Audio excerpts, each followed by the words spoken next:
Upon opening his eyes, Shen Yi discovered that he had been reborn, returning to the very first day of becoming a lord. In his previous life, he had been a 6-star lord, yet he met a tragic demise on the battlefield of myriad races. This time around, he vowed never to tread the same path. Seriously? The starting unit is a first-tier skeleton warrior? How am I supposed to play with this? Shen Yi was taken aback upon seeing the unlocked unit. Just then, a voice echoed in his mind. Congratulations, you have successfully awakened the unique Lord Talent Necromancer. Necromancer SSS. Effect 1. All attributes of the necromantic units in your territory are enhanced by 100-fold. Effect 2. Half a year later, as the battlefield of myriad races reopened, despair washed over the myriad lords when Shen Yi arrived with his army of the undead. Chapter 1. Rebirth and Return. SSS Level Talent. Welcome to the Lord's World. Congratulations, Shen Yi from Blue Star. You have become a novice lord. The world you have entered is a primary lord realm. You must upgrade your territory to 2 stars within 30 days. Otherwise, you will lose your lord qualification. Good luck. What is happening?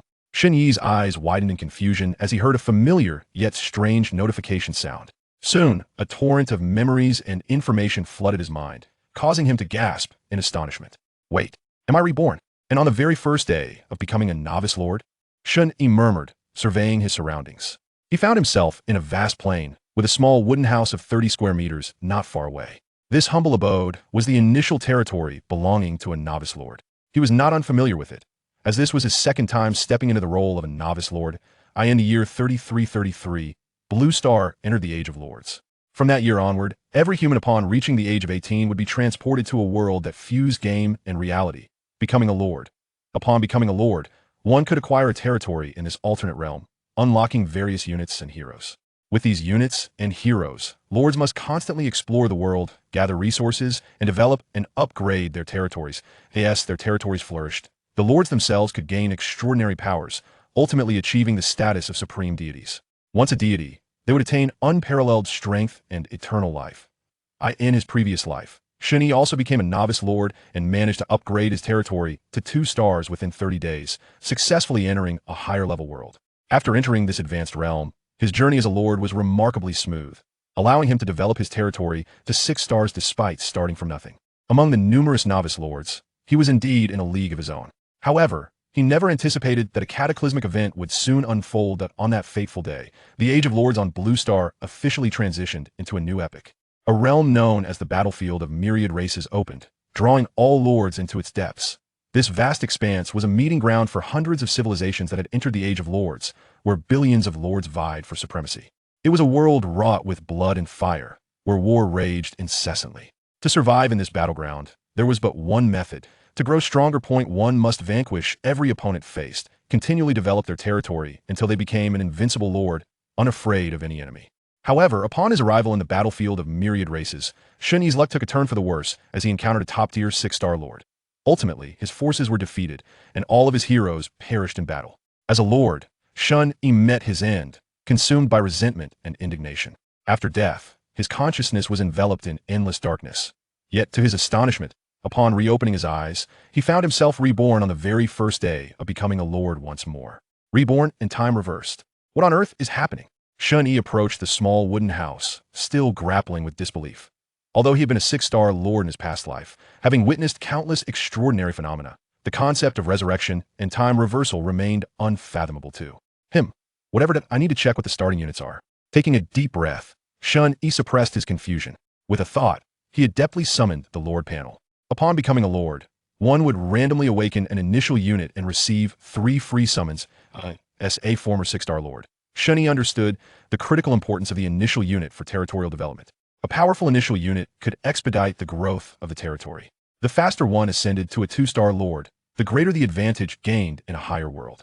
In his previous life, Shen Yi's initial unit had been a formidable 2nd-tier unit, enabling him to develop his territory with remarkable ease. Lord Shen Yi. Territory level. Initial. Territory range. 100 meters. Unlocked unit. Skeleton warrior. Unit limit. 0.30 energy points. 0 world power. 0 skeletal warrior. Shen Yi's heart sank as he read the information on the Lord panel, sensing a wave of dread. If his memory served him correctly, the skeleton warrior was a 1st-tier unit, and among the weakest of its kind. In the realm of lords, necromantic units possessed very low combat power.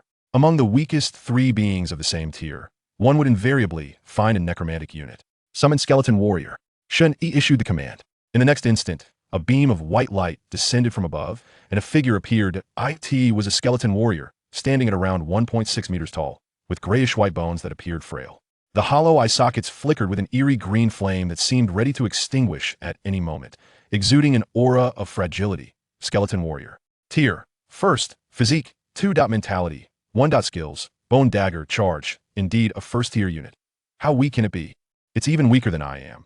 This is the end. Not only will I not surpass my previous life, but I might not even have a chance to enter the advanced world. Shen Yi fell into a deep despair. This initial unit was simply too weak. A first-tier unit was already disappointing, but a first-tier necromantic unit was utterly absurd. Even with Shen Yi's extensive experience as a lord, such a diminutive initial unit made early development nearly impossible. Heaven help me, how could this happen? What is the purpose of my rebirth?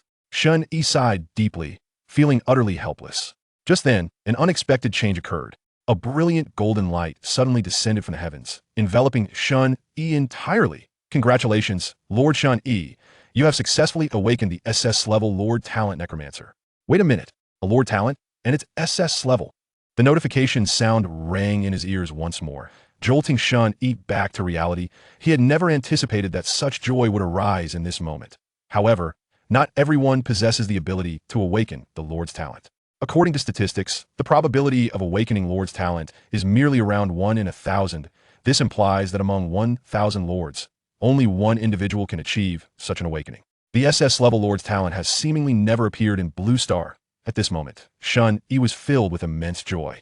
The entire Blue Star has been in the era of Lords for nearly a century.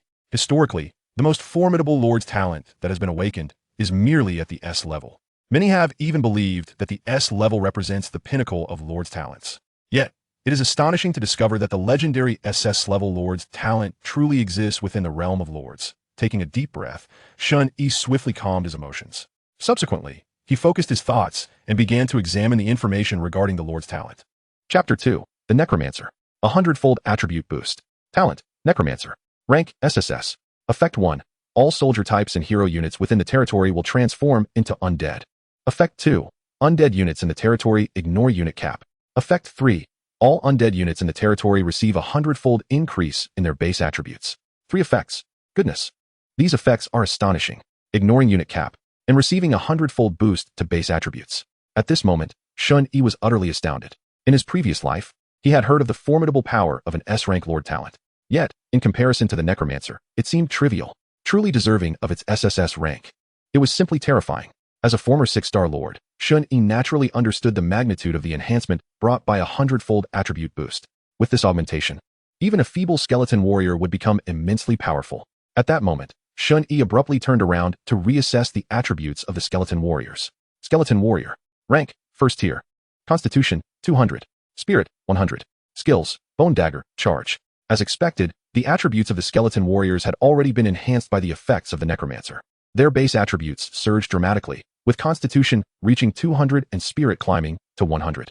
A Constitution of 200 is beyond what some third-tier units can achieve. And with a Spirit attribute of 100, their skills would see a significant enhancement. Overall, the current skeleton warriors boasted combat power comparable to most third-tier indigenous creatures. Shen Yi's eyes sparkled, his heart racing wildly. In just a minute, he had ascended from hell to heaven. This dramatic transformation was almost unbelievable. After a considerable time, he finally calmed down. With this talent, half a year would be sufficient for rapid development. The 6-star Lord would no longer be my limit. Shen Yi mused to himself. He quickly composed himself, ready to commence exploration and development. Armed with the experience from his previous life and this life's SSS rank talent, his lordly journey was filled with boundless prospects.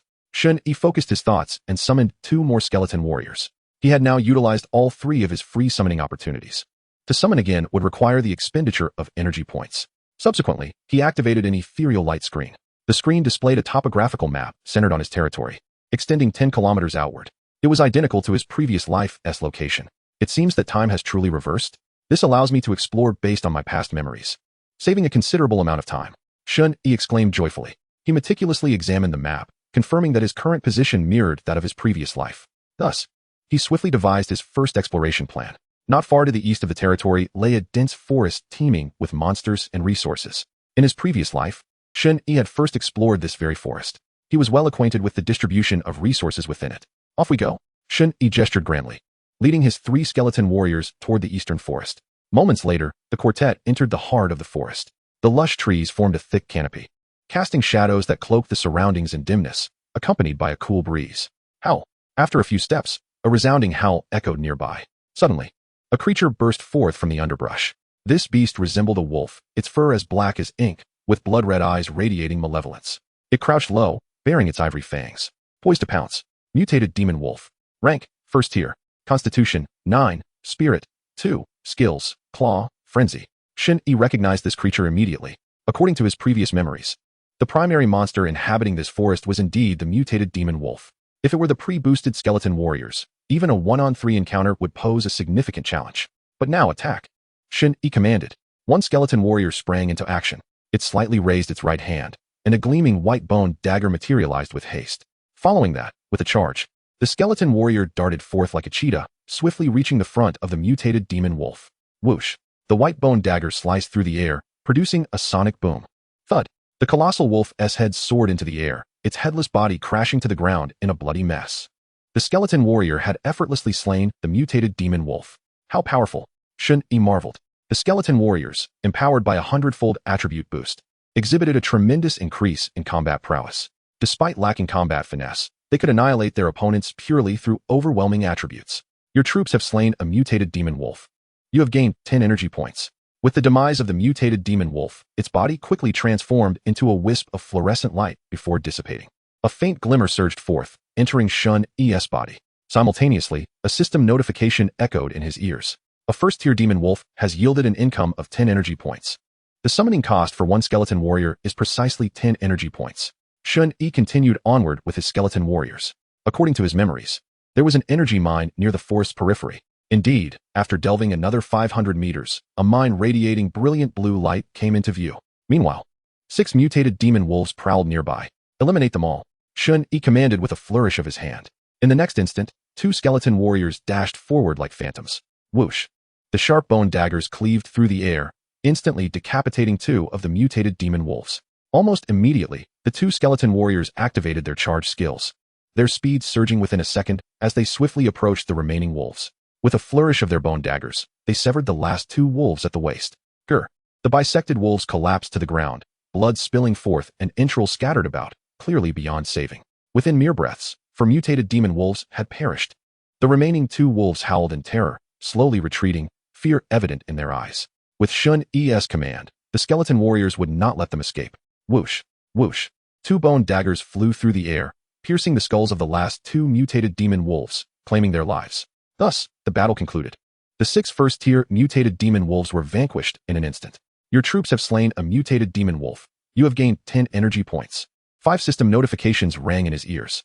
60 energy points had been credited. In his previous life, securing this energy mine had cost him 2 second-tier units. The effects of the 100-fold attribute boost are indeed terrifying. Shen Yi beamed with joy. Chapter 3. Indigenous Territory. The Invincible Skeleton Soldiers. Within the dense forest, the towering trees formed a lush canopy, obscuring much of the sunlight, creating an atmosphere of gloom. A 3-foot square energy mine stood prominently above the ground, emanating a dazzling blue glow. You have discovered a primary energy mine. Will you choose to seize it? Seize. Stepping forward, Shen Yi was immediately presented with a choice. Without hesitation, he selected yes to seize the energy mine. In the next moment, boom, a massive magical rune materialized out of thin air, enveloping the blue mine. The power of space began to permeate, causing the mine to shrink gradually within the rune. 3 minutes later, the mine had shrunk to the size of a palm, resembling a model, and flew into Shen Yi's hand. Energy mine, primary. Effect, generates 500 energy points daily. Description, a mysterious structure that, when placed within the territory, continuously generates energy points. Mission accomplished. A smile graced Shen Yi's face. The first energy mine was officially in his possession. Soon after, Shen Yi returned to his territory accompanied by the skeletal warriors. Immediately, he placed the primary energy mine beside the quaint wooden cabin. The diminutive model swelled in the wind, swiftly transforming to its original size. The blue mine re-emerged, standing adjacent to the cabin. You have 500 energy points available for collection. Would you like to proceed? Collect. 500 energy points acquired. Moreover, from this mine, he could harvest 500 energy points daily. In less than an hour from the start, he had amassed 570 energy points. Thrilling. A smile graced Shen Yi's face. He accessed the Lord panel to summon new skeletal warriors. You consumed 10 energy points and summoned a skeletal warrior. A cascade of luminous beams descended. One after another, skeletal warriors emerged. Soon after, a total of 57 new skeletal warriors had been summoned. Beside the wooden cabin, a sea of grayish-white skulls swarmed, creating a chilling sight of skeletal figures. The initial troop limit for the territory was 30, yet he had directly summoned 60 skeletal warriors. The effect of the undead sovereign's disregard for troop population limits was indeed formidable. As long as he had energy points, he could continually spawn troops. Furthermore, the undead units required no sustenance. Truly perfect. Shen Yi was filled with admiration. The effects of the SSS level Lord talent were simply extraordinary. The 60 seemingly fragile skeletal warriors before him instilled an overwhelming sense of security. With these skeletal warriors at his side, he could now contemplate an assault on the indigenous territories. Thus, Shen Yi set forth with all the skeletal warriors, once again venturing into the forest. According to memories from his previous life, there happened to be a goblin territory within the woods. In the shadowy forest, under the protection of a vast throng of skeletons, Shen Yi arrived once more at the location of the energy mine. At the heart of the forest lay a goblin territory. In his previous life, he had waited 3 days before attempting to attack that territory. Although he successfully captured it, he had lost numerous troops in the process. Now, armed with these 60 skeletal warriors, he was confident of a seamless victory. Shen Yi was brimming with assurance. He opened the map, quietly discerning the direction. To upgrade the territory, the power of the world was essential. The simplest method to acquire world power was by conquering other territories. Soon, Shen Yi determined the path. With a grand gesture, he led all the skeletal warriors deeper into the forest. A few kilometers away, at the center of the dense woods, a sizable goblin territory was firmly established. This was a 1-star territory, boasting 100 first-tier goblin warriors and 3 second-tier great goblins. At this moment, Shen Yi and his skeletal warriors approached this territory directly, without any detours. A 1-star territory was certainly one to be avoided by a novice lord on their first day, unless one possessed a significant background, akin to a second-generation lord entering the lordly world with abundant energy points. Only a second-generation lord, awakening with 2nd or 3rd-tier units, would dare attack a 1-star territory on their first day. Naturally, Shen Yi was not a second-generation lord. However, he wielded the invincible SSS-level lord talent. Additionally, he had the experience of a lord from his previous life. Compared to a second-generation lord, Shen Yi's beginning was far more astonishing. Attack. Annihilate all goblins. Outside the goblin territory, Shen Yi arrived with all the skeletal warriors. With a wave of his hand, he issued commands. Instantly, 50 skeletal warriors surged forth, summoning their sharp bone blades to charge at the responding goblin warriors. Goblin warrior. Rank, 1st tier. Constitution, 10. Spirit, 2. Skills, heavy strike, skin toughening. Damn the undead. How dare they attack our territory? Seeking death. Shouts of fury erupted as numerous goblin warriors poured out from the territory. They uttered incomprehensible syllables, the language of the goblins. Through the Lord system's translation, Shen Yi could effortlessly comprehend these words. In the lordly realm, these indigenous beings were special manifestations of world rules, akin to NPCs in a game. Yet, they bore no difference from sentient beings, retaining a degree of self-awareness. After all, this was a genuine world where game rules intertwined with reality. In the blink of an eye, over 100 goblin warriors emerged. With green skin and standing around 3 meters tall, they donned crude wooden armor and wielded glinting spears. Their fierce faces were now filled with rage. They could not tolerate the audacity of the feeble undead attacking their territory. Combat was imminent. The goblin warriors charged forward. However, the skeletal warriors moved with remarkable speed.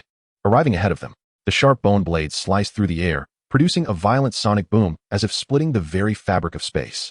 The skeletal warriors, with a constitution of 200, could easily outpace and overpower the goblin warriors. The bone blades effortlessly tore through the goblin warriors' crude armor, leaving them eviscerated. In a moment, many goblin warriors lay moaning beneath the bone blades. Blood flowed freely through the forest, with entrails strewn about. Outrageous. Damn the undead. Within the goblin territory, 3 towering goblin warriors charged forth, their eyes ablaze. They were the leaders of this territory. Observing the gruesome battlefield, the 3 great goblins were engulfed in fury. Great goblin warrior. Rank, 2nd tier. Constitution, 52. Spirit, 10. Skills, heavy strike, berserk. The attributes of these 3 second-tier goblins significantly surpassed those of the first-tier goblin warriors, and they boasted 3 skills. Their muscles bulged, with tusks protruding from their mouths, presenting a frightful visage. Although termed great, they stood only about 6 meters tall, comparable in height to the skeletal warriors. Second-tier warriors. In his previous life, these 3 great goblins had caused him considerable trouble, Shen Yi recalled. The great goblin warriors ranked among the elite of second-tier beings, surpassing first-tier goblin warriors by a considerable margin. In his last life, dealing with these 3 great goblins had resulted in significant losses. Yet now, it was time to surround and eliminate these 3 great goblins. Shen Yi commanded. Instantly, a dozen skeletal warriors began to encircle the 3 goblins. Roar, die. Green blood splattered everywhere, and dismembered goblin limbs littered the forest floor. The 3 great goblins' eyes turned crimson with rage, their fury surging into their minds, activating their berserk mode. Chapter 4. Unlocking new units. Berserk. All attributes increased by 30. Lasting 5 minutes. Under the influence of berserk mode, the great goblins' eyes became bloodshot. A scorching white vapor emanated from them. In that moment, they appeared to have lost all reason, fearlessly charging towards the skeletal warriors. The skeletal warriors, undeterred by the ferocious attacks, wielded their bone blades with unyielding resolve. The bone blades, materialized from the power of the undead, were exceedingly sharp, cleaving into the great goblins and causing torrents of green blood to spurt forth. Simultaneously, the great goblin strikes landed heavily upon the skulls of the skeletal warriors, causing their grayish-white bones to shatter, the soul flames within their eye sockets flickering perilously. Although their attributes were remarkably high, the skeletal warriors were still first-tier beings, and as undead creatures, they lacked any combat finesse. The battle against the great goblins was a relentless exchange of lives. Bang! Whoosh! The sound of bone blades slicing through flesh, the spray of blood, and the shattering of bones resonated continuously. After several rounds, 3 great goblin warriors fell in succession, their eyes filled with hatred and unwillingness as they breathed their last. Slaying a single great goblin yields 30 energy points. As Shen Yi gazed upon the bloody battlefield, his heart remained utterly unfazed. After all, he was once a 6-star lord. He had endured countless battles that resembled mountains of corpses and seas of blood. To him, this battlefield was merely a trifling affair. With the demise of the 3 great goblins, the remaining first-tier goblin warriors were gripped by fear. Their fighting spirit diminished significantly. They began to crumble, with some goblins even discarding their weapons in a bid to surrender. However, Shen Yi had no intention of subjugating the goblins as his subjects. Soon after, the sounds of combat in the forest gradually faded. A total of 105 goblin warriors and 3 great goblins had perished within his territory. Thus, the battle concluded. Shen Yi had successfully captured a 1-star territory. Within 3 hours of becoming a lord, he had taken a 1-star territory. It was far too simple. Shen Yi stepped into the goblin territory, surveying his surroundings. The ground was strewn with bloody remains, and the stench of blood permeated the air, quite pungent. With an expression as calm as ever, Shen Yi stood quietly, awaiting the system's notification. Before long, the familiar system prompt resonated. Congratulations. You have successfully captured a 1-star territory. You have obtained a 1-star territory treasure chest. As the system's message echoed, a chest radiating brilliant light materialized within his inventory. With a mere thought, Shen Yi withdrew the chest and held it in his hands. Territory treasure chest, 1 star. Effect: unlocked to receive any item. Description: a mysterious reward from a 1-star territory. This treasure chest is a special reward granted upon the conquest of a territory in the world of lords. For a fledgling lord, a 1-star lord treasure chest is undoubtedly an exhilarating acquisition. One can only hope for the emergence of a new unit. In his previous life, his first lord treasure chest yielded a new unit. He fervently wished for the same outcome this time. Shen Yi was filled with anticipation. Subsequently, with a mental command, he directly opened the treasure chest in his hands. You have opened the territory treasure chest, 1 star. You have received the following items: random 2nd tier unit card X1, black iron tier unit equipment X1, world stone X1. A dazzling brilliance erupted as the treasure chest in Shen Yi's hands suddenly opened. In the next moment, the system's notification chimed. A total of 3 items were acquired. Specifically, a unit card, a world stone, and unit equipment. A 2nd tier unit card and black iron tier unit equipment. His luck exceeded that of his previous life. Shen Yi marveled. In his last life, his first lord treasure chest had yielded a 2nd tier unit card. The probability of a 1-star territory treasure chest yielding a 2nd tier unit card was exceedingly low. At less than 15. This time, it was even more astonishing. He had also obtained a piece of black iron tier unit equipment. The probability of a 1-star territory treasure chest yielding black iron unit equipment was similarly less than 15. The odds of a single chest yielding both items were even below 5. Shen Yi's luck was off the charts. Could it be that his fortune had improved since his rebirth? Shen Yi pondered. After a brief moment, he shook his head and refocused his thoughts. He turned his attention to the items he had received. With excitement, he rubbed his hands together and examined the first item. Bloodied spear, black iron tier. Type: unit weapon. Restrictions: enchantable by any unit. Effect: physical strength 5, spirit 1. A unit weapon that can be enchanted by any unit? The skeleton warriors could use it, but the enhancement was rather minimal. Shen Yi shook his head. Wait. Would the attributes enhanced by enchanting the unit equipment for the skeleton warriors receive a 100-fold amplification? Upon this realization, Shen Yi was instantly exhilarated. He hastily operated the interface, bringing up the Lord panel. With practiced ease, he enchanted the bloodied spear onto the template of the skeleton warriors. In the next moment, a black iron radiance illuminated from all the skeleton warriors. The light surged forth, transforming into a bloodied spear. Observing this, Shen Yi checked the attributes of the skeleton warriors. Skeleton warrior. Tier, first tier. Physical strength, 205. Spirit, 101. Skills, Boneblade, charge. No amplification? What a pity. Shen Yi shook his head. If only the attributes from the unit equipment could indeed receive a 100-fold enhancement, it would be utterly invincible. Regrettably, that was not the case. Although a bit disappointed, Shen Yi did not dwell on it. He proceeded to examine the other items acquired from the treasure chest. Random unit card, second tier. Effect. Upon use, randomly unlock one type of second-tier unit template. Description. This is a special life card from the World of Lords. My luck is truly remarkable. Shen Yi couldn't help but exclaim. A one-star territory treasure chest yielding a second-tier unit card and black iron tier unit equipment. Either of these outcomes would be extraordinarily delightful. Yet, Shen Yi had managed to acquire both. The probability was akin to winning the lottery, rendering it almost unbelievable. According to the description of the Undead Dominion, if I use the unit card now, the awakened units will surely be of the undead type, right? What second-tier undead unit could it possibly be? Shen Yi was filled with anticipation. In the next moment, he used the second-tier unit card in his possession. Whoosh. The palm-sized card suddenly erupted in brilliant light. In the next instant, it transformed into a stream of light and surged towards Shen Yi's mind. Soon, the system notification rang out. Congratulations. You have unlocked a new unit. The newly unlocked unit is Undead Archer. Chapter 5, Undead Archer. Territory upgrade. An Undead Archer? It is actually a ranged attack unit, perfectly complementing the skeleton warriors. Marvelous. Shen Yi's eyes sparkled with delight. He was thoroughly satisfied with the newly unlocked unit. Subsequently, Shen Yi began gathering resources within the Goblin territory. In the World of Lords, the successful conquest of a territory is marked by the appearance of a treasure chest prompt. After this, one can enter the conquered territory to gather resources. The conquered territory randomly yields various resources, such as basic food, energy mines, and so forth. Some territories might even provide building blueprints or mysterious treasure chests, and one could even acquire a batch of subjects, such as humans, dwarves, elves, etc. The role of these subjects is to construct territorial buildings and manage daily affairs. However, in such a first-tier indigenous territory, the likelihood of finding subjects to recruit is quite slim. The territory was not large, and Shen Yi quickly completed his search, obtaining a total of 3 basic energy mines. In addition, he completely looted the granary of the territory, acquiring 30,000 pounds of food. After accomplishing all this, Shen Yi summoned all the skeleton warriors and began making his way back to the territory. He needed to hurry back to attempt to summon the new unit. After several dozen minutes, Shen Yi returned to the territory with the skeleton warriors. He hurried to the small wooden cabin and immediately began to attempt to summon the Undead Archer. A single Undead Archer requires 30 energy points. The amount needed seems a bit low. The attributes should also be on the weaker side. Shen Yi's brow furrowed slightly.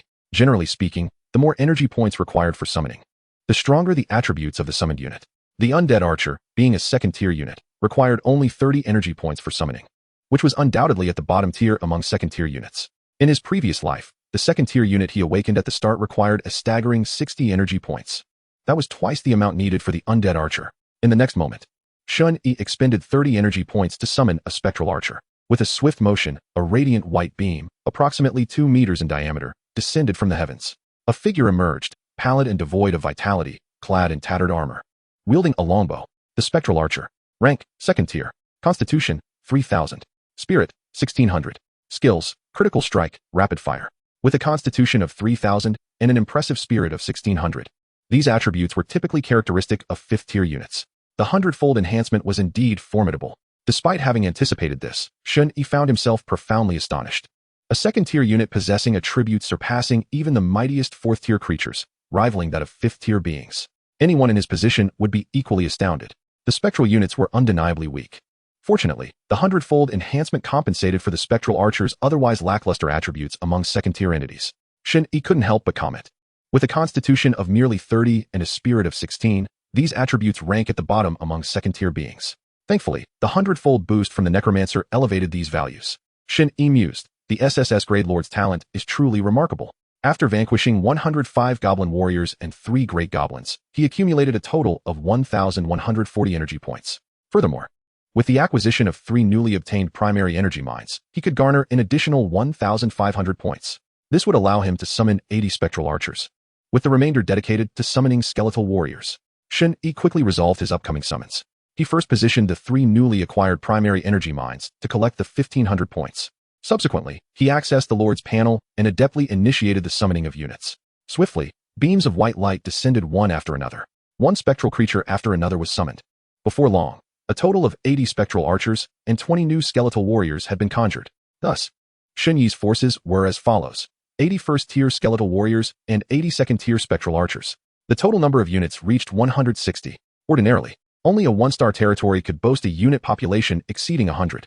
Yet, even without upgrading his territory, Shen Yi had surpassed that threshold. He marveled at the might of his SSS grade talent. The true strength of such a talent lay in its ability to allow for an unlimited unit population, far surpassing the typical S-grade talents. After completing the summoning, Shen Yi retrieved the 3rd item from the treasure chest, the World Stone. Effect, upon use. It grants the power of the world. Description, legend has it that this embodies the power of the supreme deity. The 3rd item from the treasure chest, known as the World Stone, could be transformed into world power, essential for upgrading territories. 1 World Stone could be converted into 100 points of world power. With a mere thought, Shen Yi activated the stone, which trembled in his hand, and instantly transformed into a swirl of multicolored mist. The mist danced and swiftly entered Shen Yi's mind. Simultaneously, a notification from the Lord system appeared. You have gained 100 points of world power. As Shen Yi gazed at the additional 100 points of world power on his panel, he felt little excitement. Although this power would allow him to upgrade his territory to 1 star, the primary enhancement from such an upgrade was merely an increase in unit population limits. This was of no consequence to Shen Yi, who possessed the ability for an infinite unit population. He proceeded to expertly expend the 100 points of world power, upgrading his territory. Boom! A resplendent golden beam enveloped the small wooden cottage. After a brief pause, the golden light began to expand, gradually engulfing the surrounding land and foliage. The beam continued to grow until its reach extended to a radius of 1 kilometer, at which point it began to dissipate. The 1-star territory now spanned an area of 1 kilometer. The unit population cap increased to 100, and the small cottage transformed into a 2-story wooden abode. Shen Yi was well acquainted with the changes that accompanied a territory upgrade. The 2 most significant transformations were the expansion of the area and the increase in unit population limits. In the realm of lords, construction or placement of buildings and resources could only occur within the territory's boundaries. Previously, when Shen Yi acquired a primary blue crystal mine, he could only position it adjacent to his small wooden cottage to harvest its resources. The second change was the population cap, which rose from 30 to 100. This was utterly inconsequential for Shen Yi, given that one of the Necromancer's abilities allowed him to disregard population limits. Alas, he needed a 2-star territory to awaken the Lord class. Only then could a Lord truly wield extraordinary power, Shen Yi reflected. After traversing such a distance, it was time to rest and recuperate. Once he had completed his tasks, Shen Yi stepped into the upgraded wooden house. Following the territory's upgrade, the cottage had transformed into a 2-story structure. The interior was modestly adorned, yet functional, equipped with all essential living items such as pots, bowls, and utensils. It was a significant improvement compared to the initial wooden cottage of his starting territory. In reality, this wooden house served as the Lord's residence. Each time the territory upgraded, the cottage would evolve alongside it, becoming increasingly comprehensive and functional. Upon reaching 6 stars, the Lord's residence would metamorphose into a grand and magnificent castle. This would not only serve as a dwelling for the Lord, but also as a highly fortified magical structure. The spectral beings were rather dreary. Hence, it would be necessary to recruit some normal subjects to manage his daily life. Shen Yi surveyed the hall of the wooden house, murmuring to himself. The hall was spacious, furnished with only a few tables and chairs. Wooden cups and water jugs adorned the table. Outside the wooden house, a spring provided a continuous supply of fresh water. Shaking his head, he decided not to dwell on it further. Shen Yi picked up a water jug and made his way to the spring to fill it with pure, clear water. Additionally, he gathered some dried fruits and jerky. The taste was mediocre at best. The Goblin tribe had consistently low standards for food, as long as it was edible. After sampling a few bites, Shen Yi couldn't help but grimace. He resolved to visit the trading market to exchange for some delectable provisions. Meanwhile, he considered auctioning off the bloodstained spear, a piece of unit equipment. Chapter 6. The Trading Market. The trading market was a newly unlocked feature following the territory's upgrade to 1 star. With this function, Lords could conduct transactions on a platform provided by the Lord system, disregarding spatial limitations. There was only one restriction. Both parties needed to be within the same tier of world to engage in trade. For instance, Shen Yi was currently in the initial world, or primary world. Thus, he could only trade with Lords also situated in the primary world and could not engage with those from higher tier worlds. It was indeed unfortunate that the attribute enhancements of equipment could not receive the 100-fold boost.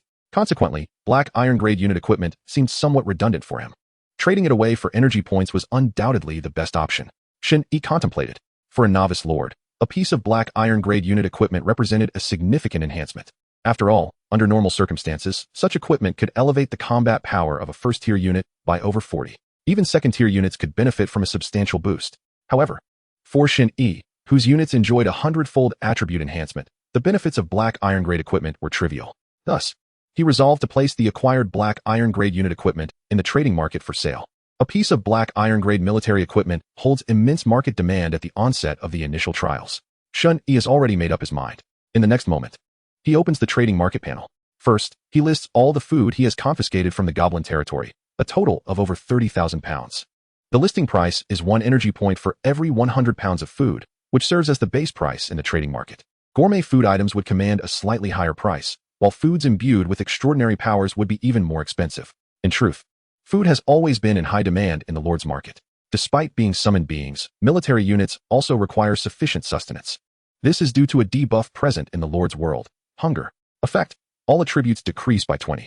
The existence of this debuff makes food a vital foundational resource for territories. After listing the food, Shen Yi selects a few delectable items from the market, just enough to last him 3 days. After all, undead creatures do not require sustenance and are inherently immune to the effects of hunger, a distinct advantage of the undead military. After purchasing the food, Shen Yi adeptly auctions off the military equipment he previously acquired. The trading market offers 2 modes of sale. One is a standard listing with fixed prices and immediate exchange of goods for currency, while the other is an auction sale. The distinction lies in the fact that standard sales are free of charge, with neither seller nor buyer incurring transaction fees. In auction mode, the trading system actively recommends items, presenting them to suitable lords. Therefore, auction sales require a fee of 5 of the final transaction price. Item: Bloodied Spear, Black Iron Grade. Starting price: 1,500 energy points. Bidding time: 6 hours. I must be one of the earliest lords in this introductory world to conduct an item auction, muses Shen Yi. It is likely that few can claim to have upgraded their territory to 1-star and unlocked trading functions within the first day, let alone within a mere few hours.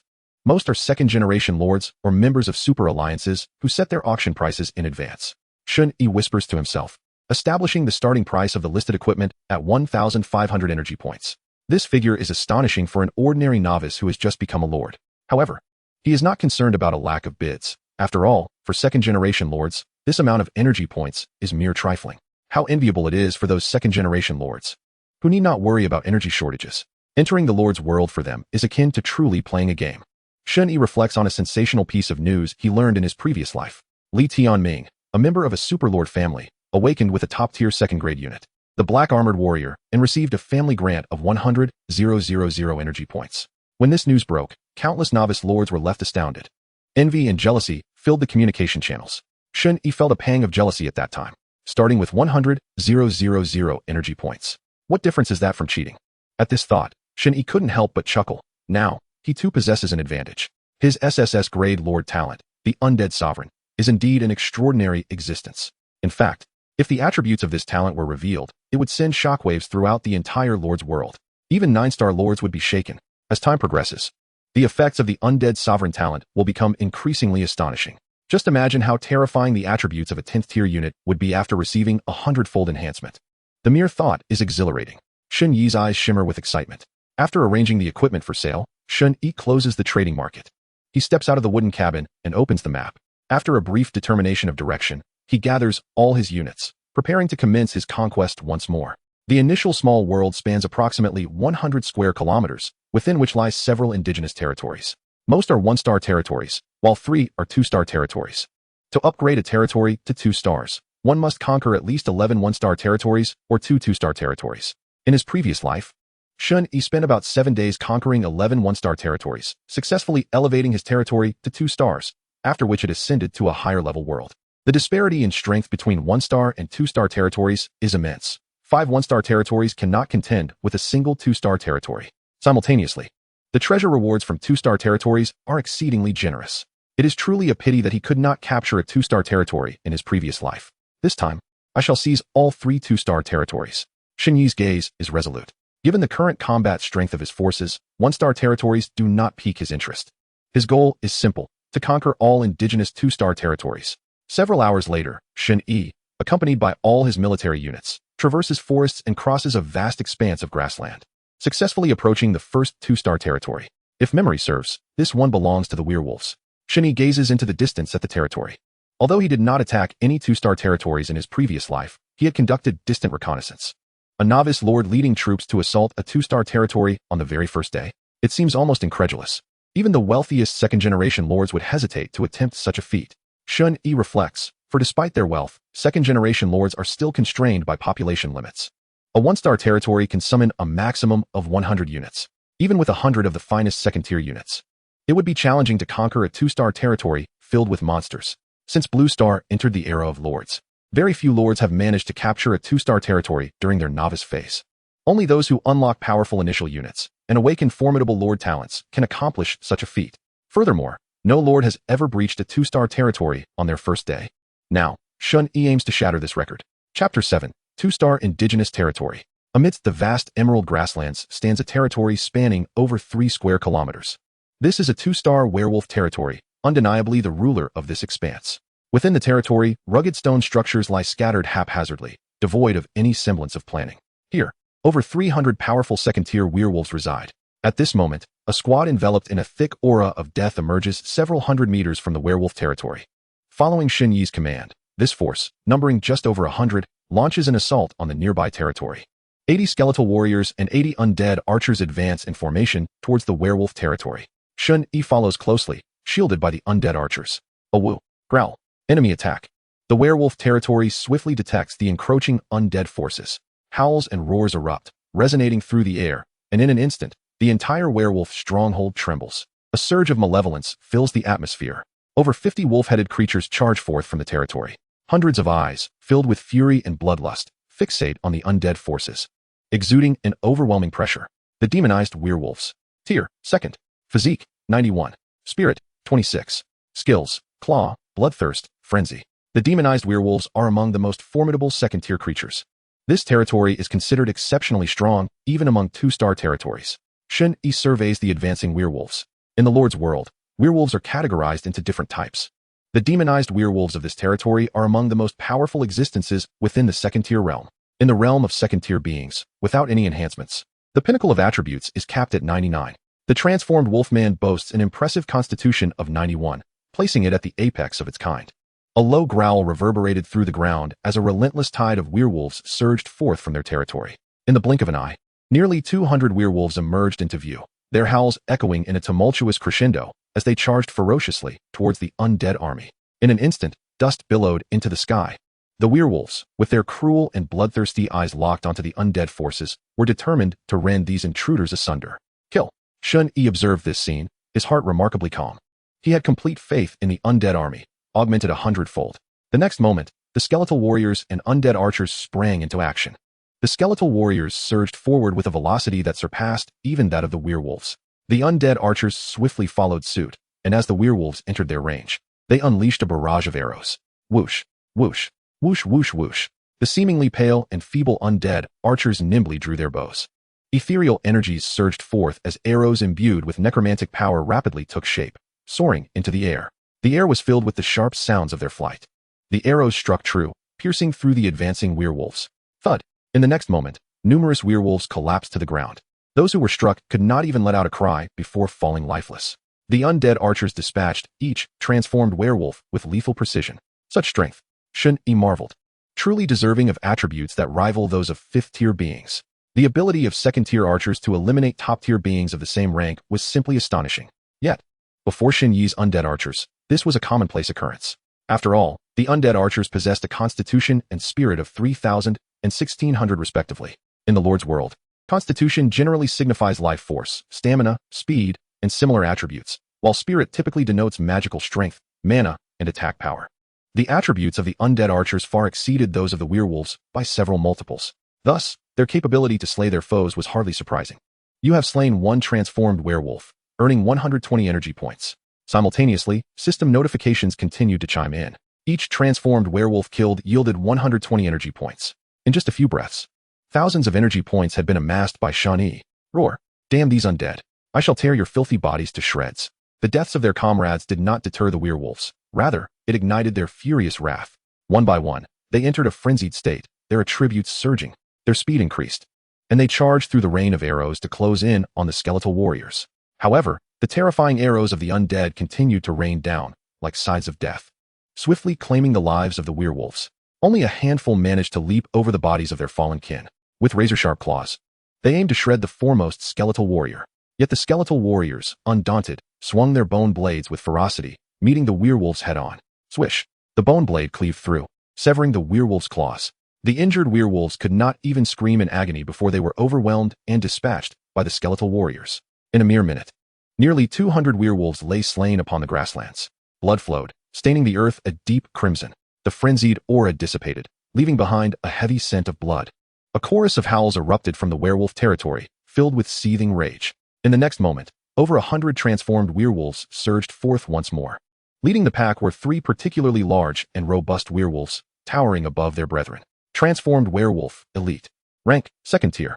Constitution, 210. Spirit, 50. Skills, claw, bloodthirst, frenzy. Elite units began to emerge within the 2nd tier indigenous territory. Each elite unit possessed attributes nearly double that of their ordinary counterparts. Shen Yi watched the newly arrived werewolves with quiet contemplation.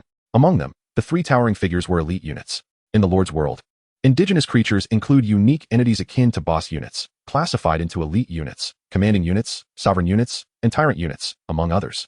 Each boss unit possesses attributes that can surpass limits. For instance, while the maximum attributes of a 2nd tier being are capped at 100, the elite 2nd tier werewolves can exceed this threshold. First, eliminate these 3 elite werewolves, Shen Yi commanded calmly. The next moment, 12 undead archers unleashed their volleys simultaneously. In an instant, arrows swirling with potent necromantic energy shot forth, piercing through the bodies of the elite werewolves. The 3 towering elite creatures were unable to evade and were swiftly annihilated by the terrifying arrows of the undead. With the demise of the 3 elite werewolves, the remaining 100 or so ordinary werewolves could not mount any significant resistance. Within a minute, they too fell beneath the onslaught of the undead arrows and bone blades. Thus, the battle concluded. Over 300 werewolves, including the 3 elite ones, perished. Shen Yi successfully conquered his first 2-star territory. Chapter 8. Hero Summoning Scroll. Congratulations. You have successfully taken a 2-star territory. You have received a 2-star territory treasure chest. Under the close protection of the undead archers, Shen Yi stepped into the werewolf territory. Shortly thereafter, the delightful sound of system notifications reached his ears. Successfully obtained a 2-star territory treasure chest. On the first day as a novice lord, you have conquered a 2-star territory. Such speed is astonishing. A swift step leads to rapid progress. At this rate, I could elevate my territory to 2 stars within just 2 days. By then, I should have the opportunity to be among the first of this cohort of novice lords to enter the next tier of the world. Shen Yi's eyes sparkled as he mused to himself. The world accessible to novice lords is merely a primary realm, the lowest tier in the Lord's world. It can only support the advancement of lords to 2 stars. To continue ascending, one must venture into higher tier worlds. In these advanced realms, there exists a plethora of extraordinary resources, countless minerals, numerous indigenous territories, as well as various secret realms and ruins. It is a vibrant world brimming with boundless opportunities. Yet, it is also rife with peril. The monsters and indigenous beings there are more powerful and ferocious.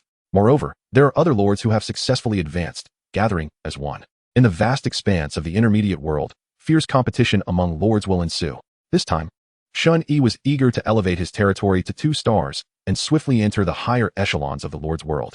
Taking a deep breath, Shen Yi quickly calmed his excited thoughts. The corpses of the werewolves around him began to gradually dissipate, transforming into a haze of ethereal light. A gust of wind swept through, carrying away the remnants like a receding tide, leaving only traces of blood behind. Shen Yi stepped into the werewolf territory, collecting the 7 primary energy mines within. The yield from the energy mines is disappointingly low. A 2-star territory only has 7 primary energy mines. Shen Yi expressed his discontent. Previously, the 1-star Goblin territory had 3 primary energy mines. It was evidently unsatisfactory to find only 7 in a 2-star territory. However, Shen Yi did not dwell on it too heavily. He swiftly moved to plunder all resources within the territory. In total, he acquired 120,000 pounds of food and 7 primary energy mines. After cleansing the besieged territory, Shen Yi did not hasten to return to his domain. He retrieved the 2-star territory treasure chest he had acquired and, with a mere thought, proceeded to open it. You have opened the Lord's treasure chest, 2-star. The following items were obtained: 1 level 3 hero summoning scroll, 1 bronze level hero equipment, and 6 world stones.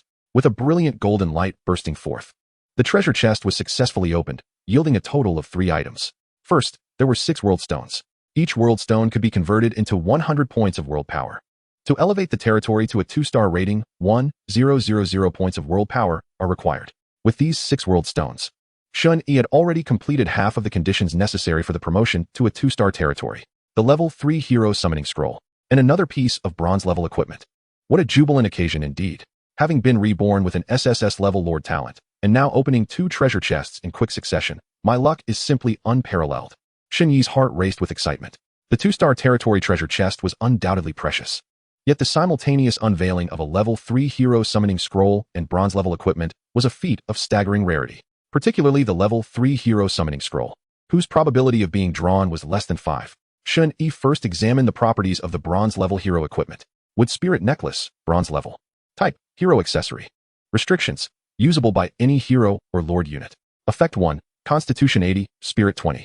Effect 2, can actively trigger a level 2 healing aura, lasting for 2 minutes. What an extraordinary piece of equipment. This is indeed the pinnacle among bronze level hero equipment. Even some silver level equipment pales in comparison. In the world of lords, equipment is categorized into black iron, bronze, silver, gold, legendary, epic, and mythical. Each tier of equipment exhibits significant disparities. Yet, the Wood Spirit Necklace that Shen Yi had just acquired belonged to the highest echelon of bronze level gear. It boasted 2 equipment effects, one being a remarkable attribute boost, granting an impressive 80 points in Constitution along with an additional 20 points in Spirit. However, that was not the crux of its value. The true highlight lay in the second effect, the ability to actively trigger a healing aura. Level 2 healing aura. It dispels all bleeding and pain states while granting a slight enhancement of life elements, lasting for 2 minutes. The healing aura is a transcendent magic of the Lord's world, capable of delivering formidable healing effects. With this effect, unless one is killed on the spot, they can swiftly recover under the influence of life elements. What a splendid piece of equipment. You shall be the first item I enchant. Shen Yi smiled as he held the teal necklace to his chest. In the next moment, the necklace erupted in a dazzling green light. Simultaneously, a vast amount of wood and life energy enveloped Shen Yi. After a brief interval, calmness returned. The necklace seamlessly merged into Shen Yi's body, completing the enchantment. Shen Yi, Lord level, 1 star. Profession, none. Constitution, 85. Spirit, 22. Abilities, map, territory panel, exploration technique. What a delightful sensation, no matter how many times it happens. The feeling of an abrupt surge in physical prowess and the acquisition of formidable strength is utterly intoxicating. Clenching his fists, Shen Yi reveled in the surging power within him, overflowing with excitement. Step by step, one day, I shall wield even greater power. Next, Shen Yi produced the third item, a dark yellow parchment scroll. Hero Summoning Scroll. Effect. Upon use, it randomly summons a level 3 hero unit from the myriad realms. According to the effect description of the Undead Sovereign Talent, the heroes I summon will all be of the undead type. How terrifying will they be after 100-fold amplification? What a tantalizing prospect. Shen Yi gazed at the scroll in his hand, his heart brimming with anticipation. In the next moment, he activated the scroll. Boom. The dark yellow scroll unfurled rapidly and suddenly erupted with an extraordinary divine light. A massive pillar of light emerged, revealing the silhouette of a towering figure within the radiance. As the light gradually dissipated, the hero's form became fully visible to Shen Yi. This was a middle-aged man, tall and clad in heavy armor, wielding a colossal metal broadsword. Though his countenance appeared calm and solemn, the intense aura of death surrounding him lent his demeanor a chilling quality. The new hero, Morley, stood still with closed eyes, as if lost in contemplation. Moments later, he opened his eyes, expressing with a sense of wonder, "Rebirth? A hero? Such an extraordinary world exists." Without delay, Morley stepped forward to Shen Yi, respectfully bowing. "I, Morley, pay my respects to my lord. I am willing to serve you, my lord, even unto death." Chapter 9, The Broadsword Warrior. The Bounty of the Trading Market. Shen Yi regarded the imposing hero kneeling before him with respect and nodded, saying, "No need for formalities. Rise." "As you command, my lord." In the next moment, he examined the new hero's attributes. Morley, level 3. Race, undead. Profession, broadsword warrior. Constitution, 32,000. Spirit, 11,000. Skills, basic swordsmanship, broadsword/sword block. Aura, under the command, the attributes of allied units can be augmented by 33, up to a maximum of 1,000. These attributes are simply astounding. A constitution of 32,000. Even the spirit attribute stands at 11,000. For a level 3 hero to possess such attributes is utterly preposterous. Shen Yi was left in awe. He was well aware of the standard attributes for level 3 heroes, typically ranging from 100 to 400. After 100-fold amplification, They could reach a terrifying threshold of over 10,000. He had anticipated this aspect, yet witnessing such attributes manifest on a level 3 hero was still mind-boggling. This attribute surpassed the strength of a level 5 unit. Even among level 6 units, it would be considered of moderate caliber. The only drawback lay in the skills. However, even so, Morley's combat prowess would undoubtedly not be inferior to that of an average level 6 hero. Shen Yi's breath quickened, his excitement palpable. In the world of lords, whether heroes, units, or indigenous creatures, the attribute divisions between tiers remain consistent. The attributes of a level 1 unit range from 1 to 10. Level 2 attributes span from 10 to 100. Level 3 attributes lie between 100 and 400. Level 4 attributes extend from 400 to 2,000. Level 5 attributes range from 2,000 to 10,000. Level 6 attributes range from 10,000 to 50,000. The higher the tier, the greater the disparity in attribute strength. In his previous life, Shen Yi's ultimate achievement was that of a 6-star lord. However, he had only just been promoted to that level, and at that time, he had no level 6 heroes in his domain. He did have several level 5 heroes. But to think that on the very first day of becoming a lord, he would possess a hero unit comparable to a level 6. Truly invincible. The Undead Sovereign talent is indeed deserving of its SSS level classification.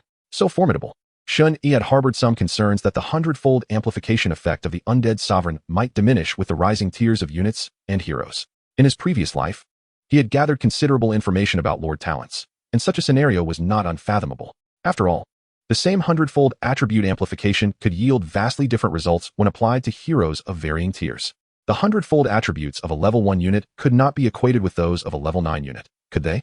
Yet now it appeared that the 100-fold attribute amplification of the Undead Sovereign would not be affected by tier levels.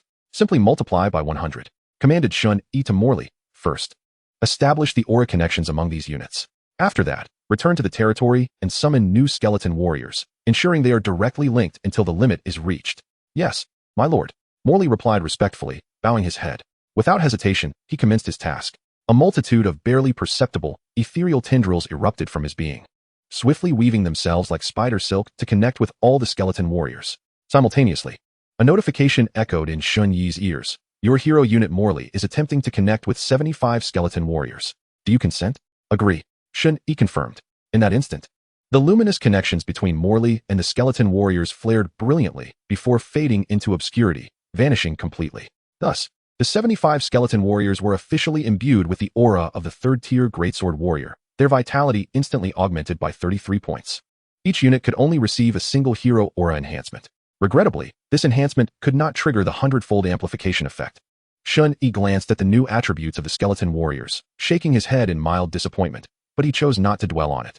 As twilight descended, the first day of his reign as a new lord was drawing to a close. Thus, Shen Yi, accompanied by Morley and his undead forces, began their return to the territory. The silvery moonlight cascaded down, enveloping the earth like a shimmering carpet. Under the moonlit sky, Shen Yi and Morley led the undead army back home. Morley, do you require rest to recuperate your energy and strength? If so, feel free to join me in the Lord's Manor for a respite, Shen Yi inquired. He understood that the undead units did not require rest, but he was uncertain about the needs of a self-aware hero unit. After all, heroes and units were fundamentally different. The Lord's Manor was exceedingly modest. Though referred to as a manor, it was merely a 2-story wooden cabin, and there were no other structures within the territory. This aspect would need to be addressed once he acquired subjects to begin constructing additional buildings. Morley, upon hearing the query, respectfully replied, My lord, as an undead being, I do not require rest. You may enter and recuperate. I shall remain outside to ensure the safety of the territory. Very well, Shen Yi nodded in agreement. Thus Morley, along with the skeleton warriors and undead archers, stood guard around the wooden cabin.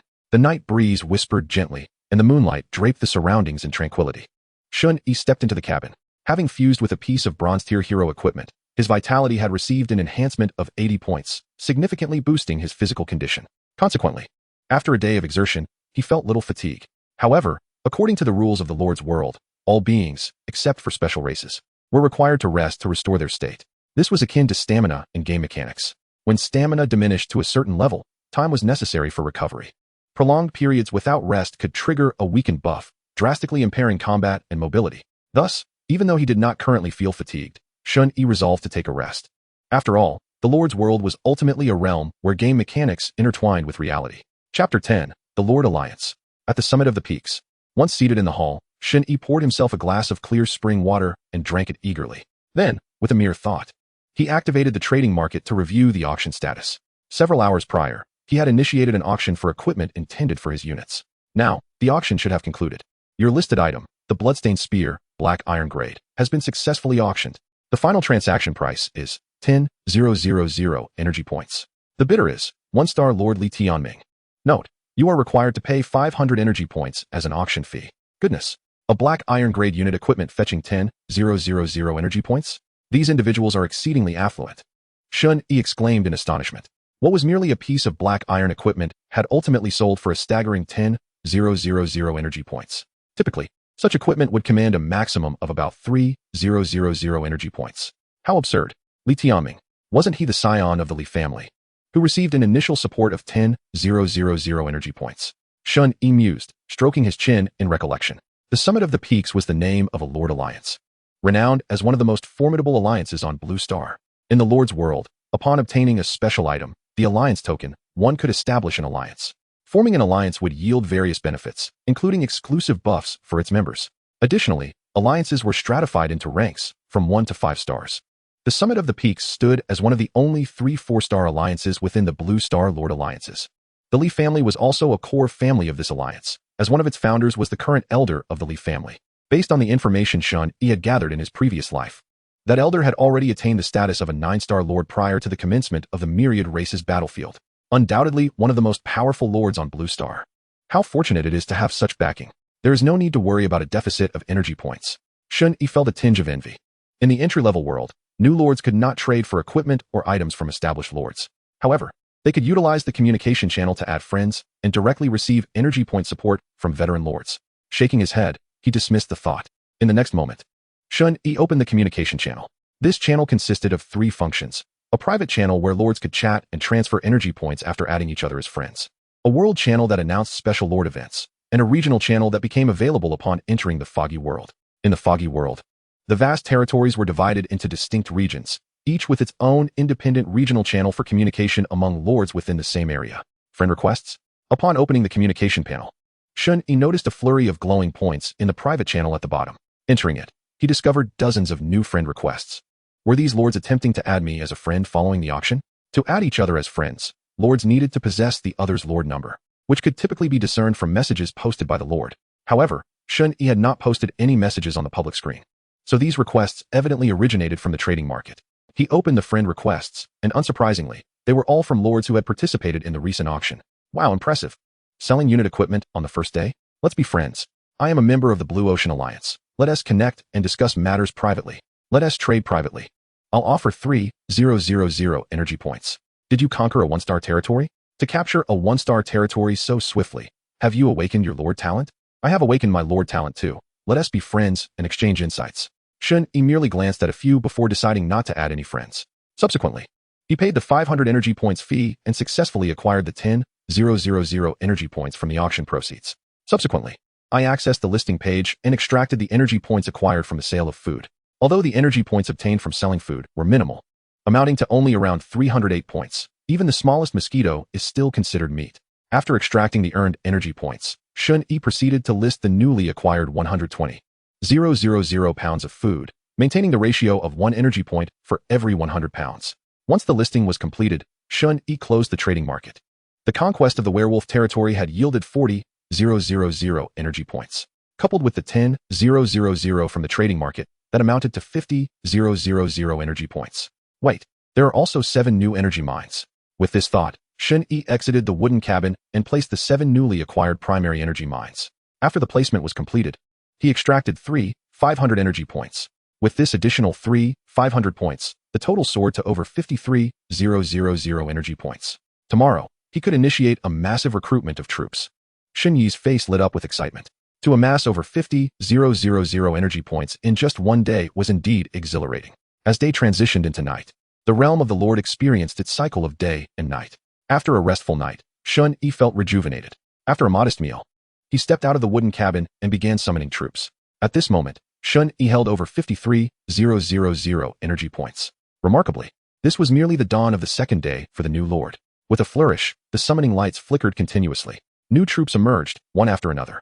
This method of summoning, which disregarded the limits on troop types, brought immense joy. Time passed, and the summoning of troops gradually concluded. Chapter 11. Centaur Warriors. Within the expansive territory, it was teeming with dense legions of undead creatures. The pallid breath of the undead permeated the air, sending shivers down one's spine. A skeleton warrior required 10 energy, while a necromancer archer required 30 energy. Shen Yi summoned over 1,000 skeleton warriors and necromancer archers in one breath. Upon completion, the composition of his undead army was as follows: 1, 200 skeleton warriors and 1, 200 necromancer archers. This number was temporarily sufficient. Shen Yi mused silently. Next, he opened the map, examining its details while instructing Moly. Moly, you will lead half of the troops in this direction. There lies a 2-star territory that you are to conquer. After reviewing the map and confirming the direction, Moly respectfully replied, understood. As a hero unit, Moly could command the troops. Moreover, as the Lord, Shen Yi could communicate with heroes at any time. With heroes in play, the conquest of the Lord's world would become significantly more manageable. The grand undead army divided into 2 paths. One contingent, led by the heavy swordsman Moly, advanced westward toward the territory, while the other, commanded by Shen Yi himself, moved southward. In the initial Lord's small world, there were 3 2-star indigenous territories. In his previous life, while searching for a 1-star territory, Shen Yi had fortuitously discovered the coordinates of these 3 2-star territories. However, in his past life, he had not dared to provoke the 2-star territories, merely circumventing them. If memory served, the other 2 2-star territories were inhabited by centaurs and bear demons. It dawned on Shen Yi that all 3 2-star territories were populated by beastmen. The undead army marched with remarkable speed, given that both skeleton warriors and necromancer archers possessed high physical attributes. In fact, Shen Yi, the commander, had the lowest physical attribute among them. Hours later, under Shen Yi's leadership, the troops traversed a significant portion of the world, successfully arriving at the location of a 2-star territory. This was yet another expanse of grassland, under a blue sky with white clouds, abundant in water and grass, presenting a scene of tranquility. In the distance stood an indigenous territory, a centaur domain. Within the territory, there were at least several hundred formidable centaurs. Centaur warriors. Rank, 2. Physical, 98. Mental, 43. Skills, trample, charge, slash. Centaur warriors are among the strongest of the second-tier beings, boasting exceptionally powerful base attributes and skills, surpassing even the werewolves. Centaurs could be considered cavalry. Now, I have unlocked infantry and ranged units. I still lack cavalry and aerial troops. I hope the upcoming rewards from the 2-star territory chest will bring me surprises. Shen Yi gazed at the distant territory, speaking to himself. With a grand gesture, he issued the command, advance and flatten the territory ahead. Instantly, the skeleton warriors and necromancer archers surged forth. Shen Yi retained 10 skeleton warriors and 10 necromancer archers by his side, while the remaining undead forces charged toward the centaur domain. In an instant, the grassland trembled as over 1,000 undead beings unleashed a torrent of energy. The overwhelming surge of undead energy surged toward the centaur territory. Within the domain, the centaur warriors were stirred. As they emerged from their territory and beheld the oncoming tide of undead forces, a silent fury spread through their hearts. This was the undead. Where did such a multitude of undead beings come from? What a terrifying aura of undead energy. How could these undead creatures possess such formidable power? Quickly, gather. They are coming for us. In the first moment, numerous centaur warriors charged forth to engage Shen Yi's undead forces. The earth quaked and smoke billowed. Hundreds of towering centaurs suddenly launched their charge. But the next moment, whoosh, whoosh, whoosh. Arrows imbued with white energy rained down, piercing through the air. Within the rain of arrows, over 100 centaur warriors fell lifeless in an instant. Even so, the remaining centaur warriors remained undaunted. Each surviving centaur warrior felt energy surging within them, conjuring a sharp slashing blade. The blade, 1.5 meters long, gleamed with a flowing black sheen, slicing through iron with ease. Before this cadre of centaur warriors, even third-tier units would find them formidable. Yet now, facing Shen Yi's undead forces, these powerful second-tier beings were utterly insufficient. Whoosh, whoosh. The terrifying arrows continued to rain down, and the centaur warriors scarcely had time to approach the undead forces before they met a swift demise. In the end, all centaur warriors, including 3 elite centaurs, perished at the hands of the necromancer archers. The disparity was too vast. Second-tier beings stood no chance against the damage dealt by the necromancer archers. Shen Yi sighed, reflecting on the battle. On the open ground before the distant territory, the bodies of fallen centaurs lay strewn about. The skeleton warriors stood at attention, holding their bone knives. In this battle, the skeleton warriors had barely engaged in close combat, as the necromancer archers had already cleared the battlefield. A gentle breeze swept across the grass, carrying the pungent scent of blood far away. The corpses of the centaur warriors littered the ground, their blood pooling into a gruesome tableau. Meanwhile, on Shen Yi's side, the system's kill notifications gradually ceased. A total of 423 second-tier Centaur warriors had fallen, 3 of whom were elite Centaurs with attributes comparable to those of top-tier third-tier beings. All had perished. Each Centaur warrior yielded 130 energy points, while each elite Centaur yielded 300. In total, he accrued 500 energy points. A glimmer of joy shone in Shen Yi's eyes. After a brief moment of anticipation, he awaited the notification for capturing the territory. Congratulations. You have successfully captured a 2-star territory. You have obtained a 2-star territory chest. With the notification appearing, Shen Yi took a step forward, flanked by the skeleton warriors and necromancer archers, as he entered the Centaur territory. Chapter 12, Ascension to 2-star. Shortly thereafter, Shen Yi explored the entirety of the Centaur domain, successfully collecting 12 primary energy mines, and an additional 250,000 pounds of food. Regrettably, the coveted architectural blueprints or treasure chests remained elusive. However, Shen Yi held little expectation in this regard. Generally, territories capable of yielding architectural blueprints must possess a rating of at least 2 stars. Even in 2-star territories, the acquisition of architectural blueprints and treasure chests is exceedingly rare. After clearing the Centaur territory, Shen Yi procured the territory's treasure chest, preparing to unveil its contents.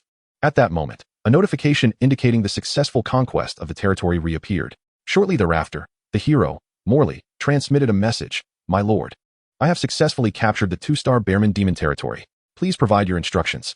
After reviewing the information, Shen Yi commanded, upon conquering the territory, your task is to enter and gather useful resources such as energy mines, food, blueprints, and treasure chests. As a hero, you possess the skill to seize energy mines. Give it a try. Once you have collected all the items within the territory, you may command the troops to return. Time is of the essence. We will soon be departing this world. Morley replied, at your command, my lord. As anticipated, Morley successfully captured the 2-star territory. This was entirely within expectations, considering he was a hero with combat prowess comparable to a 6th-tier creature. With a flicker of thought, Shen Yi resumed opening the treasure chest. You have opened the territory treasure chest, 2-star. The following items were obtained: 1 piece of bronze-level hero equipment and 6 world stones. Before long, the treasure chest was fully opened, revealing 2 types of items: hero equipment and world stones. The world stone is a guaranteed item from territory treasure chests. Every single treasure chest must contain a world stone. What a pity, my luck is slightly lacking this time, Shen Yi lamented. Subsequently, he retrieved the newly acquired hero equipment, the flame staff, bronze level. Type, hero weapon. Restrictions, usable by any hero or lord unit. Effect 1, Spirit 100, Constitution 10. Effect 2, can cast a fireball without consumption, with a cooldown of 1 minute. The new hero equipment was a spell-casting weapon, half a meter long, entirely black, with a dazzling crimson gem embedded at its tip. After inspecting the attributes of the new equipment, Shen Yi was quite pleased and decided to equip it himself. He immediately commenced the enchanting process. With a brilliant flash of bronze light, the flame staff merged with Shen Yi's being, successfully completing the enchantment. Instantly, a surge of energy manifested within Shen Yi, flowing through his limbs like a gentle stream. He could distinctly feel his physical condition enhancing and his mental acuity rapidly elevating. After a brief moment, the enhancement concluded. Shen Yi extended his right hand. With a flash of fiery brilliance, the flame staff reappeared in his grasp. He pointed the staff towards the void ahead. In an instant, a fireball the size of a basin coalesced and shot forth with a thunderous roar. Boom! In the grassy expanse several dozen meters away, a searing flame erupted, vibrant fire elements dancing animatedly. The skill this staff possesses is quite remarkable. It can effortlessly annihilate second-tier creatures. Shen Yi nodded in satisfaction. Several hours later, Shen Yi and Morley returned to the territory, one following the other. Morley respectfully presented the treasure chest along with other spoils, which included 1 2-star territory treasure chest, 15 primary energy mines, and 360,000 pounds of food. Additionally, he had amassed approximately 60,000 energy points from slaying Bearman demons. Indeed, a bountiful harvest. Shen Yi promptly opened the territory treasure chest that Morley had brought back. You have opened the territory treasure chest, 2-star. The following items were obtained: 1 piece of bronze-level unit equipment and 6 world stones. Upon opening the treasure chest, it once again yielded 2 items. However, this time, one of those items was unit equipment. Our luck seems to be improving once more. Shen Yi's face lit up with delight. Among items of the same quality, unit equipment is considerably more precious than hero equipment. The value of a single piece of bronze-level unit equipment is at least 5 times that of an equivalent hero piece. With a flicker of thought, Shen Yi retrieved the newly acquired unit equipment, the Eagle Eye Amulet, bronze level. Type, unit accessory.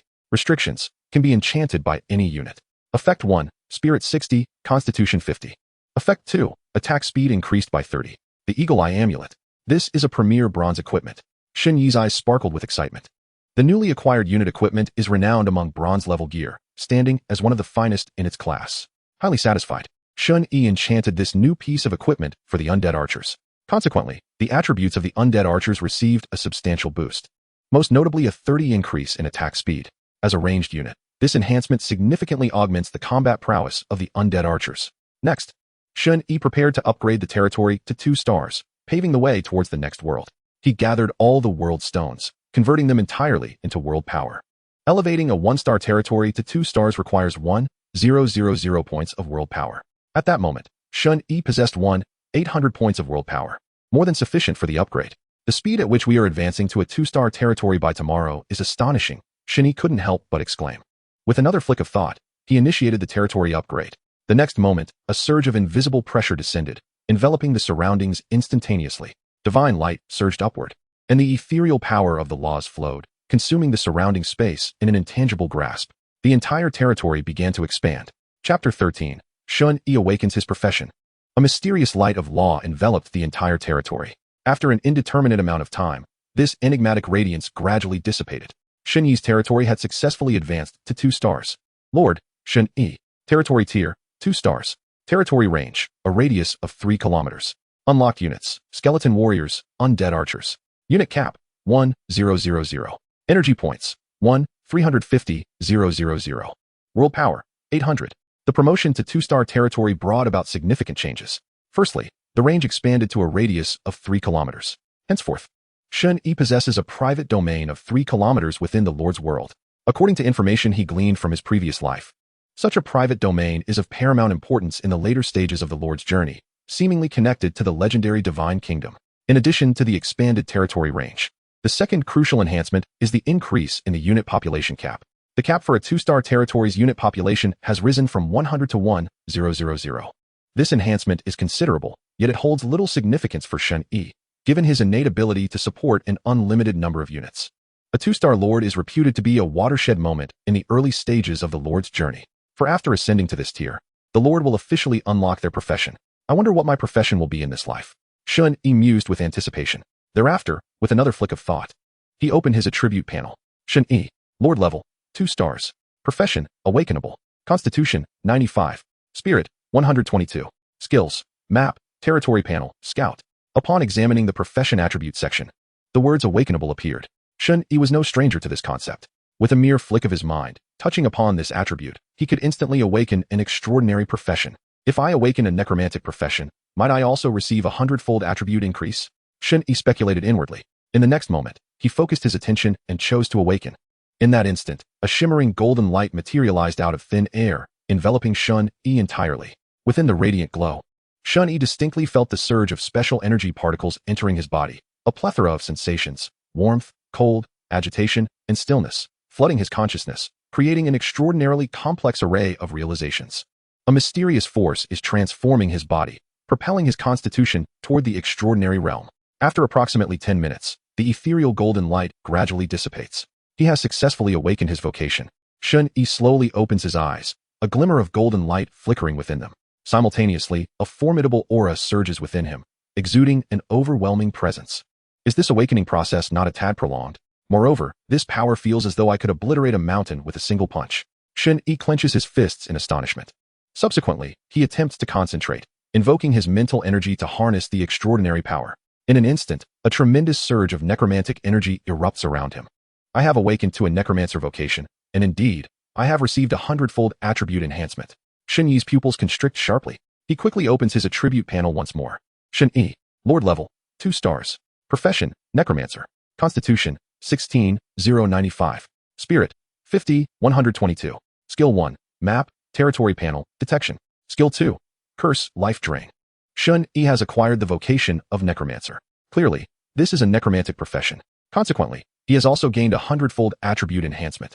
His constitution and spirit attributes have undergone a terrifying elevation. 50,000 in spirit. No wonder a mere thought can summon such astonishing necromantic power. Shen Yi displays a look of shock. A spirit exceeding 50,000 has surpassed the strength of a 6th-tier unit, comparable to a 7th-tier creature. Not only is his spiritual attribute formidable, but his constitution has also reached an astonishing 16,000. This is simply astounding. A 2-star lord possessing such terrifying attributes is utterly unbelievable. He decides to examine his new skills. After a considerable moment, he manages to calm his tumultuous emotions and begins to review the skills he has just acquired. The Necromancer currently possesses only 2 second-tier skills. Curse reduces the target's attributes, slows their movement speed, and diminishes their stamina for 3 minutes. Life Drain. Focus for 1 second to inflict a life-draining effect on the target. Shen Yi familiarizes himself with these skills and quickly masters their application. One skill inflicts debuffs, while the other possesses offensive capabilities. These skills are quite decent. Although they are merely second-tier skills, their effects will undoubtedly be remarkable under the enhancement of my 50,000 spirit. I eagerly anticipate the skills that will be unlocked in the future. Shen Yi muses. Though his newly awakened profession possesses only 2 skills, as his lord level rises, higher-tier skills will continuously unlock, and his foundational attributes will perpetually improve. It can be said that upgrading the territory is synonymous with the lord's continuous advancement. It is said that ultimately, a lord can ascend to become an unparalleled deity. The path of the lord is reputed to have infinite potential. Shaking his head gently, he refocuses his thoughts. Remarkably, the territory has already ascended to 2 stars. The next step is to prepare for ascension into a more advanced lordly realm. The initial lordly world is merely a novice zone. The subsequent intermediate lordly world is the grand stage for higher lords. With a flicker of thought, Shen Yi begins to initiate operations. Moments later, a system notification appears. Congratulations. You have successfully ascended to a 2-star lord.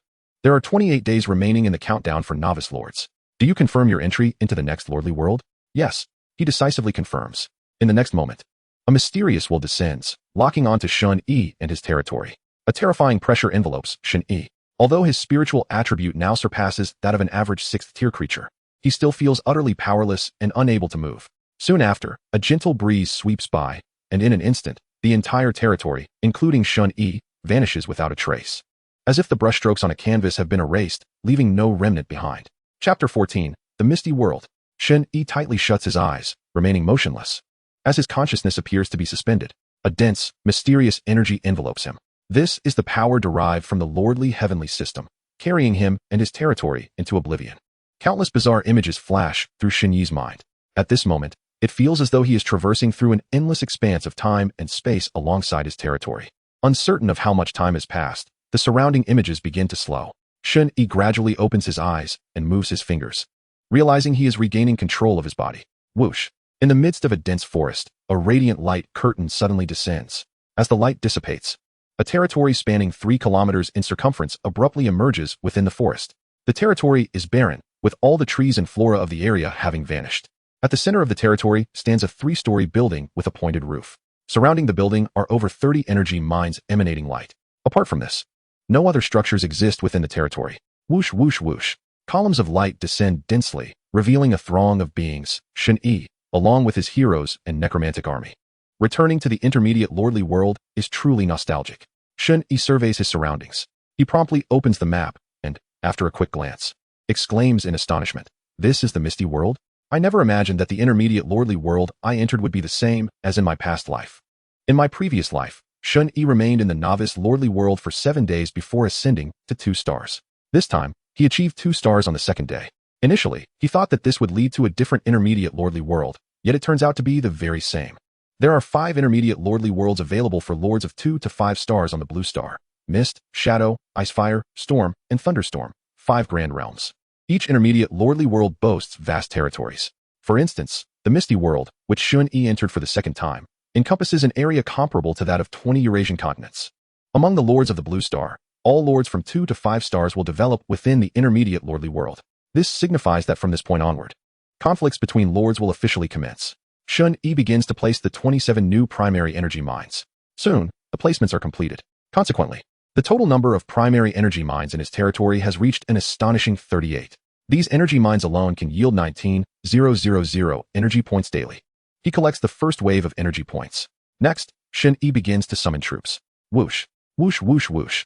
A series of summoning beams descend from the heavens. In the open spaces of the territory, new skeleton warriors and necromantic archers continuously appear.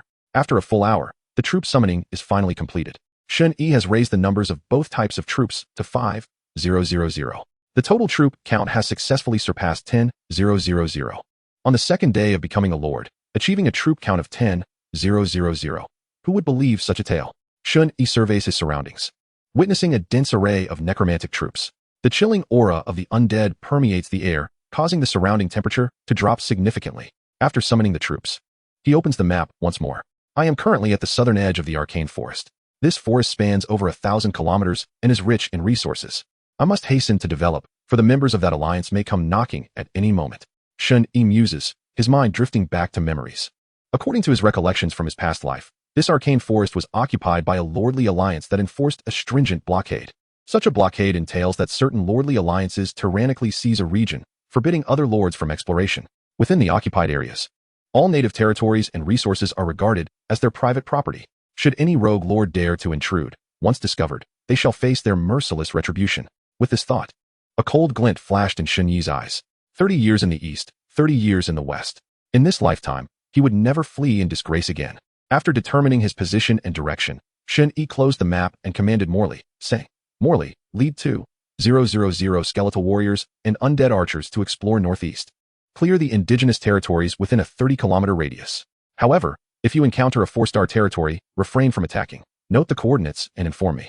Should you come across a territory belonging to a blue-star lord, even if it is a 2-star or 3-star, do not act recklessly. Do you understand? Morley nodded respectfully, replying, Understood. I shall not disappoint you, my lord. He then began to assemble the troops. Minutes later, a total of 4,000 undead soldiers, under Morley's command, marched forth. A formidable wave heading northeast. Once Morley departed, Shen Yi began gathering his forces. He left 1,000 skeletal warriors and undead archers to defend their home.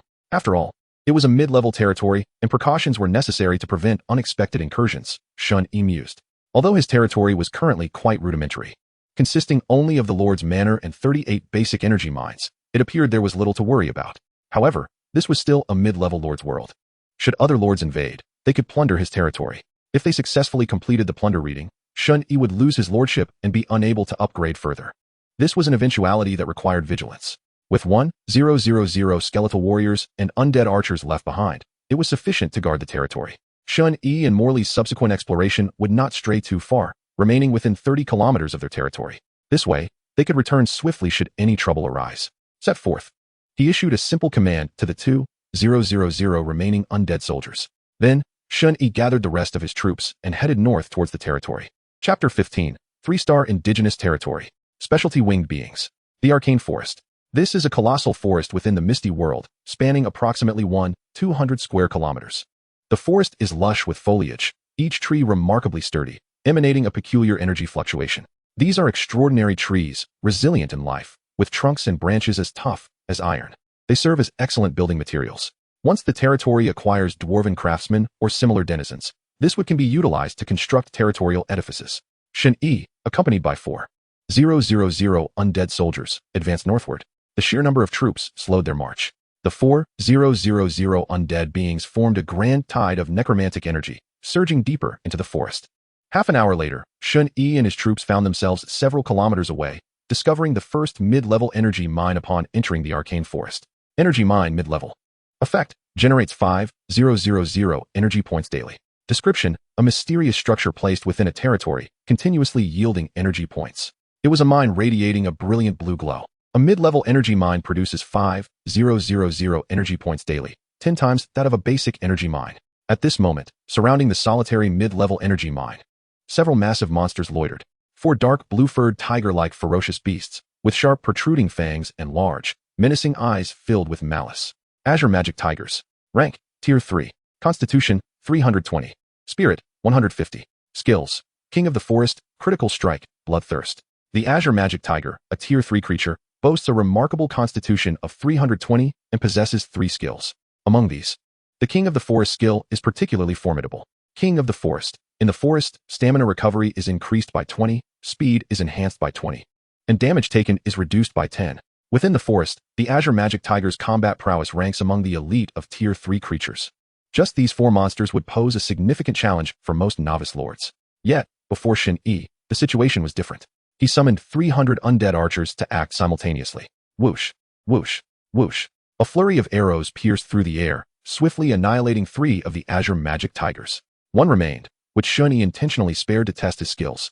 With a mere flick of his right index finger, an astonishing surge of necromantic energy manifested. Skill: Curse. In the next moment, the last remaining Azure Magic Tiger was enveloped by a pallid energy, rendering it feeble. Following this, Shen Yi concentrated, and a staff adorned with a fiery red gem materialized in his hand. With a gentle wave, a massive fireball coalesced, hurtling towards the weakened tiger. Boom! The flames erupted, engulfing a 3-meter radius in elemental fire.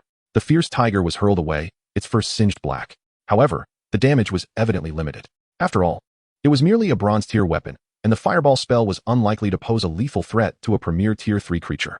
After assessing the fireball's damage, Shen Yi stowed away the staff. Next, he calmed his mind, pointing his right index finger into the void once more. A ripple emanated from his fingertip, and an overwhelming wave of necromantic energy surged forth. Skill, Death Curse.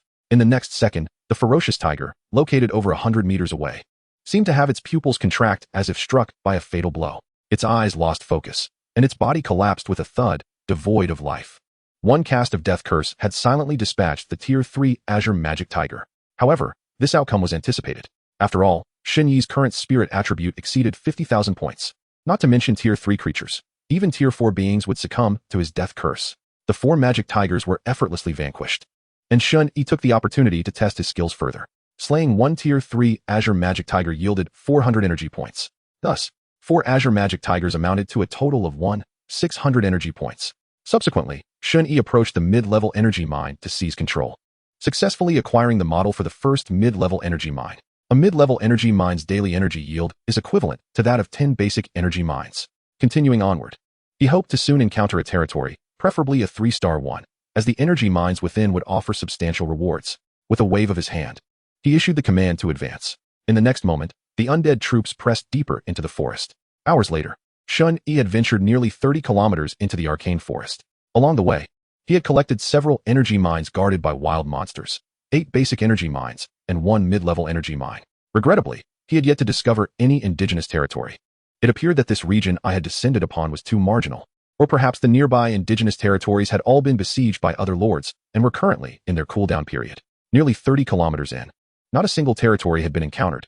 Morley, on the other hand, did come across one, but it was merely a 2-star territory. Shen Yi reflected, feeling somewhat dissatisfied with the current exploration results. The arcane forest was indeed a resource-rich area. Even at the periphery of this region, there should logically be an abundance of 2-star or 3-star territories. It was highly likely that they had entered a cooldown phase. If he ventured another 10 kilometers without discovering a territory, he would need to consider returning. Another hour passed. Shen Yi led his troops deep into the forest, having traversed 35 kilometers. At last, he stumbled upon the first indigenous territory. Armed with formidable spiritual acuity, Shen Yi detected the presence of the territory several hundred meters ahead. In his perception, it was at least a 3-star territory. A robust aura emanated from this domain, indicating its formidable nature. He surmised it to be a 3-star territory. If it were 4-star, the energy radiating from within would be even more astonishing. Shen Yi reflected upon this. As a former lord, he possessed ample experience to discern the tier of a territory based on its emitted aura. A 3-star territory is within my grasp with the forces I command. Let us investigate. Swiftly, Shen Yi made his decision, directing his undead forces to advance towards the territory, situated half a kilometer ahead. As they drew closer, Shen Yi's perception of the biological entities within the territory sharpened. Indeed, it was a 3-star indigenous territory. The extraordinary beings inhabiting it were winged humanoids. These winged beings, a subclass of beastly entities, bore a human-like form, yet possessed the formidable fangs of wild beasts, and sported a pair of fearsome fleshy wings on their backs. Generally, all winged beings rank above average among their tier. At this moment, Shen Yi observed a group of dark red-skinned winged beings, exuding a faintly searing aura. Clearly, they represented a special variant among winged beings. Chapter 16, Dark Flame and the Undead. Incoming attack. It's the undead. Came the alarm. Quick, notify the commander. As they closed the distance, some patrolling winged beings outside the territory became aware of the approaching undead forces. In a mere 30 seconds, 2,000 dark red winged beings ascended from the territory, surrounded by the force of a fierce gale, their speed remarkable as they surged forth. Without uttering a word, they conjured dark red longbows and launched an assault against the undead army. Dark flame winged beings. Rank, Tier 3. Constitution, 280. Spirit, 380. Skills, Gale, Dark Flame Arrow Lethal. The dark flame winged beings were Tier 3 creatures, and among the elite of their tier. Their spirit attribute reached an impressive 380. Shen Yi was taken aback. He hadn't anticipated encountering such powerful beings in his first 3-star territory. It is worth noting that 400 points signifies the normal upper limit for Tier 3 extraordinary attributes. The dark flame winged beings already stood at the pinnacle of Tier 3 indigenous creatures regarding spiritual attributes. With their ranged attack capabilities and ability to fly, The skeletal warriors were utterly powerless before them. Thankfully, I still have the undead archers. Shen Yi narrowed his eyes slightly. He immediately issued commands for the skeletal warriors to retreat swiftly, evading the incoming attacks. The 2,000 undead archers advanced, summoning their spectral longbows to unleash a counterattack against the oncoming dark flame-winged beings. Whoosh, whoosh, whoosh. The arrows infused with darkness and flame clashed against the pale energy of the undead arrows, filling the skies within a radius of several hundred meters. The trees of the arcane forest, resilient as iron, were reduced to mere dust under the incessant barrage of the two types of arrows. Shen Yi grasped his fire staff, bronze, with his left hand, while simultaneously pointing with his right, casting his limited skills in quick succession. Skill, curse. Skill, spell of death. In the air, numerous dark flame-winged beings succumbed to weakness, swiftly dispatched by the undead arrows. Simultaneously, several dark flame-winged beings suddenly lost their vitality, plummeting to the ground as lifeless corpses. Shen Yi's skills were exceptionally potent. Even the elite Tier 3 indigenous creatures struggled to withstand them. The battle unfolded overwhelmingly in his favor. After all, the attributes of the undead archers were exceedingly high, rendering the dark flame-winged beings no match. In less than 10 minutes, all 2,000 dark flame-winged beings fell, becoming mere corpses on the ground. These corpses transformed into energy points, surging into Shen Yi's grasp. Each dark flame-winged being slain yielded 500 energy points. The undead archers also suffered considerable losses, with 320 of them perishing. This was within Shen Yi's expectations. Although the attributes of the undead archers surpassed those of the dark flame-winged beings, the latter's ability to fly, coupled with their dark flame power and gale skill, resulted in impressive speed and damage. This casualty ratio was entirely acceptable. Summoning a single undead archer only required 30 energy points. This battle could be deemed a resounding success. Skeletal warriors, assemble. Charge. The first skirmish concluded. The initial wave of dark flame-winged beings was entirely annihilated. Following this triumph, Shen Yi pressed on to lead the skeletal warriors in a siege. A towering 3-meter wall, festooned with dense green thorns, stood at the edge of the 3-star territory. Several hundred meters away. If Shen Yi recalled correctly, this was the Thorn Wall, a type of magical wall, classified as a silver-tier extraordinary structure, boasting formidable defensive capabilities. Truly, this was a 3-star territory, far superior to a 2-star one. Just this Thorn Wall alone could withstand any 2-star lord. Coupled with the aerial archery of the dark flame-winged beings, even the seasoned armies of 3-star lords would find themselves in dire straits. Shen Yi silently regarded the imposing thorn-covered wall ahead. The skeletal warriors charged towards this extraordinary fortification. The 2,000 skeletal warriors surged forth like a torrent of white, rapidly approaching the winged territory. As the skeletal warriors neared, the green thorns entwined around the towering wall suddenly came to life. The dense thorns writhed like serpents, sweeping fiercely towards the skeletal warriors. Simultaneously, a multitude of dark flame-winged beings once again took flight from the other side of the wall, drawing their bows to unleash a torrent of arrows towards the skeletal warriors. In an instant, a rain of dark flame arrows fell upon them. The skeletal warriors brandished their sharp bone blades, striving to fend off the incoming arrows. Meanwhile, the undead archers advanced rapidly from the rear, drawing their bows to engage in a frenzied exchange with the airborne dark flame-winged beings. The winged race is invincible. Slay them, these wretched undead. Within the winged territory, 10 exceptionally powerful dark flame-winged beings soared into the air, releasing arrows that inflicted damage exceeding that of their ordinary counterparts by more than double. Dark flame-winged being, elite. Rank, Tier 3. Constitution, 580. Spirit, 910. Skills, Gale, Dark Flame Arrow Lethal. 10 elite winged beings emerged, their attributes surpassing those of regular dark flame-winged beings by a substantial margin. If memory served, there should also be a leader-tier indigenous being within this 3-star territory. Shen Yi remained motionless, refraining from participating in the siege. The arrival of the 10 elite dark flame-winged beings did not significantly tilt the battle, as even the elite-tier dark flame-winged beings still fell short compared to the undead archers in terms of attributes. At the territory's edge, the serpent-like thorns were continuously severed. The airborne dark flame-winged beings were shot down one by one, with the collaboration of the Thorn Wall. The second battle endured for half an hour before concluding. Ultimately, including the 10 elite units, 3,000 dark flame-winged beings were vanquished. The Thorn Wall was utterly destroyed, reduced to a field of ruins. However, the undead forces also suffered grievous losses. Only a little over 200 skeletal warriors remained. The undead archers numbered just over 1,100. Nevertheless, they had successfully breached the territory of the dark flame-winged beings. Shen Yi stepped forth. Arriving at the ruins of the wall, he knew the battle was far from over. Based on his experience, a 3-star indigenous territory would invariably harbor at least one leader-tier unit. The leader-tier unit of this 3-star territory had yet to reveal itself. Indeed, before long, A terrifying aura erupted from the depths of the territory. An astonishing force of darkness and flames ascended to the heavens. In the next moment, a dark fire-winged being appeared, marked by a blood-red, mysterious magical symbol on its forehead. It was enveloped in an overwhelming dark fire power, even more formidable than that of elite dark fire-winged beings. Dark fire-winged being, Commander, rank, Tier 3, Constitution, 1200 Spirit, 1620, Skills, Gale. Dark Fire Arrow, Lethal Strike. Chapter 17, The Subjects, the Walls, the Treasure Chest. The Commander-level unit of the Dark Fire-winged beings has made its appearance. Within the realm of the Lord, the indigenous creatures classified as boss level are divided into Elite, Commander, King, and Overlord. A Tier 3 Commander-level unit possesses attributes comparable to the upper echelon of Tier 4. It shatters the limitations imposed by rank. At this moment, the eyes of the Dark Fire-winged Commander glowed a furious crimson, an infinite wrath emanating from its pupils as it fixated on Shen Yi's figure. Damn heretic! I shall sever your head and use it as a ball to kick. The Dark Fire-winged Commander bellowed, its fleshy wings thrashing violently, instantly enveloped by an astonishing gale force.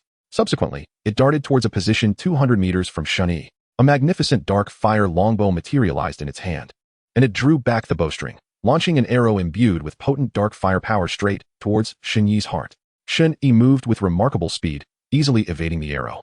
Meanwhile, his spiritual energy surged as he pointed with one hand, unleashing a series of skills. First, the skill of cursing, which immediately cast the Dark Fire-winged Commander into a state of weakness. Next came the curse of killing, enveloping the Dark Fire-winged Commander in life-draining energy. You have slain the Dark Fire-winged Commander, earning 3,000 energy points. The powerful Dark Fire-winged Commander's eyes glazed over, and it fell lifelessly from the sky, appearing as nothing more than a soulless corpse. Shen Yi's curse had obliterated the foe in an instant. Even a unit with attributes comparable to upper Tier 4 beings could not withstand a single strike from a Necromancer's curse. These indigenous creatures are sometimes rather foolish, truly resembling game bosses, waiting for their subordinates to perish before making their move. Moreover, my 50,000 points of spirit attribute are still excessively formidable. Coupled with the substantial single-target damage of the curse, even 5th-tier beings might not be able to endure a single cast of my curse of killing, Shen Yi mused. Congratulations. You have successfully conquered a 3-star territory. You have received a territory treasure chest, 3-star.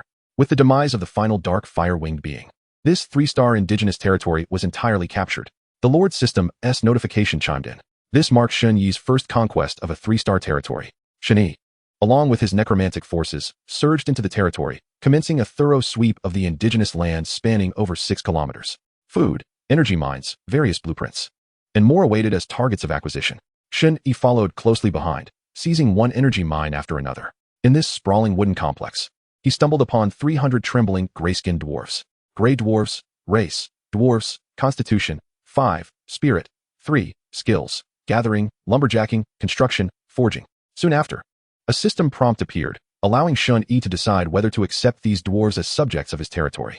He decisively chose to accept them, welcoming this cohort of 300 gray dwarves as the first subjects of his domain.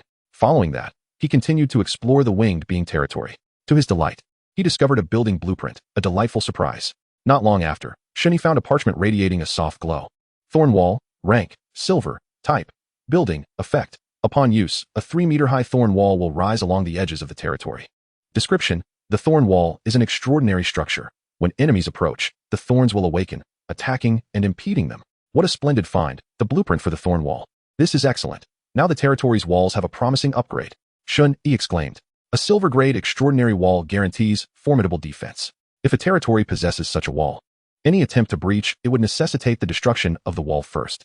Otherwise, even those who can fly or burrow would be unable to enter the territory directly. With this blueprint for a silver-grade wall, combined with the necromantic archers, the security of Shen Yi's territory would significantly improve. Before long, he had thoroughly scoured the 6-kilometer expanse of the territory. The haul was as follows. Food, 2. 3 million pounds, primary energy mines, 50, intermediate energy mines, 6, dwarven subjects, 300, building blueprint. 1 Shen Yi communicated with Morley, stating, Morley, it is getting late. Let us return to the territory for today. As you command. Shen Yi led the necromantic forces back to the territory. Of the 4,000 undead units, only a little over 1,300 remained, less than half. The losses were indeed substantial. Yet, in comparison to the losses, the gains were even more remarkable. The energy points harvested from slaying indigenous creatures amounted to 1.75 million. Along with a wealth of energy mines and food, the bounty was immense. Half an hour later, The hero Morley returned to the territory with another squad. By day's end, Morley's gains were far inferior to Shen Yi's. He had only conquered a moderately strong 2-star territory, yielding 150,000 energy points from slaying indigenous beings. Subsequently, Shen Yi began to tally the spoils. The forces split into 2 groups, exploring for a day, yielding the following results. Energy points, 1. 9 million, primary energy mines, 80, intermediate energy mines, 10 food, 3 million pounds, subjects, 300, territory treasure chests, 2, building blueprints. 1. The harvest was astonishing. However, this was only to be expected. Aside from myself, how could any newly elevated lords in the intermediate world conquer a 3-star territory? Shen Yi's face radiated joy. Indeed, the resources in the intermediate lord world are bountiful. The 300 gray dwarves returned to the territory alongside Shen Yi. They trembled in discomfort within the necromantic atmosphere of the domain. Shen Yi instructed them to settle in the southern part of the territory, designating it as their living area. Starting tomorrow, these gray dwarves would begin constructing buildings within the territory, prioritizing the creation of granaries. Given the dwarven race's capabilities, it would not be long before clusters of buildings arose within the territory. Now, let us open these 2 treasure chests in hopes of acquiring new units. Anticipation welled in Shen Yi's eyes as he retrieved the 2 territory treasure chests. He first opened the 2-star territory treasure chest. You have opened the territory treasure chest, 2-star. You have received the following items. Bronze grade hero equipment X1. Worldstone X6. Bronze shield, bronze grade. Type, hero weapon. Restriction, usable by any hero or lord unit. Effect 1, Constitution 90, Spirit 15. Effect 2, summons a magical shield for damage resistance, with a cooldown of 1 minute. The 2-star territory treasure chest yielded a bronze grade hero equipment, a shield. Generally, both heroes and lords can enchant 4 pieces of equipment. At present, Shen Yi had already enchanted 2 items, leaving 2 slots available. Thus, he chose to equip this new item for himself.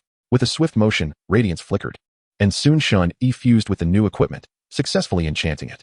With a mere thought, a bronze-hued brilliance flashed, revealing an ancient round shield in his hand. Not bad.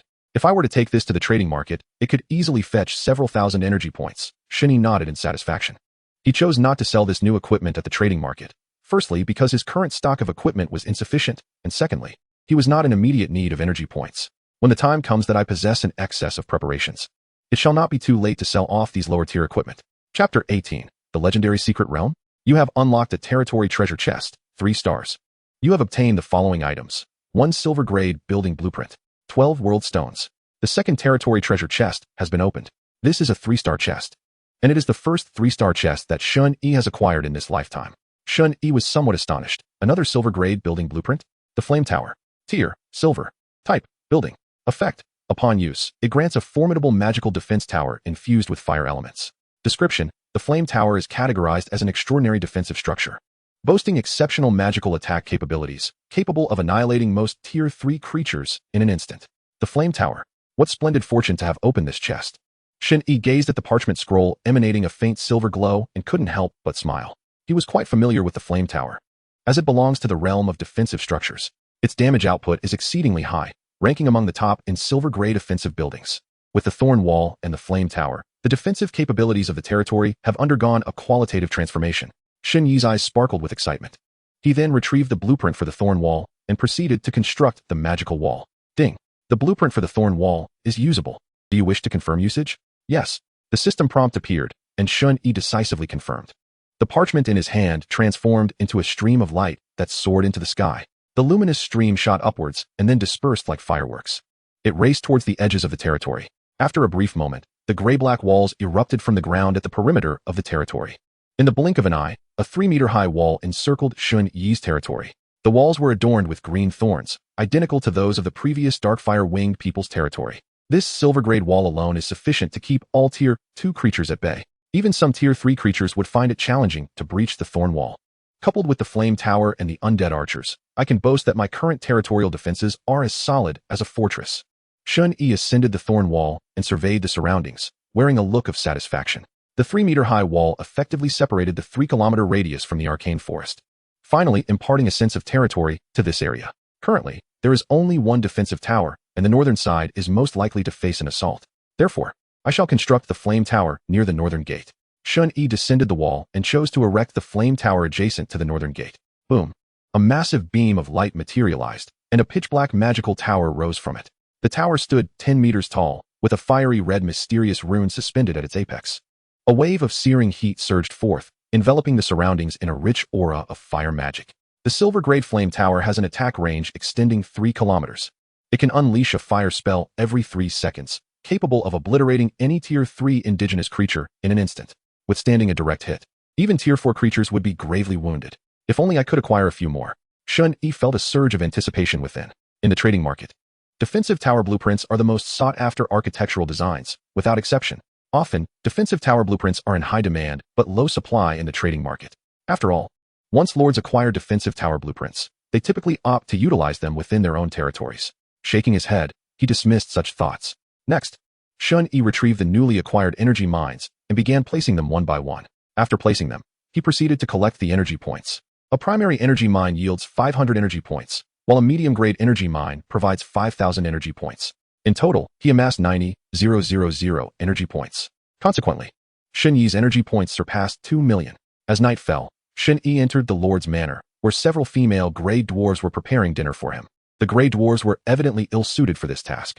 However, there was no choice, as Shen Yi's territory currently consisted solely of gray dwarf inhabitants. With the presence of gray dwarves, the food harvested could no longer be entirely sold. Yet, 300,000 pounds was excessive. Leaving behind 100,000 pounds would suffice for a considerable time, with the remainder put up for sale. While enjoying the food served to him, Shen Yi accessed the trading market. He listed 200,000 pounds of food for sale in the trading market. Subsequently, he closed the trading market and opened the communication interface. The communication interface comprises 3 channels: private, regional, and world. Currently, Shen Yi had no friends, so there were no messages in the private channel.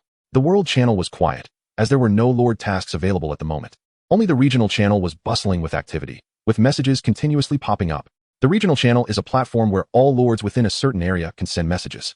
Typically, it encompasses a radius of 3,000 kilometers. Shen Yi opened the regional channel. Silvermoon Plain, a 5-star territory discovered, seeking 2 5-star lords to form a team, alliance members. Please refrain from disturbing. Starlight Plain, a 4-star territory discovered, seeking 2 4-star lords to form a team. A 4-star territory requires 3 people to team up?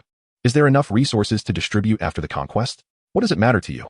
Kid, if you have the guts, I'm also in Starlight Plain. I've noted your information, and you'd best not cross my path. Shen Yi silently observed the posts and replies in the regional channel, feeling a sense of nostalgia. This lively forum atmosphere truly reminded him of the past. Within the channel, new posts continually emerged, only to be swiftly replaced by subsequent updates. The activity was indeed vibrant.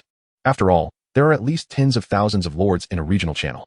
Some posts remain pinned at the top and have a longer retention time, taking a while before they are pushed down by later posts. Such posts are referred to as paid posts. By paying energy points to the system, one can publish a post in the pinned area. 100 energy points will allow for a post that remains for 30 seconds. Generally, when lords seek to form teams, they will publish such paid posts to find suitable partners for collaboration. Suddenly, a post caught Shen Yi's attention. Arcane Forest, I know of a legendary secret realm entrance, seeking cooperation from 5-star lords. What the heck? Is that true? A legendary secret realm entrance. Arcane Forest? Are you a member of the Thunderfire Alliance? No. I am not a member of any alliance. Not a member of the Thunderfire Alliance? How dare you operate in the Arcane Forest? Aren't you afraid of those lunatics coming after you? Afraid of what? It's just a 2-star alliance, with only 1 5-star lord. Do they truly think they can conquer the entire Arcane Forest? Chapter 19, Starlight Plain. The Arcane Forest has an entrance to a legendary secret realm? Upon reading this information, Shen Yi was taken aback. In his previous life, he had not spent much time in the Arcane Forest.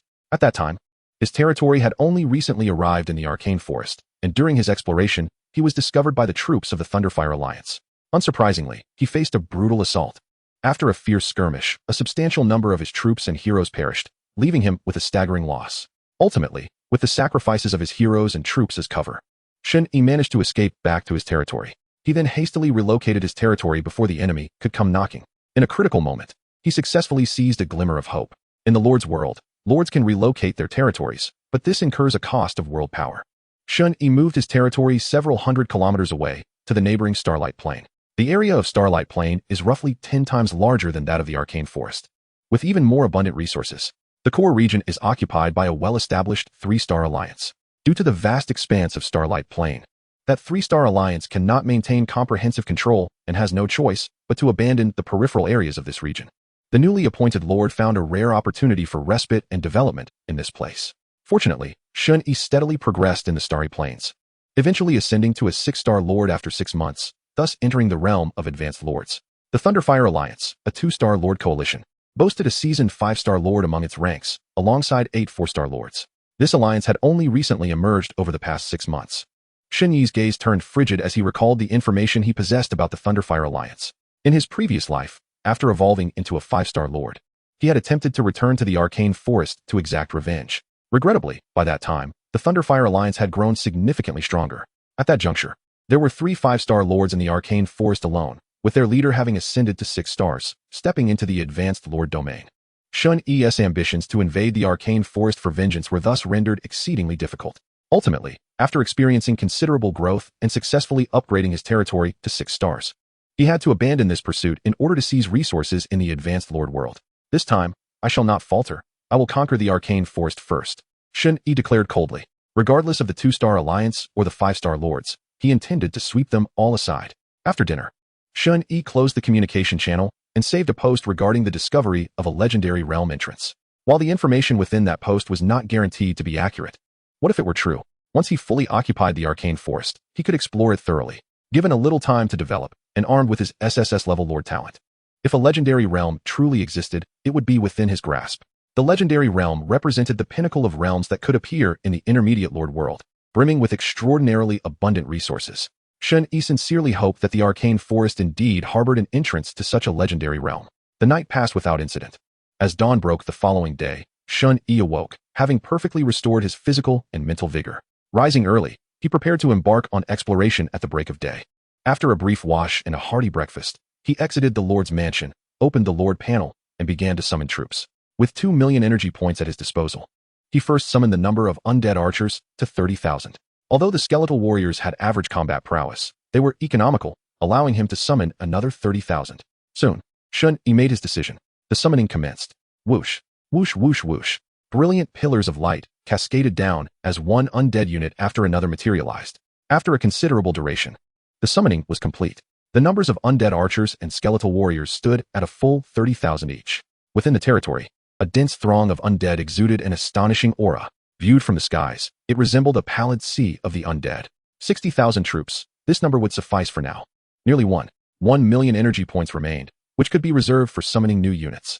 Shen Yi harbored hopes of unlocking new troop types today. 60,000 units, such a staggering quantity. At present, Shen Yi was merely a 2-star Lord.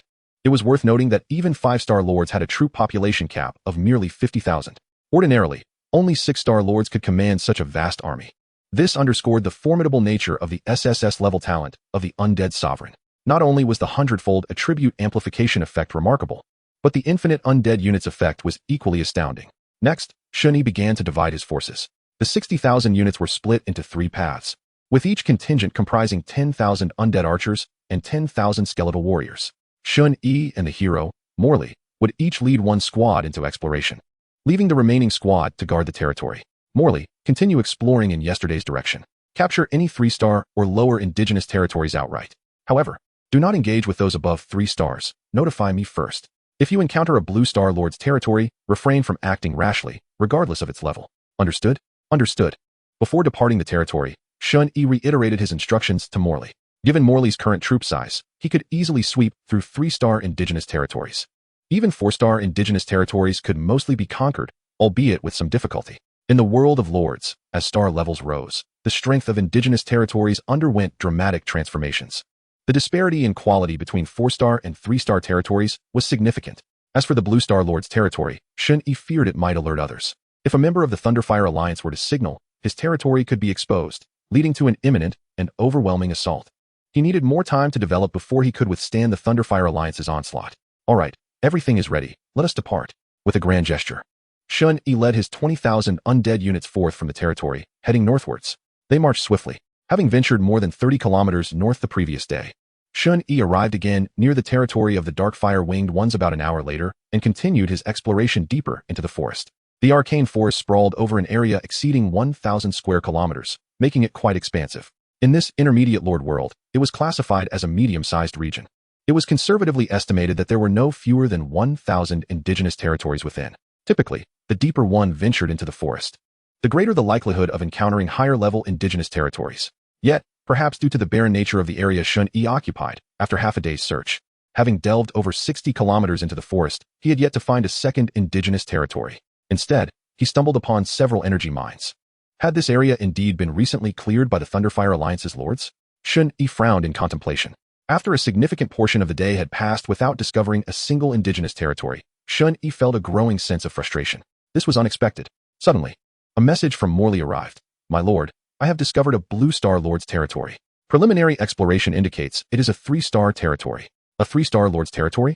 Shen Yi's heart tightened, and he replied to Morley, do not act hastily. Take note of the coordinates and return to the territory for now. Understood. Shen Yi opened the map and quickly identified the location of the 3-star Blue Star territory based on Morley's coordinates. This 3-star territory was likely one of the Thunderfire Alliance's holdings. The nearby area had probably just been cleared, which explained the scarcity of indigenous territories. Standing still, Shen Yi calmly pondered. Indigenous territories and energy mines refresh periodically. Once a region's resources are exhausted, after a while, they are replenished by the world's power, resulting in the emergence of new indigenous territories and energy mines. Thus, Shen Yi's deduction was sound. The area he occupied had likely been cleared by other lords, which accounted for the lack of indigenous territories. This suggested that the Darkfire-winged one's territory he encountered yesterday must have been a newly spawned resource. Indeed, in his previous life, he had entered the arcane forest 7 days later.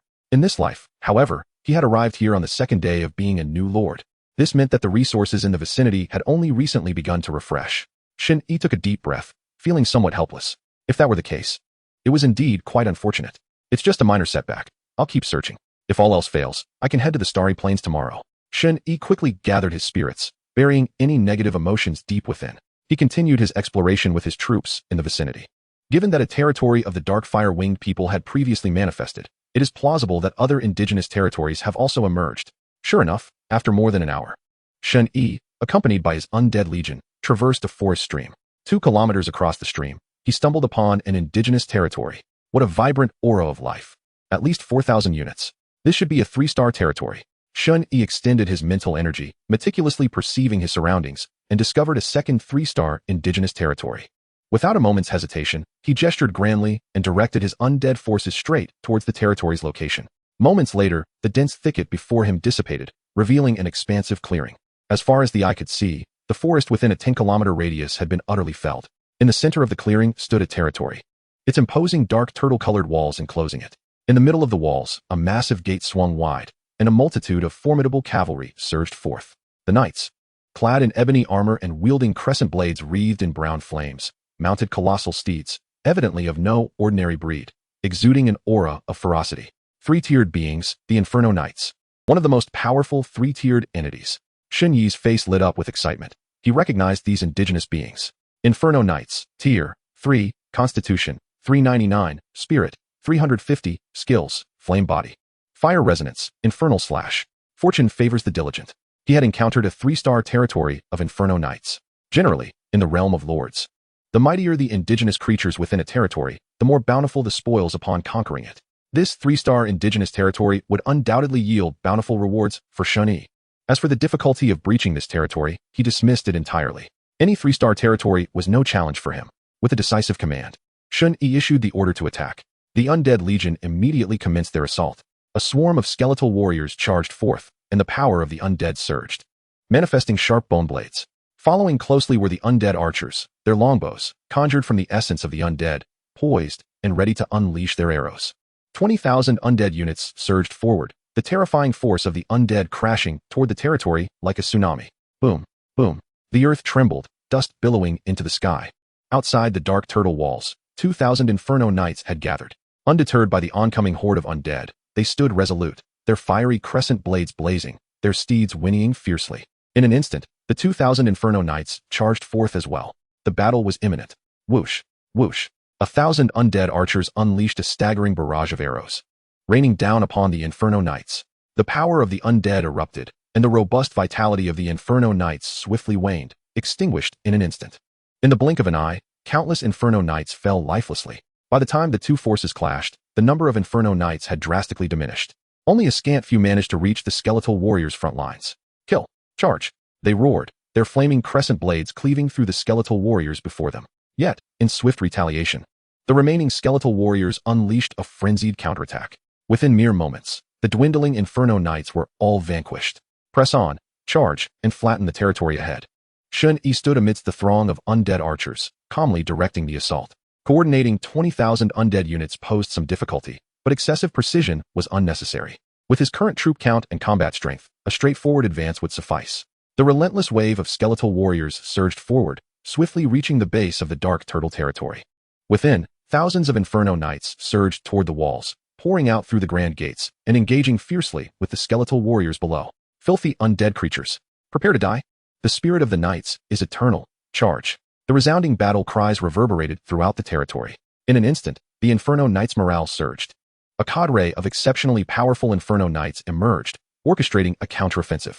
Elite Inferno Knights had appeared. Moreover, two figures wreathed in malevolent flames, resembling demonic deities, charged forth from the depths of the territory. The Inferno Knight Commander had arrived. Inferno Knight Commander. Tier 3, Constitution, 1900, Spirit, 1300, Skills, Flame Body, Fire Resonance, Infernal Slash. It seems the commander of this indigenous territory is not so foolish after all. Perhaps the undead's commotion was too great to ignore? Shen Yi observed the elite units and the commander without a trace of concern. In the next moment, he flickered away, swiftly advancing to the battlefield's front lines. He quickly locked onto several boss units and unleashed his skills in succession. Curse. Hex. First, he applied a weakened state to one boss, then unleashed life drain on another. In an instant, the first commander-level Inferno Knight fell lifelessly. It could not withstand the debilitating effects of the curse amplified by 50,000 spirit power. As his skills went into cooldown, the other commander also succumbed to the weakened state induced by the curse. Surrounded by several undead archers and skeletal warriors, this commander-level Inferno Knight soon met the same fate. Chapter 21, Three-Tiered Species. Terror Knight. You have slain the commander-level Inferno Knight, earning 3,500 energy points. The Lord System's kill notification echoed in the logs. In the span of mere minutes, all Inferno Knight boss units lay defeated. The battle within the territory was overwhelmingly one-sided. The undead forces swept through, systematically slaying the Inferno Knights. After several minutes, the last Inferno Knight was pierced through the skull by an undead arrow and collapsed. Thus, the battle concluded. The Undead Legion had incurred the loss of nearly 2,000 skeletal warriors, but had successfully claimed this 3-star indigenous territory. Congratulations. You have successfully conquered a 3-star territory. You have received a territory treasure chest, 3-star. The system's notification rang in his ears as Shen Yi stood amidst the fallen corpses. The territory yet to disperse. He extended his hand to retrieve the newly acquired treasure chest, his face alight with anticipation. May the goddess of fortune continue to favor me. In the next moment, the chest opened. You have opened the territory treasure chest, 3-star. You have obtained the following items. 1 3-tier random unit card. 12 world stones. A 3-tier unit card. His luck was truly unparalleled. Shen Yi's eyes widened, elation surging within him. The probability of a 3-tier unit card emerging from a 3-star territory treasure chest was exceedingly low, yet he had unveiled it with his second 3-star treasure chest. He hastily withdrew the unit card and used it immediately. Whoosh! The card, radiating a silvery brilliance, suddenly transformed into a stream of light and surged into Shen Yi's mind. Instantly, the system's notification resounded. Congratulations, you have unlocked a new unit. The newly unlocked unit is Terror Knight. Knight Unit. Splendid. Shen Yi was overwhelmed with joy. The Knight Unit ranks among the most formidable across any tier, easily placing within the top 10. With infantry and ranged units already in his ranks, the addition of cavalry would be perfect. A 3-tier cavalry unit, even if undead, would not fall short. Once enhanced, how fearsome would its combat power become? Shen Yi was engulfed in boundless anticipation, eager to teleport back to the territory and commence summoning Terror Knights. However, there was no alternative. He had to first cleanse the territory before him. Before long, under the swift gallop of Shen Yi, he efficiently swept through the domain of the Fiery Knights. The spoils were as follows: for million pounds of food, 80 primary energy mines, 15 intermediate energy mines, and 300 gray dwarf inhabitants. In addition, the extermination of the Fiery Knights yielded over 2.6 million energy points. This battle was nothing short of astonishing. As dusk settled, Shen Yi's exploration of the arcane forest came to a close on the following day. Although he had only captured a single indigenous territory, the outcome was exceedingly gratifying. Stepping into the embrace of the night, Shen Yi led his undead army back to their domain in an orderly fashion. "Welcome back, my lord," exclaimed the hero Morley, along with a group of gray dwarves waiting at the castle gate for Shen Yi's return. The territory was no longer the desolate place it had been in the past few days. Over the course of a day, the 300 gray dwarves had constructed numerous black wooden edifices within the territory.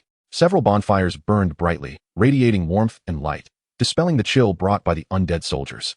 Bathed in the silvery glow of the moonlight, the landscape of the territory remained vividly visible. Among the 10 buildings, for were granaries, truly. The industriousness of the dwarven race was commendable, Shen Yi mused. He turned to a male gray dwarf and instructed, "These are the 300 new members of our territory. Please arrange accommodations for them shortly. Ah, you are called Rocky, correct? From now on, you shall be in charge of the gray dwarves within our domain. At your command, my lord, I shall serve with unwavering loyalty." The robust male gray dwarf bowed deeply, accepting his orders with reverence. Shen Yi nodded, allowing Rocky to integrate the 300 new gray dwarves, while he hurried towards the Lord's manor, his eyes alight with excitement. "Now, let us commence the summoning of my first Tier 3 unit. I am eager to see just how formidable it is." Upon reaching the manor, Shen Yi opened the Lord panel and navigated to the unit summoning page. At this moment, a new unit had appeared on the summoning page, the Tier 3 Fear Knight. The summoning required 400 energy points. In the next instant, as Shen Yi concentrated, the summoning began. A beam of light descended abruptly, and within it, the figure of the new unit emerged. A towering warhorse, robust and powerful, yet with hollow eyes, emanated an aura of chilling desolation. This was an undead warhorse, imbued with a distinctive spectral essence. Beside the undead steed stood a figure clad in heavy black armor, also exuding an aura of deathly stillness. This was the Tier 3 undead unit, the Fear Knight. Fear Knight. Rank, Tier 3. Constitution, 36,000. Spirit, 29,000. Skills, Charge, Blade of Death, Fearful Roar. A constitution of 36,000. A spirit of 29,000. Such attributes were truly terrifying. Shen Yi's pupils constricted in shock. A Tier 3 unit possessing attributes rivaling those of a Tier 6 indigenous creature was undeniably astounding. Shen Yi had anticipated this, yet he remained utterly astonished. If it were any other lord, they would likely be left speechless. 400 energy points to summon a cavalry unit with Tier 6 combat capabilities. Moreover, the summons appeared to have no upper limit. How could other lords compete with this? Shen Yi inhaled deeply, repeatedly calming his racing heart. At that moment, he comprehended the sheer terror of an SSS tier lord's talent. Had he become invincible upon entering the intermediate lord realm on just the second day? Shen Yi spread his hands, feigning innocence. In the intermediate lord realm, Tier 5 indigenous creatures were the highest ranked units. This meant that with the Fear Knights, Shen Yi could potentially dominate all the lords in this world. Summoning more Fear Knights, he could directly overrun the strongholds of the top alliances. Those top alliance lords occupied the most lucrative territories, likely brimming with wealth. Capturing their domains would lead to immense riches. Shen Yi thought with palpable excitement. In comparison to the indigenous territories, the lords of those top alliances were the true prizes in this world. Their territories undoubtedly housed an abundance of energy mines. As Shen Yi understood, alliances like the Pinnacle Alliance, a 4-star faction, would have their strongholds in every intermediate world. The alliance strongholds were invariably situated in the most resource-rich core regions. Only members of their alliance could enter those areas for exploration and development. Any outsiders attempting to intrude would face fierce retribution. These top alliance strongholds were perpetually guarded by more than 10 5-star lords. I must prepare thoroughly. First, I shall conquer the Thunderfire Alliance in the Arcane Forest, and then I will sweep through those top alliances.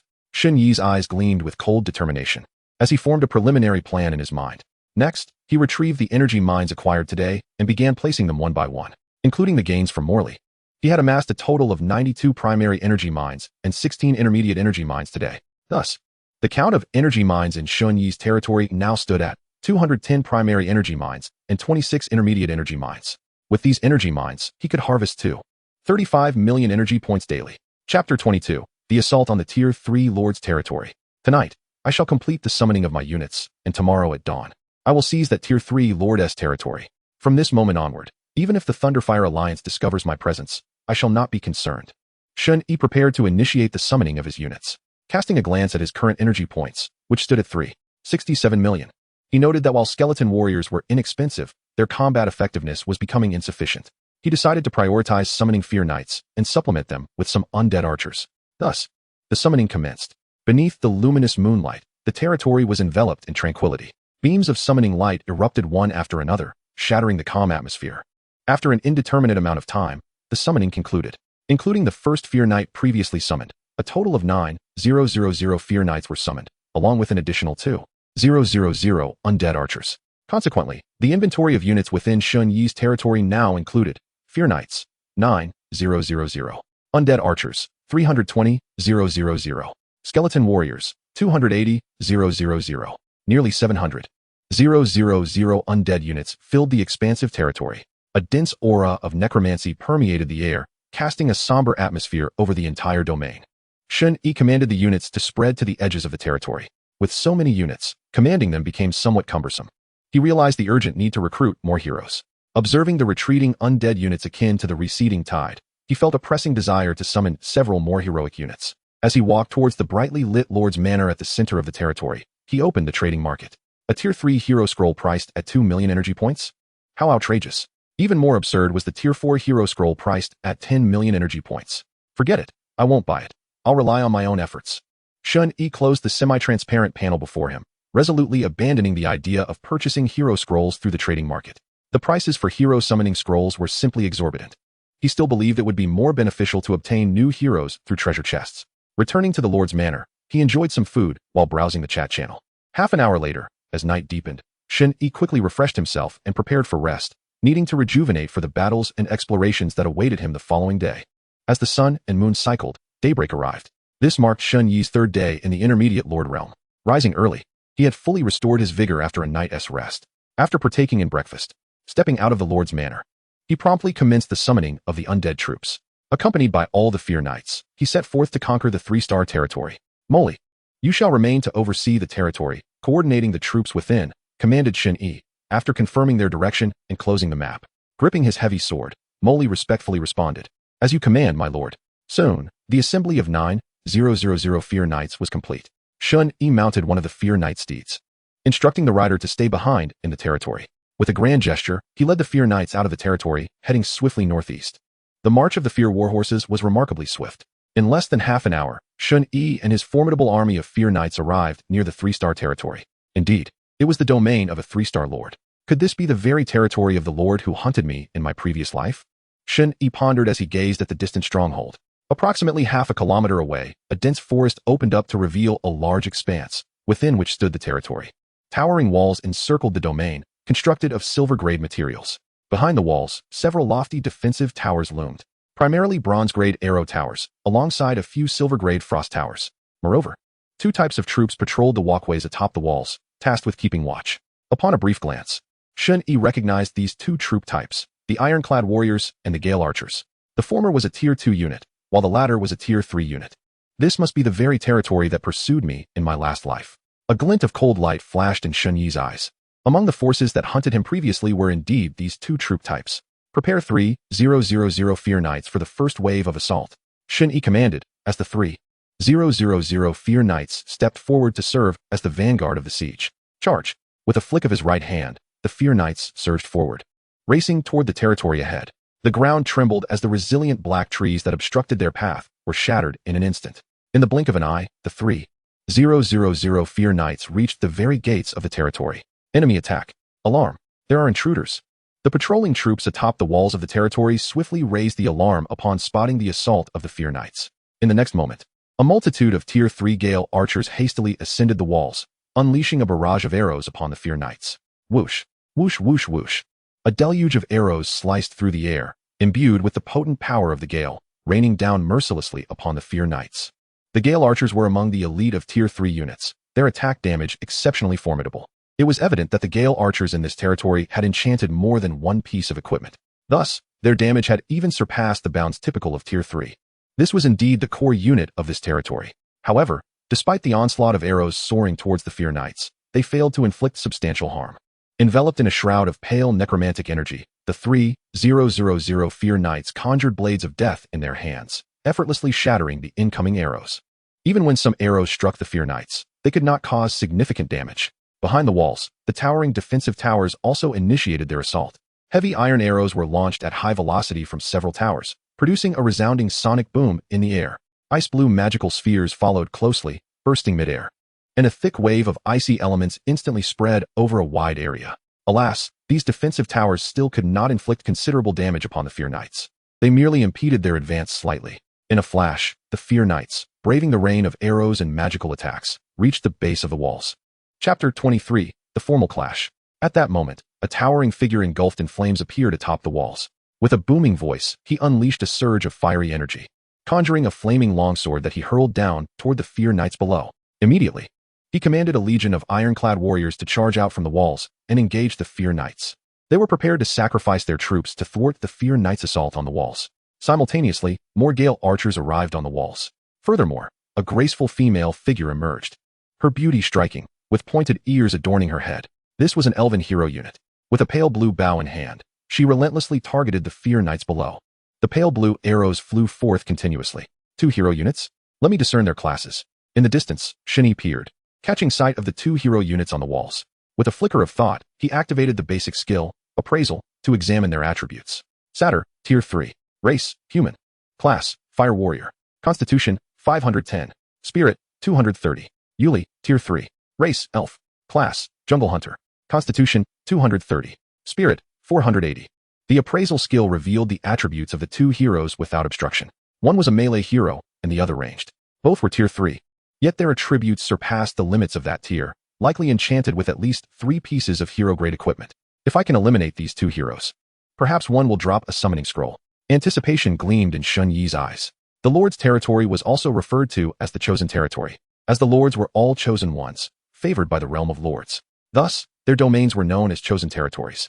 Unlike indigenous territories, defeating the troops and heroes of a chosen territory would not yield energy points. However, vanquishing heroes had a high probability of dropping items. Additionally, conquering a chosen territory would yield multiple treasure chests. A 3-star chosen territory typically provided at least 3 treasure chests. Is the territory's lord so composed? Why does he not reveal himself? Shen Yi found it somewhat surprising. Up ahead, the Fear Knights had already breached the walls and invaded the territory. Yet, the lord of the territory still did not show himself. Perhaps he is just conveniently absent from his domain? Shen Yi speculated. Shaking his head, he dismissed the thought. Regardless of whether the opposing lord was present or not, the fate of this territory was sealed. With a wave of his hand, he issued a command. Second wave, 3,000 Fear Knights. Step forward and enter the territory. Charge. Instantly, the second wave of Fear Knights sprang into action. Another 3,000 Fear Knights advanced, charging into the territory. Shen Yi remained stationary, having no intention to advance himself. With 6,000 Fear Knights, it was more than sufficient to effortlessly conquer this 3-star chosen territory. Half an hour later, the clamor of battle gradually subsided. The 6,000 Fear Knights had breached the inner walls, advancing relentlessly, annihilating all troops within the territory. They cut a swath from the southern edge to the northern limits.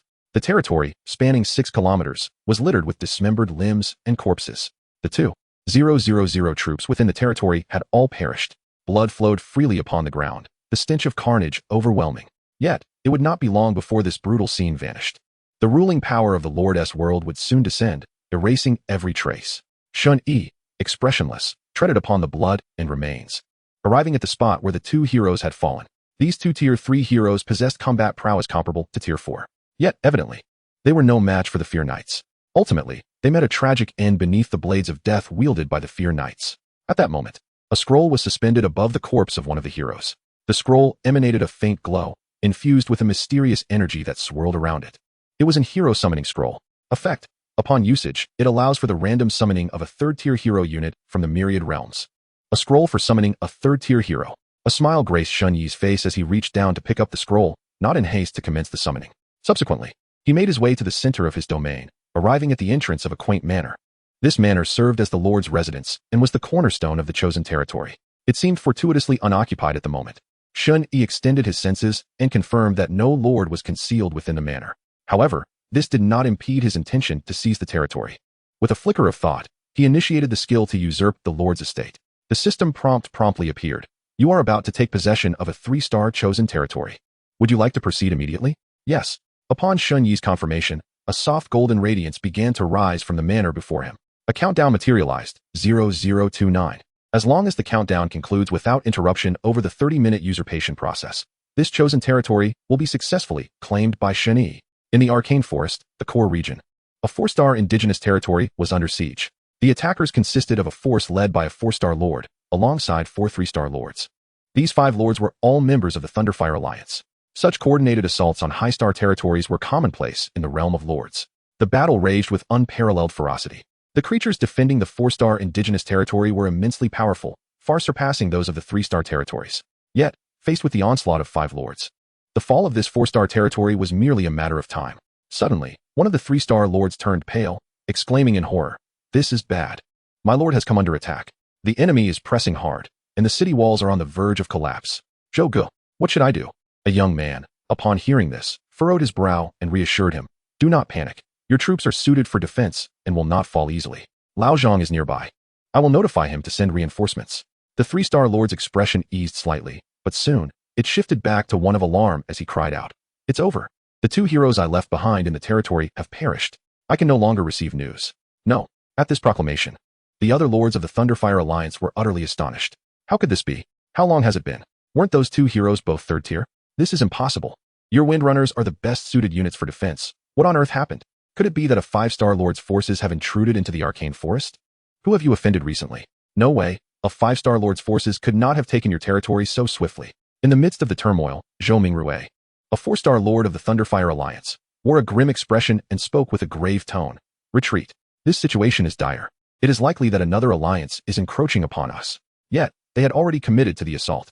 The 3-star lord whose territory was being besieged was a short young man with fair skin. Trembling, he clutched Zhou Mingrui's sleeve and pleaded, "Zhou Gu, save me. If my territory falls, I will perish as well. Do not worry. I have already contacted Lao Zhang. He will be on his way to your territory shortly." Zhou Mingrui consoled him. However, as he spoke, a look of regret flickered in his eyes. It was evident that he understood that the 3-star lord before him was beyond saving. Chapter 24, 2 New Heroes. The countdown concluded after half an hour, uninterrupted. Shen Yi successfully seized the lord's manor of this 3-star, chosen territory. The system prompt resonated. "Congratulations, you have conquered a 3-star, chosen territory. You have received 3 3-star territory treasure chests. The conquest of a 3-star chosen territory yielded 3 3-star treasure chests." Following this, Shen Yi swiftly looted the resources of the territory. An hour later, he returned to his own territory to tally the spoils from conquering the 3-star territory, which were as follows: energy points, 0, food, 12 million pounds, energy mines, 300 primary, 40 intermediate, population, 500 ordinary humans, 500 grey dwarves, building blueprints, 6 bronze defense towers, 1 silver defense tower, 1 3rd-tier hero summoning scroll. Although there were no energy points obtained, the other rewards were exceedingly bountiful. After taking inventory, Shen Yi promptly opened the 3 territory treasure chests. You have opened 3 3-star territory treasure chests. You have obtained the following items: 2 silver-grade building blueprints, 1 silver-grade unit equipment, 2 silver-grade hero equipment, 1 4-tier hero summoning scroll, 36 world stones. The treasure chest had been opened, and the haul was remarkably rich. Among them were 5 silver-grade items and a 4-tier hero summoning scroll. A 4-tier hero scroll. My luck seems almost absurdly good. Could I be on a lucky streak? Shen Yi's eyes widened in astonishment. Previously, a 2-star chest yielded a 3rd-tier hero scroll, and now, a 3-star chest has produced a 4-tier hero scroll. Both occurrences are incredibly rare, with a probability of less than 5. He took out both hero summoning scrolls and began summoning the 2 new heroes. The 2 dark yellow parchment scrolls soared into the air, unfurling rapidly, and in the next moment, erupted with dazzling golden brilliance. The golden light surged, transforming into mysterious runes. Accompanied by faint sounds of chanting and prayer, 2 colossal beams of light descended from the heavens, landing upon the array formed by the enigmatic runes. After a moment, the beams slowly dissipated, revealing the figures of the 2 new heroes. One was a female hero, tall and slender, with fair skin and an exquisite visage. Her eyes, like all undead beings, were filled with an eerie stillness. The other was a diminutive elder clad in a black hooded robe, frail and emaciated, his face etched with deep wrinkles, and his hands dry like autumn rice stalks. Both heroes appeared dazed, their minds absorbing the foundational information that accompanied their summoning as heroes. Soon after, they regained their composure and stepped forward to Shen Yi, bowing respectfully. "I am Callista Kane, at your service, my lord." Shen Yi nodded, gesturing for the 2 heroes to rise. He then proceeded to examine their attribute information. First was the female hero, Callista. Callista, 3rd tier. Race, undead. Class, vengeful hunter. Constitution, 37,000. Spirit, 32,000. Skills, Spear of Death, Critical Strike, Hunter's Instinct. Aura, increases the constitution of units under her command by 20 and spirit by 15, with a maximum buff of 1,000 units. The Vengeful Hunter is an impressive 3rd-tier class. Her attributes are quite formidable, considerably surpassing those of the 3rd-tier hero, the Heavy Swordsman Morley.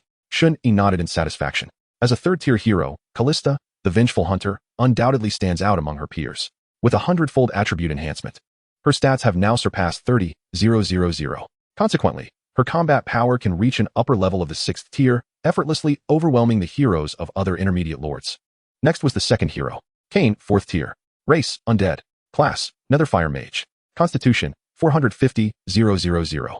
Spirit, 140,000. Skills, Fire Mastery, Fireball, Inferno, Flamestorm. Aura, increases the spirit of units under his command by 120, with a maximum buff of 3,000 units. The second new hero is the first 4th tier hero summoned by Shen Yi in this lifetime. A spirit attribute of 140,000. How astounding, if memory serves correctly. The upper limit of attributes for a typical 7th tier extraordinary being is 150,000. Shen Yi gazed at the impressive attributes displayed on the panel, his heartbeat quickening. A surge of excitement coursing through him. The gaunt figure of Cain, an extraordinary 4th tier mage hero, boasted a staggering mental attribute of 140,000 after a 100-fold enhancement. In the realm of lords, 7th tier indigenous extraordinary beings possess attributes ranging from 50,000 to 150,000. Although Cain's physical attributes were rather average, his mental prowess reached the 7th tier threshold.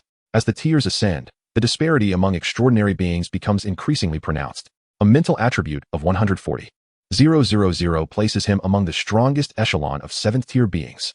Is the Necromancer class truly so specialized? Shen Yi mused. Subsequently, he instructed the 2 heroes, Callista, Cain. You shall each command a contingent of undead archers. Callista's hero aura enables her to lead 1,000 troops, while as a 4th tier hero, Cain can command 3,000.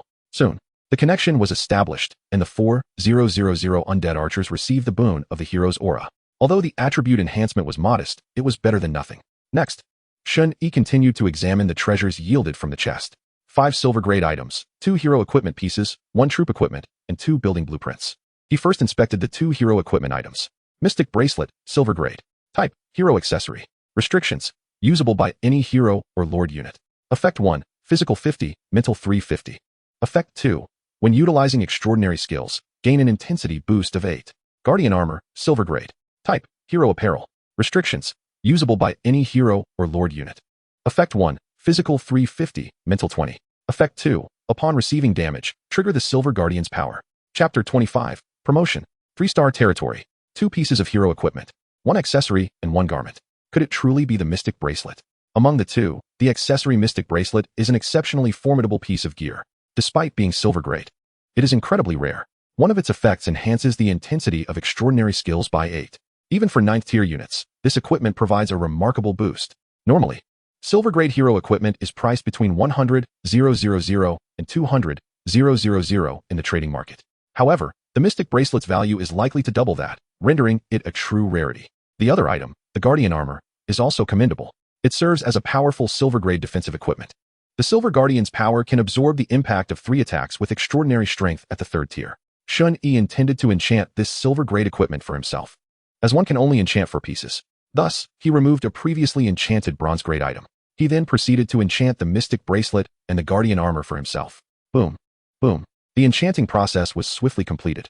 2 brilliant rays of light erupted around Shen Yi. 2 forces surged into his being, slightly enhancing his physical and mental attributes. Simultaneously, 2 silver-hued runes materialized within Shen Yi. 1 rune augments extraordinary skill intensity by 8, while the other unleashes the Silver Guardian's power. Shen Yi attuned to these 2 forces, quickly acclimating to their presence. Next, he examined the troop equipment. Swiftwind longbow, silver grade. Type, troop weapon. Restrictions, usable for any troop unit. Effect 1, physical 200, mental 160. Effect 2, attack speed increased by 55. The troop equipment is a weapon with attributes and effects that are fairly average. However, it is perfectly suited for the undead archers. Without hesitation, he enchanted this equipment for the undead archers. Once the enchantment was complete, the combat strength of the undead archers surged significantly once more. Finally, he reviewed the 2 silver grade building blueprints. Both were designs for defensive towers, specifically frost towers. Not long ago, while sweeping through the territory, he had acquired 6 bronze defensive tower blueprints and 1 silver defensive tower blueprint, which was indeed the frost tower. Consequently, Shen Yi had obtained 3 silver grade frost towers all at once. Unlike the offensively potent flame towers, these defensive towers are primarily supportive, capable of inflicting substantial slowing effects to hinder the advance of foes. In conjunction with the undead archers, the fortification capabilities would see a tremendous enhancement. Shen Yi was exceedingly satisfied. He proceeded to construct 6 bronze-grade arrow towers alongside the 3 frost towers, positioning them on the eastern wall, the west, and the north. Swiftly, 9 towering defensive structures rose from the ground. The arrow towers soared 7 meters high, their straight bodies reflecting a metallic sheen. Atop each tower floated a symbol resembling a colossal crossbow. The frost towers, akin to the flame towers, stood 10 meters tall, exuding a potent aura of ice. Atop these, mysterious runes glowed in icy blue. In total, 10 magical defensive towers now graced the borders of the territory. forming a crucial component of the defensive strategy alongside the thorny walls. With the defensive towers arranged, Shen Yi retrieved the energy mines and began their placement. Though the conquest of this 3-star chosen territory yielded no energy points, the acquisition of energy mines was exceedingly gratifying. He secured 300 primary energy mines and 40 intermediate energy mines. Thus, the count of primary energy mines in Shen Yi's territory escalated to 510, while the intermediate mines reached 66. The daily energy income from these mines now amounted to 585 million. This 3-star lord's territory can only be considered of moderate quality. If those top-tier alliance members were involved, their gains would likely be even more astounding. The Myriad Races battlefield is set to commence in 6 months. I must strive to amass resources to ensure a greater chance of survival in that blood-soaked arena. Shen Yi was not blinded by the bountiful harvest. He remained acutely aware of the impending battlefield. That was the world of conflicts where all blue-star lords would be compelled to participate. War, bloodshed, and death. These are the hallmarks of the Myriad Races battlefield. In his previous life, Shen Yi had met his demise in that very arena. Even with an SSS grade lord talent, one must not afford to be complacent. Collecting all the energy points from the mines, Shen Yi then produced the World Stone. After several days of fruitful endeavors, he now possessed 66 World Stones, corresponding to 600 points of world power. The requirement for upgrading from a 2-star territory to a 3-star territory is a consumption of 5,000 world power. He converted each World Stone into world power. World power, 7,400. This includes the remaining 800 points from before the promotion to a 2-star territory, bringing the total to 7,400 points. It is sufficient to upgrade to a 3-star territory. Without further hesitation, Shen Yi promptly accessed the Lord panel, executed the necessary operations, and initiated the territory upgrade. In the next moment, boom, 5,000 points of world power vanished, transforming into a supreme force of law that fused into the center of the territory's Lord Mansion. A brilliant radiance emanated from the Lord Mansion, rapidly enveloping the entire territory. The divine glow surged brilliantly as the special force of law flowed within the territory. Enveloped by this power, the territory began to consume the surrounding space, commencing a vigorous expansion. The territory's boundaries stretched from a radius of 3 kilometers to 6 kilometers, doubling in size before finally halting. Congratulations! You have successfully ascended to a 3-star lord. Please take note, you have obtained the qualification to enter the Lord's Trial Tower. As the resplendent divine light of the laws gradually dissipates, Shen Yi's domain has successfully ascended to a 3-star rating. Lord, Shen Yi domain rank, 3 stars domain area, a radius of 6 kilometers unlocked units, skeleton warriors, undead archers, fear knights unit cap, 5,000 energy points, 6,05 million world power, 400 upgrade requirement, 20,000 world power to complete the 4-star domain quest 1. Having become a lord for less than a week, he has successfully advanced to a 3-star lord. Such rapid progress is a feat that even the core disciples of top alliances may find difficult to achieve. Following the elevation of his domain to 3 stars, significant transformations have occurred. First and foremost is the expansion of the domain's range, which has directly increased to a 6-kilometer radius. Additionally, the unit cap has been raised to 5,000. Concurrently, the Lord's Manor at the center of the domain has undergone a magnificent transformation, evolving into a charming estate. Excellent. Now, I shall await the arrival of a few elven subjects to serve as my estate's attendants. Female elves are famously alluring. Shen Yi couldn't help but reminisce about his past experiences. After all, in his previous life, upon becoming a 5-star lord, he had the fortune to acquire a batch of elven subjects. Chapter 26, The Lord's Trial. With a mere thought, Shen Yi examined his attributes following the upgrade. With the advancement of his domain, his abilities as a lord have also been enhanced, particularly his mental strength. He could distinctly feel that his mental prowess had undergone a terrifying enhancement. Shen Yi, Lord level, 3 stars occupation, Necromancer physique, 650,000 spirit, 180,000 skill 1, map, domain panel, detection technique skill 2, curse, death strike, scythe of the reaper, hellfire demon summoning.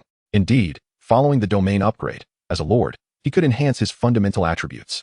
Furthermore, a 100-fold amplification of these base attributes could be triggered.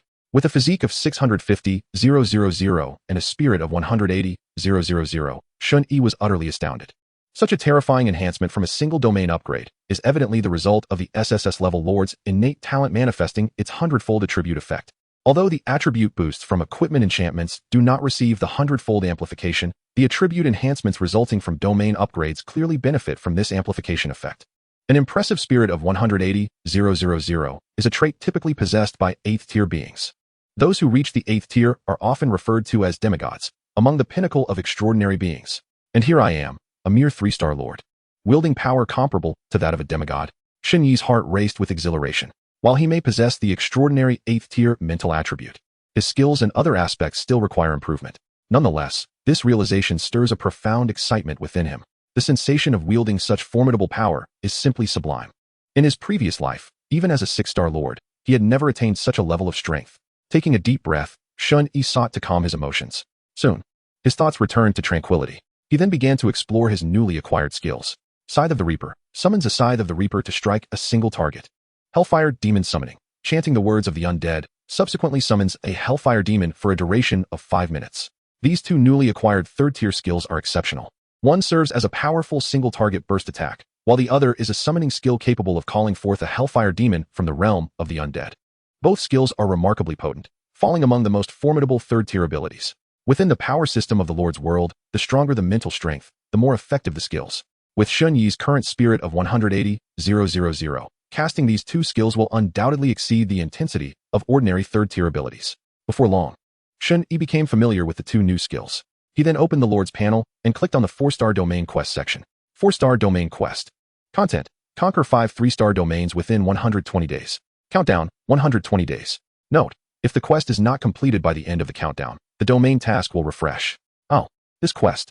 Quite simple. Shen Yi glanced at the task content and swiftly closed the interface. Conquering 5 3-star domains within 120 days is a trivial challenge for him. Not to mention 5 3-star domains. Even 4-star domains pose no issue for him. Next, it is time for the Lord's Trial Tower. Originally, he intended to wait a while before proceeding. However, given his current combat strength, there is no need to delay. He could undertake it right away. Engaging in the trial earlier would also allow him to reap the rewards sooner. I'm going to do it now, Shen Yi murmured to himself, his eyes glimmering with anticipation. Without further ado, he concentrated and opened the Lord's Trial Tower interface. You have one remaining qualification to enter the Lord's Trial Tower. Do you wish to enter now? Yes. After a series of operations, dazzling 5-colored divine light descended from above, enveloping Shen Yi entirely. In an instant, along with Shen Yi, the 5-colored light flashed and vanished from sight. Welcome to the Lord's Trial Tower space. Please note, you have only 3 hours for the trial. You may choose to exit the trial space at any time. Shen Yi opened his eyes to find himself in a mysterious realm. Surrounding him was an impenetrable darkness, as if all light had been devoured. From the depths of the blackness, a low, haunting wind seemed to rise, akin to the recitation of an ancient chant. As Shen Yi stood there, paralyzed, it felt as though an invisible force was drawing at his very soul, threatening to plunge him into an endless abyss. At that moment, a pure and radiant light burst forth. At the 12 o'clock position, a magnificent tower radiated a soft white glow, illuminating the surrounding area for dozens of meters, a beacon guiding the way through this enigmatic and darkened space. The tower, crafted entirely of a pale white material resembling jade, was inscribed with mysterious runes, and its soft white light surged like the divine power of the highest order. Towering over 100 meters, a translucent white crystal floated at its apex, emanating an aura of mystery and profundity. A beam of light from the white tower descended, encircling Shen Yi's waist.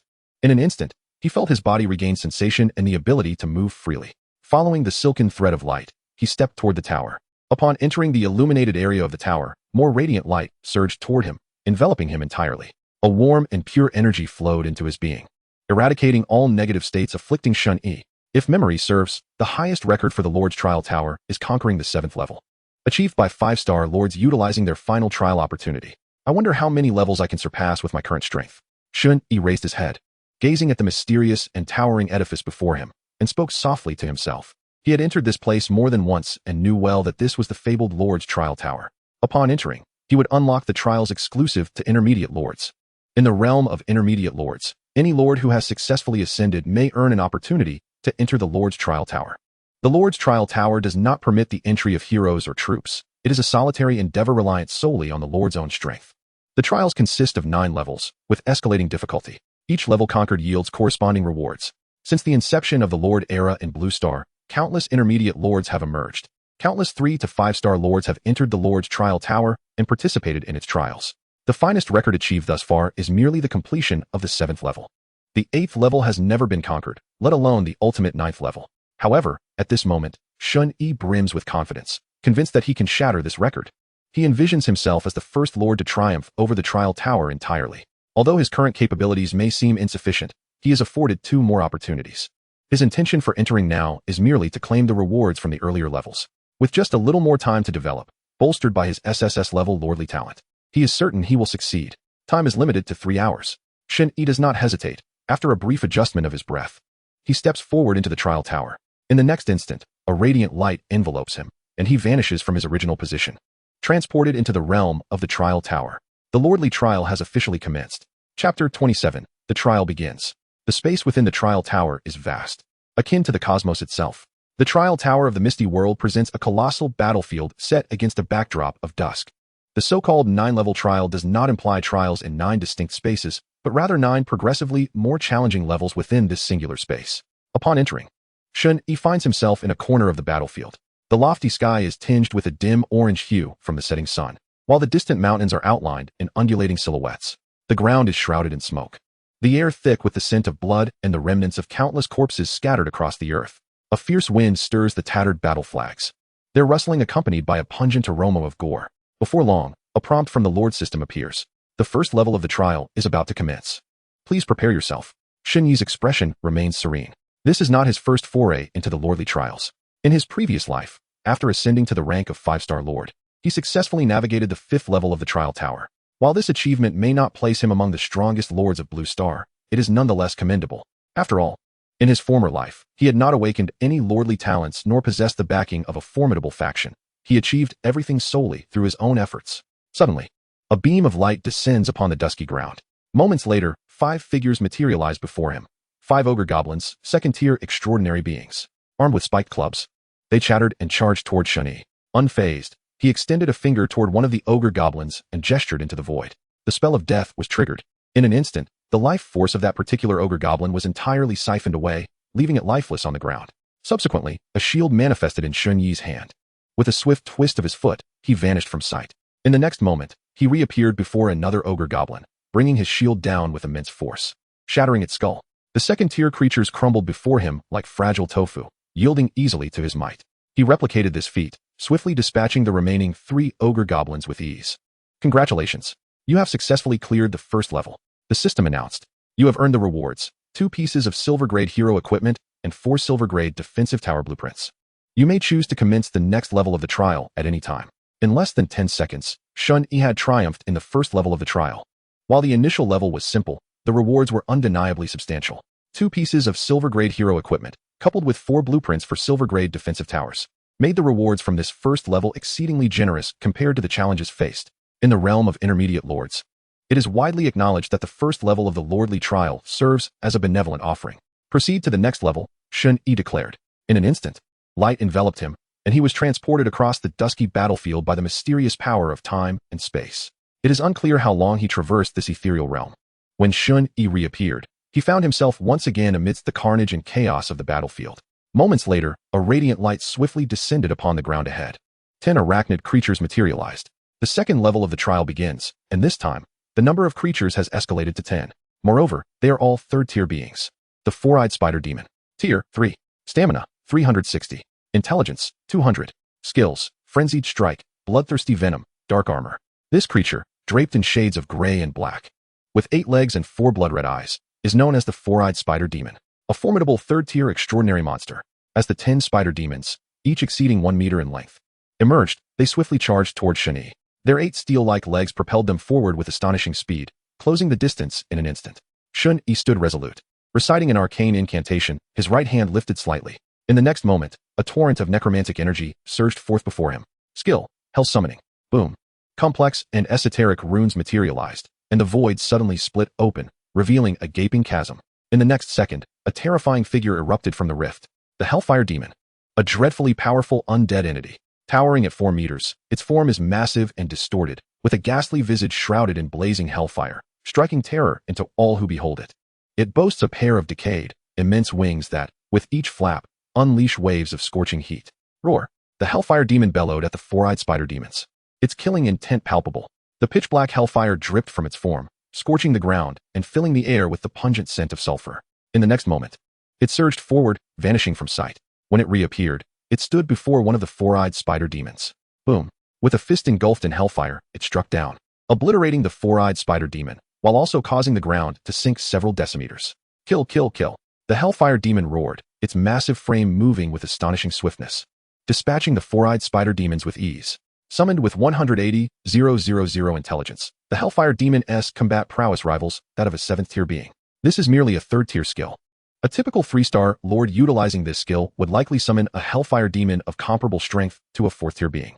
Shen Yi remained motionless, having tested the efficacy of his new skill, Hell Summoning, and found it exceedingly satisfactory. Among the various skills available to the Necromancer class, only Hell Summoning is not classified as a single target skill. After several moments, a prompt from the Lord system appeared. Congratulations. You have successfully cleared the 2nd level. You have earned the rewards: 1 piece of silver grade troop equipment, 1 silver grade wall blueprint, and 30 units of intermediate energy ore. You may choose to commence the next level of the trial at any time. Shen Yi had successfully passed the 2nd level of the trial. The difficulty of the 2nd level surpassed that of the 1st by considerable margins. Not only had the number of monsters doubled, but their tier had also increased by 1. 10 3rd-tier extraordinary monsters posed a significant challenge for a 3-star lord. In reality, Shen Yi knew that this 2nd level had thwarted at least 99 of 3-star lords.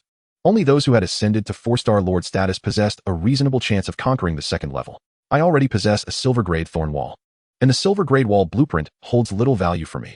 I can sell it in the trading market for energy points.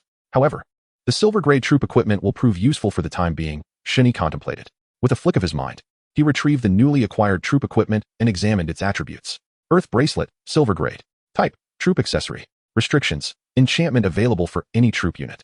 Effect 1, intelligence 190. Stamina 60. Effect 2, additional 5 stamina bonus. Upon reviewing the properties of the acquired troop equipment, he noted that it is a piece of accessory equipment, and it is quite commendable among silver grade items. Shen Yi mused. It would be prudent to temporarily equip the Undead Archer, thereby enhancing some combat strength. Subsequently, seizing the opportunity before the Hellfire Demon's summoning time concluded, he resolutely activated the 3rd trial. Chapter 28. Like a hot knife through butter. Beneath the twilight and the haze of gunpowder, a thick miasma of blood and decay permeated the air. In the distance, the faint cries of crows echoed, imbued with an eerie and sinister ambience. Under the influence of the power of time and space, Shen Yi found himself transported to another area of the twilight battlefield. Simultaneously, the trial monsters of the 3rd level swiftly emerged. Once again, there were 10 four-eyed spider demons. However, this time, these creatures were significantly larger, approximately 1.5 times the size of those encountered in the 2nd trial. The more colossal four-eyed spider demons exuded a markedly more formidable aura. Four-eyed spider demon, elite. Rank, tier 3. Physique, 750. Spirit, 400. Skills, frenzied strike, bloodthirsty venom, dark armor. These were elite tier four-eyed spider demons. Their attributes were roughly double those of the ordinary variants. 10 tier 3 elite monsters constituted the 3rd trial, effectively doubling the difficulty compared to the 2nd level. As Shen Yi beheld the ferocious charge of the 10 elite monsters, his expression remained as tranquil as still water. In his previous life, he had surpassed the 3rd level only after ascending to the status of a 4-star lord. At that time, to deal with these 10 elite tier 3 monsters, he had consumed a considerable number of extraordinary potions and magical scrolls. It was only through this expenditure that he had managed to pass the 3rd trial with minimal peril. Potions and scrolls were extraordinary items that could only be obtained by opening treasure chests or purchasing them from the trading market. They effectively enhanced a lord's combat power. In this life, Shen Yi had only been a lord for less than 5 days. He had opened far too few treasure chests, and thus possessed no potions or scrolls at present. Normally, lords would not rush into the trial space immediately after advancing to tier 3. Instead, they would take time to develop and accumulate sufficient equipment, potions, and scrolls before attempting the lord's trial. Shen Yi's actions were indeed those of a naive rookie. Roar. The Hellfire Demon let out a thunderous roar. Boom. In the next moment, an endless torrent of flames and molten lava erupted, engulfing a radius of hundreds of meters. The temperature in the air soared instantaneously. With its decayed, fleshy wings flapping behind it, the demon's silhouette flickered and charged towards the four-eyed spider demons. The battle was imminent. Within mere seconds, the familiar sound of the system's completion notification rang in Shen Yi's ears. Congratulations. You have successfully cleared the 3rd trial. You have received the following rewards: 3 pieces of golden tier hero equipment, 12 silver tier defense tower blueprints, 100 intermediate energy mines. You may choose to initiate the next trial at any time. The rewards for the 3rd trial were indeed bountiful. 3 pieces of golden tier hero equipment and 12 silver tier defense tower blueprints. Additionally, there were a total of 100 intermediate energy mines. Even Shen Yi felt a surge of excitement in the face of such generous rewards. He sighed. The rewards for the Lord's trials only become more astonishing as one progresses. Next, Shen Yi did not rush to commence the 4th trial. Although the trial duration was merely 3 hours, less than 10 minutes had elapsed, so there was no need for haste. He could wait for the cooldown of the Hell's Call skill to conclude before starting the fourth trial. If memory served him correctly, the fourth trial would pit him against 10 Tier 4 monsters, and not just any Tier 4 monsters, but the cream of the crop. The cooldown for the Hell's Call skill was 10 minutes. Thus, it was prudent to wait a bit longer and see what the rewards for the golden tier equipment would be. Shen Yi thought to himself. Subsequently, he retrieved the 3 pieces of newly acquired golden tier equipment and examined their attributes. Natural Resonance, golden tier. Type, hero weapon. Restriction, usable by any hero or lord unit. Effect 1, physique 300, spirit 1800. Effect 2, resets the cooldown of one extraordinary skill by 10 minutes. Golden sword, golden tier. Type, hero weapon. Restriction, usable by any hero or lord unit. Effect 1, physique 1760, spirit 310. Effect 2, physique gains a 15 boost, lasting 5 minutes with a cooldown of 10 minutes. Heart of the Diamond, golden tier. Type, hero accessory. Restriction, usable by any hero or lord unit. Effect 1, physique 1800, spirit 500. Effect 2, upon taking damage, triggers the golden guardian power. Among the 3 pieces of equipment, there were 2 weapons and 1 accessory. The natural resonance staff was particularly suitable for him at present. The Heart of the Diamond was also quite impressive. The golden guardian power could mitigate at least 3 attacks of tier 4 intensity. The golden sword, however, was not suited for him and could be allocated to other heroes. Shen Yi's eyes brightened. Among the 3 pieces of equipment, the natural resonance, resembling a golden staff, brought him the greatest joy. As a golden tier item, its attribute enhancements were exceptional. Yet, the highlight lay in the second effect of the equipment. Effect 2, resets the cooldown of one extraordinary skill by 10 minutes.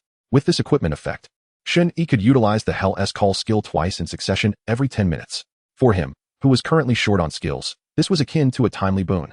Thus, he hurriedly removed the 2 originally enchanted pieces of equipment from his person and replaced them with natural resonance and the Heart of the Diamond. In a dazzling display of light, the equipment enchantment swap was swiftly completed, though the enhancement in attributes was negligible.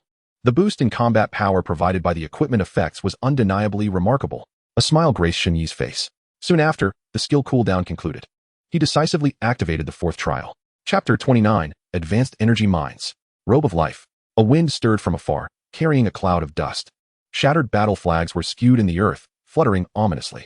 With the sudden arrival of a burst of light, 10 formidable extraordinary monsters materialized. 10 massive, silver-coated, wolf-like demons appeared within his line of sight. These were Tier 4 creatures, the Silverback Demon Wolves. Silverback Demon Wolf. Rank, Tier 4. Physique, 1700. Spirit, 830. Skills, Claw Strike. Bloodline Amplification, Howl of the Moon. The Silverback Demon Wolf was a paragon among Tier 4 beings, boasting attributes that surpassed those of elite four-eyed spider demons by more than double. Not only that, but as a Tier 4 creature, the Silverback Demon Wolf possessed 2 extraordinary skills of its own. In terms of combat prowess, a single Silverback Demon Wolf could even contend against 2 elite four-eyed spider demons without losing ground. As the fourth trial commenced, the difficulty escalated once more. Among all the Blue Star Lords entering the intermediate world, no more than 5 would ultimately succeed in passing the fourth trial. As Shen Yi gazed upon the newly emerged monsters in the distance, he silently contemplated. The 10 formidable Tier 4 extraordinary beings exuded an overwhelming sense of pressure, akin to a palpable force. However, for Shen Yi, there was not much pressure felt. With a gentle wave of his hand, the power of the undead surged forth, and a massive rift tore open in the air. Skill, Hell's Call. Soaring to a height of 4 meters, the imposing Hellfire Demon erupted into being, enveloped in flames. With Shen Yi's impressive spirit power of 180,000, the Tier 3 skill Hell's Call summoned a Hellfire Demon of unparalleled might, rivaling the peak of Tier 6 and even comparable to a Tier 7 extraordinary being. Annihilate the extraordinary creatures ahead. With Shen Yi's command, the terrifying Hellfire Demon immediately launched its assault. Boom, boom. Flames and lava erupted, and the Hellfire Demon, despite its towering stature, moved with remarkable agility, transforming into a blazing afterimage as it lunged toward the Silverback Demon Wolves. Confronted with the ferocious onslaught of the Hellfire Demon, the pupils of the 10 Silverback Demon Wolves constricted sharply, as though facing a formidable adversary. The astonishing aura of hell emanating from their foe instinctively unsettled them. Howl! The Silverback Demon Wolves unleashed a furious howl, and in the next moment, the silvery fur along their backs erupted with brilliance, unleashing a powerful surge of energy.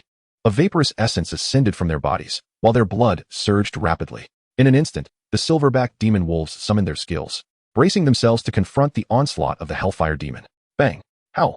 But in the next heartbeat, the Hellfire Demon, wielding an infinite fire from the abyss, struck with a fist that obliterated one of the Silverback Demon Wolves. Blood and shattered bones scattered in an instant.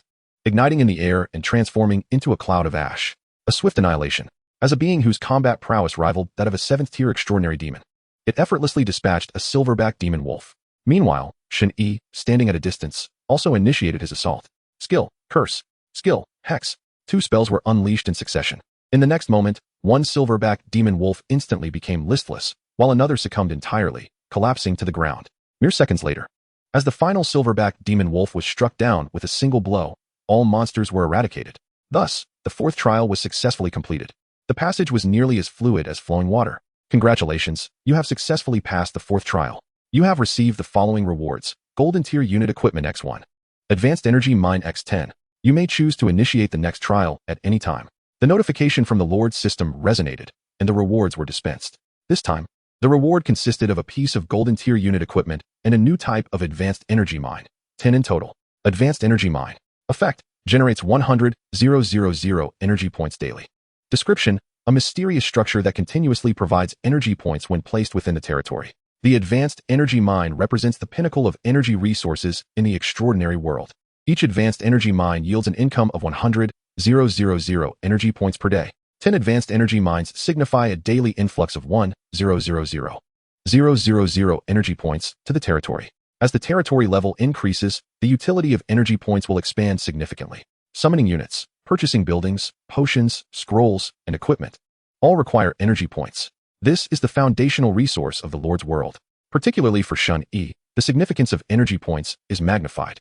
With his boundless ability to summon units, as long as he possesses energy points, he can continually grow stronger. Shen Yi mused. No wonder the Lord's trial is said to be an opportunity akin to leaping through the Dragon Gate. The rewards after passing are remarkably bountiful. Now that he has cleared 4 trials, not to mention the other rewards, the sheer quantity of energy mines is already astonishing. 130 intermediate energy mines and 10 advanced energy mines. The subsequent rewards will undoubtedly be even more generous. With my current combat capability, passing the first 6 trials of this trial should pose no problem. Once I acquire the rewards from the first 6 trials, my developmental speed will receive a monumental boost.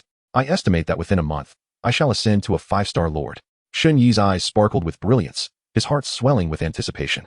Achieving the status of a 5-star lord within a month is a pace that even the direct members of the 4-star alliance cannot match. After all, as one progresses, the difficulty of upgrading the territory escalates. Various conditions will emerge, no longer allowing for simple consumption of world power to facilitate territory upgrades. Yet, Shen Yi is exceedingly confident. Ascending to 5-star lord within a month will be his forthcoming goal. Subsequently, Shen Yi briefly examined the newly acquired Golden Tier Unit Equipment. Life Robe Golden Tier. Type: Unit Apparel. Restriction: enchantable by any unit type.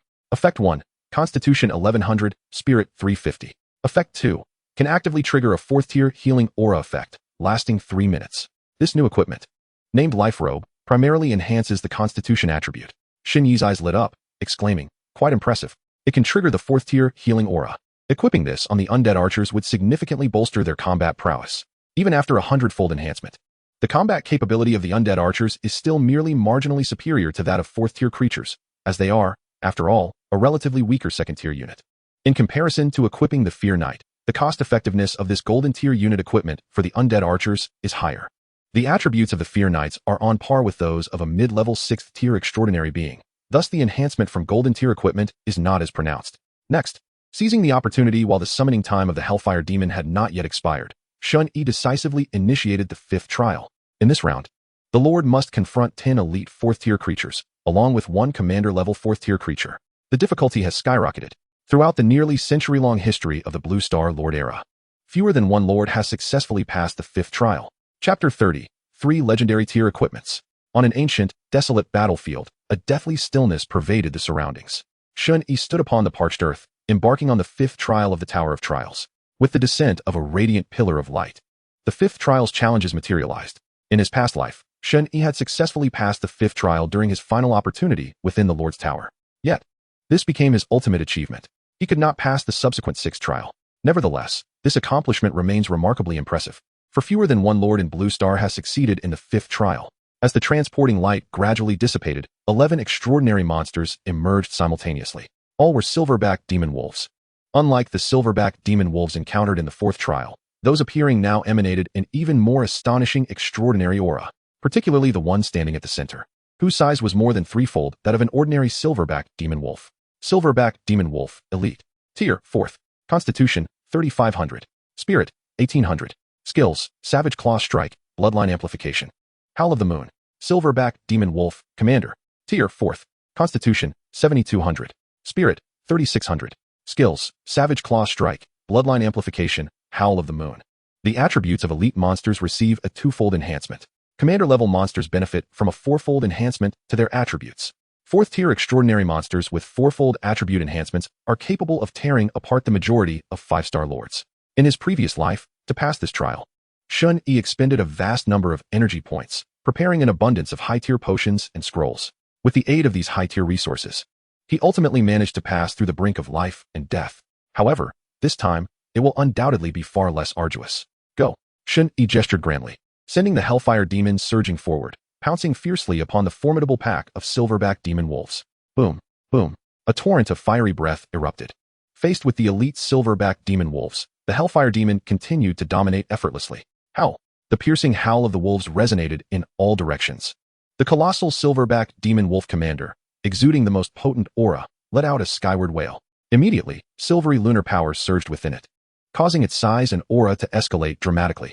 Moments later, the size of the silverback demon wolf commander doubled, its momentum awe-inspiring. Allow me to handle this, Shen Yi resolved. Fixing his gaze upon the silverback demon wolf commander, he raised his right hand, his palm suddenly opening wide, and in the next instant, an abyssal wave of necromantic power erupted. A massive scythe materialized, suspended in midair. Skill, Reaper's Scythe. Swish. Shen Yi gently pressed his palm downward.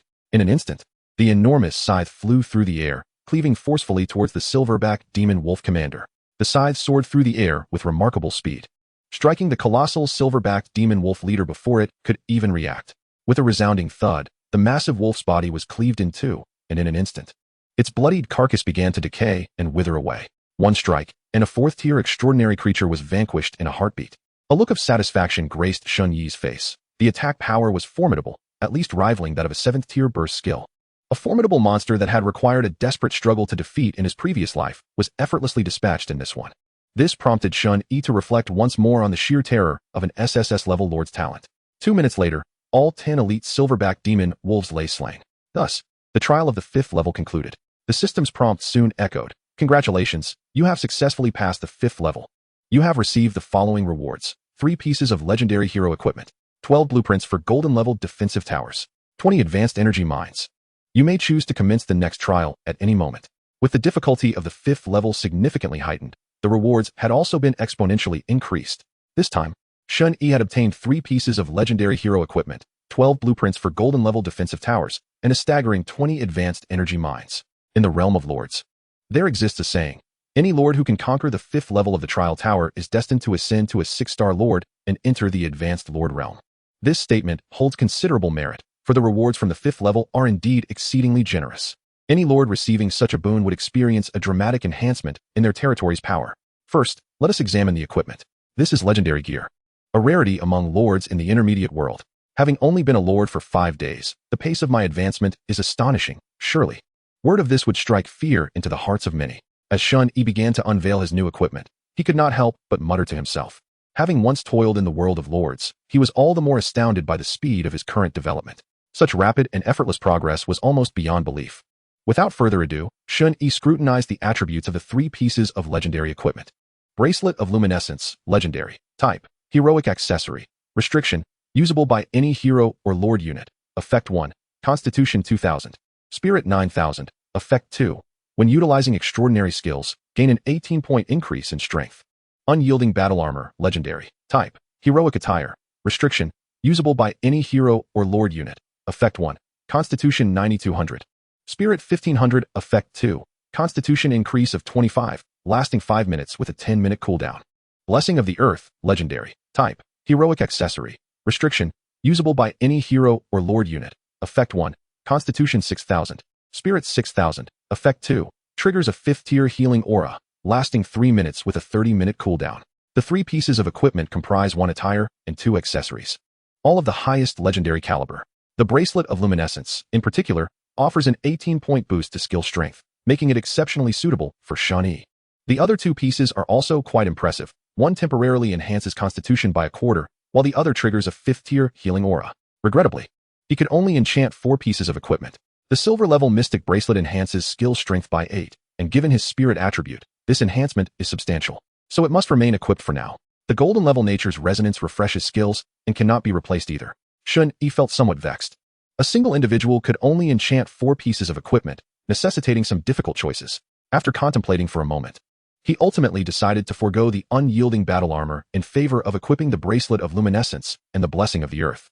Thus, his enchanted equipment now consisted of Mystic Bracelet, Silver, Nature's Resonance, Golden, Bracelet of Luminescence, Legendary, and Blessing of the Earth, Legendary. For an average lord, equipment with higher attribute bonuses is preferable. However, for Shen Yi, the effects of the equipment take precedence over mere attribute enhancements. After all, with his attributes multiplied 100-fold, even the bonuses from legendary equipment are rendered trivial. Chapter 31, the 6th level. Acquire 4th-tier troops. After examining his equipment, Shen Yi retrieved the blueprints for the golden-level defensive towers. Luminous Spire, Tier, Golden, Type, Building, Effect, upon use. Grants a powerful magical defensive tower imbued with light elements. Description: the Luminous Spire is an extraordinary defensive tower, boasting remarkable magical attack capabilities. Capable of annihilating most 4th-tier creatures. All 12 blueprints were for the Luminous Spire. Shen Yi was well aware of the potency of this defensive tower. It is an exceptionally powerful magical tower known for its high attack strength, ranking among the most formidable of magical towers at the golden level. 4th-tier extraordinary beings stand little chance against the might of the Luminous Spire, and even some 5th-tier extraordinaires struggle to withstand its assault. With these 12 Luminous Spires, the defensive capabilities of his territory would reach new heights. A satisfied expression emerged on Shen Yi's face. As for the final reward, the 20 advanced energy mines, he was equally pleased. These mines would yield an impressive 200,000 energy points daily. This would directly double the energy output of his territory. Quite splendid indeed. After a brief respite, Shen Yi waited until all his skills had automatically cooled down before decisively commencing the 6th level of the trial. He was well aware of the challenges posed by the 6th level. Although he had failed to conquer it in his previous life, he had at least attempted it once. This level presented a staggering increase in difficulty, requiring the defeat of 35th-tier extraordinary creatures. With a flash, the portal of light descended upon the blood-soaked earth, revealing 30 formidable extraordinary monsters, each one larger and more powerful than the silverback demon wolf leader. Blood Jade Demon Bear, Tier, 5th, Constitution, 9500 Spirit, 7000, Skills, Blood Jade Body, Earthquake, Blood Jade Crush. The Blood Jade Demon Bear. An apex 5th-tier extraordinary creature. Not only is it immensely powerful, but its skills are also exceptional. Few bear-equipped 5th-tier units can contend with it. These monsters could pose a genuine threat to me, Shen Yi thought, a hint of gravity settling in his heart. Until now, he had regarded the creatures encountered in all previous trials with little concern. After all, with a constitution attribute soaring to 650,000, ordinary monsters could hardly penetrate his defenses, let alone inflict harm upon him. But this time was different. 30 Blood Jade Demon Bears could indeed pose a potential threat to Shen Yi. Of course, it was merely a modicum of danger. With a bit of caution, he would still be fine. With a thunderous roar, the 30 massive blood-colored demon bears bellowed, their voices resounding like thunder. Subsequently, these terrifying 5th-tier extraordinary creatures charged forward, their intent clearly focused on Shen Yi. Hell's Call. Skill refresh. Hell's Call. Shen Yi immediately sprinted backward, widening the gap between himself and the Blood Jade Bears. With incredible speed, he quickly distanced himself. Simultaneously, he raised his hand to summon a Hellfire Demon, and then promptly utilized the skill refresh from his equipment to summon a second Hellfire Demon. Boom. Crash. The dimly lit sky split open with 2 massive rifts. 2 colossal fire demons emerged, wreathed in flames. Annihilate these bears, Shen Yi commanded coldly. Roar. Suddenly, 2 towering infernal demons, each standing at 4 meters tall and engulfed in flames, let out a thunderous roar and charged towards the ferocious Blood Jade Demon Bears. A fierce battle erupted immediately. The 2 Hellfire Demons intercepted the majority of the Blood Jade Demon Bears, while the remaining 5 or 6 continued their relentless assault on Shen Yi. Boom. A colossal Blood Jade Demon Bear was struck squarely in the chest by a punch from the infernal demon, flying backward like a cannonball. It soared several dozen meters before crashing to the ground with a resounding thud. Yet, remarkably, this wounded Blood Jade Demon Bear struggled to rise once more. Despite its grievous injuries, it was evident that the infernal demon had not managed to obliterate it in a single blow. After all, it was merely a summoned creature. Possessing a combat capability barely reaching the 7th tier, it could crush top-tier 5th-tier transcendent beings, but could no longer dispatch them swiftly. However, managing to hold off the majority of the monsters was sufficient. The rest would be left to me, Shen Yi mused inwardly. In the next instant, he abruptly came to a halt, invoking his skill. Curse of Death. The power of the undead surged forth instantaneously, and before him, a blood jade demon bear's eyes widened in terror, fear cascading through its mind as its vitality waned. Moments later, the massive blood jade demon bear crashed to the ground, utterly devoid of life. Scythe of the Reaper. Whoosh. The second skill followed swiftly, and the second blood jade demon bear was vanquished. Though the tiers of these skills were not particularly high, with my 180,000 mental attribute enhancement, dispatching transcendent beings below the 6th tier was a trivial task. Shen Yi exhaled, the flicker of anxiety in his heart dissipating completely. Indeed, the mental attributes comparable to an 8th tier transcendent did not disappoint. For the next few minutes, the two Hellfire demons held back the majority of the blood jade demon bears, while Shen Yi seized the opportunity to unleash his skills in ranged attacks. Ultimately, under minimal pressure, he successfully eliminated 30 blood jade demon bears. Trial of the 6th stage. Completed. Congratulations, you have successfully passed the 6th stage. You have received the following rewards: a 4th tier troop card, 1 legendary wall blueprint, and 30 high-grade energy mines. You may choose to commence the next trial at any time. As all the blood jade demon bears perished, the system notification promptly appeared. A 4th tier troop card, a legendary wall blueprint. This reward brought a smile to Shen Yi's face. He had never cleared the 6th stage before. In fact, very few lords had succeeded in this trial. Thus, he was not entirely aware of the rewards for this stage. However, it was evident now that the combination of a 4th tier troop card, a legendary wall blueprint, and 30 high-grade energy mines constituted an extraordinarily generous reward. The higher the tier of the troop card, the more challenging it was to obtain. After the 3rd tier troop cards, the chances of acquiring higher tier cards increased several-fold. In his past life, he had only possessed 5 types of 4th tier troop cards. Shen Yi reflected wistfully. In the realm of intermediate lords, acquiring troop cards above the 3rd tier was exceedingly difficult. The probability of obtaining a troop card above the 3rd tier from treasure chests was absurdly low. In contrast, acquiring equipment was relatively straightforward. A 5-star territory could boast 3 types of 4th tier troops and 1 5th tier troop to be considered a top tier territory. Shen Yi took out the troop card and, without hesitation, chose to use it. Although he could not immediately summon the new troop, he could no longer suppress his eagerness to unlock it. Whoosh. The palm-sized, crystal-like card suddenly radiated with brilliance, a dazzling light erupting forth. In the next moment, the 4th tier troop card transformed into a stream of light and entered Shen Yi's body. The system notification promptly appeared. Congratulations, you have awakened the 4th tier troop, Vampire Count. Chapter 32, The Terrifying 7th Stage. The first trial concluded, and the new troop was successfully unlocked. As the first 4th tier troop unlocked in this life, Shen Yi was filled with anticipation. However, upon seeing the newly unlocked troop, he was momentarily bewildered. Vampire Count, what sort of troop is this? Shen Yi had never heard of this troop before. Yet, this was to be expected. The world of lords was replete with diverse troop types. In his previous life, he had only been a lord for about half a year, so it was normal not to know about some obscure troop types. He shook his head. Never mind. Once I'm out, I will find out. I hope it is a powerful 4th tier troop. For Shen Yi, whose troops could possess a 100-fold attribute enhancement. The stronger the initial attributes of a troop, the more formidable it would be. Thus, the disparity between an ordinary 4th tier troop and a top-tier 4th tier troop would be significant in his case. Next, he produced the legendary wall blueprint. The Black Tortoise Sacred Wall. Tier, Legendary. Type, Building. Effect, upon use, it erects a 6-meter-high black tortoise wall around the borders of the territory. Description, the Black Tortoise High Wall belongs to the category of extraordinary buildings, boasting remarkable defensive capabilities. Most attacks from 5th tier beings are ineffective against it. While the Black Tortoise Sacred Wall is not the pinnacle among legendary walls, it is certainly not lacking, being considered quite standard. With this wall replacing the original Thorn Wall, the defensive strength of the territory would increase by at least 1 or 2 tiers. 10 minutes later, all of Shen Yi's skills, including those of his equipment, had completed their cooldowns. He contemplated the situation of the 7th stage, deciding to exit immediately if the difficulty proved too daunting. After all, the 6th stage had featured 30 elite 5th tier transcendent monsters. The difficulty of the 7th stage would undoubtedly be even more terrifying. Shen Yi felt that the rewards from this trial were already sufficiently abundant. He still had 2 more opportunities for trials ahead.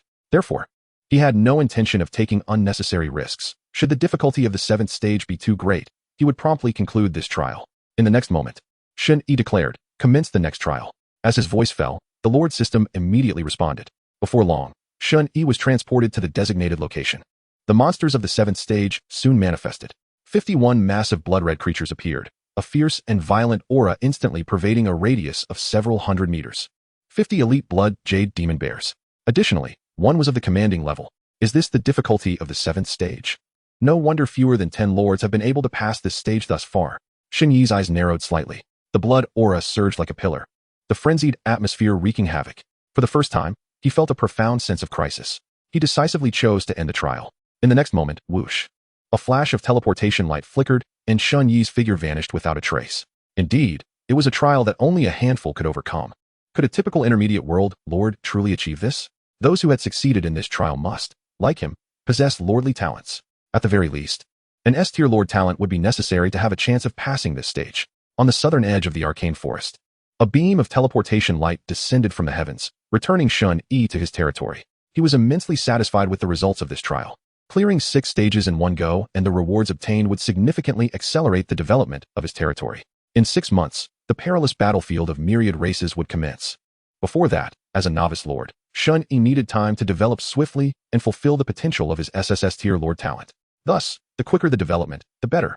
Upon reflection, the 7th stage was not insurmountable.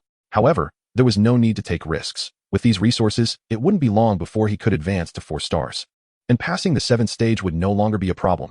Shen Yi silently contemplated. He still had 2 more trial opportunities for advancing to 4-star and 5-star lords.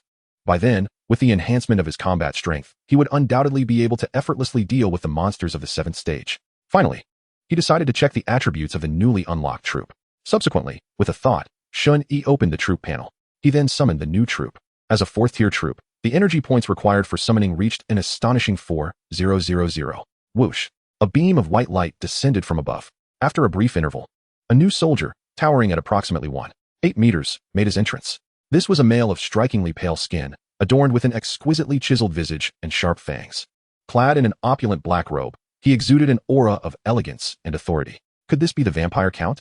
In the next moment, Shen Yi began to examine the attributes of the Vampire Count. Vampire Count rank, Tier 4 physique, 190,000 spirit, 110,000 skills, blood-sucking, rapid regeneration, flight, night vision, blood explosion technique. Such formidable attributes.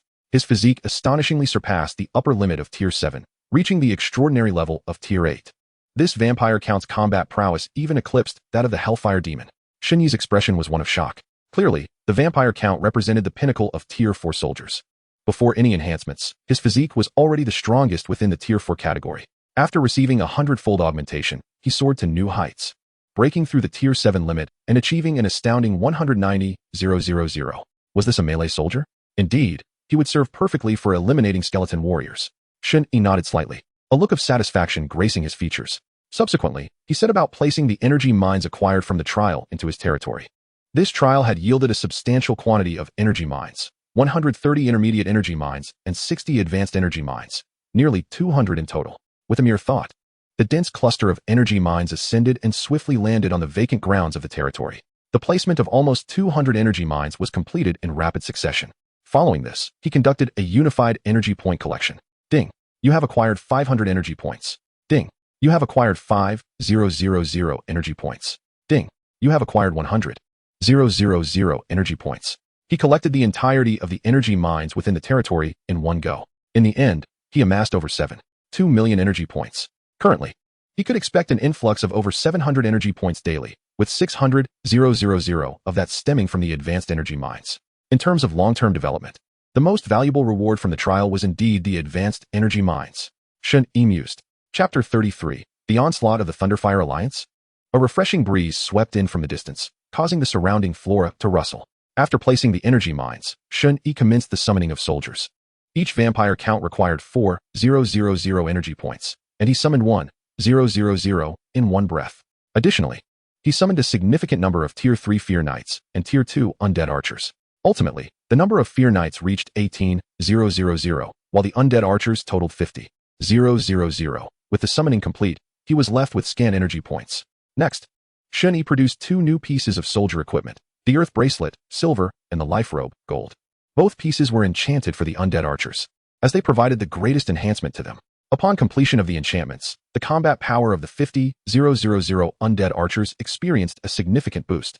At this moment, the individual combat strength of the Undead Archers rivaled that of the most elite Tier 4 transcendent beings. Having accomplished all this, Shen Yi summoned 2 new heroes, Cain and Callista. You will each command 10,000 Undead Archers, 6,000 Fear Knights, and 300 Vampire Counts to form a sweeping force. Proceed to cleanse the entire arcane forest. Whether it be a Tier 4 or Tier 5 territory, seize them all. At your command. The two new heroes responded and immediately set their actions in motion. Shortly thereafter, two grand armies composed of 3 types of soldiers marched forth from the territory, each heading in different directions. The strength of the two new heroes was formidable enough that there were no threats within the arcane forest capable of challenging them. With their respective troops, even a Tier 5 territory could be attempted for conquest. Standing atop the city walls, Shen Yi watched as the two armies gradually faded from view. He then leapt down from the thorny wall and retrieved the new city wall blueprint, the legendary Xuanwu Sacred Wall blueprint. In the next instant, he activated the blueprint, and a system prompt immediately appeared. Ding! The building blueprint for the Xuanwu Sacred Wall is usable. Do you wish to confirm usage? Please note that upon use, the original wall will be replaced and cannot be reclaimed.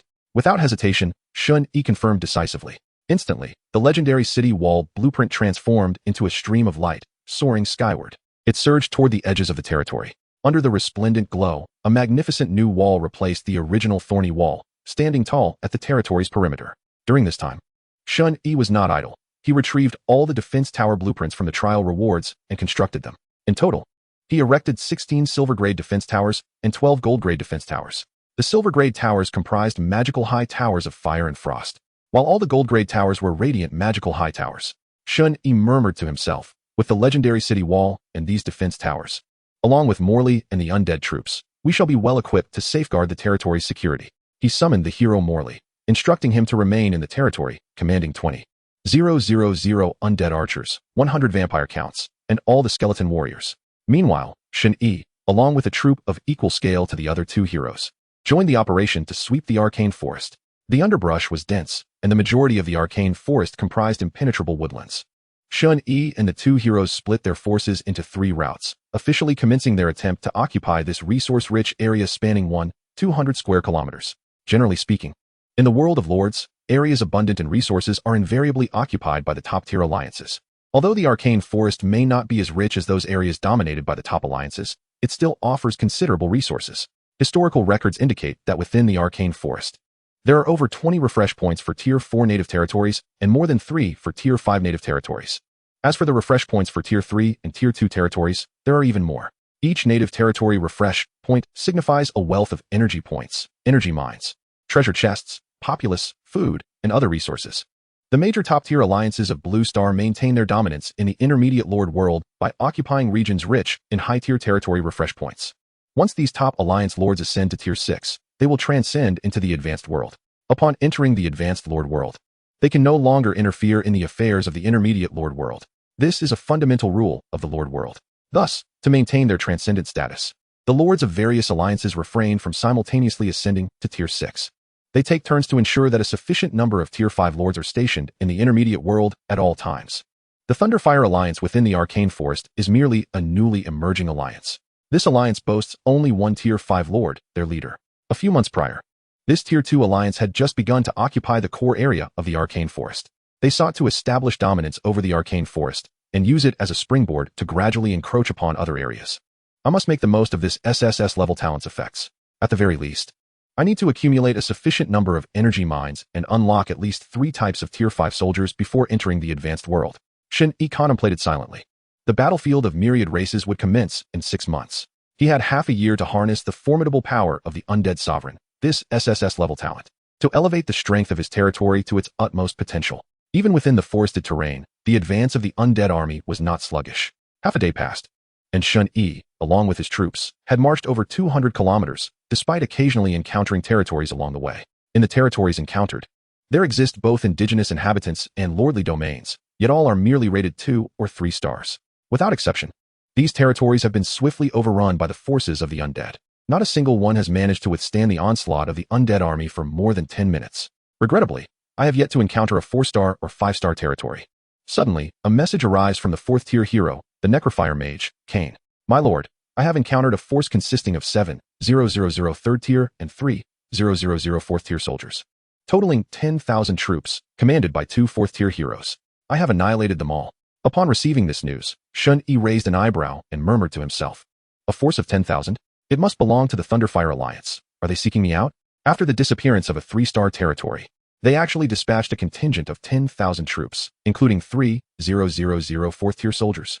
Is this a call for bloody revenge? Such loyalty, with 7,000 3rd-tier soldiers, Coupled with 3,000 fourth-tier soldiers and 2 fourth-tier heroes at the helm, this army is undeniably formidable. Its strength is sufficient to conquer most 4-star territories. Clearly, this is a coalition force of the Thunderfire Alliance. The advantage of an alliance lies in the ability to coordinate commands among its troops. Alas, this powerful army has encountered Shen Yi's undead forces, before Shen Yi's undead legions. Even an army of 10,000 composed entirely of 4th-tier soldiers would be no more than a flock of chickens and dogs. Chapter 34, 4-star Indigenous Territory. Shen Yi and his undead troops delved deeper into the vast forest. As dusk approached, he took out some provisions and casually consumed a few bites. He continued to command his troops forward, having no intention of returning to his territory. At this moment, he felt invigorated, far from reaching a state of fatigue, and did not require rest. The same was true for his troops. As undead beings, they do not require sustenance, nor do they need to rest. They need not fear succumbing to a state of weakness. This is the advantage of undead forces. In fact, even at night, the combat prowess of the undead is slightly enhanced. I need not return to my territory just yet. I could even find a more favorable location to relocate my domain. However, straying too far from my territory does pose certain risks. If only there were a teleportation array, then whether for exploration or returning to my domain, it would be exceedingly convenient. Shen Yi mused silently. 2 hours later, the night had fully descended. The silvery moon hung high in the sky, illuminating the misty world, preventing it from becoming overly dark. Shen Yi directed his undead army to sweep forward, covering over 100 kilometers. After traversing a high ridge, they arrived at an open expanse. As far as the eye could see, a sparsely vegetated plain stretched out for at least 10 kilometers. This was to be expected, as the arcane forest spans over 1,000 kilometers and surely encompasses more than just forested terrain. However, the majority of this expanse is indeed forested, which is why it is termed the arcane forest. Is that a 4-star territory? It remains uncertain whether it is an indigenous domain or a lordly one. Standing atop the ridge, Shen Yi gazed across the vast plain. With the towering trees no longer obstructing his view, his senses sharpened, allowing him to easily discern a territory standing a few kilometers ahead. Based on the faint energy radiating from the beings within that territory, Shen Yi concluded that it was a 4-star domain. However, it remained unclear whether it was an indigenous or a lordly territory. Regardless, I shall simply charge forward. Without further contemplation, he waved his hand, and the undead forces promptly moved towards the territory a few kilometers away. Moments later, the walls of the territory came into view. Upon seeing them up close, Shen Yi immediately deduced that this was an indigenous territory. For atop the towering walls, and in the open spaces before them, a group of indigenous beings stood guard.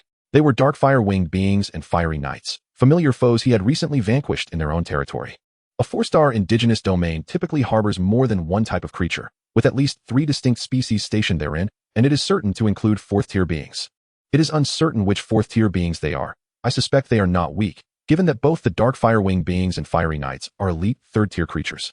Shen Yi signaled for the attack. Immediately, 6,000 fear knights surged forward. In an instant, the ground trembled, and clouds of dust billowed. The pitch-black fear knights rushed forth like a black tsunami toward the walls of the territory. Simultaneously, 10,000 undead archers followed closely behind. As the only ranged units under Shen Yi's command, their primary objective was to breach the magical walls. Meanwhile, 300 4th-tier vampires remained poised to strike, advancing alongside the fear knights. Should any elite or leader-class monsters emerge in battle, these combatants, comparable to 8th-tier vampires, would swiftly dispatch them. Such a commotion inevitably startled the indigenous beings within the territory. A battle was imminent. Soon, 4th-tier beings from the indigenous domain appeared. They were a group of orcs, wreathed in orange-red flames, wielding flaming sabers. The orcs were hulking figures, their muscles like hardened metal, each bulging with power, their faces adorned with mysterious runes. At this moment, their eyes glowed with a bloodthirsty red as they leapt from the walls, charging toward the advancing fear knights. Flame orcs. Rank, 4th tier. Constitution, 1840. Spirit, 1190. Skills, Flame Blade. Unyielding Heart, Fire Affinity, Inferno Blast. Illuminated by the firelight, thousands of flame orcs emanated a menacing aura. They let out deep roars as they surged toward the fear knights, seemingly intent on devouring their enemies alive. Indeed, they are top-tier 4th-tier beings. Flame orcs? This is my first encounter. A glimmer of excitement sparked in Shen Yi's eyes. The stronger the creatures within an indigenous territory, the more abundant the resources they offer. The more formidable the 4th-tier beings in this indigenous territory, the more delighted Shen Yi became. Boom. Over 5,000 flame orcs unleashed their power, erupting in a torrential wave of flames. A surging sea of fire coalesced in the air, crashing toward the fear knights. On the other side, the fear knights felt the surge of undead power coursing through them. And in the next moment, a series of fear-inducing roars erupted. An invisible sound wave erupted, sweeping toward the raging sea of fire. Bang! Boom! The two forces collided violently in the air. The shockwaves radiated outward, shaking the ground for miles. Kill. Tear them apart. Filthy undead, meet your end. Following the exchange of skills, melee combat erupted. The brawny flame orcs, alongside the fiery knights and the airborne darkfire-winged beings, engaged in fierce combat with the fear knights. Yet it was evident that once melee combat commenced, even the top-tier flame orcs could not match the fear knights. For the combat prowess of the fear knights could contend against 6th-tier beings. In just a few exchanges, over 1,000 flame orcs fell to the hands of the fear knights. Swish, swish, swish. Behind the fear knights, the undead archers advanced. A flurry of arrows sliced through the air, accurately targeting the airborne darkfire-winged beings. After a volley, over 3,000 darkfire-winged beings plummeted from the sky, lifeless.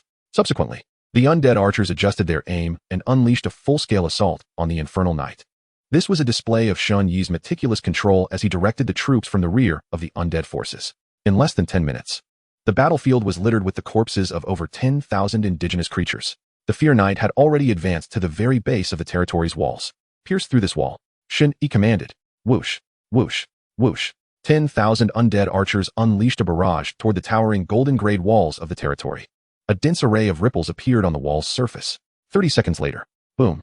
The golden-grade wall could no longer withstand the assault and collapsed with a resounding crash. The city had been successfully breached. Chapter 35, The Conquest. Relocation of the territory. The golden-grade wall was shattered in 30 seconds. Generally speaking, walls of this caliber could withstand the assault of second-tier troops for at least 10 minutes, even against an onslaught of 100,000 second-tier soldiers. Yet now, a mere 10,000 second-tier undead archers had obliterated a golden-grade wall in just 30 seconds. Ranged troops proved to be crucial, particularly in their efficiency in demolishing fortifications.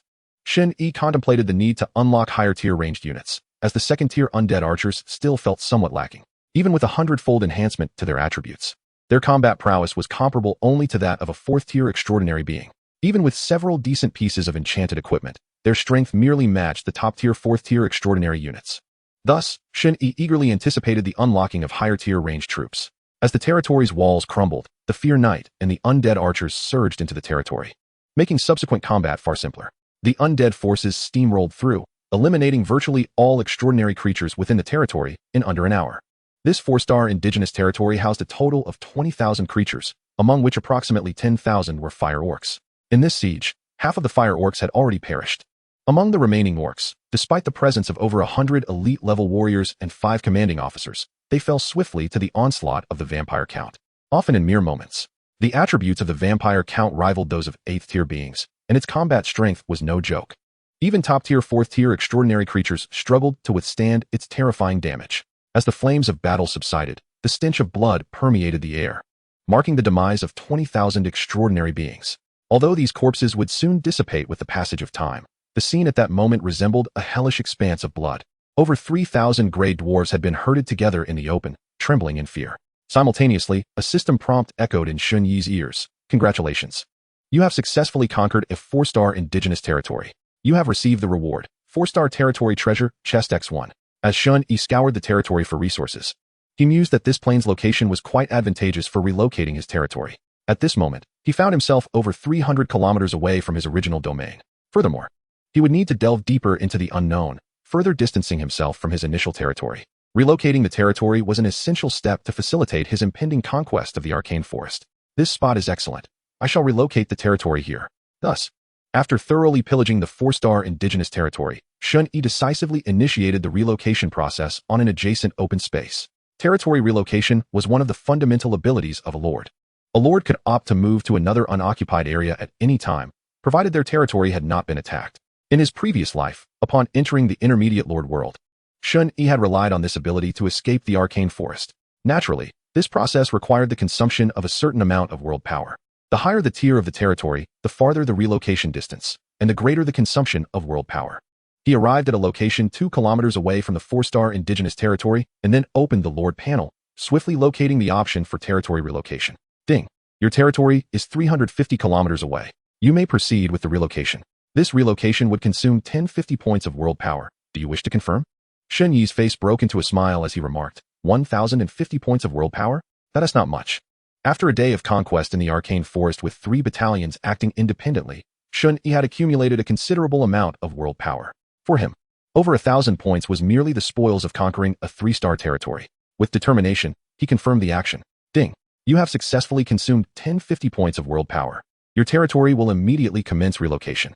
Time required, 10 minutes. Please ensure that your territory does not come under attack during the relocation. Otherwise, the process will be interrupted. The Lord system continuously provided prompts. The relocation of the territory required a certain amount of time. The farther the distance, the longer it took. If the territory faced an attack during the relocation, the process would be disrupted, and the consumed world power would not be refunded. Shen Yi sat down, awaiting the completion of the process. While waiting, he took out the 4-star territory treasure chest he had just acquired. This is the first 4-star territory treasure chest of this life. May luck be on my side, he thought. The next moment, he decisively opened it. You have opened 4-star territory treasure chest X1. Obtain the following items: Golden Grade Wall Blueprint X1, 3rd tier random troop card X1, World Stone X50. The treasure chest not only yielded a Golden Grade Wall blueprint, but also a 3rd tier troop card. While it was not surprising for a 4-star territory treasure chest to contain a 3rd tier troop card, the simultaneous acquisition of a Golden Grade Wall blueprint was indeed rare. What incredible luck! My fortune in opening treasure chests is akin to cheating, Shen Yi exclaimed as he examined the items. Once or twice could be considered coincidence, but such consistent luck is extraordinary. While the Golden Grade Wall blueprint was of no immediate use, it could be sold for energy points. The 3rd tier troop card, however, piqued his interest in discovering what troop it might unlock. After reflecting on his fortune, Shen Yi took out the troop card and used it directly. The next moment, whoosh.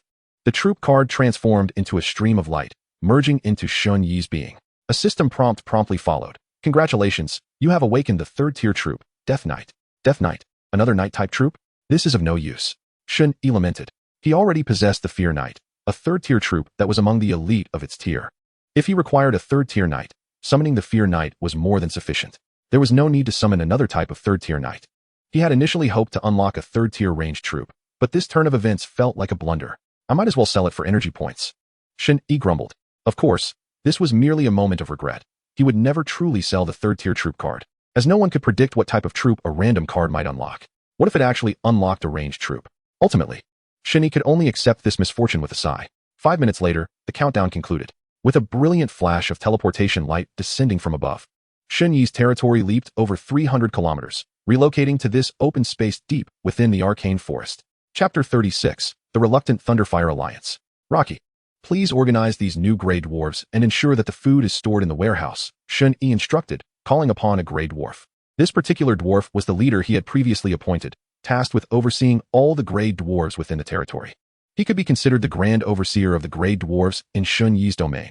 Upon hearing this, Rocky respectfully bowed and replied, As you command, my lord. May I inquire if you have dined yet, or shall I have someone prepare a meal? Shen Yi shook his head, indicating that there was no need for such trouble. Rocky nodded, and, after bowing once more with utmost respect, began to busy himself with a group of Grey Dwarves. The first 4-star indigenous territory conquered by Shen Yi yielded an extraordinarily bountiful harvest. Among these, there were nearly 50 million energy points and 30 million pounds of food. Additionally, there were 50 energy mines and 12 blueprints for silver defensive towers. The spoils from the 4-star territory were indeed remarkably abundant. Returning to the Lord's Manor at the center of the territory, Shen Yi prepared to utilize the newly acquired energy points to summon a wave of troops. As a day passed, and with forces divided into 3 paths, Shen Yi had accumulated over 55 million energy points. This was merely due to the fact that numerous indigenous territories within the arcane forest had yet to respawn. Otherwise, the gains would have been even greater. Generally speaking, after an indigenous territory is conquered, it takes at least a month for it to respawn. Within the small estate, several human vassals greeted Shen Yi's return with deference. Compared to the Grey Dwarves, the human vassals were far more suited to manage the estate. Therefore, Shen Yi replaced all the vassals in the estate with humans. I must replenish the numbers of the vampire barons. 1,000 is simply too few, Shen Yi mused.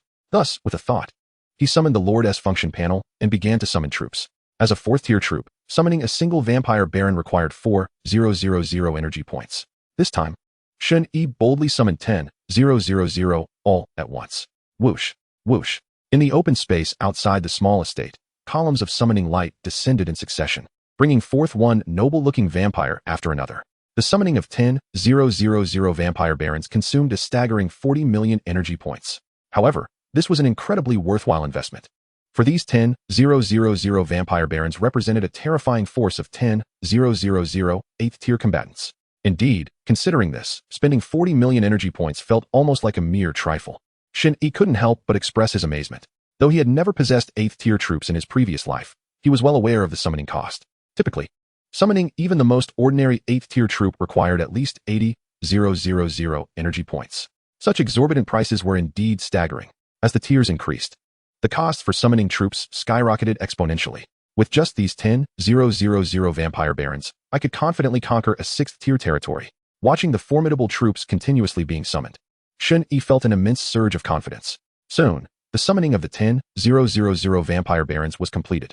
Shen Yi retained 5,000 to form a garrison for the territory, while the remaining 5,000 accompanied him to continue their campaign within the arcane forest. While Shen Yi silently rampaged through the arcane forest in another direction, within the headquarters territory of the Thunderfire Alliance, a gathering of member lords was in a state of utter disarray. 8 4-star lords convened to discuss a response plan regarding the latest developments in the southern region of the arcane forest. 10,000 elite troops just vanished. In mere minutes, the entire army was annihilated. Did the heroic unit not relay more information? No. The hero leading that 10,000 strong army seemingly perished instantly, only able to convey 2 pieces of information: that the enemy was an undead army and the coordinates of their ambush. What on earth is going on? How could an army composed of 3rd and 4th tier troops be wiped out in minutes? Could it possibly be those 4-star alliance forces attacking us? Surely not. The arcane forest is so impoverished. What would they even seek here? I heard rumors that someone has knowledge of a legendary secret realm within the arcane forest. Could they be after that? Is there truly a legendary secret realm in the arcane forest? No way. Could it really exist? If so, this is beyond our reach. Perhaps we should consider relocating. What about the alliance leader? Is there no news from him? Is he still in the Abyss trial space? Yes. The alliance leader is attempting to complete the 6-star territory task. Alas, we can only wait for him to emerge before making any decisions. Subsequently, Shen Yi led his undead forces to continue their sweeping campaign in the arcane forest. Along the way, whether encountering indigenous territories or those of blue-star lords, he claimed them all. In just 5 short days, a significant portion of the arcane forest had been thoroughly ravaged by his undead army. Before long, the territory was once again relocated, now arriving at the most central region of the arcane forest, within a radius of 200 kilometers. This area was where 5-star indigenous territories would respawn. Following this campaign, with the 3 divisions of troops tirelessly advancing, various resources were abundantly acquired. At this moment, within Shen Yi's territory, food reserves had surpassed 100 million pounds. The number of primary and intermediate energy mines had each exceeded 600. The quantity of defensive towers surged dramatically, with the number of silver-grade defensive towers reaching 100. The number of gold-grade defensive towers also increased to 20. Simultaneously, the troop numbers skyrocketed. The total count of undead archers surpassed 100,000. The total count of fear knights also exceeded 100,000. The total count of vampire barons surpassed 50,000. Regrettably, suitable 3rd-tier troops remained elusive. This was due to the fact that most 4-star territories within the arcane forest had already been cleared by the lords of the Thunderfire Alliance, entering a cooldown period. To date, Shen Yi had encountered only 2 4-star territories. The Thunderfire Alliance members had seemingly vanished 3 days prior. Logically, they should have encountered a considerable number of their territories. Had they collectively migrated and fled? Shen Yi pondered in confusion. At this moment, he was resting within the Lord's Manor, recuperating his strength and energy. After 5 days, nearly half of the arcane forest had been swept clean by Shen Yi's undead army. Aside from the initial encounters with a few territories belonging to the Thunderfire Alliance, he had not encountered any more since. It was highly probable that they had abandoned the arcane forest, collectively migrating their territories to escape. This meant that Shen Yi had successfully occupied the arcane forest. He had become the sovereign of this region. Chapter 37. Promotion. 4-star Lord. Shen Yi mused, wondering when the 5-star indigenous territories would respawn. I hope it won't be too long, he thought. Having taken control of the arcane forest, his next objective was to continue assimilating the surrounding resource areas. Ideally, he would capture 1 or 2 5-star indigenous territories beforehand. Unfortunately, the several heroes he dispatched had yet to uncover any 5-star indigenous territories. It was highly likely that those had been conquered and entered the refresh cycle. Moving forward, Shen Yi sent out heroes to lead the undead troops to constantly search the core region of the arcane forest. Upon discovering the respawn of a 5-star indigenous territory, they were to seize it immediately. During these recent campaigns, Shen Yi acquired another hero summoning scroll and successfully summoned his 4th hero, a 3rd-tier archer class hero. The attribute information was as follows: Oliver, 3rd tier, race, undead class, vengeful arrow physique, 32,000 spirit, 28,000 skills, precision shot, multi-shot, eye of vengeance aura, grants 30 physique and 20 spirit to troops under his command, with a maximum of 1,000 units. The new hero, named Oliver, possessed average attributes. However, as a ranged hero, with a 100-fold attribute enhancement, his combat prowess could rival that of a 6th-tier hero. Most importantly, as a heroic unit, Oliver possesses the ability to command a portion of the undead forces. Shen Yi, who can infinitely summon undead soldiers, finds himself in dire need of a unit capable of leading such troops. Next, it's time to upgrade the territory. Once upgraded, he plans to see if he can conquer the remaining trials in the Tower of Trials. Shen Yi's face beams with anticipation. There are still 3 levels left in the Tower of Trials that he has yet to complete, and he is quite covetous of the rewards within. Thus, he hastily retrieves all the world stones and converts them entirely into world power. While world stones can be traded in the market, they lose their value once transformed into world power. Soon, the conversion is complete, yielding over 230,000 units of world power. To promote to a 4-star territory, 20,000 world power is required, and the promotion task has already been accomplished. With everything in place, he proceeds to upgrade. Shen Yi decisively initiates the territory upgrade. In the next moment, a notification from the Lord system appears. Promotion task completed. 20,000 world power. Sufficient. Promotion conditions met. Would you like to upgrade immediately? Yes. Shen Yi confirms. Instantly, a thunderous roar echoes. The 20,000 points of world power vanish, transforming into a supreme force of law that merges into the Lord's manor at the heart of the territory. In the next instant, the exalted laws of the world suddenly descend upon Shen Yi's domain. Starting from the Lord's manor, an infinite radiance of divine light swiftly spreads, soon enveloping the entire territory. Subsequently, the divine light of the law begins to rise, wrapping everything within the territory. Under the embrace of this power, the territorial boundaries begin to expand rapidly. The territory's range grows from a radius of 6 kilometers to 10 kilometers. Meanwhile, a mysterious force surges into Shen Yi's body. He can distinctly feel that. Under this force's enhancement, both his physique and mental strength are continuously strengthening. Congratulations. You have successfully promoted to a 4-star Lord.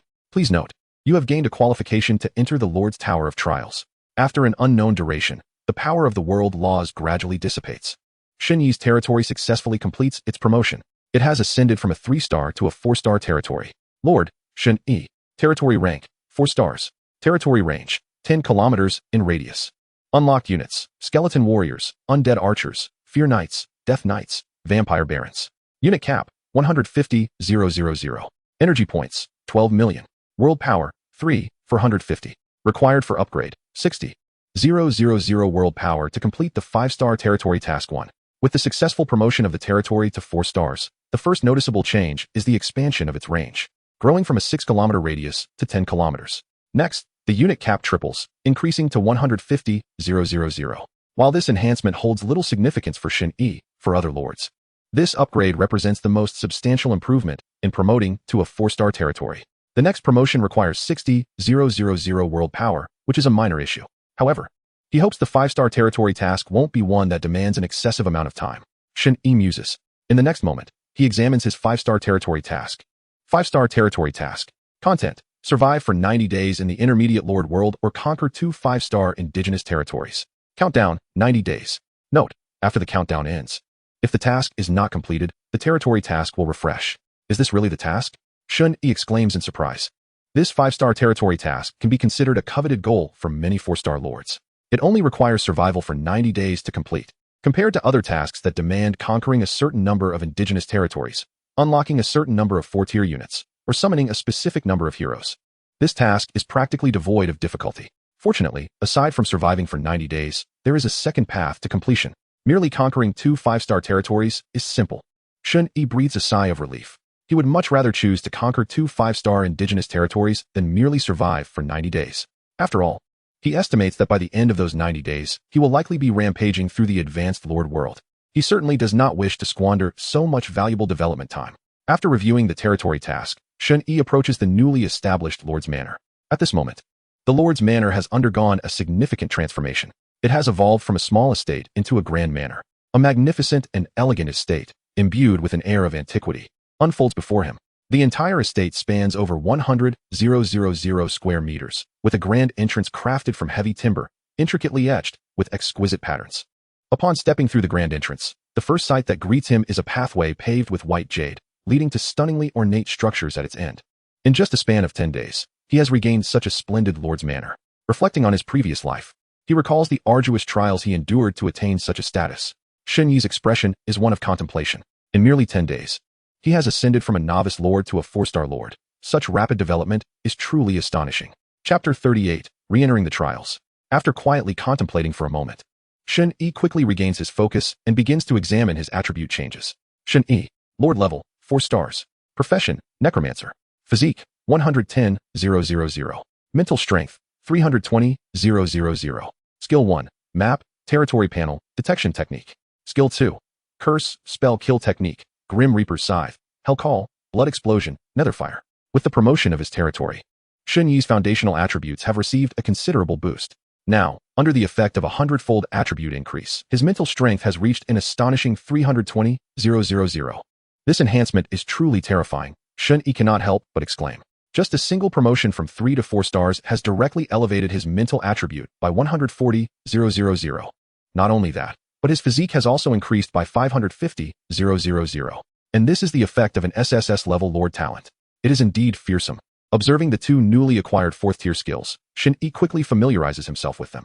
Blood Explosion ignites the target's blood, inflicting a tremendous single-target damage. Netherfire summons a flame of the netherworld, capable of continuously siphoning the target's vitality. Both are single-target skills.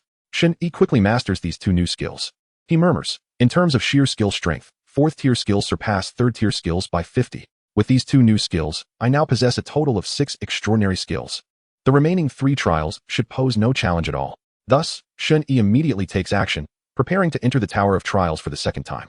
You have 1 entry qualification remaining for the Lord's Tower of Trials. Would you like to enter now? Yes. After a series of operations, a radiant beam of spatial transmission appears, enveloping Shen Yi completely. In the next moment, whoosh. The beam, along with Shen Yi, vanishes from the original location.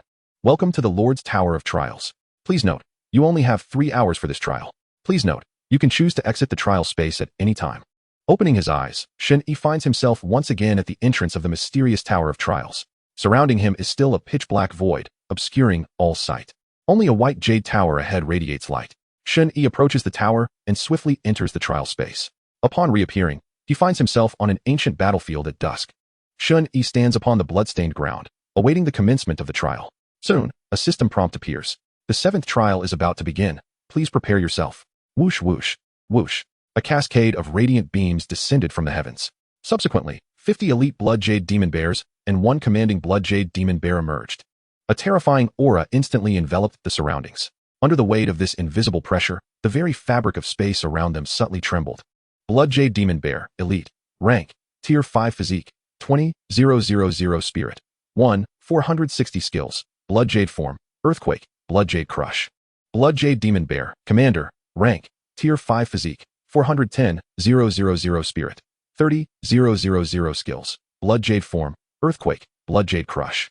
The Blood Jade Demon Bear is already a pinnacle existence among Tier 5 indigenous creatures. The combat prowess of an elite Blood Jade Demon Bear rivals that of a Tier 6 creature. Even more horrifying is the commander-level Blood Jade Demon Bear.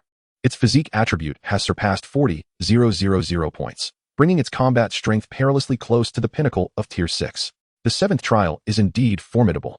In the near century since Blue Star entered the era of Lords, fewer than 10 individuals have managed to vanquish these monsters. According to rumors circulating on forums, one must prepare items worth over 100 million energy points to have even a sliver of hope in overcoming this 7th trial. Shen Yi gazed at the imposing, bloodthirsty Blood Jade Demon Bears ahead, his heart silently contemplating. Alone, he faced 51 such terrifying creatures, yet his demeanor remained unruffled. Roar, roar.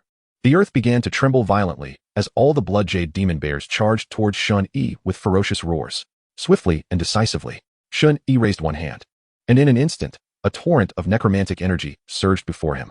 In a heartbeat, 2 immense rifts appeared in midair, as if the very essence of space were being rent asunder by a god of the underworld, allowing 2 fearsome hellfire demons to emerge, with his mental power further enhanced. The hellfire demons summoned by the 3rd-tier skill, Hell's Call, grew even more formidable. The 2 hellfire demons flapped their tattered wings, ferociously lunging at the oncoming Blood Jade Demon Bears. Shen Yi darted about, swiftly repositioning himself while continuously channeling necromantic energy. In the next moment, the sole commander-level Blood Jade Demon Bear was suddenly enveloped in a thick shroud of necromantic power, plunging it into a state of extreme weakness. Its attributes plummeted. Simultaneously, an even more violent surge of necromantic energy erupted from the commander-level bear, ravenously draining the vitality from within. Roar. The enormous commander-level bear bellowed in agony. and within mere seconds, it collapsed to the ground, unable to rise again. The commander-level Blood Jade Demon Bear was slain. This was the lethal combination of two second-tier skills of the Necromancer, Curse and Deathblow. This duo represents the Necromancer's ultimate combination technique. With this skill set, one can slay foes of a higher tier. Enhanced by Shen Yi's formidable mental power, he could even annihilate a commander-level Blood Jade Demon Bear in an instant. Boom. The battle raged fiercely. The two Hellfire demons easily intercepted the 50 elite Blood Jade Demon Bears. Shen Yi, from the sidelines, continuously unleashed his skills. Flash. The Grim Reaper's scythe cleaved through the air, instantly slaying an elite Blood Jade Demon Bear. Thud. Hiss. Following that was the Blood Explosion and Netherfire skills. The Blood Explosion ignited one bear, causing it to explode violently, blood splattering everywhere. Netherfire, akin to a maggot burrowing into flesh, ignited another Blood Jade Demon Bear's exterior, swiftly devouring the vitality within. These two skills, much like Deathblow, left no trace while casting, rendering any target unable to evade. This is precisely the hallmark of the Necromancer's abilities. While conventional mages' skills might be dodged, facing a Necromancer, once one enters their casting range, any creature can only brace for impact. 10 minutes later, the last Blood Jade Demon Bear was crushed by a single punch from a Hellfire demon, its skull shattered, and it fell lifeless to the ground. Thus, the battle concluded. The 7th trial was successfully passed. Chapter 39, Life Potion. Congratulations. You have successfully cleared the 7th trial. You have received the following rewards: Legendary Tier Troop Equipment, 1, Legendary Tier Life Potions, 3, and High-Grade Energy Mines, 60. You may choose to commence the next trial at any time. The voice of the Lord's system echoed in his ears, marking Shen Yi's official triumph over the 7th trial. In just 10 days since becoming a Lord, he has achieved such an incredible feat, which is nearly unbelievable. This is a trial that fewer than 10 individuals have cleared thus far. Soon, the rewards from the 7th trial were bestowed upon Shen Yi. To his astonishment, there was legendary tier troop equipment and life potions. Furthermore, there were a total of 60 high-grade energy mines. With these 60 high-grade energy mines, he could accrue an additional 6 million energy points daily. First, he examined the attributes of the legendary tier troop equipment. Shen Yi's heart swelled with joy as he looked at the rewards. He first retrieved the newly acquired legendary tier troop equipment from his spatial storage. Fury of Winter, legendary tier, type, troop accessory restrictions, enchantment available for any troop unit. Effect 1, 5,000 physique, 5,000 spirit. Effect 2, 15 increase in strength when using extraordinary skills. This was Shen Yi's first piece of legendary tier troop equipment, a highly attribute-enhancing accessory. More importantly, this troop equipment also grants a 15 boost in skill strength. It is exceptionally suited for mage-type troops. Generally, legendary tier troop equipment commands a market price ranging from 1 to 5 million energy points. Fury of Winter could undoubtedly sell for over 5 million. Should it be released, it would attract a multitude of lords vying for it. Shen Yi was thoroughly pleased with this piece of equipment. Next, he took out the life potions. This was a translucent, pale golden liquid contained within a small glass vial. Life potion rank, legendary effect 1, permanently increases vitality once. Effect 2, triggers a tier 5 healing aura, lasting for 10 minutes. As one of the rarest items in the realm of lords, the life potion boasts remarkable effects, something many lords yearn for. It can permanently enhance vitality while also triggering a healing aura.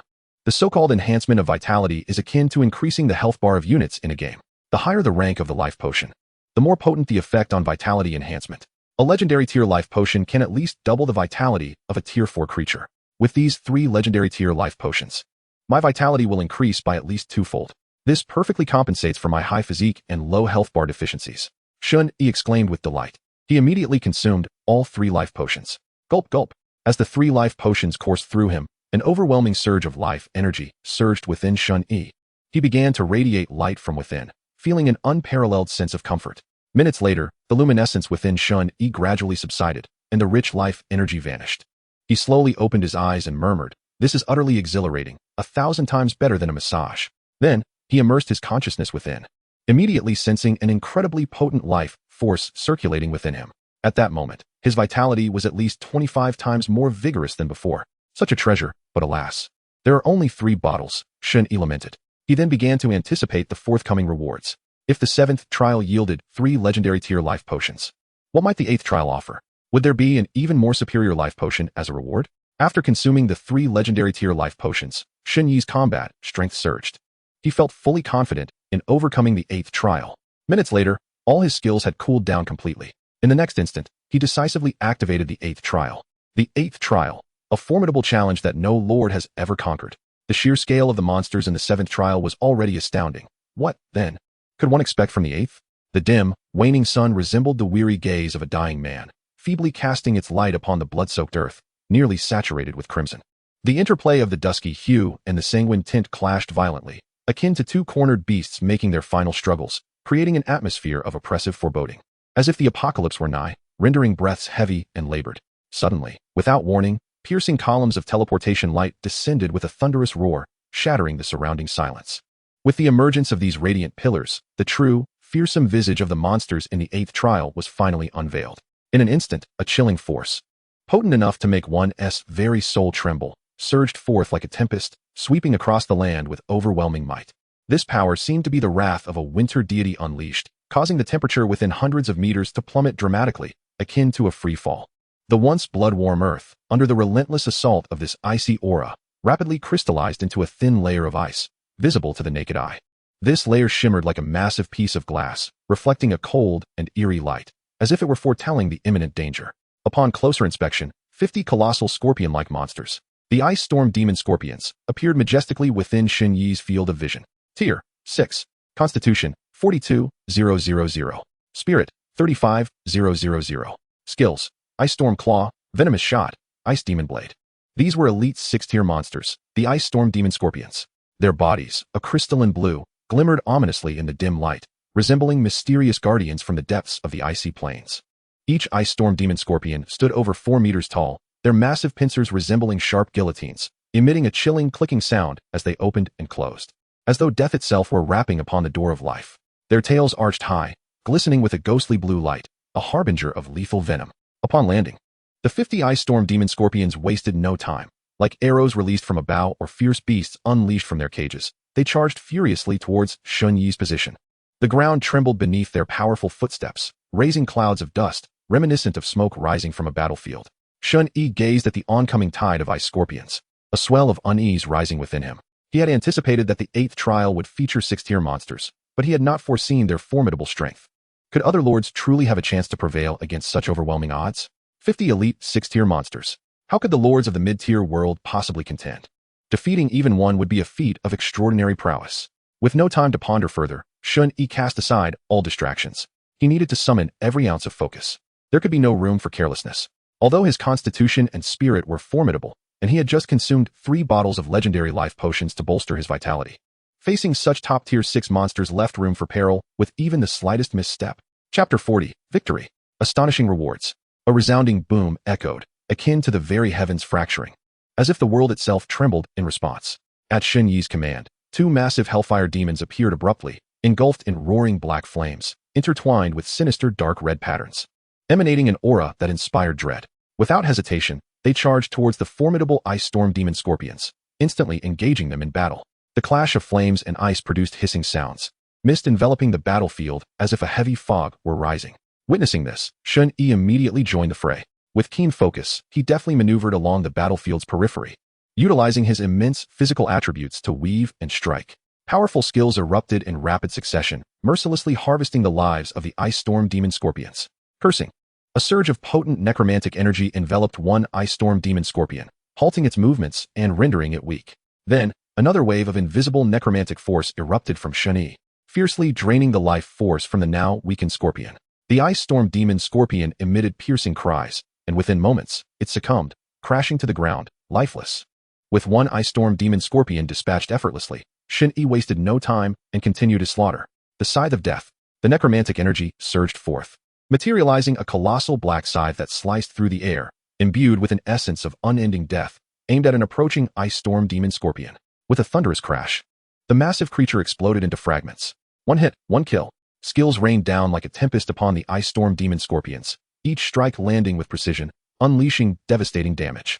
Although Shen Yi's skill tiers were relatively low, his spirit attribute was terrifyingly high, reaching an astounding 320,000, with such an immense boost to his mental fortitude. His lower-tier skills were infused with formidable energy, significantly amplifying their effects. One after another, the Ice Storm Demon Scorpions fell before his necromantic might. Before long, several ice-blue corpses littered the ground, appearing particularly eerie under the dim light. That wasn't too difficult, Shen Yi sighed in relief. But in the next moment, 5 or 6 Ice Storm Demon Scorpions surged past the Hellfire Demons, locking onto Shen Yi and charging ferociously. Shen Yi's expression hardened. He understood the need for caution. Despite his high attributes, his vitality was too low, and facing so many monsters posed a grave danger. Thus, he swiftly retreated while continuously unleashing skills, engaging the Ice Storm Demon Scorpions in a thrilling tug-of-war. Yet, appearances were deceiving. With Shen Yi's formidable physique, he easily outpaced these elite 6-tier monsters. The massive Ice Storm Demon Scorpions could not even graze him. Suddenly, a sharp crack resonated. An ice-blue venomous needle shot forth like lightning from one Ice Storm Demon Scorpion's tail, racing towards Shen Yi with chilling speed. The needle approached in the blink of an eye. Shen Yi's pupils constricted, his body instinctively dodging to the side as the needle grazed his clothing, narrowly missing him. That was close, Shen Yi thought, his heart racing. They even possess ranged skills. Realizing these Ice Storm Demon Scorpions wielded formidable ranged attacks heightened Shen Yi's caution. He skillfully utilized his quick reflexes and incredible speed to evade the Ice Storm Demon Scorpions. On that dimly lit battlefield, the terrifyingly large scorpions pursued the diminutive human in a relentless chase. After nearly an hour, the last Ice Storm Demon Scorpion fell to the scythe of death, collapsing lifelessly. Thus, all 56-tier elite beings lay vanquished. Shen Yi had successfully passed the 8th trial, achieving an unprecedented feat among the Lords of Blue Star. Unsure if there were any additional rewards for being the first to conquer the 8th trial, he recalled the rules regarding bonuses for first kills and clears. Exhausted, Shen Yi reclined upon the earth, silently contemplating. Though his formidable physique had shielded him from harm, the relentless casting of various skills had left him fatigued, teetering on the brink of weakness. Before long, the Lord System's notification echoed in the air. Congratulations. You have successfully cleared level 8. You have received the following rewards: 1 epic building blueprint, 3 epic hero equipment pieces, and 80 advanced energy ores. You may choose to commence the next trial at any time. Ding. Congratulations, Lord Shen Yi. You are the first to conquer level 8 of the Lord's Tower trials. You have earned the following reward: 1 legendary item. Haha, what a delightful bonus. Shen Yi chuckled. If memory serves, such extra rewards will surely flash across the world channel. Am I not famous now? With that, he propped himself up, weary yet invigorated, and began to examine his newly acquired rewards. First up was the epic building blueprint, space teleportation array. Level, epic. Type, building. Effect, upon use. It grants the territory an epic level space teleportation array, allowing for instant travel within a 6,000-kilometer radius. Note: direct teleportation into another's territory is prohibited. Description: the power of space is one of the supreme forces in the universe. This blueprint will bestow upon you a measure of that power. Wow. A space teleportation array. Invincible. Shen Yi gazed at the epic building blueprint in his hands, his expression one of utter astonishment. The rarity of epic blueprints is self-evident. Each is worth its weight in gold. Yet, Shen Yi never anticipated that the reward for level 8 would be a space teleportation array, a treasure coveted by all lords. The mere existence of an epic-level space teleportation array blueprint is enough to incite chaos in the lordly realm. Shen Yi mused. A building capable of teleportation within a 6,000-kilometer range would undoubtedly entice any lord, especially those from top-tier alliances. How much would they be willing to pay for such an epic blueprint? He wondered. Of course, this was merely a fleeting thought. He had no intention of selling it. Such a priceless item was best kept for oneself. Next, he continued to examine his rewards, retrieving 3 new pieces of equipment, 3 epic-level items. Starshine Holy Armor, epic. Type, heroic garb. Limitations: usable by any hero or lord unit. Effect 1, Vitality 450, 000, Spirit 7, 000. Effect 2, grants protection from Starshine power, reducing all incoming damage by 30. Chrono Holy Ring, epic. Type, heroic accessory. Limitations: usable by any hero or lord unit. Effect 1, Vitality 5, 000, Spirit 450, 000. Effect 2, refreshes all skill cooldowns, usable once every 5 minutes. Celestial Insight Crown, epic. Type, heroic accessory. Limitations: usable by any hero or lord unit. Effect 1, Vitality 6, 000, Spirit 480, 000. Effect 2, instantly removes all negative statuses, returning to peak condition, with a cooldown of 12 hours. Incredible. Is this what epic level equipment entails? It far surpasses legendary grade gear. Shen Yi marveled at the attributes of the 3 epic level items, feeling a profound sense of shock. Although the difference between epic and legendary grades is but a single tier, the disparity in their effects is monumental.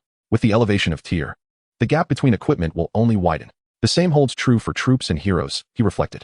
The attribute enhancements provided by these epic level items were no longer trivial for Shen Yi. Without hesitation, he proceeded to enchant all 3 pieces for himself. Among his previously enchanted gear, only the Radiant Bracelet, which enhances skill strength by 18, remained. Swish, swish. The 3 epic-level items transformed into streams of light and melded into Shen Yi's being. Instantly, he felt 3 powerful energies circulating within him. This fusion of strength alleviated his earlier fatigue significantly. Epic-level equipment is indeed formidable. Clenching his fists, Shen Yi reveled in the power surge brought forth by the 3 items. With a mere thought, he glanced at his attributes post-enchantment. Shen Yi, Lord level, 4 stars. Profession, Necromancer. Vitality, 1, 550,000. Spirit, 420,000. With his spirit attribute surpassing 400,000, he had officially reached the 9th tier.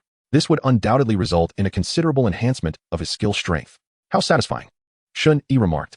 Although his spirit attribute had attained the 9th tier level, his combat power, due to his life force and lack of mastery over high-tier skills, still fell short of that standard. Nonetheless, he was immensely content. After all, he had only been a lord for less than half a month. In such a brief span, he experienced this remarkable transformation. To express dissatisfaction would be excessively greedy. Now, onto the final bonus reward. What could it be? Shen Yi retrieved the extra reward for being the first to clear the 8th trial. A legendary item, the Tome of Life. Level, Legendary. Effect 1. Triggers a 6th tier healing halo, with no time restrictions. Effect 2. Reading the tome's contents permanently enhances vitality once every 30 minutes. Wow. A permanent vitality enhancement every half hour? Shen Yi gasped in astonishment. Initially, he thought that after acquiring 3 pieces of epic equipment, no legendary item could astonish him further. Yet, he was swiftly proven wrong. This additional reward from the Lord system was simply extraordinary. Without delay, Shen Yi eagerly experimented with it. Holding the gently glowing tome, he found himself naturally immersed in its essence. In that moment, he felt as though he were swimming in the ocean of life's very essence. A sense of complete comfort washed over him, causing him to hum instinctively. 30 minutes later, he emerged from that special state. Indeed, his vitality had increased. At least 3 points of vitality strength had been gained. Shen Yi was elated. As a 4-star lord, his original vitality strength was equivalent to that of an ordinary 4th-tier extraordinary being. After the enhancement of 3 legendary life potions, he had risen to the ranks of the elite among the 4th tier. In this context, the Tome of Life had still managed to boost his vitality strength by 3 points. This was a permanent enhancement with no upper limit. How could one not be thrilled? With the ability to enhance every 30 minutes, the cumulative effect of 10 uses would equate to that of a golden-level life potion. A single golden-level life potion is worth over 1,000,000 energy points. In other words, if I dedicate a few hours each day to reading, I could amass over 10 million energy points effortlessly. Invincible. Shen Yi beamed. Next, he stored the Tome of Life, Legendary, in his spatial pouch and activated the effect of the Celestial Insight Crown, Epic, for the first time. Boom. A cascade of star-like brilliance enveloped Shen Yi entirely. In the next moment, all negative statuses plaguing his body were eradicated. He was instantly restored to peak condition. What a powerful effect. Had I possessed this equipment earlier, the battle against the Ice Fury Scorpion would have been far less taxing. Time was of the essence. He decided to venture into the 9th trial for a glimpse. With a mere thought, Shen Yi initiated the 9th trial, the final challenge. Instantly, the power of teleportation manifested, and he vanished from his location, arriving at the site of the ultimate trial. Here lies the heart of the Twilight battlefield. Unlike other stages, although the setting remains a blood-soaked arena of dusk, the atmosphere here is palpably more somber. A chilling aura permeates the vicinity, as if the restless spirits of countless fallen warriors linger nearby. Whoosh! In the next moment, a beam of teleportation light descends, heralding the arrival of the final stage's adversaries. In this encounter, the number of monsters is modest, merely 3 in total. However, upon gazing at their forms, Shen Yi is instantly taken aback. Ice Fury Scorpion, King. Rank, 6. Constitution, 250,000. Spirit, 200,000. Skills, Ice Fury Claw, Venomous Shot, Ice Demon Blade. Is this truly a king-level Ice Fury Scorpion? The 3 king-level Ice Fury Scorpions are of an unimaginable size, resembling 3 colossal blue icebergs. They emanate a frosty blue radiance. A light both profound and mysterious, cold yet imbued with a chilling, almost supernatural power. Each king-level Ice Fury Scorpion is adorned with sharp ice spikes, which glint ominously under the light, instilling a sense of lethal threat in any living creature. Crack! A palpable chill fills the air. Every movement of the king-level Ice Fury Scorpions is accompanied by a powerful surge of icy energy. Even when they merely stand still, the temperature around them plummets at an astonishing rate. The ground quickly becomes encrusted with a thick layer of frost, as if the very air has crystallized into ice. Chapter 42, Return. In the next moment, the space seems to freeze under the weight of the cold, rendering a 10-kilometer radius into a suffocating silence. Suddenly, the 3 scorpions, akin to towering ice mountains, unleash an astonishing burst of speed, charging fiercely towards Shen Yi. Their movements are swift and fierce, conjuring a biting gale, causing the moisture in the air to instantly crystallize into shards of ice that scatter like hidden daggers. Shen Yi gazes at the approaching scorpions, which appear as mobile ice mountains, and feels an unprecedented pressure surge within him. He instantly realizes that with his current combat prowess, he stands little chance against these 3 king-level, 6-tiered monsters, even though his spirit attribute rivals that of a 9th-tier being. After all, his vitality is far too low. He is akin to a child wielding formidable weaponry, capable of strong attacks, yet exceedingly fragile. Exit the trial. At a critical juncture, Shen Yi resolutely cries out in his mind. There is no trace of hesitation in his eyes. At this moment, a singular thought occupies his mind: to ascend to the rank of 5-star Lord before confronting them again. This is a tactical retreat, not cowardice. Whoosh.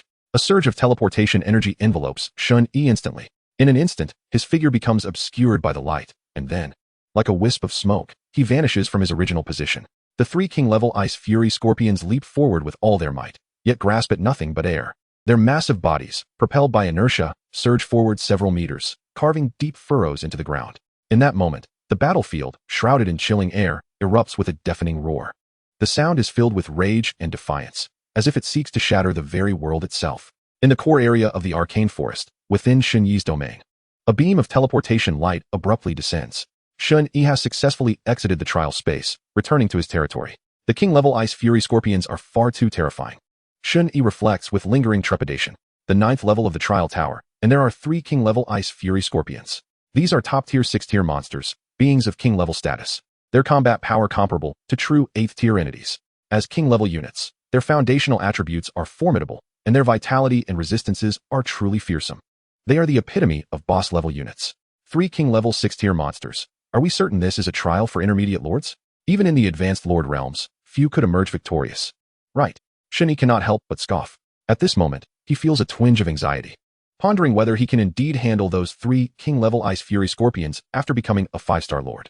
Alas, the inability to bring soldiers and heroes into the trial space is a constraint. Otherwise, what are 3 king-level Ice Fury scorpions to him? Regardless, he decides to assess his capabilities when the time comes. Shen Yi exhales a deep breath, shaking his head to dispel further thoughts. Subsequently, he prepares to access the trading channel to list some unused equipment.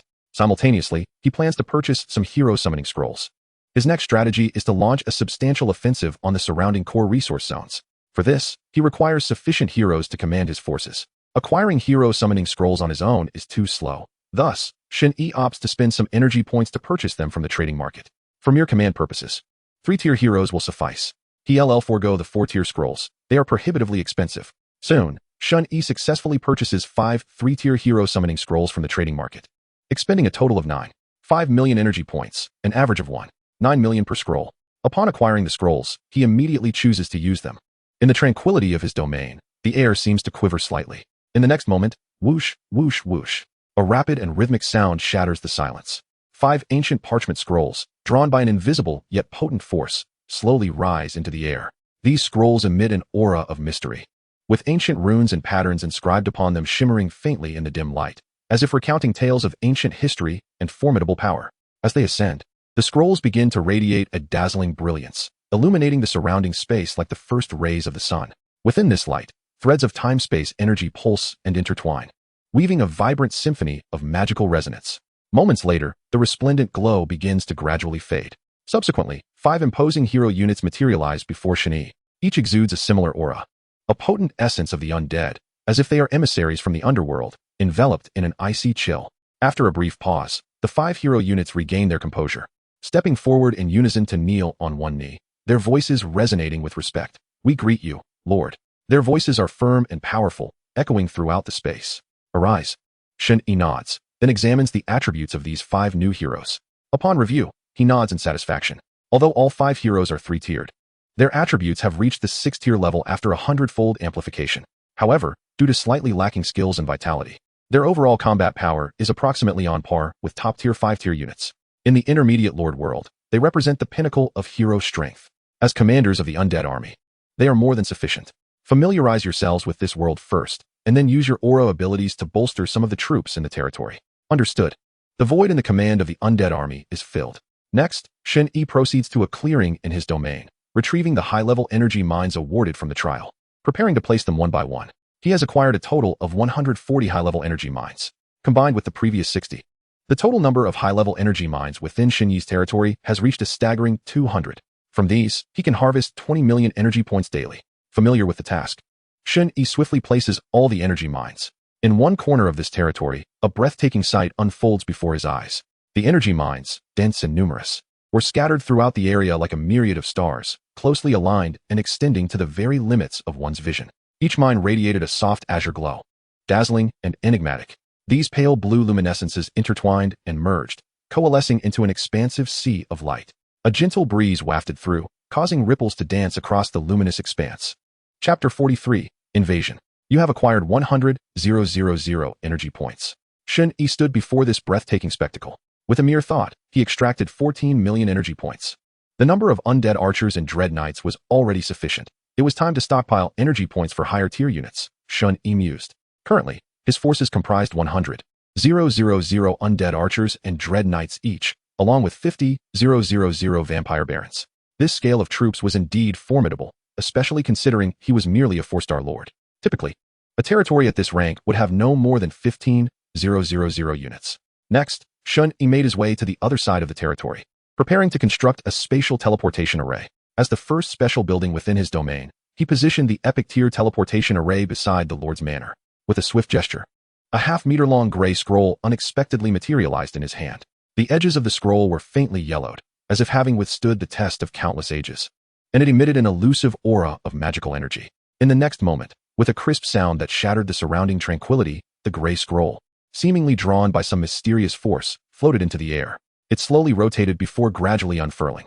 As the scroll opened, intricate patterns and symbols illuminated, casting a soft silver glow. These lights intertwined, reminiscent of twinkling stars in the night sky. The patterns and symbols detached from the scroll, weaving through the air like agile serpents, colliding and merging to swiftly outline the form of a grand edifice. It was a magnificent 2-story structure resembling an altar, its contours exquisite and unique, as if each line harbored boundless spatial power. As the outline of the building became increasingly distinct, a rich aura of spatial energy enveloped the vicinity. This presence was heavy and mysterious, capable of distorting the surrounding space, as the pale blue radiance intertwined with silvery mist, creating an ethereal ambience. Minutes later, as the last flicker of light faded, all illumination dissipated, and tranquility returned. A gray spatial altar had fully materialized. This was the epic tier spatial teleportation array. Shen Yi's eyes sparkled with excitement. He quickly familiarized himself with the operational mechanics of this teleportation array. The teleportation range extended 6,000 kilometers in all directions, allowing for instantaneous travel within this radius. In other words, my heroes and troops can descend upon any location within 6,000 kilometers at will. Shen Yi mused, his voice brimming with enthusiasm. Then, with a thought, a map encompassing a 6,000 kilometer radius appeared before him. At the center of the map was a golden light point, signifying the location of the spatial teleportation array. By clicking on any point on the map, Shen Yi could activate the teleportation power and instantly arrive at that position. He could also obtain a spatial map of the same range. Let me test its efficacy first. In the next moment, Shen Yi casually tapped the location on the map. Immediately, a prompt appeared before him. Are you sure you want to teleport to this location? Confirm. Shen Yi affirmed. In an instant, a wave of teleportation energy enveloped him entirely. With a flash, Shen Yi's figure vanished from the original spot, at the edge of the arcane forest. Over 1,000 kilometers from Shen Yi's territory, a flash of light descended, and a tall figure emerged. This figure was none other than Shen Yi, who had utilized the teleportation. Incredible. Over 1,000 kilometers in the blink of an eye. This is exceedingly convenient. Shen Yi exclaimed with delight. He surveyed his surroundings and realized he was at the southern edge of the arcane forest. Not far away, a shimmering curtain of light stretched across the horizon. On the other side of this curtain lay the starry plains. In the realm of lords, each region was separated by mysterious forces, distinctly delineating these resource-rich territories. Naturally, lords could traverse between regions without hindrance, coming and going at will. Surrounding the arcane forest were the starry plains, the misty grasslands, and the mirage desert. He could deploy 6 heroes to lead troops, splitting into 3 paths to these 3 regions. Upon returning to his territory, Shen Yi immediately began plotting his next moves. Among the 3 regions, the starry plains was the largest, approximately 3 times the area of the arcane forest. The misty grasslands and the mirage desert were somewhat smaller, yet still around twice the size of the arcane forest. Each of these regions was dominated by powerful lord alliances. The forces of these alliances were formidable, with numerous top-tier, 5th-level units. There could even be ace troops rumored to possess combat strength comparable to that of low-level 6th-tier units. In such a scenario, the undead archers would be insufficient, the Dread Knights might stand a chance. However, the Vampire Barons, boasting 7th tier strength, could easily overpower them. Shen Yi opened the communication channel, perusing intelligence regarding the 3 regions. Let us allocate 5,000 Vampire Barons to defend the home base, while the remaining forces will consist of 3 battalions, each with 15,000 troops. So it was decided. Soon, Shen Yi finalized his initial plans for invading the surrounding 3 regions.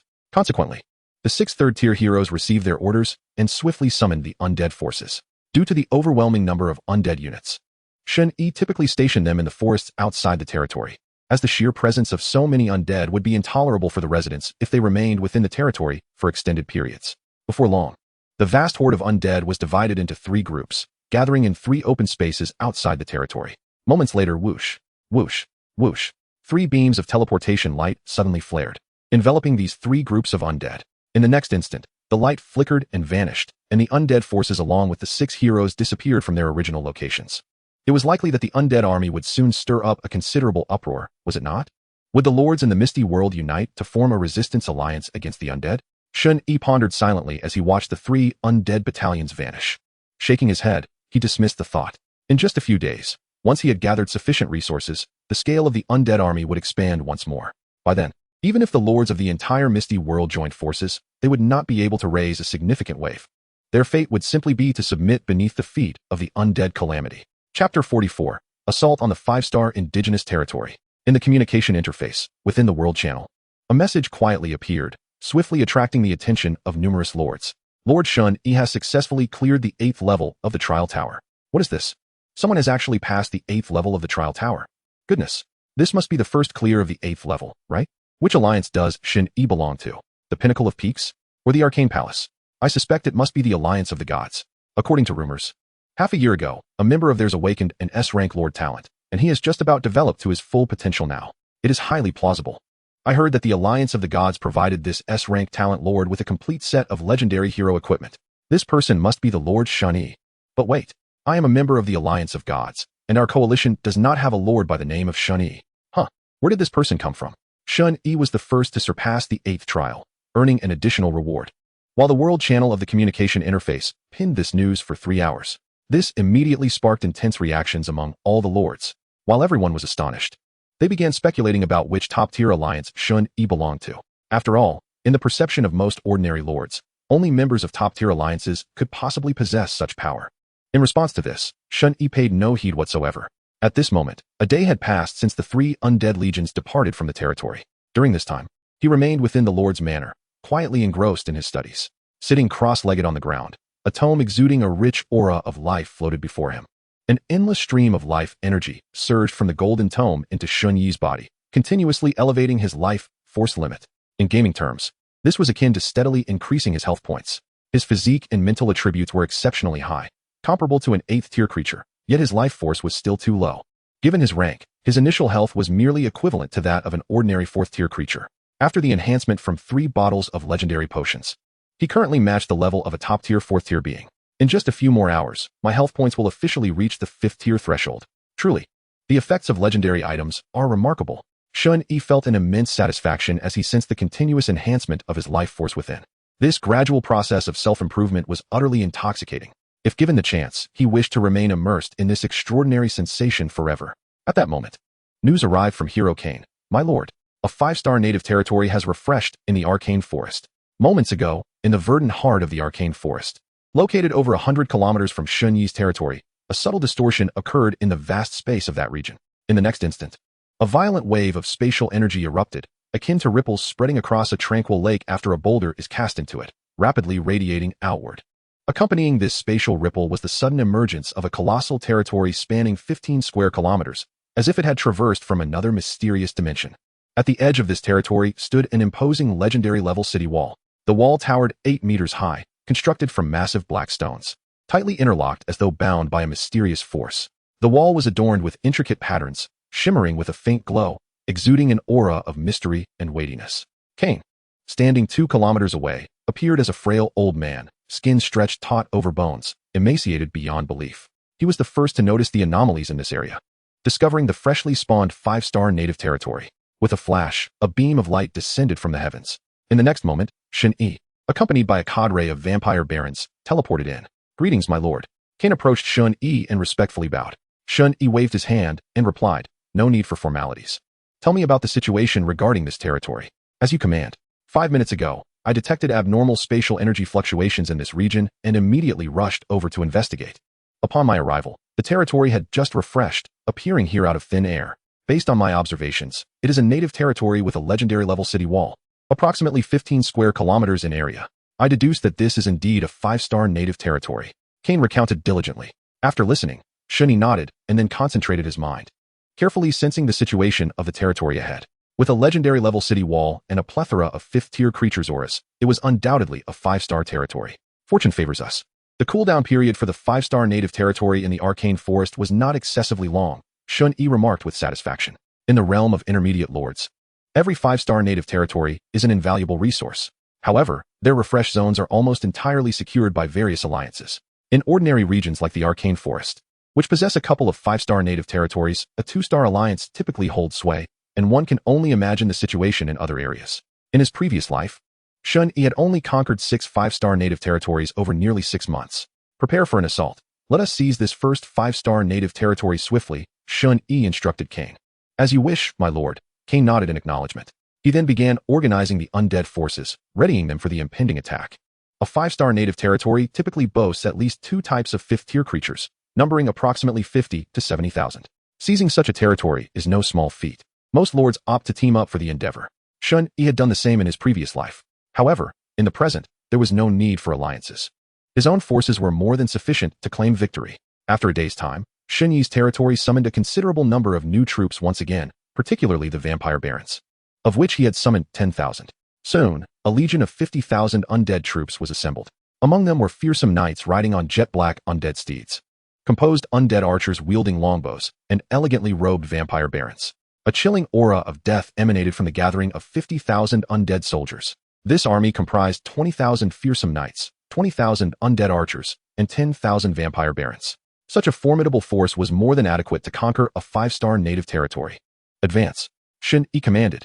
Instantly, the 50,000 undead troops commenced their assault on the 5-star native territory. The vampire barons surged forward like phantoms, their speed remarkable, swiftly closing in on the legendary city wall. Boom. Thunderous roars shattered the once tranquil forest. The elegantly robed vampire baron, exuding an indomitable spirit, charged forward to the foot of the city wall. His eyes glowed with a bloodthirsty red light, and his sharp fangs glistened ominously in the sunlight.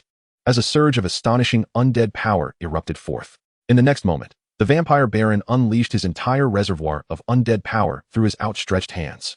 The force surged like a relentless tide, imbued with an aura of death and destruction, crashing against the city wall with fervor.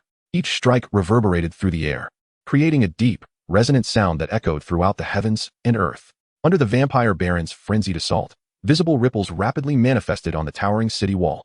These ripples spread like waves, causing the stones of the wall to tremble subtly where they passed. The entire territory began to shake, as though the very earth could not bear the weight of such overwhelming power. Just as the vampire baron unleashed his full might, the undead archers swiftly followed suit. They arranged themselves neatly behind, their bone bows drawn to a crescent shape, unleashing a torrential rain of arrows that sliced through the air with sharp howls. Infused with potent undead energy, flying toward the city wall like shooting stars. Each arrow flickered with an eerie green light, a hallmark of the deathly essence belonging to the undead. Upon striking the city wall, these arrows detonated with immense energy, causing the ripples and tremors on the wall to intensify dramatically. Soon, the legendary city wall could no longer withstand the strain and collapsed with a resounding crash. The first step to conquering a territory is to breach its walls, a fundamental tactic in the world of lords. Yet, in the realm of intermediate lords, a legendary city wall is akin to an impenetrable fortress, incredibly challenging to breach. To breach a legendary fortress, one must sacrifice a multitude of soldiers. Yet now, in a mere span of 30 seconds, a legendary wall has succumbed to the onslaught of the undead. This is nothing short of astonishing. The attributes of the vampire count have indeed reached the 8th tier, rendering its offensive prowess formidable. In the presence of 10,000 vampire counts, the legendary wall appears utterly inconsequential. Shen Yi remarked with a sense of awe. In the next moment, he waved his hand, and 20,000 Fear Knights surged into battle. Launching a fierce charge, the earth trembled as the Fear Knights transformed into a dark wave, surging towards the 5-star territory with reckless abandon. Enemy attack. The eastern wall has been breached. A multitude of vile undead are flooding into the territory. Assemble quickly. Within the native territory, a rapid yet synchronized cadence of footsteps echoed. A cadre of elven warriors, adorned in vibrant green garb, burst forth from within the territory with the swiftness of a tempest. Their garments, intricately embroidered with fine patterns, seemed to come alive with their movements, emanating a soft green glow, a testament to the aura of nature's magic that clung to them. Each elven warrior bore a stern countenance, their eyes ablaze with righteous fury, their expressions resembling the ominous clouds that herald a tempest.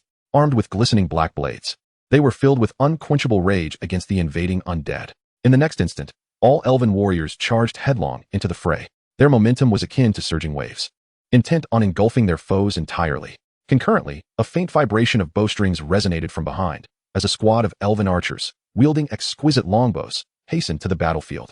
Countless beautiful elven archers swiftly arranged themselves into a precise formation, drawing arrows with seamless grace, the entire sequence flowing naturally like water. In the next moment, a torrential downpour of arrows erupted, hurtling towards the undead. The clash of battle loomed near. Forest Shadowblade. Tier 5. Constitution, 8,000. Spirit, 5,000. Skills, Earth Shatter Strike. Gale Fury Slash, Thorn Prison. Wind Spirit Archer. Tier 5. Constitution, 4,000. Spirit, 6,500. Skills, Wind Fury Barrage, Hurricane Arrow Rain, Wind Shadow Step. The Wind Spirit Archers and Forest Shadowblades?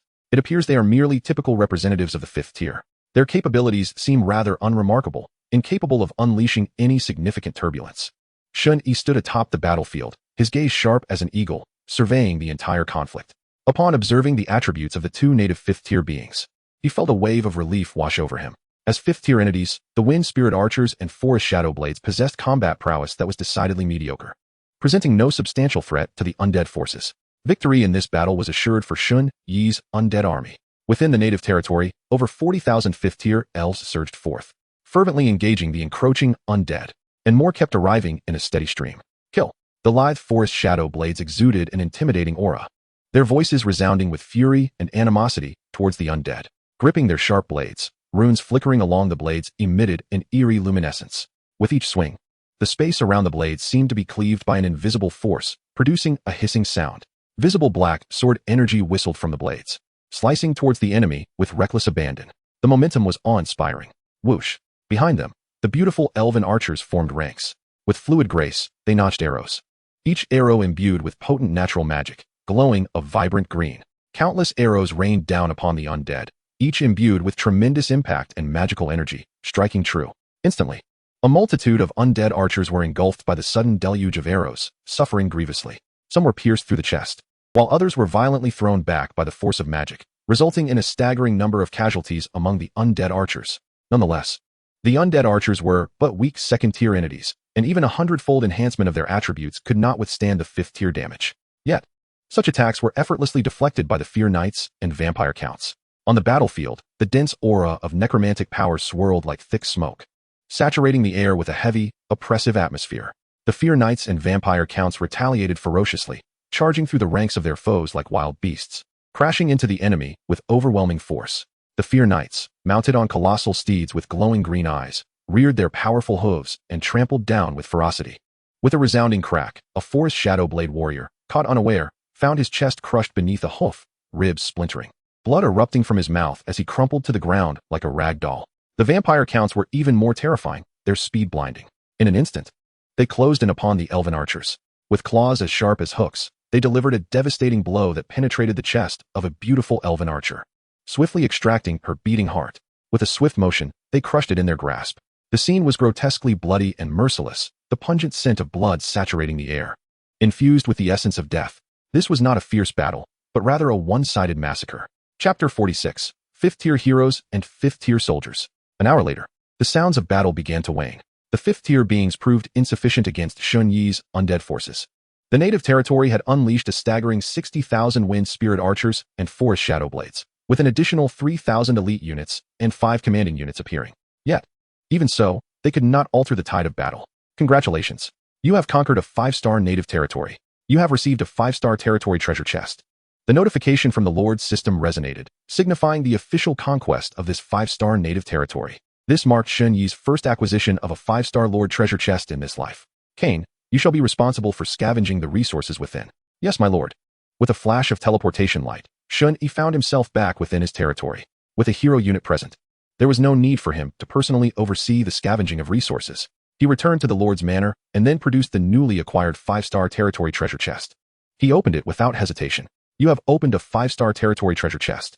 You have obtained the following items: 1 tier 5 random soldier card and 1 tier 5 hero summoning scroll. The treasure chest was now empty. He had drawn a tier 5 soldier card and a tier 5 hero summoning scroll. By the heavens, this is utterly outrageous. Shen Yi's pupils contracted sharply. Disbelief etched across his features. His luck in opening treasure chests was astonishingly extraordinary. It was a continuous redefinition of his understanding. While the 5-star territory treasure chest indeed offered excellent rewards, obtaining a tier 5 soldier card alongside a tier 5 hero summoning scroll was simply absurd. Shen Yi even questioned whether any other lord had experienced such fortune before him. After a moment, Shen Yi regained his composure. Taking several deep breaths, he momentarily tempered his astonishment.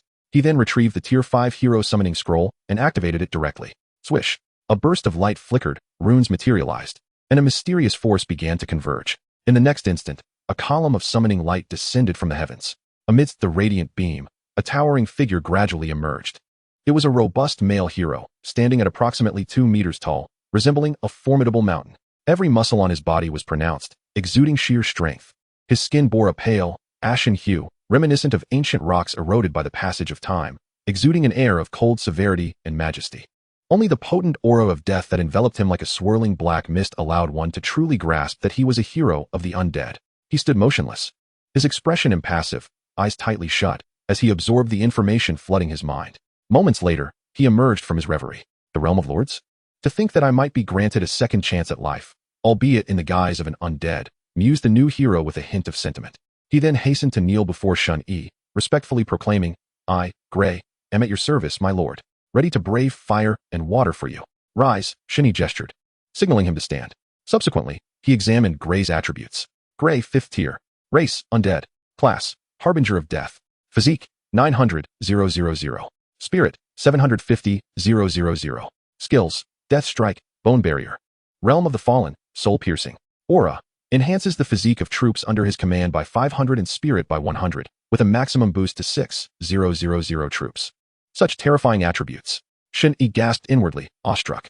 As the first 5th-tier hero summoned in this life, Gray's foundational attributes were nothing short of impressive. Even without the 100-fold attribute enhancement, he stood among the elite of the 5th tier. With the enhancement, however, the horror escalated. His physique peaked at 900,000. It is worth noting that in the realm of lords, the highest attribute of a 9th-tier native creature is merely 1,000,000. Indeed, the 100-fold enhancement yields increasingly astounding effects for higher-tier units. With these attributes alone, Gray's combat prowess could rival that of most 8th-tier heroes. Quite formidable indeed.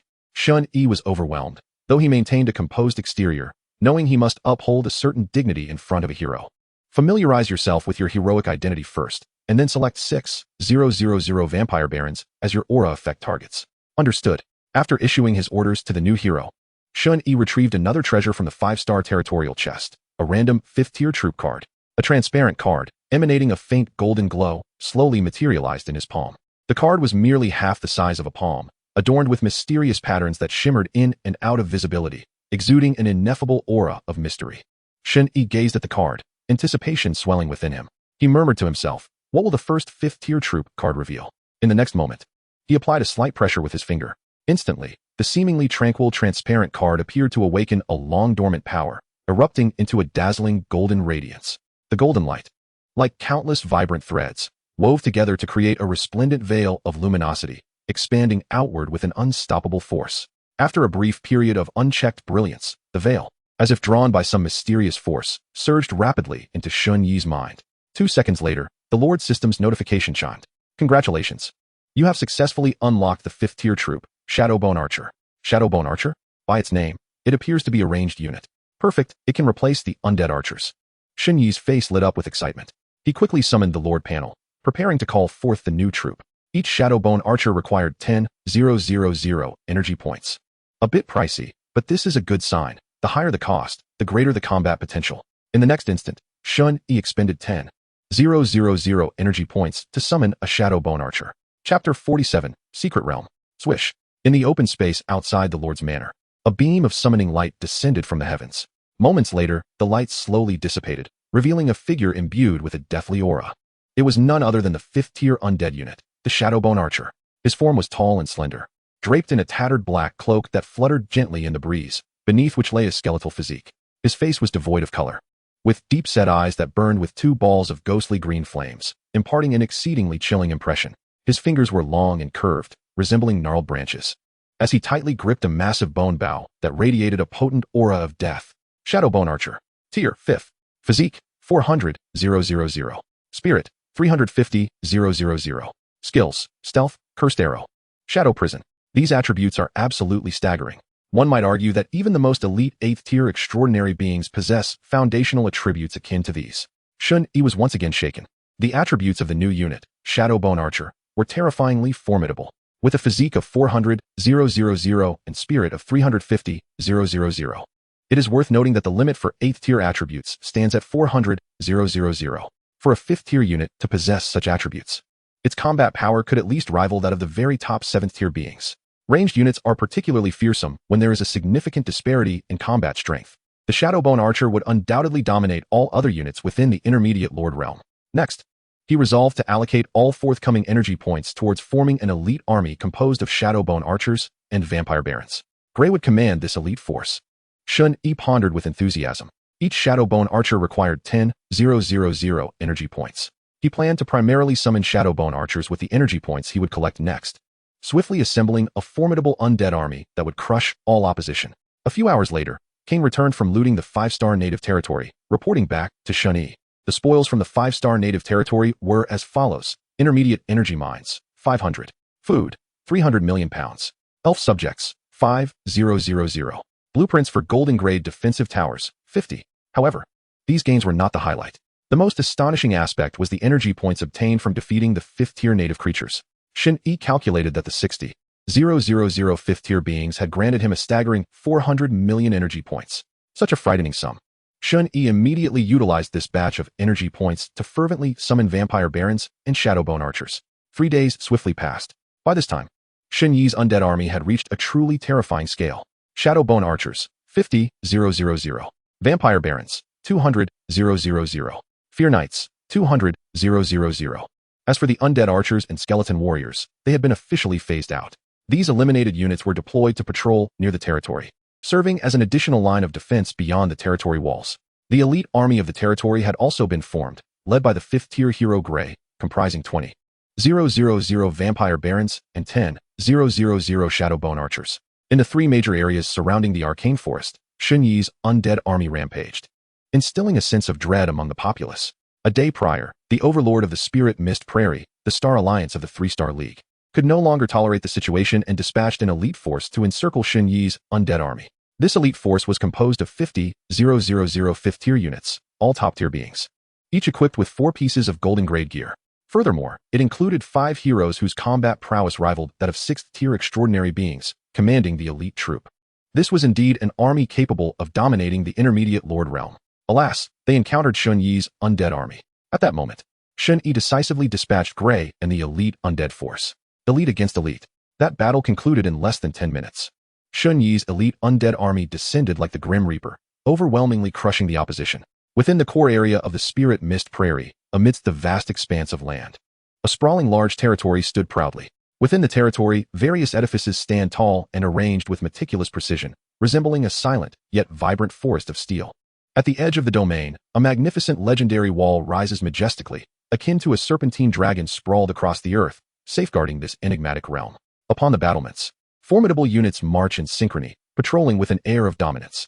Meanwhile, within the walls, towering defensive towers loom. Under the sun's radiant glow, the runes atop the towers shimmer ominously. This is the headquarters of the Starry Alliance. When the Alliance attains a 3-star rating, a headquarters territory centered around the Lord's domain may be established, allowing all Alliance members to merge their territories. As a 3-star Lord Alliance, the Starry Alliance has held dominion over the Misty Grasslands for over 5 years. With more than 10 5-star lords in residence, they are the undisputed rulers of this region. At this moment, within the opulent hall of the headquarters, 8 5-star lords convene around a colossal round table. The countenances of all present are grim, casting a shadow over the atmosphere. A middle-aged lord breaks the silence, exclaiming, "Is it true that a flagship troop of 50,000 units has simply vanished? Who could possibly be behind this?" According to the information relayed by the hero before his demise, the opposing force is composed entirely of undead units. Which faction possesses such a terrifying army of the undead? The arcane forest to the south seems unlikely, as it is home to merely a 2-star alliance. The west is even more desolate, with only a handful of 1-star alliances. Could it be from the east? Upon hearing this, a blonde female lord's expression stiffens, her tone laden with gravity. The east? That is the domain of the summit peaks. What could they want? Have they somehow learned of the impending refresh of the legendary secret realm within the misty grasslands? Are they here to seize it? A young male lord sighs, responding, "It is not without merit. Their territory is rich in resources. Apart from aiming for the legendary secret realm here, I cannot fathom their motives for coming." The middle-aged lord retorts, "What shall we do now? They have come knocking at our door. Should we not rally our troops and confront them directly? What if they are merely a 4-star alliance? We have nothing to fear." The blonde female lord shakes her head. "Let us not act rashly. This is not a decision we can make unilaterally. We must first contact the alliance leader and the vice leader.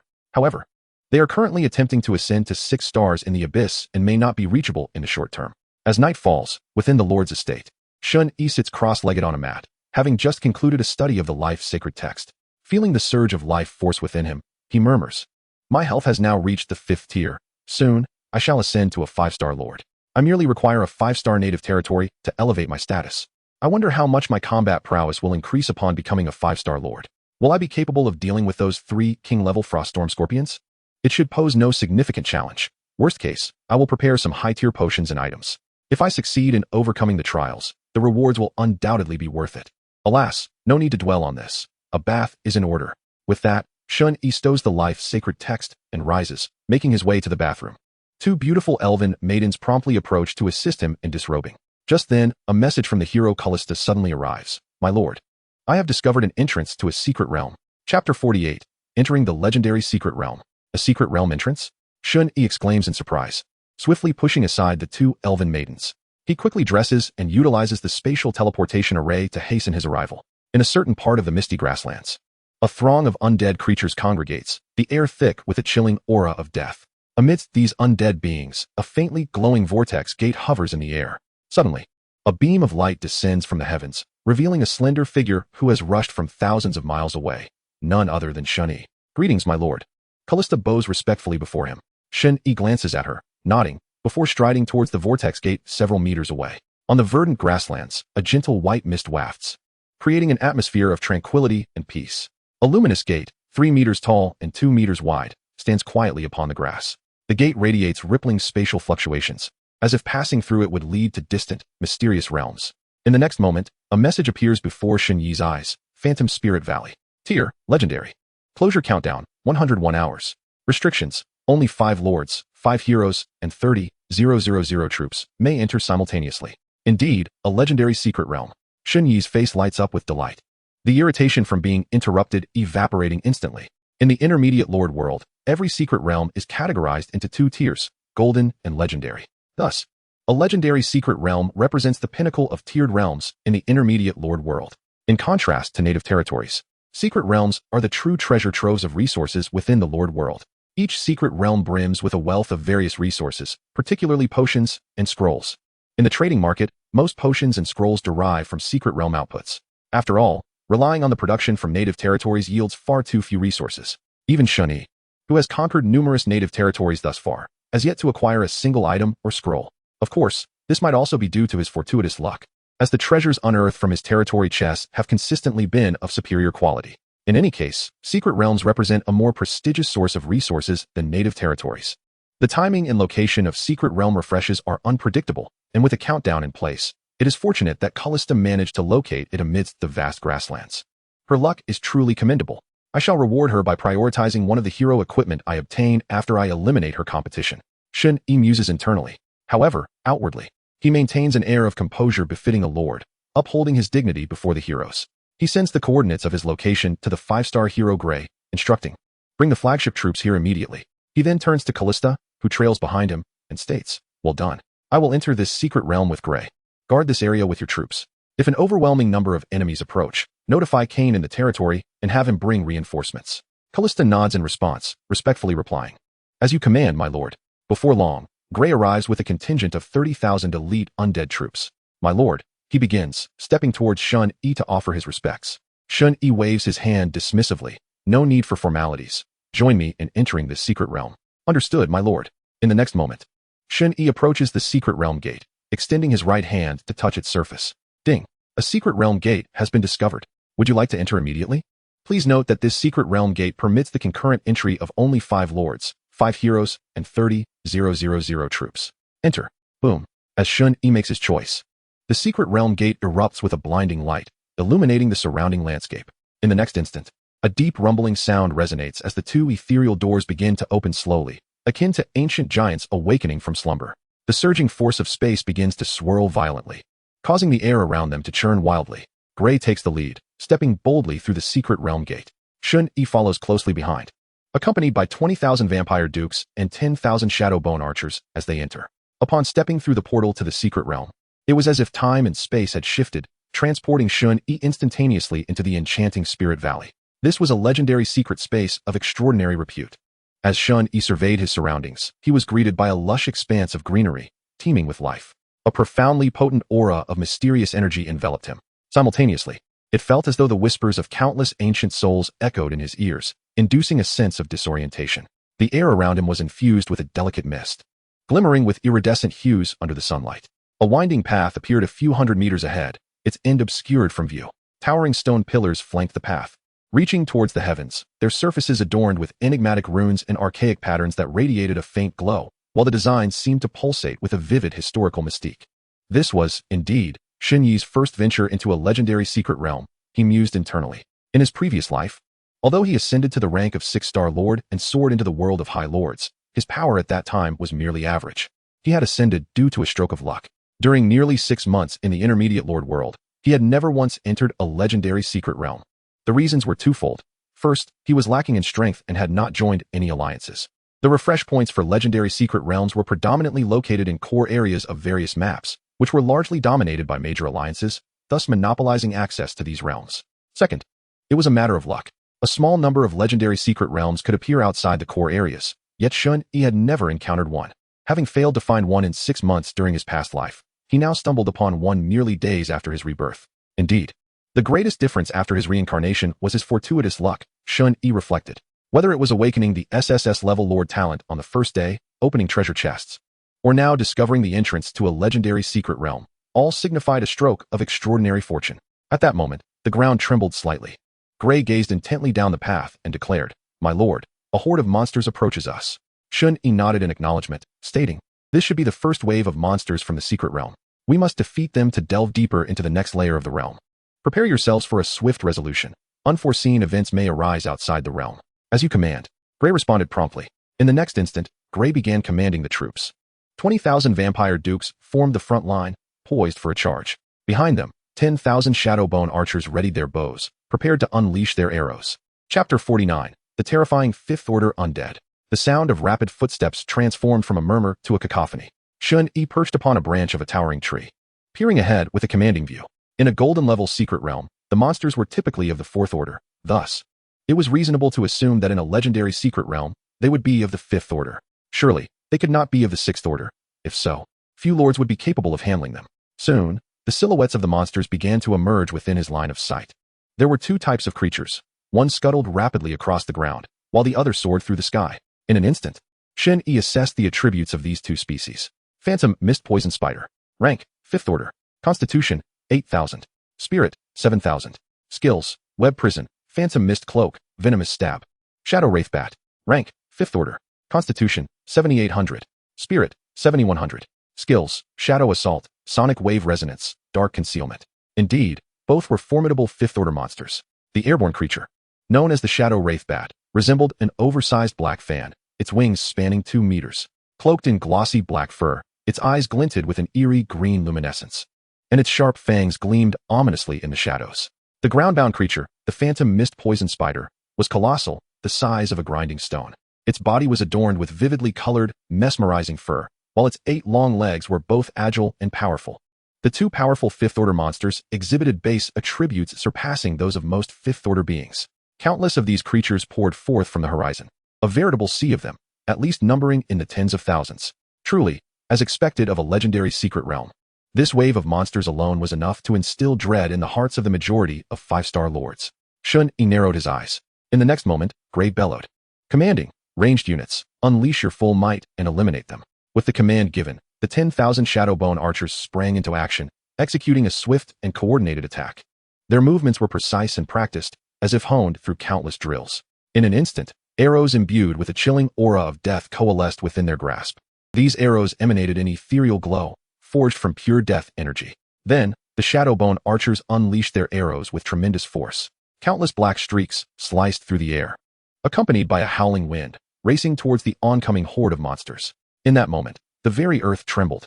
The terrifying energy of the undead erupted like a volcanic explosion from the released arrows, sweeping across the battlefield with overwhelming force, warping the very air around them. In the sky, numerous shadow wraith bats were struck by the arrows, plummeting to the ground like kites with severed strings. Many of these bats burst apart, their thick blood raining down in torrents, staining the ground a dark crimson. On the ground, the myriad phantom mist-poison spiders also met their demise. Their enormous bodies were pierced by the arrows of the undead, immobilized as if nailed to the ground, emitting agonized shrieks before swiftly succumbing to the onslaught of death energy. The ground was soon carpeted with the vividly colored corpses. The stench of blood and death saturated the entire space.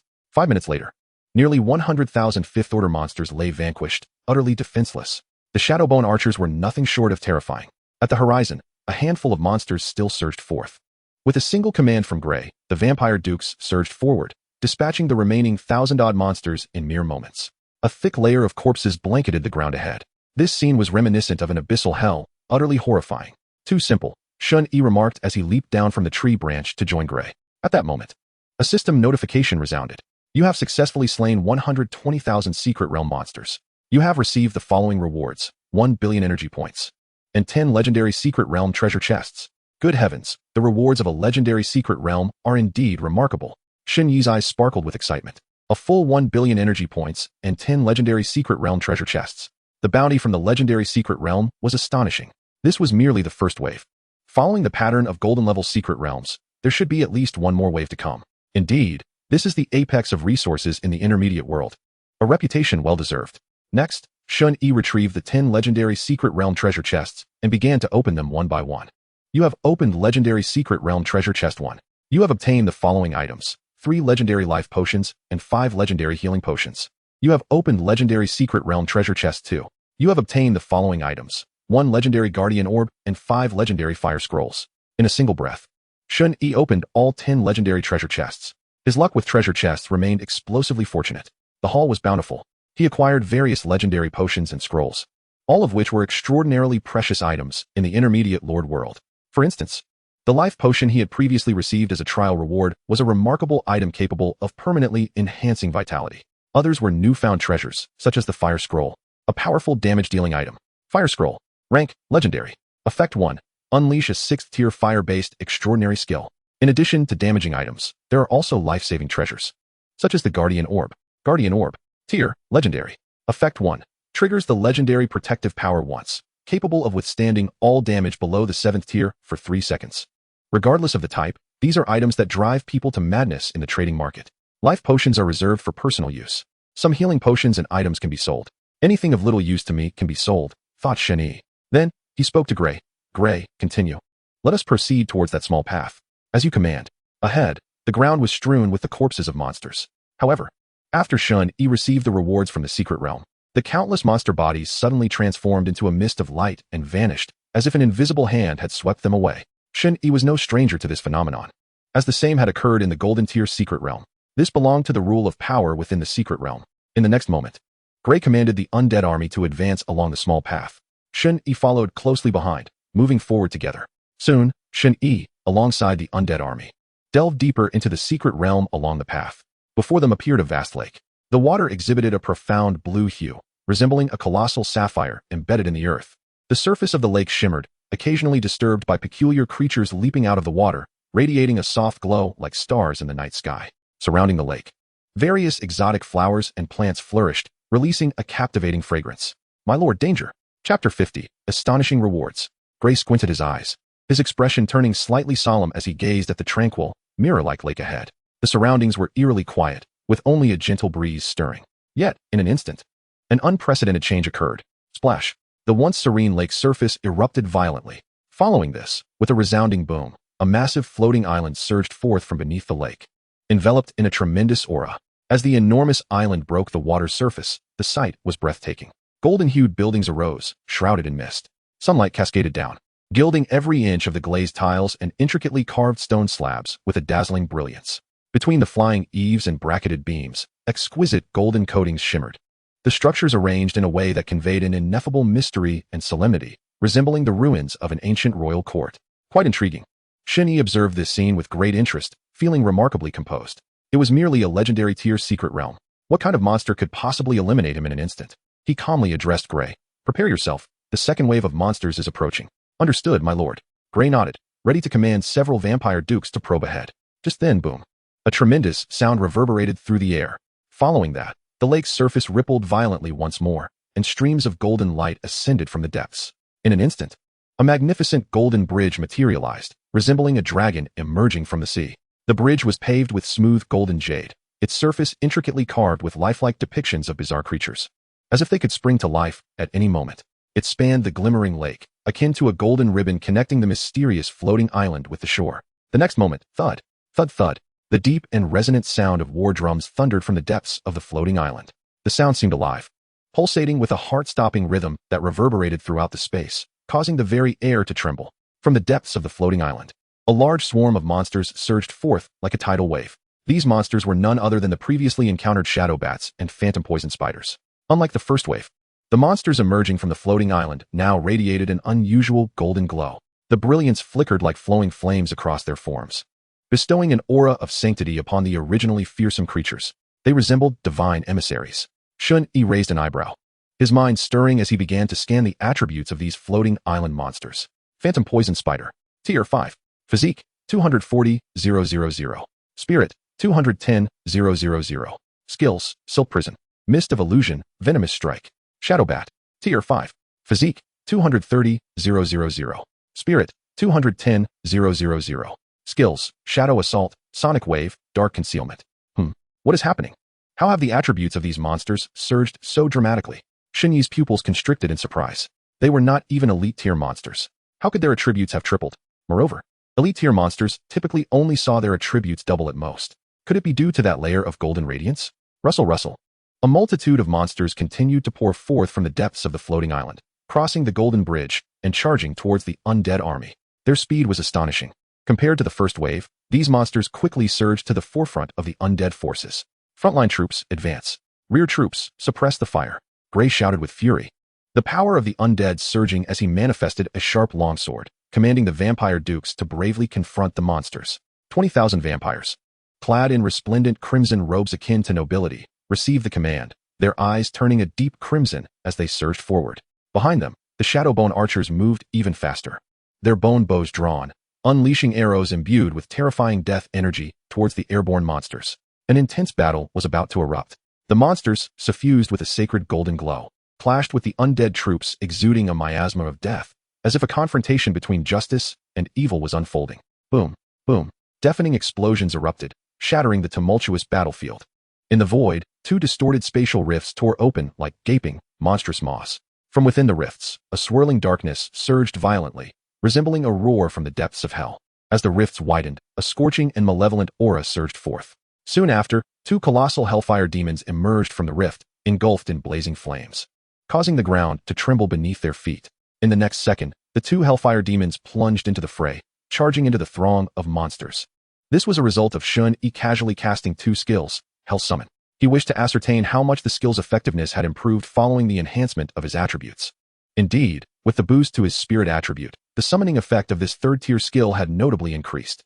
With this, facing a king-tier Frozen Storm Scorpion would pose no problem. Once I advance to a 5-star rank and further enhance my attributes, I might even be able to deal with the king-tier Frozen Storm Scorpion using just the Hellfire Demons. Shen Yi nodded slightly, a satisfied expression gracing his features. He felt thoroughly confident about passing the 9th level of the Trial Tower. Now, it was merely a matter of waiting to advance to 5-star Lord. Half an hour later, the battle gradually subsided. The undead forces effortlessly obliterated all the monsters that had surged forth from the floating island. A total of 100,000 monsters lay defeated along the lake's edge. Shortly thereafter, a system notification rang out.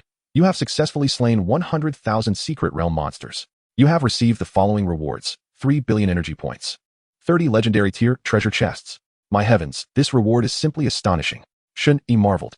It seems those alliances firmly occupying the legendary tier secret realm refresh zones must be incredibly wealthy. He was left in awe. Then, he shook his head, contemplating. However, if the difficulty of the second wave of monsters in each legendary level secret realm is indeed such, then only a limited number of alliances would be capable of overcoming them. The ferocity of these second wave monsters is rather terrifying, especially for the lords of intermediate worlds. Subsequently, Shen Yi summoned Gray to assess the casualties of the undead forces. Soon, Gray completed his tally and approached Shen Yi, respectfully reporting, "My lord, the losses for the vampire count are approximately 200, while the Shadowbone archers suffered around 100 casualties." Understood, Shen Yi nodded. Given the undead forces faced a ratio of 30,000 against 100,000, such losses were negligible. If the health and base attributes of the undead units were on par, the casualties would have been even lower, Shen Yi mused. Chapter 51, the boss of the legendary level secret realm. Nonetheless, the combat prowess of 4th and 5th tier units is already extraordinary. As a lord, one must learn to be content. Shen Yi gently shook his head, deciding not to dwell on the matter further. He then focused his thoughts and summoned the 30 legendary level secret realm chests he had recently acquired. In a mere moment, the 30 legendary chests were before him, and he couldn't help but exclaim in awe. Without hesitation, he opened all the chests at once. You have opened the legendary level secret realm, chest 1. You have obtained the following items before long. All 30 legendary chests were opened, and an array of legendary items found their way into Shen Yi's possession. Among them were 30 bottles of legendary life potions. Cooldown scrolls. This effect is incredibly beneficial, Shen Yi exclaimed in delight, holding a blue parchment scroll that emitted a faint glow. Cooldown scroll. Tier, legendary. Effect 1. Instantly refreshes the cooldown of all skills below tier 7 for the target unit. A legendary cooldown scroll that can refresh all extraordinary skills below tier 7 at once. This is undoubtedly one of the premier legendary scrolls, even for lords in higher worlds. This is an item worth keeping. Regrettably, Shen Yi felt a twinge of disappointment as he had only uncovered 5 scrolls. The fact that only 5 scrolls emerged from 30 chests speaks volumes to their rarity. Minutes later, Shen Yi organized the items obtained from the chests and stored them in his personal space. Just then, Gray approached him, his imposing figure, a 5th-tier hero, now splattered with blood, all from the secret realm monsters. After all, as a melee hero with a physique reaching 900,000, the secret realm monsters posed no threat to him. Gray bowed respectfully to Shen Yi and spoke. "My lord, there is an issue with the floating island in the lake. I sensed a profoundly powerful life force emanating from its depths." Shen Yi glanced at him and nodded. That should be the secret realm boss. Every secret realm hosts a final boss. By defeating this ultimate adversary, we can expedite the disappearance of the realm. Upon hearing this, Gray's expression shifted to one of understanding. He then respectfully stated, "My lord, please allow me to attempt to confront this secret realm boss alone." Shen Yi raised an eyebrow and replied, "Are you certain?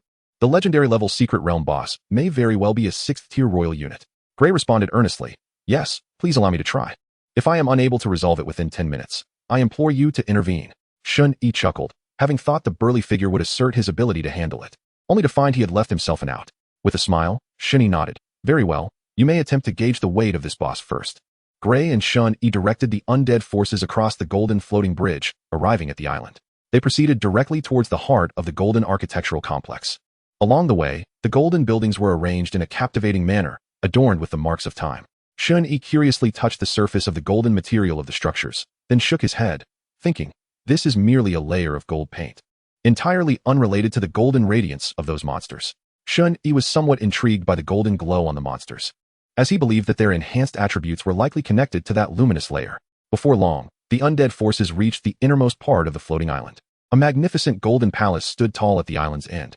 Unlike the other structures, this palace radiated a dazzling brilliance, not merely a simple coating of gold. The exterior walls of the palace were constructed from a peculiar golden stone, smooth as a mirror, reflecting blinding light under the sun, as if countless tiny suns were embedded within. The main entrance of the palace was exceedingly grand, composed of 2 massive doors made of pure gold. The doors were intricately carved with exquisite reliefs depicting creatures from myth and legend.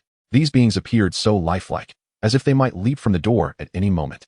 Suddenly, with a resounding boom, the golden doors swung open slowly. Instantly, the interior of the palace came into view. Inside, 9 golden pillars supported the entire space, adorned with countless crystals that emanated a kaleidoscope of colors, casting the main hall in a dreamlike glow. At the center of the hall was a colossal golden throne. At this moment, a majestic figure sat silently upon the throne, resembling a dormant statue. However, both Shen Yi and Gray knew that this was likely the secret realm boss. This figure exuded a profound life force, reminiscent of an unfathomable abyss. Shen Yi narrowed his eyes and, in the next instant, cast a probing spell. Instantly, a wealth of attribute information appeared before him. Master of Shadows. Tier 6. Physique 300,000. Spirit 350,000. Skills: Shadow Illusion, Mist Prison, Ethereal Impact, Dream Erosion. What is this? Are these attributes accurate? It is supposed to be Tier 6, yet its attributes rival those of an elite Tier 8. Moreover, where is the royal title? Can one surpass tier limitations without it? Shen Yi furrowed his brow, completely perplexed. Considering his previous life, he had been a lord for over 6 months. Yet he had never encountered such a situation. Typically, the final boss of a golden-level secret realm is a royal Tier 5 monster. Thus, Shen Yi concluded that the final boss of a legendary-level secret realm should be a royal Tier 6 monster. It seems my preconceived notions have led me astray.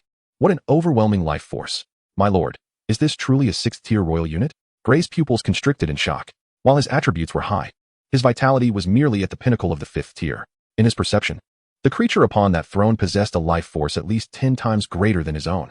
Upon hearing this, Shen Yi exhaled, casting aside his inner confusion for the moment. Regardless of how outrageous the opponent's attributes were, they could not exceed his own, with a near 30,000 to 1 advantage. Victory was assured.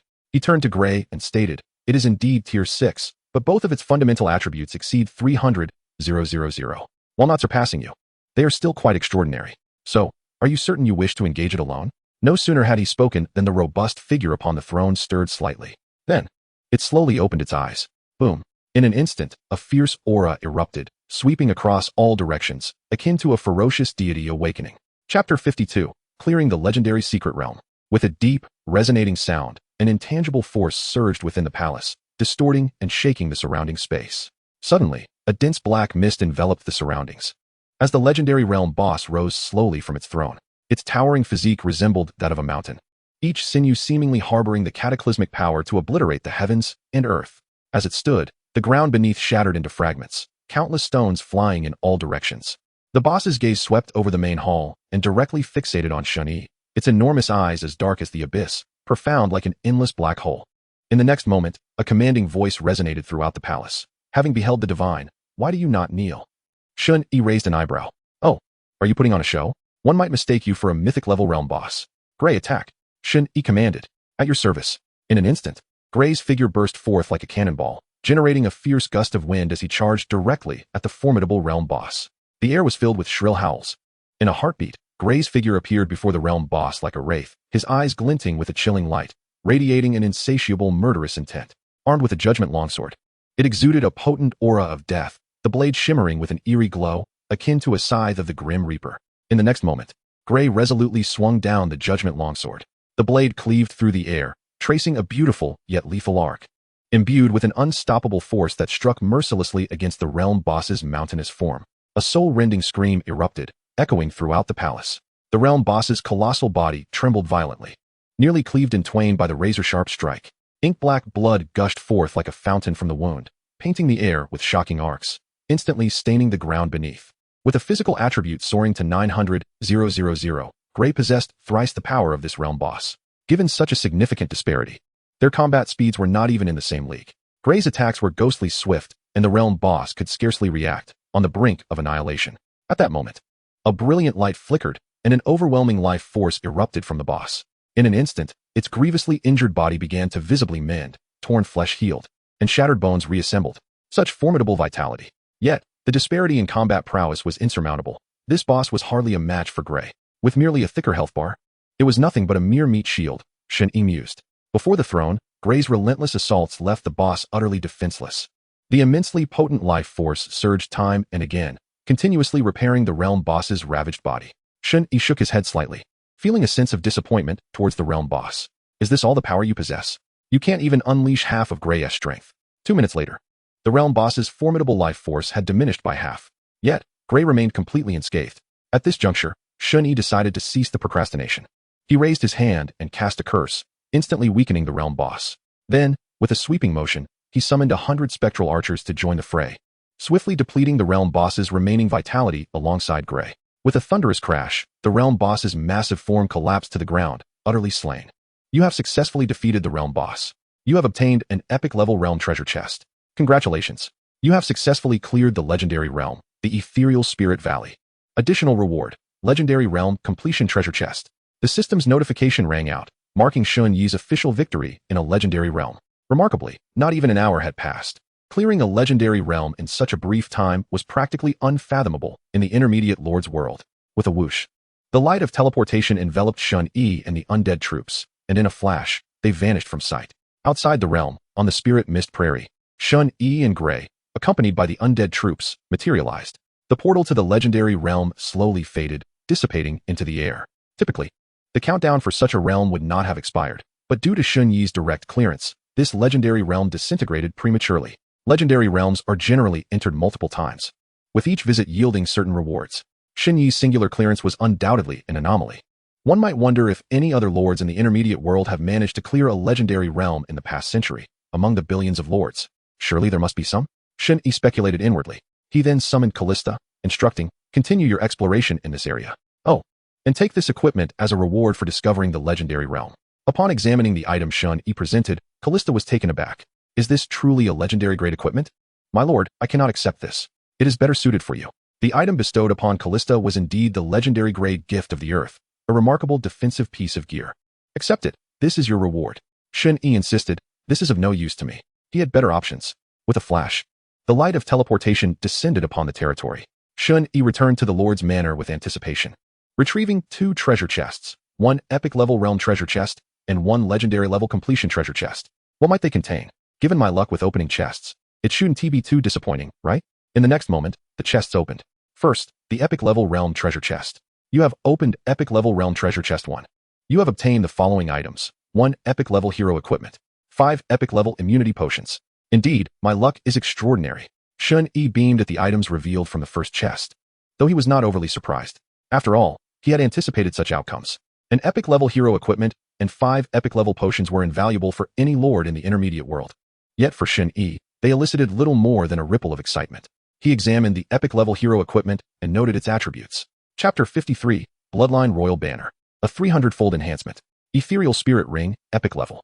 Type, heroic accessory. Restrictions, usable by any hero or lord unit. Effect 1, Vitality 5000, Spirit 460, 000. Effect 2, when using extraordinary skills, gain a 33 strength boost.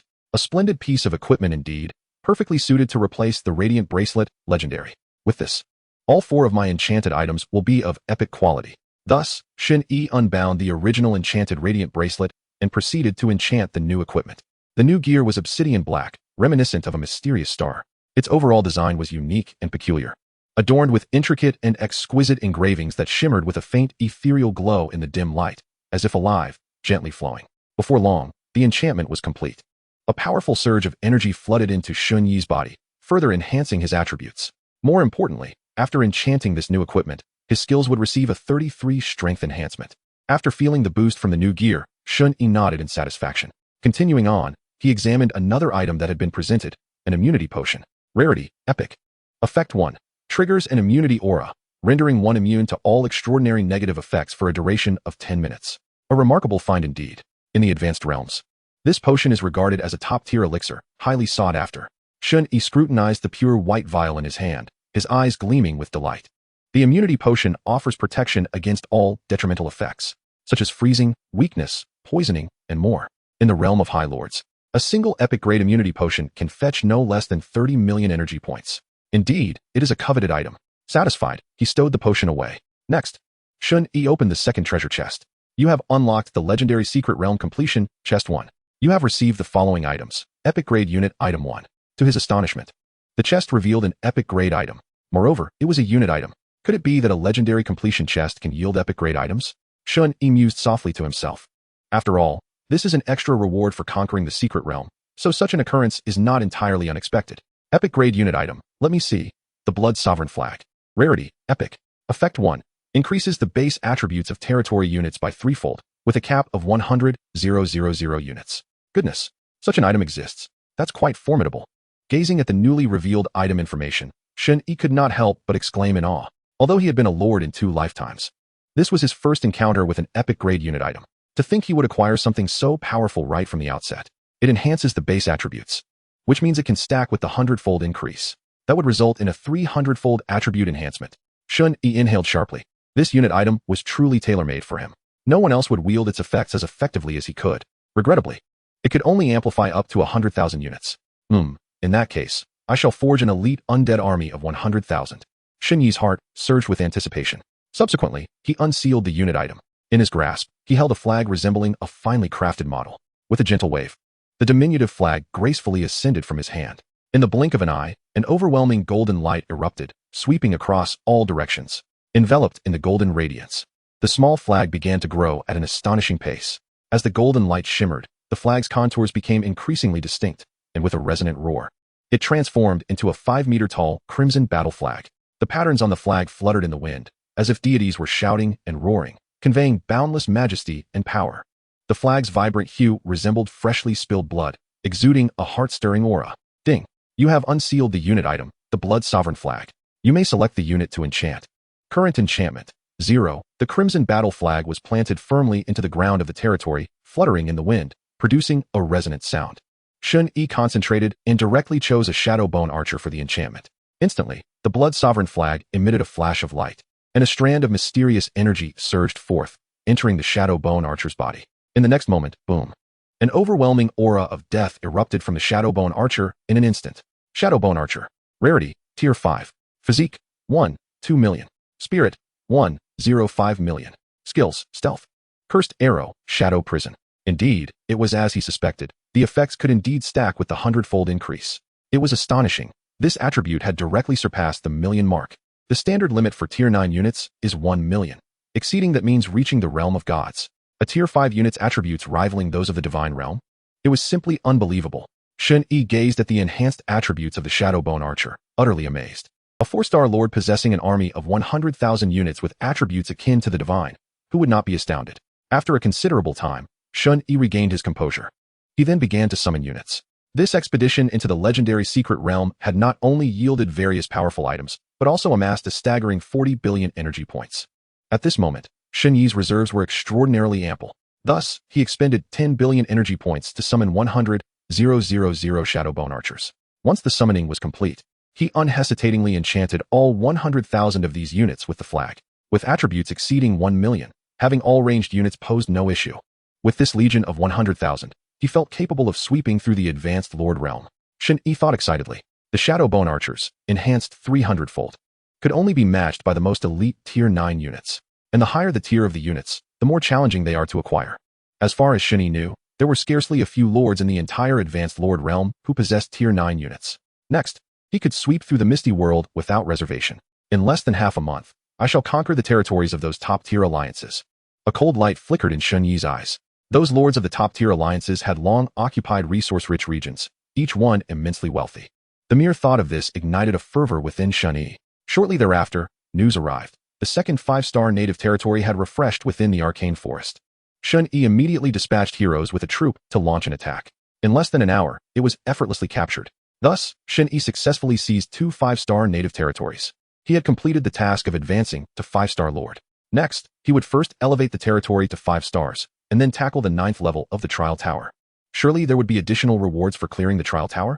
Shen Yi pondered. Chapter 54, Ascending to 5-star lord. In the tranquil territory, a breeze swept in from afar, the trees occasionally whispering with faint rustles. Shen Yi arrived at the Lord's Manor at the center of the territory, ready to upgrade it. He summoned the territory panel, and after a series of operations, a system notification emerged. Territory upgrade task completed. 60,000 world power, sufficient. Upgrade conditions met. Would you like to upgrade immediately? Yes. Shen Yi promptly confirmed his choice. In an instant, 60,000 points of world power vanished. Boom. The entire space suddenly trembled.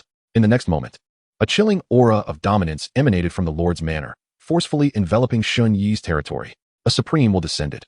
Immediately, from the center of the Lord's Manor, endless divine light surged forth like a roaring tide, rapidly spreading, bright as 1,000 suns, soon enveloping the entirety of the territory. This divine light of the law continued to rise, forming a colossal dome that tightly wrapped all within the territory, including the ground and structures. Under the influence of this power, the spatial range of the territory began to expand continuously. Shen Yi, immersed in this divine light, felt a mysterious force flowing into his body like a gentle stream. He distinctly sensed that under this power's enhancement, his physique was being reborn, his muscles tightened, and his bones resonated. His mental prowess, akin to a butterfly emerging from its chrysalis, continually strengthened, and his perception of the surroundings became increasingly acute. Before long, the Supreme will receded like a tide, and the divine light enveloping the territory gradually dissipated. The territory upgrade was complete. The system notification chimed. Congratulations. You have successfully ascended to 5-star Lord. Please note, you have gained 1 qualification to enter the Lord's Trial Tower. Please note, your 6-star territory task has been unlocked.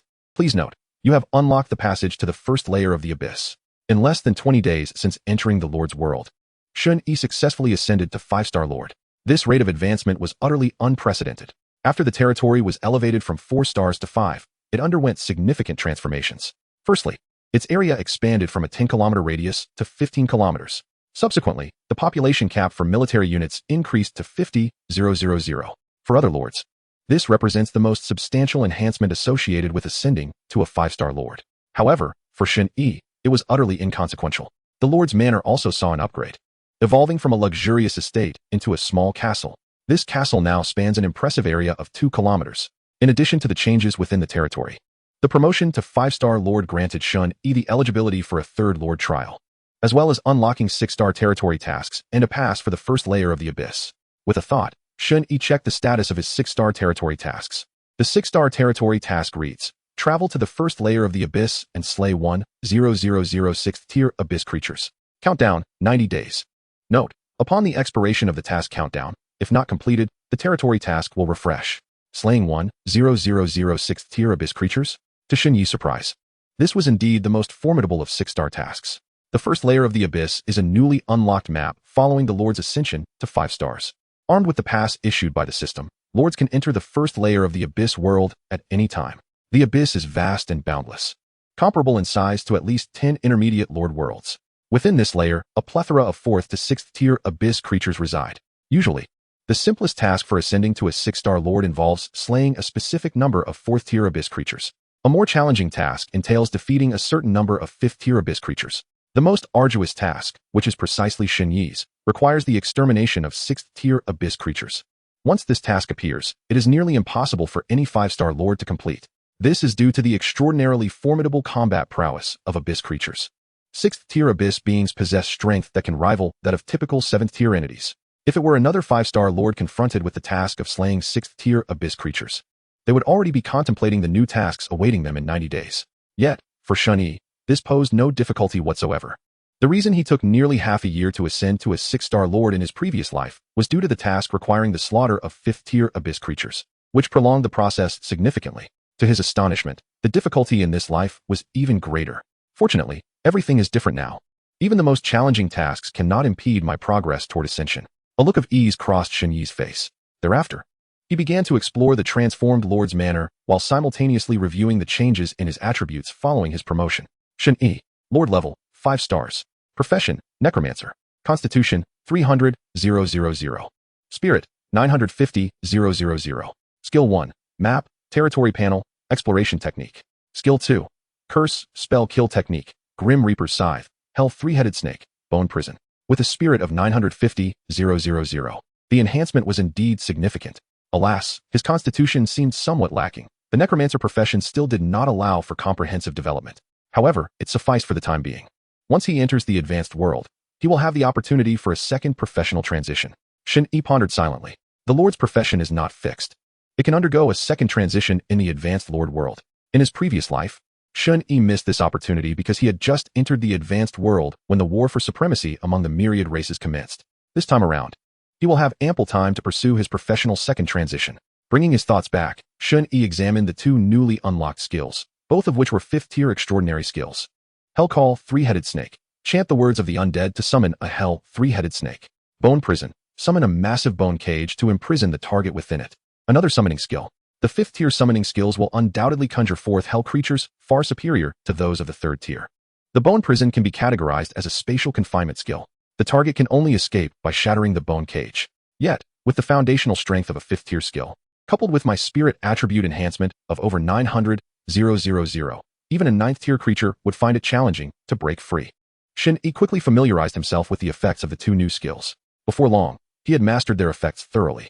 Now, it was time to face the final challenge of the Trial Tower. Chapter 55, Mythical Treasure Chest. Your eligibility to enter the Lord Trial Tower has 1 attempt remaining. Would you like to enter now? Yes. Shen Yi decisively utilized his last chance to enter the Lord Trial Tower.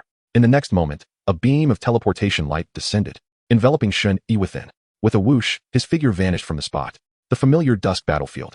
The teleportation beam descended from above, and Shen Yi's figure reappeared. Monsters are about to emerge from the 9th challenge. Please prepare yourself. Before long, 3 enormous beams of light appeared. Immediately after, 3 colossal monsters, resembling icebergs, suddenly manifested. A dense chill instantly enveloped the air. The surrounding temperature plummeted at an astonishing rate. The ground swiftly crystallized with a thick layer of frost. At this moment, the very space seemed to freeze. Roar. 3 king-level ice storm scorpions roared, their voices echoing like thunder.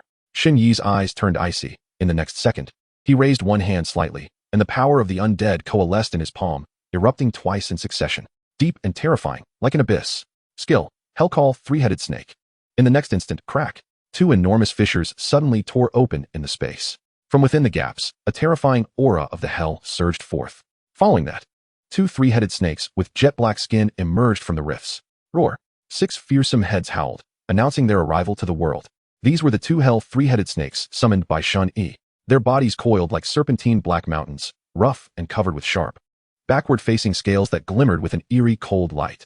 Each scale was as large as a grinding wheel, with edges sharp as a saw, seemingly capable of easily tearing apart anything that dared to approach. Between the scales, dark red liquid occasionally oozed out, exuding a pungent, foul odor, as if it were the manifestation of the grievances of the creatures they had slaughtered.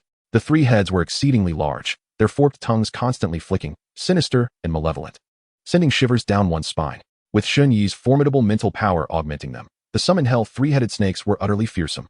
Go! Shen Yi waved his hand, and in an instant, the 2 grotesque, massive hell 3-headed snakes let out another roar and lunged towards the 3 ice storm scorpions across from them. Boom!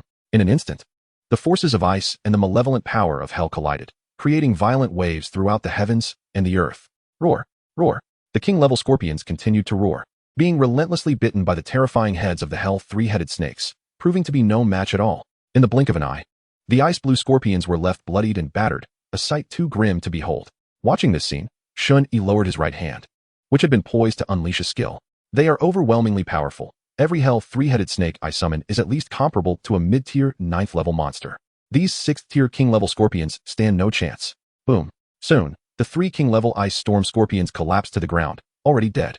Roar. The 2 hell 3-headed snakes, completely unscathed, raised their 6 fearsome heads to the sky, exuding an unparalleled dominance. Congratulations.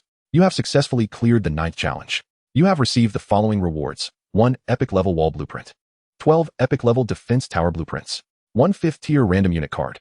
200 high-level energy crystals. Ding.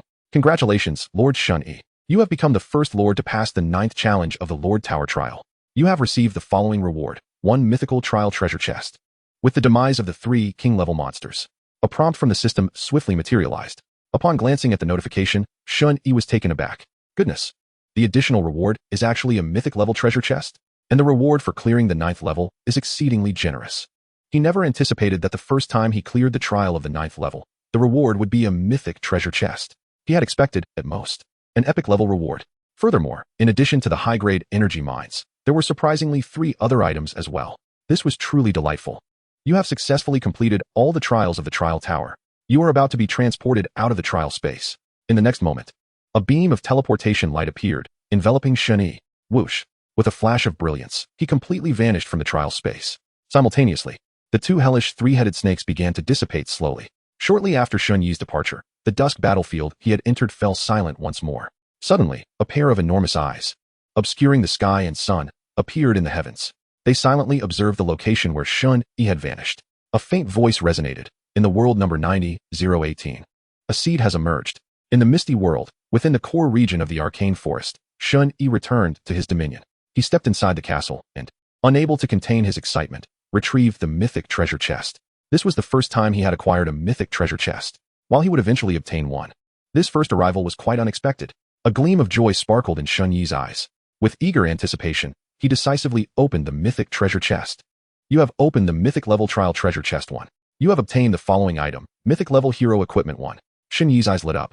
The chest revealed a piece of mythic level hero equipment, a beautifully crafted necklace radiating a sacred aura.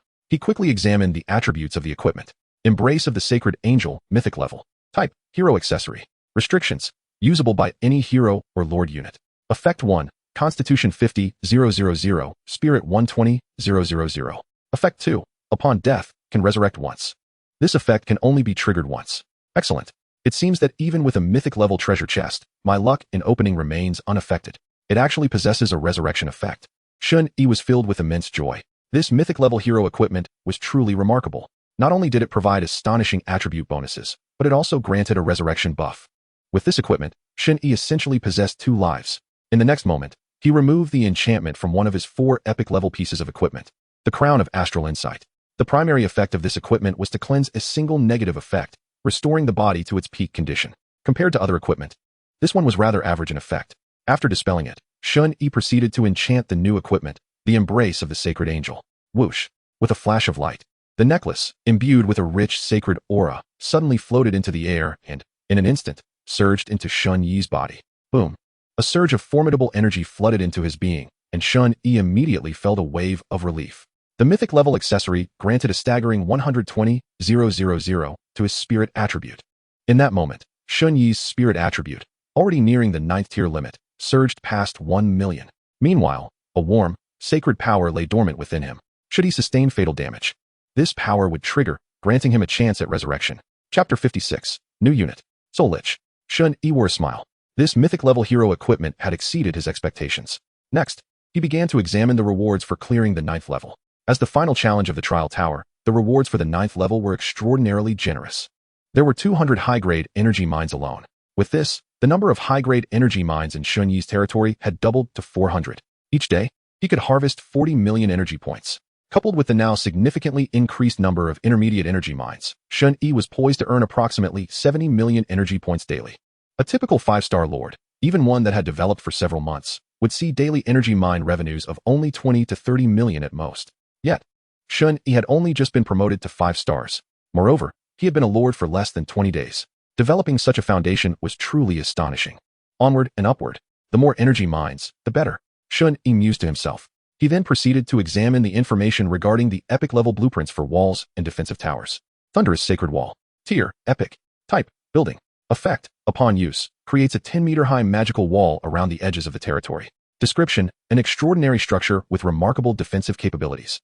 Capable of withstanding attacks from Tier 6 entities, and retaliating with powerful thunder energy when struck. Thunder Tower. Tier, Epic. Type, Building. Effect, upon use. Grants a powerful thunder element magic defense tower. Description, the Thunder Tower is an extraordinary defensive tower with immensely powerful magical attacks, capable of annihilating most Tier 6 creatures. How surprising that these blueprints are all thunder-themed structures. Shen Yi exclaimed. Thunder is synonymous with power in any world. The thunder-themed building blueprints in Shen Yi's possession were no exception. They were among the finest in the epic level category. With these epic level walls and towers, his territory would be as solid as a fortress. Even without units and heroes to guard it, other lords would find it impossible to breach. Shen Yi nodded in satisfaction, subsequently organizing the blueprints, preparing to construct them later. Finally, he turned his attention to the Tier 5 unit card, eager to discover what undead unit it could unlock. Rubbing his hands together, anticipation surged within him. In the next moment, he pressed down firmly, shattering the transparent crystal card in his grasp. Instantly, the unit card erupted with brilliant light, as if ignited, bursting forth with resplendent radiance. The light danced through the air, weaving an eye-catching curtain of brilliance that expanded outward with an unstoppable force. After a brief tumult, the curtain seemed to be drawn into Shen Yi's mind with astonishing speed. Moments later, the Lord System's notification chimed. Congratulations. You have successfully unlocked the Tier 5 unit, Soul Lich. Soul Lich? Is this an undead unit of the mage class? Shen Yi remarked with curiosity. The units and monsters in the Lord's world are varied and peculiar. Even seasoned lords with decades of experience would hesitate to claim they understood all unit types. I hope it has higher base attributes. Shen Yi silently wished. In the next moment, he immediately summoned a Soul Lich. You have consumed 13,000 energy points to summon a Tier 5 unit, Soul Lich. Summoning a Soul Lich requires 13,000 energy points. Upon seeing this, Shen Yi understood that the Soul Lich was undoubtedly a more formidable Tier 5 unit than the Ghostly Bone Archer. The reason was simple. Summoning it consumed an additional 3,000 energy points. Whoosh! A beam of summoning light descended, landing on the open ground not far from Shen Yi. As the light faded, a Soul Lich emerged. Towering and emaciated, it resembled a shadow that had risen from the depths of the abyss, exuding a chilling aura of death. It was draped in a tattered, decaying black robe, seemingly woven from the grievances of countless vengeful spirits. As it moved, faint wails of despair echoed from its garment. Beneath its hood lay a skull-like face, pale as parchment, with hollow eye sockets ablaze with two flickering green flames that danced erratically, filled with despair and suffering. In its grasp, it held an ancient scepter, the pinnacle of which was adorned with a colossal soul gem, within which surged the anguished and struggling souls, bestowing upon it an inexhaustible source of nether energy. The Nether Lich. Rank, 5th tier. Constitution, 250,000. Spirit, 800,000. Skills, Soul Devour, Netherstorm, Cursed Touch, Ethereal Summon. A formidable entity, far surpassing the spectral bowman. Shen Yi cast a glance at the attributes of the Nether Lich, offering his appraisal. Summon one with 13 million energy points. Let me first summon 100,000. In the next moment, Shen Yi unleashed a torrent of troops. He expended a staggering 3 billion energy points in one fell swoop, conjuring 100,000 Nether Liches. A radiant summoning beam descended continuously. One after another, the Nether Liches, exuding an overwhelming aura of death, materialized within the territory. Soon, a deathly miasma, as deep as the abyss, enveloped the vicinity of the Lord's castle. Inside the castle, the elven denizens trembled in fear beneath this terrifying aura. Shen Yi returned to the castle, summoning 2 beautiful elven maids to massage him. Simultaneously, he accessed the trading interface, preparing to auction off some items that held no utility for him. Retaining them would be a waste. It was far better to exchange them for energy points. As he luxuriated in the gentle ministrations of the maids, he completed the listing of his items. For potions, he retained the life potion and immunity potion, selling off everything else. As for items, he auctioned off all legendary grade items and below. In terms of scrolls, he only kept the cooldown scrolls, selling the rest as they were of no use to him. Just as Shen Yi reclined comfortably amidst the elven maid's soft care, the communication channel in the Misty world erupted in excitement. A pinned message in the world channel ignited the emotions of all the lords within the intermediate world. Congratulations to the 5-star Lord Shen Yi for successfully clearing the 9th level of the Lord's Trial Tower. What? The 9th level? I must be seeing things. It's him again. I remember just a few days ago, this person named Shen Yi cleared the 8th level. How could he have cleared the 9th level so quickly? What on earth is happening? Can someone explain this? Lord Shen Yi, please enlighten us about the strength of the monsters in the 9th level. Also, what are the rewards for clearing the 8th and 9th levels? Chapter 57, The Phantom Feather Alliance. The First Friend. The communication channel was abuzz, with lords fervently discussing Shen Yi's accomplishment in clearing the 9th level of the Trial Tower. Simultaneously, major top-tier alliances convened urgent meetings. Investigate. Immediately ascertain who this Shen Yi is. He is not a member of our alliance. What a pity. This individual has a high probability of awakening a top-tier lord talent, and he may even possess an S-grade talent. It has been years since a new S-grade talent lord has emerged among the Blue Star lords. It is high time for another. Wait, can an S-grade talent clear the 9th level of the Trial Tower? Not necessarily. I recall our former alliance leader also had an S-grade talent, but barely cleared the 8th level. Could it be a talent above S-grade? Our former leader's S-grade talent was more focused on territory development, providing little enhancement to individual combat power. Perhaps Shen Yi's talent is specifically geared towards boosting personal combat strength, enabling him to conquer all levels of the Trial Tower. It's also possible, after all. The Trial Tower emphasizes individual combat power. Even if he clears all levels, it only signifies his exceptional personal strength. Regardless, we must find a way to contact him. We can offer any price to recruit him. Furthermore, we must inform the higher world about this matter. The 3 major 4-star alliances, along with other top-tier 3-star alliances, uniformly initiated the collection and investigation of information regarding Shen Yi. From that day forth, Lord Shen Yi became a veritable celebrity in the Misty world. Even in the higher world, high-tier lords began to take notice of his existence. In the stillness of night, Shen Yi, accompanied by the elves, indulged in a soothing bath. Upon returning to his chamber, he summoned several bottles of life potions. All were of legendary grade. After his expedition in the legendary realm, he had acquired dozens of legendary life potions. Each potion consumed would permanently enhance his vitality. Shen Yi planned to drink a few daily, substituting them for water. Gulping down a couple of bottles, an intricate and wondrous halo materialized above his head, showering him with golden life energy akin to falling snow. This was the 5th-tier healing halo. Simultaneously, 2 waves of potent life energy surged into Shen Yi's body, beginning a permanent enhancement of his vitality. Soon, the flow of life energy subsided, completing its enhancement. Shen Yi then commenced his rest, preparing to rejuvenate himself for his official venture into the Abyssal world the following day. Early the next morning, Shen Yi awoke, invigorated. As he savored the carefully prepared meal by the elven maidens, he opened the Lord panel. Upon doing so, he was immediately captivated by the multitude of red dots that constantly appeared in the communication channel. He reached out to click on them, only to be bombarded with an overwhelming number of friend requests. Why are there so many? Did the equipment I listed attract this much attention? Shen Yi's face reflected his bewilderment. However, he soon grasped the true reason behind it. The pinned message in the World channel had garnered considerable interest, and with his items conveniently listed for auction, the friend requests were emanating from the trading channel. Shen Yi felt a tinge of helplessness. Normally, even if news of his clearing the 9th level leaked, those curious lords would have no means to inquire about him, as he had neither added any friends nor posted anything in the communication channel. Yet, he was taken aback to find that these individuals had discovered him through the trading channel, leading to an avalanche of friend requests. He shook his head and prepared to close the interface. Just then, a private message appeared. 5-star Lord Lu Mingming, greetings. I represent the Phantom Feather Alliance and wish to discuss the full acquisition of the items you have listed. We are willing to offer above market price. Shen Yi regarded this private message with a puzzled expression. I thought I hadn't added any friends. Where did this private message originate? Soon, he uncovered the source of the message. This lord named Lu Mingming had utilized a legendary grade item, the sound shell, to communicate with him. This item, while legendary, had a rather lackluster function, allowing private communication with any lord simply by knowing their name, without the need to add them as friends. Above market price for acquisition? The Phantom Feather Alliance seems to be a 3-star alliance, Shen Yi mused, stroking his chin in contemplation. He conducted a search in the communication channel regarding this alliance and was taken aback. Claimed to be the most promising 3-star alliance to ascend to 4 stars in nearly a decade. All members are treasure hunters of unique professions. Their territories are generally quite affluent. So it was. After understanding the situation of the Phantom Feather Alliance, Shen Yi opted to engage in conversation with them. The other party was very tactful. Before Shen Yi could respond, they sent only a single message without overwhelming him with the sound shell. This gesture garnered Shen Yi's favor. Minutes later, Shen Yi reached an agreement with Lu Mingming of the Phantom Feather Alliance. He canceled the auction for all his listed items and sold them to the Phantom Feather Alliance for a total of 3 billion energy points. When Shen Yi listed the items yesterday, he had set a 12-hour auction countdown, which had yet to officially commence. Thus, this transaction was set in motion. Originally, an item that could fetch around 2.5 billion energy points has now soared to a staggering 3 billion. Shen Yi has made a tidy profit. Why not seize the opportunity?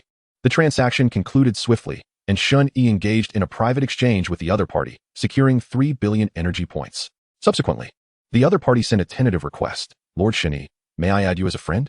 Should you have items to sell in the future, we will continue to offer high prices. Shen Yi pondered this message for a moment before responding affirmatively. Thus, Lu Mingming became Shen Yi's first lordly friend in this lifetime. After adding her as a friend, Shen Yi promptly closed the communication channel. Next, he set about erecting the epic-level city walls and defensive towers, after which he could summon troops to explore the first layer of the abyss. At the edge of his territory, Shen Yi arrived with the blueprints for the epic city walls. Casually, he tossed the parchment resembling sheepskin into the air. Would you like to replace the original walls with this blueprint? Yes. In the next instant, a resounding boom echoed.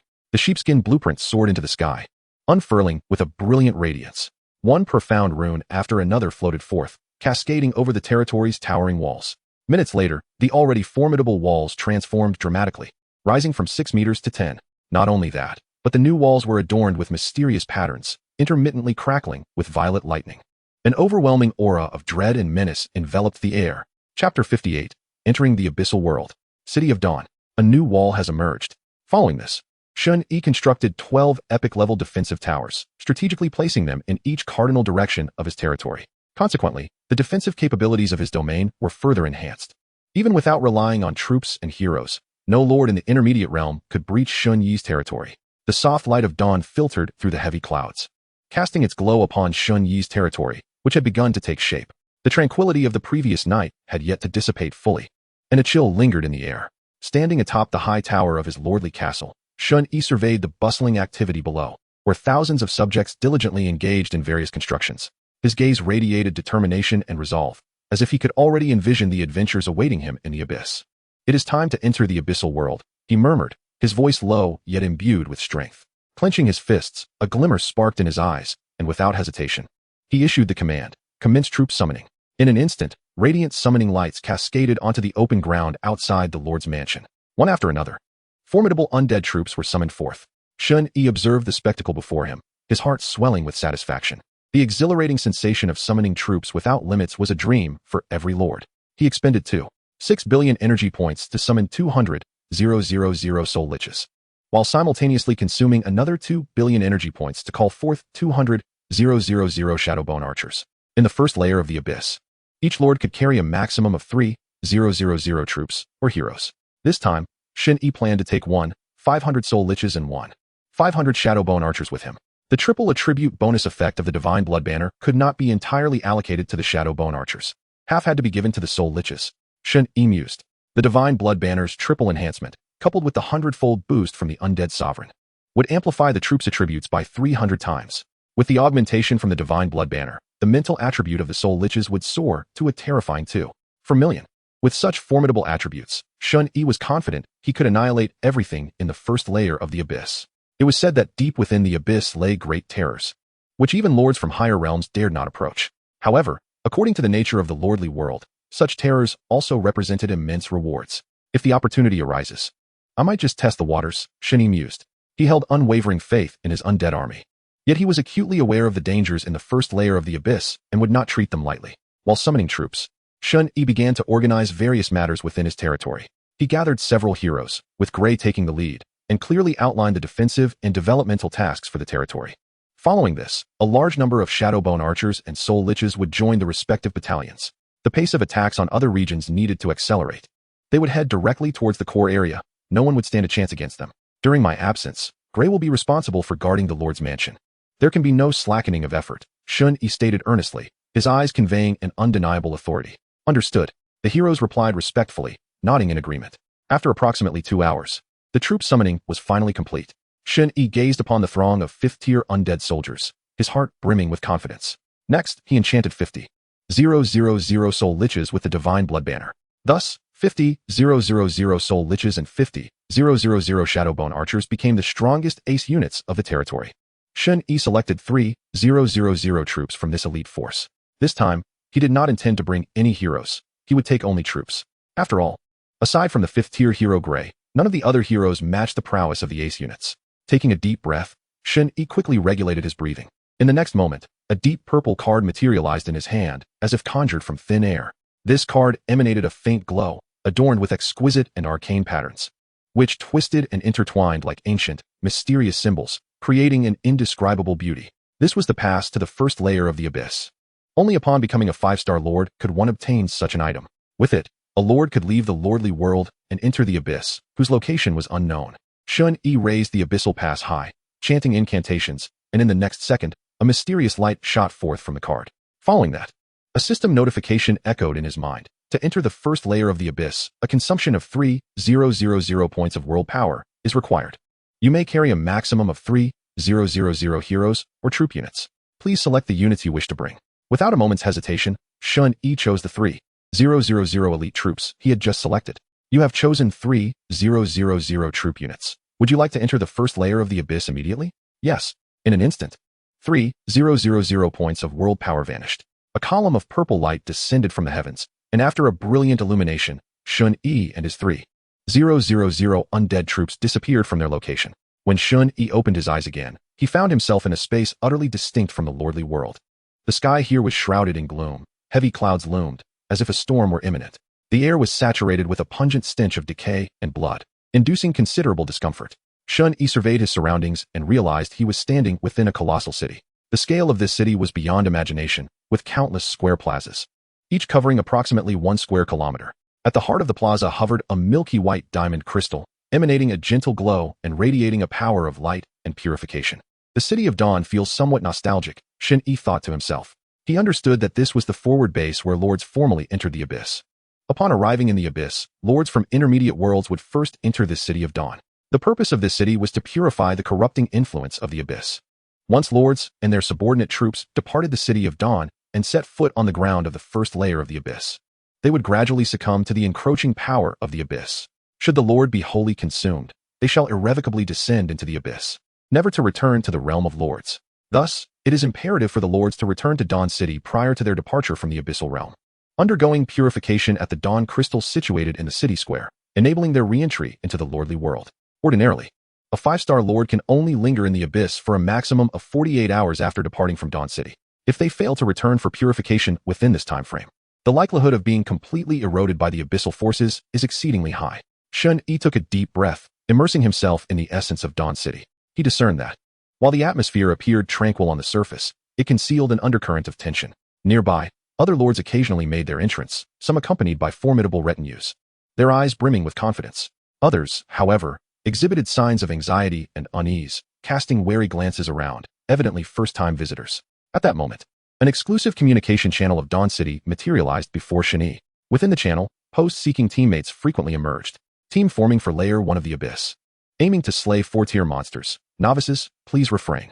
Team forming for Layer 1 of the Abyss, targeting 5-tier monsters, must possess top-tier 5-tier units. Team forming for Layer 2 of the Abyss. As Shen Yi perused these posts, memories of his past life resurfaced. In his previous existence, he too had formed teams upon completing the 6-star territory task. In truth, the majority of lords opted for teamwork to undertake abyssal missions, for strength in numbers provided greater security amidst the myriad dangers of the Abyss. A thought crossed Shen Yi's mind, prompting him to search for any teams aiming to slay 6-tier monsters. If such teams existed, it would indicate that he was not the sole unfortunate soul to have unlocked the arduous 6-star territory task recently. After a thorough search, Shen Yi discovered a post that perfectly fit his inquiry. Team forming for Layer 1 of the Abyss, targeting 6-tier monsters, 1 lord from Pinnacle of the Peaks, already on board. Intrigued, Shen Yi hastily clicked on the post. Bushige Men has unlocked this 6-star territory task. What business do they have in the Abyss? Surely they do not believe they can handle 6-tier abyssal monsters? Are they a newly promoted 5-star lord? Which intermediate world possesses such ignorance? Having unlocked this task, they ought to refrain from entering the abyssal realm, conserving the world's power and patiently awaiting the next task refresh. 6-tier monsters dwell deep within Layer 1 of the Abyss, and they seldom stray alone, often found in formidable packs, making it exceedingly likely they will fail to return to Dawn City within 48 hours. The discourse within the post was lively, with participants expressing disbelief at the original poster's misfortune in randomly receiving a 6-tier monster slaying task. Some questioned the rationale behind courting death when waiting for a task refresh seemed a far more prudent option. No one held optimism regarding their potential to complete the task. In the eyes of the onlookers, not even core members of the Pinnacle of the Peaks, the most powerful alliance in Blue Star, could dare dream of accomplishing such a challenging abyssal task. Shen Yi fixated on the screen, silently absorbing the fervent exchanges among the lords. Was it truly impossible for a 5-star lord to complete this task? He thought otherwise, shaking his head slightly before resolutely shutting the communication channel. With unwavering determination, he turned, leading the neatly arranged battalion of 3,000 undead units towards the nearest city gate. The undead exuded an eerie aura, their hollow eye sockets flickering with vibrant soul flames. Each step resonating with a firm resolve, poised to confront the challenges that the Abyss would present. Before long, Shen Yi and his undead army successfully exited Dawn City. The moment they stepped into the abyssal realm, they were enveloped by an oppressive and lifeless atmosphere. It was a world devoid of vitality, the sky dim and foreboding, as if it threatened to collapse at any moment. Gazing ahead, the land lay barren, an expanse of darkness, reminiscent of an endless abyss gaping open, ready to consume them whole. As soon as Shen Yi set foot upon this land, an overwhelmingly discomforting presence assailed him. A stench of decay and blood mingling with the scent of death, invading his nostrils and prompting an involuntary grimace. Simultaneously, a strange force, akin to a swarm of invisible insects, began to silently infiltrate his body. He was acutely aware that this was the abyssal power that instilled fear in the hearts of lords. While this force had not yet manifested any apparent impact on his combat abilities, he understood that prolonged exposure would lead to an irrevocable state, ultimately transforming him into a grotesque local creature, utterly unrecognizable. The abyssal realm continued to evoke profound discomfort within Shen Yi, his brow furrowing as a hint of distaste flickered in his eyes. He inhaled deeply, striving to recalibrate his mindset, swiftly redirecting his focus to the task at hand. The 6-tier monsters resided in the deeper regions, and with the combat prowess of his undead units, they could charge through with audacity. He contemplated his strategy, and in the next moment, decisively selected a direction, raising his hand and proclaiming loudly, "Advance." Under his command, the 3,000 undead units marched in unison, their movements swift and synchronized. Their feet struck the hard black ground, producing a deep and resonant sound. With Shen Yi and the undead's formidable physical attributes, their pace was rapid, resembling a torrential flood as they traversed the desolate land with remarkable speed. Before long, they found themselves positioned several dozen miles away. At that moment, a horde of monsters suddenly emerged ahead. The first wave of abyssal creatures appeared. Shen Yi focused intently, instantly recognizing the identity of the monsters. Deep Dark Soul. This was a 4-tier abyssal monster. Its form was not constituted of tangible matter, but rather a mass of thick, ink-like dark energy, unfathomably deep. It resembled a black hole, continuously twisting and writhing, greedily devouring the scant glimmers of light around it. The outline of the Deep Dark Soul was ethereal and indistinct, sometimes extending, sometimes contracting. whimsically shifting in the darkness according to its will. Its core pulsated with two eerie crimson lights, which were its eyes. These eyes radiated boundless malice and brutality, as if they could penetrate the souls of all beings, dragging everything into the abyss of endless terror. When those scarlet eyes fixated on a target, their gaze felt like two daggers piercing the heart, instilling a chilling dread. Deep Dark Soul. Rank, 4 tier. Constitution, 5,000. Spirit, 6,000. Skills, Dark Devour, Soul Corruption, Shadow Ambush. Though merely a 4-tier monster, the attributes of the Deep Dark Soul were astonishingly exaggerated. Typically, 4-tier units in the lordly world possess a maximum attribute of 2,000. Yet the attributes of the Deep Dark Soul had significantly surpassed this threshold. At that moment, 2,000 Deep Dark Souls abruptly materialized before Shen Yi. Such a multitude of abyssal monsters would compel most 5-star lords to flee immediately. With a swish, a full 2,000 Deep Dark Souls, infused with staggering dark energy, charged towards Shen Yi. The frigid and malevolent aura surged forth. Shen Yi observed this spectacle with a tranquil expression. The intensity of the dark energy before him was utterly trivial. In the next instant, he casually waved his hand, and the shadow skeleton archers knocked their bows, releasing a volley of arrows. Whoosh, whoosh, whoosh. The undead arrows rained down like a tempest, obliterating all the Deep Dark Souls in an instant. The Lich King did not even need to intervene. Simultaneously, a series of system notifications popped up before Shen Yi. You have slain a Deep Dark Soul, earning 40 Abyss points. Please be informed that you have successfully unlocked a new feature for the Lord, the Abyss Points channel. 2,000 Dark Souls have granted Shen Yi a total of 80,000 Abyss points. Shen Yi is certainly no stranger to Abyss points. They are a unique currency utilized by the Lord system to incentivize Lords to vanquish abyssal monsters. Lords can exchange their Abyss points for corresponding rewards in the Points channel. The Abyss Points channel is only accessible after successfully slaying the first abyssal creature. With a mere thought, Shen Yi summoned the newly unlocked Abyss Points channel. Abyss Points exchange rankings, level 1-1. Mythical Abyss Chest X1, required points, 500,002. Epic Abyss Chest X1, required points, 50,003. Legendary Unit Equipment X1, required points, 20,000. The countdown for the rankings refresh is 453,029 seconds. The exchange list is abundant with enticing items, particularly the first two, which are the mythical and epic chests. This is undoubtedly a tremendous allure for lords within the intermediate world. However, it is unfortunate that no lord has ever claimed the first place reward. Only a select few have occasionally managed to secure the second place reward. The combined total required for the top two items amounts to 550,000 Abyss points. I should be able to accumulate that before the 48-hour mark, Shen Yi mused silently. For other lords, the rewards for the top two positions are merely a distant dream, yet Shen Yi felt a strong conviction that he could attain them both. After all, he had just acquired 80,000 points in an instant. Closing the Abyss Points leaderboard, Shen Yi continued onward with his army, delving deeper into the dark lands. 5 hours later, Shen Yi had journeyed several hundred kilometers into the dark expanse. During this time, he encountered several waves of 4th-tier abyssal monsters, each of which fell to the attacks of his undead forces without a single survivor. All were transformed into Abyss Points, now totaling 200,000 for Shen Yi.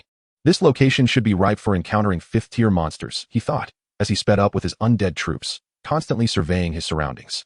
Suddenly, a violent surge of energy emanated from a certain direction. Without hesitation, Shen Yi directed his undead forces toward it. A few kilometers away, a fierce battle was underway. On one side stood the 5th-tier abyssal monsters, while on the other, a group of 5-star lords engaged in combat. Over 10,000 formidable units unleashed a torrent of skills and attacks upon the abyssal creatures, overwhelming the 5th-tier monsters. Although only 1,000 abyssal creatures faced them, their 5th-tier status endowed them with attributes and combat prowess comparable to standard 6th-tier beings. This clearly illustrated the formidable strength of the assembled lords' forces. If I can take down these 1,000 5th-tier monsters, I can exchange for a piece of legendary unit equipment, exclaimed one lord. Wait, do you have that many points? How long have you been saving? Another queried. Little by little, it adds up, the first replied. In the rear, several lords continued to cast spells, aiding their troops while conversing confidently. These 1,000 5th-tier abyssal creatures, known as dark demon wolves, were the weakest of their kind. Given the strength of their team, they were confident that, with a bit of time, they could secure victory over these monsters. However, at that moment, a sudden tremor shook the ground. In the next instant, a tsunami of dark energy surged toward their direction. Upon closer inspection, the source of this dark energy revealed a vast horde of abyssal monsters. Good heavens! So many abyssal creatures. This is bad. They're coming our way. What should we do? Are these dark demon wolves just going to give up? We must escape. Surviving is the most important thing. In an instant, panic gripped the lords, and they hastily retreated with their troops. The approaching horde numbered at least 10,000. far beyond what they could withstand. Meanwhile, in another direction, Shen Yi and his undead forces arrived. Observing the towering dark energy ahead, his spirits soared. So many 5th-tier monsters. This wave should be enough to amass points. He declared, "Fire at will, annihilate the monsters ahead."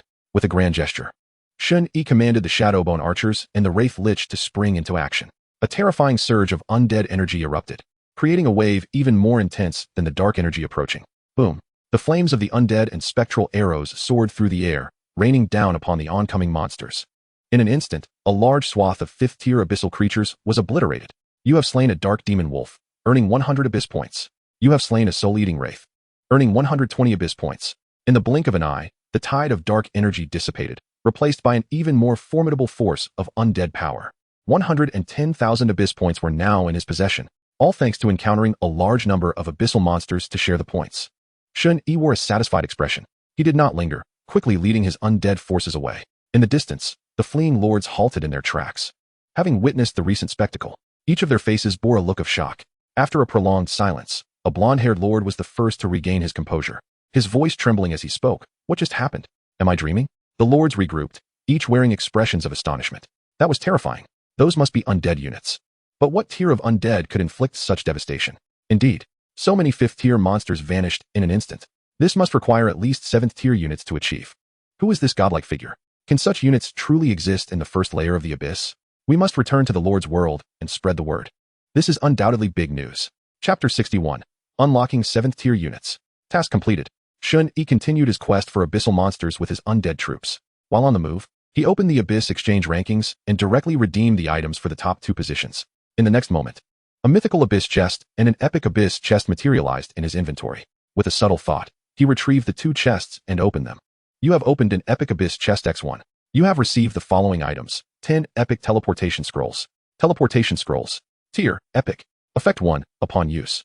It can summon a spatial teleportation array for 1 teleportation within a range of 10,000 kilometers, with a maximum capacity of 100,000 units. Spatial teleportation scrolls. Quite impressive. Shen Yi nodded approvingly before opening the mythical chest. You have opened a mythical abyss chest X1. You have received the following item: 1 random 7th-tier unit card. A 7th-tier unit card? Marvelous. Shen Yi's pupils dilated with excitement. In the Lord's world, higher-tier unit cards are increasingly rare. A 7th-tier unit card is already considered exceptionally scarce. In the trading market of high-tier Lord worlds, 7th-tier unit cards are often available but rarely traded.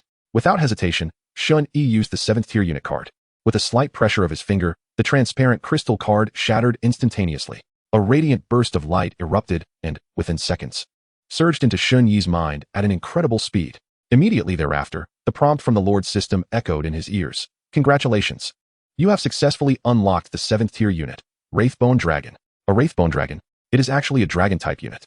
Shen Yi's face lit up with joy. Dragons, irrespective of the world they inhabit, are the epitome of supreme beings. This holds true even among the ranks of the undead.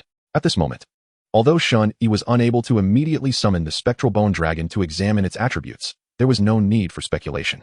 Its attributes were undoubtedly of the upper echelon within the 7th tier. What level of prowess would a 7th-tier bone dragon possess after 100-fold amplification? A sense of anticipation surged within Shen Yi. Shaking his head, he cast aside other thoughts. His primary objective now was to swiftly locate a 6th-tier abyssal creature to complete his task.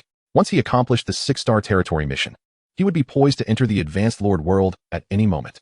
Hours later, Shen Yi traversed thousands of kilometers deep into the first layer of the abyss, finally encountering the initial wave of 6th-tier abyssal monsters. Before him, on the darkened ground, loomed a city with walls as black as ink. As Shen Yi approached the city, an overwhelming malevolence instantly locked onto him, emanating from the mysterious dark metropolis ahead. Before he could gather his thoughts, the city gates swung open, and a chilling black mist surged forth, followed by thousands of pitch-black creatures with 3 wolf heads charging out of the fog. These monsters were comparable in size to typical wolf beasts, yet they radiated a suffocating aura of oppression, as if the very air had solidified under their might. The 3 grotesque wolf heads were raised high, their eyes gleaming with a blood-red light that was utterly terrifying. Infernal 3-headed wolves. Tier, 6th. Constitution, 130,000. Spirit, 100,000. Skills, Dark Claw, Hellish Roar, Shadow Clone. With dual attributes exceeding 100,000. Was this the strength of 6th-tier abyssal monsters? Indeed, for a typical lord, it was nearly impossible to slay a 6th-tier abyssal creature. Shen Yi raised an eyebrow at the attributes of the emerging monsters. These 6th-tier abyssal monsters possessed attributes that rivaled the 7th-tier units of the Lord world. How could a normal 5-star Lord possibly command forces to match the combat prowess of the 7th tier? Thus, nearly all Lords believed that no one could fulfill the task of defeating 6th-tier abyssal monsters. Once this task was unlocked, it was simply a matter of unfortunate fate. One could only resign to their impending doom and await the countdown to conclude, unlocking new territory missions. However, Shen Yi held a different perspective. Attack. With a subtle wave of his hand, 3,000 undead units, augmented by 300 times their attributes, launched their assault. Boom. A torrent of abyssal energy erupted like an unfathomable ocean. In the blink of an eye, all the 6th-tier monsters were reduced to ashes. 1,000 6th-tier abyssal creatures slain, task accomplished. Upon returning, he could enter the advanced Lord world at will. A satisfied expression graced Shen Yi's face. In less than 20 days, he had successfully completed the 6-star territory mission, earning the qualification to ascend to a 6-star Lord. This pace was unparalleled in nearly a century of the Lord era in Blue Star, akin to a scorpion's solitary excretion. In his previous life, it took him nearly half a year to enter the advanced Lord world, and before he could even explore, he was summoned to the battlefield of myriad races. This time, he was determined to explore thoroughly. Shen Yi mused to himself. There were 5 intermediate Lord worlds, but only 1 advanced Lord world. This was a vastly more expansive realm, where all 6-star Lords of Blue Star would congregate. It was replete with high-tier indigenous territories and advanced secret realms, offering resources that were virtually inexhaustible. Rumors even spoke of divine relics existing there. Simultaneously, it was a realm of heightened peril. The probability of a Lord facing death was at least 5 times greater than in the intermediate Lord worlds. In truth, the initial and intermediate worlds served as a novice zone for Lords. Unless one was exceedingly unfortunate, death was nearly impossible, allowing ample time for development. Yet, in the advanced Lord world, one could face the obliteration of their territory at any moment. In his previous life, Shen Yi had spent merely 20 days in the advanced Lord world, but during that brief time, his territory had faced the brink of destruction multiple times. It could be said that it was both a better and worse world. Taking a deep breath, Shen Yi steadied his thoughts. In this life, endowed with an SSS-level talent, he would never find himself in such dire straits again. Tired of the journey, he resolved to utilize a spatial teleportation scroll. The next moment, he retrieved a golden scroll, and with a mere thought, activated it. Whoosh! The golden scroll unfurled dramatically, and a blinding light erupted, transforming into a golden spatial altar. Simultaneously, a map encompassing a radius of 10,000 kilometers appeared before Shen Yi. Please select your teleportation location. Shen Yi did not immediately return to Dawn City. Instead, he quickly scanned the spatial map before him. Within the 10,000-kilometer expanse, there existed 3 such dark cities. The situation was perplexing. The history of Blue Star Lords had never documented anything like this. Though the 6th-tier monsters had been vanquished, the lingering malevolence remained. Chapter 62, Spectral Bone Dragon. Undead Cataclysm. Shen Yi glanced at the dark city not far ahead, acutely sensing the persistent, intense malevolence. Shaking his head, he refrained from acting impulsively. Since his objectives had already been met, there was no need to squander time. Thus, he concentrated and selected Dawn City as his teleportation destination.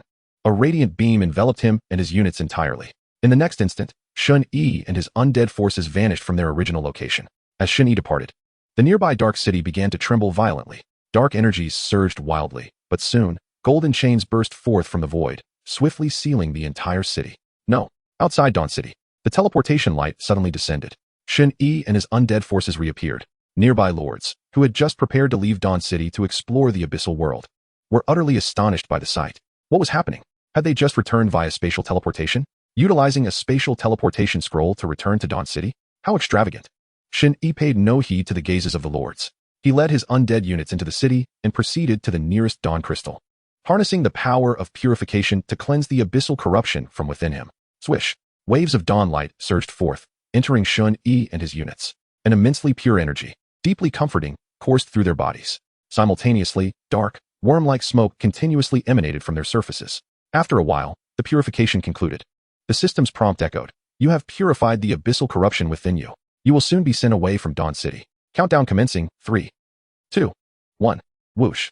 As the countdown reached its conclusion, the teleportation light reappeared, whisking Shen Yi and his units away from Dawn City, back to the fog-laden world. Upon returning to his territory, Shen Yi immediately made his way to the open space outside the Lord's mansion to summon his first 7th-tier unit. You have consumed 50,000 energy points to summon a spectral bone dragon. Whoosh. A brilliant column of light burst forth in the sky. Following this, a massive bone dragon was summoned. The spectral bone dragon measured over 30 meters in length. Its enormous skeletal frame shimmered with a cold, ghostly glow, each bone towering and robust, surpassing that of an average adult.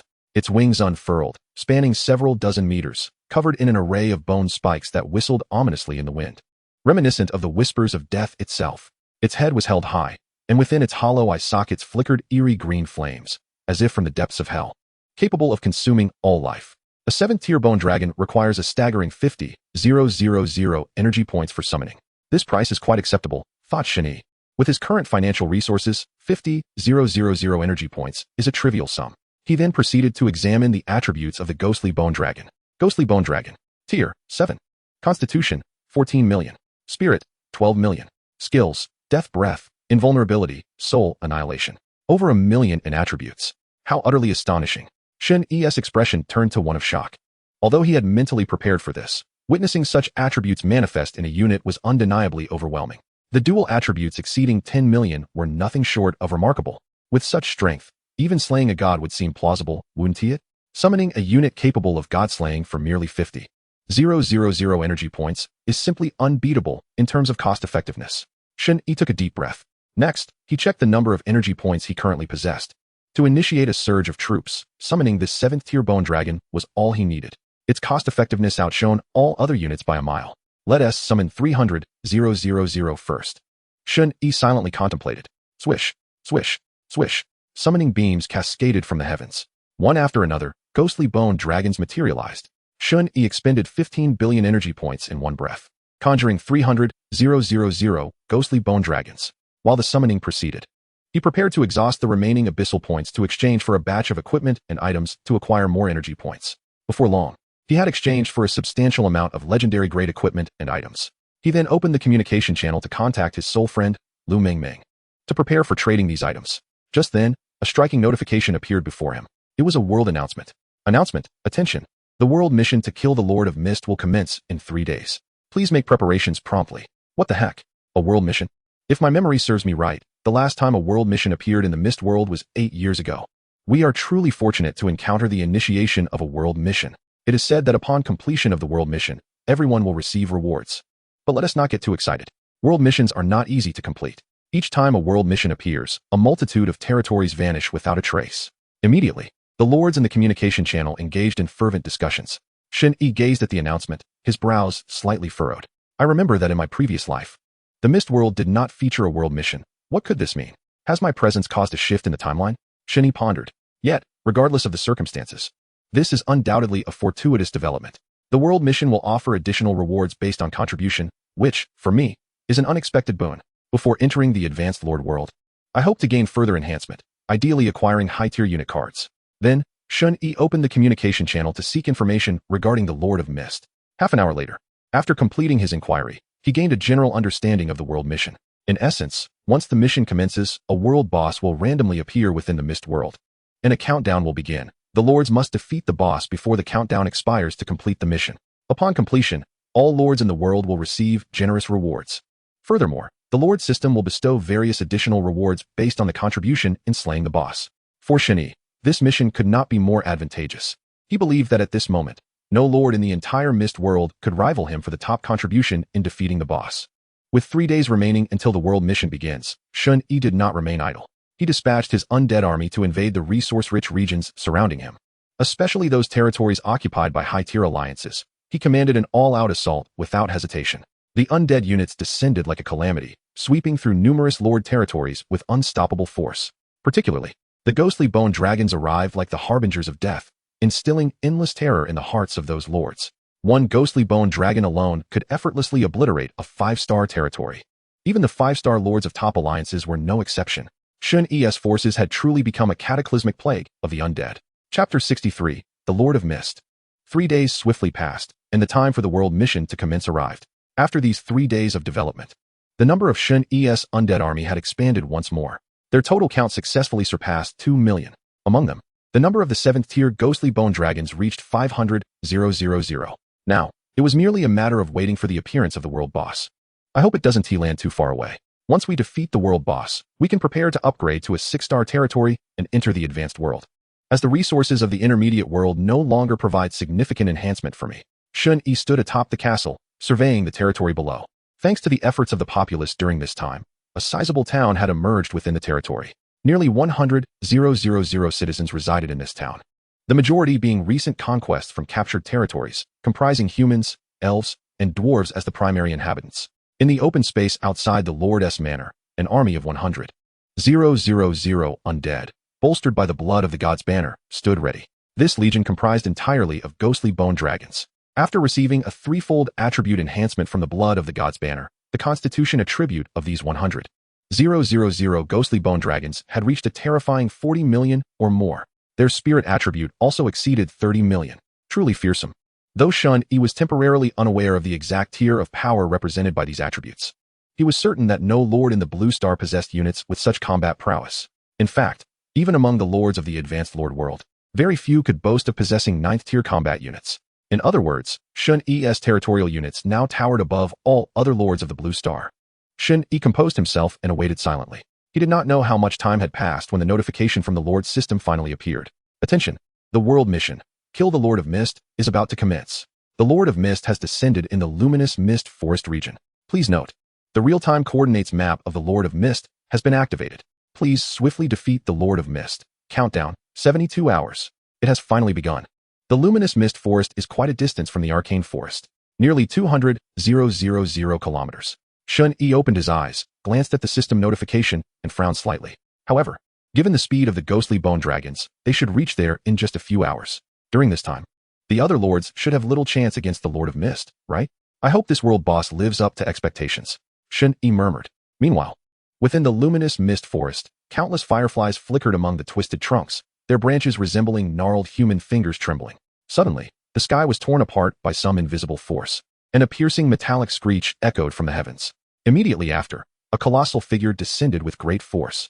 The ground cracked like a spider's web, extending for dozens of kilometers. What appeared was a humanoid figure, towering over 200 meters tall, clad in dark armor that reflected a chilling sheen under the sunlight. A force capable of shattering space emanated from this giant, shaking the very heavens and earth. In the corresponding regional channel, the first comments from the lords near the world boss's landing site appeared. What the heck? The world boss has appeared. It's right near my territory, visible at a glance. How is it? Can we discern the attributes of the world boss? What tier of monster is it? I am uncertain. The scouting skill reveals only the boss's name, while all attributes remain shrouded in mystery. No need to fret about that. Let us proceed with haste. The nearby lord should engage first, inflicting some damage on this world boss, and we shall rush over immediately. Adjacent to the gloomy light forest lies the Firestorm Plain. This region is the territory of one of the 3 major alliances, the Pantheon, within the mists of the world. At this moment, within the Pantheon's chat channel, the heavens favor our Pantheon. This world boss has randomly appeared right next door. That might not be a good omen. The boss has just descended, fully powered. And it seems formidable. What nonsense. We are a 4-star alliance. Indeed. Quickly dispatch the assembled troops. We shall claim the top spot for the kill contribution. Shen Yi rode atop his spectral bone dragon, heading toward the location of the world boss. He stood upon the back of the bone dragon, attentively monitoring the real-time movements of the world boss, while quietly observing the messages in the chat channel. Half an hour later, an explosive piece of news broke. Extra. The Pantheon's army of 1 million elite troops has perished entirely 5 minutes ago. What? Are you jesting? Is this the 4-star Pantheon we are speaking of? Their forces were comparable to tier 6 strength. 1 million troops wiped out. This is true. I am near the scene. That world boss is terrifying. A single strike can annihilate tens of thousands of our elite troops. Is it really that dreadful? How can we contend with it? Did we truly have a chance to slay the world boss 72 hours ago? Oh, thinking of slaying the boss is pointless now. Prepare to flee as soon as the boss approaches your area. The world boss is heading towards the Firestorm Plain. The lords of the Pantheon have already begun their retreat. Is it truly that fearsome? The 4-star alliance's troops cannot muster even a semblance of resistance? Shen Yi observed the information in the communication channel, a sense of unease creeping into his heart. The 4-star alliance's forces appeared so feeble before the world boss. This thought instilled in him a grave concern. Yet, in the next moment, he turned his gaze around, and the sight of the multitude of bone dragons towering high above instilled him with profound reassurance. A confident glimmer flickered in his eyes as he murmured, "If my elite spectral bone dragons cannot handle this world boss, then this is not merely a world quest, but rather a cleansing of the lords of this realm by the Lord's system." An hour later, Shen Yi approached the location of the Fog Lord.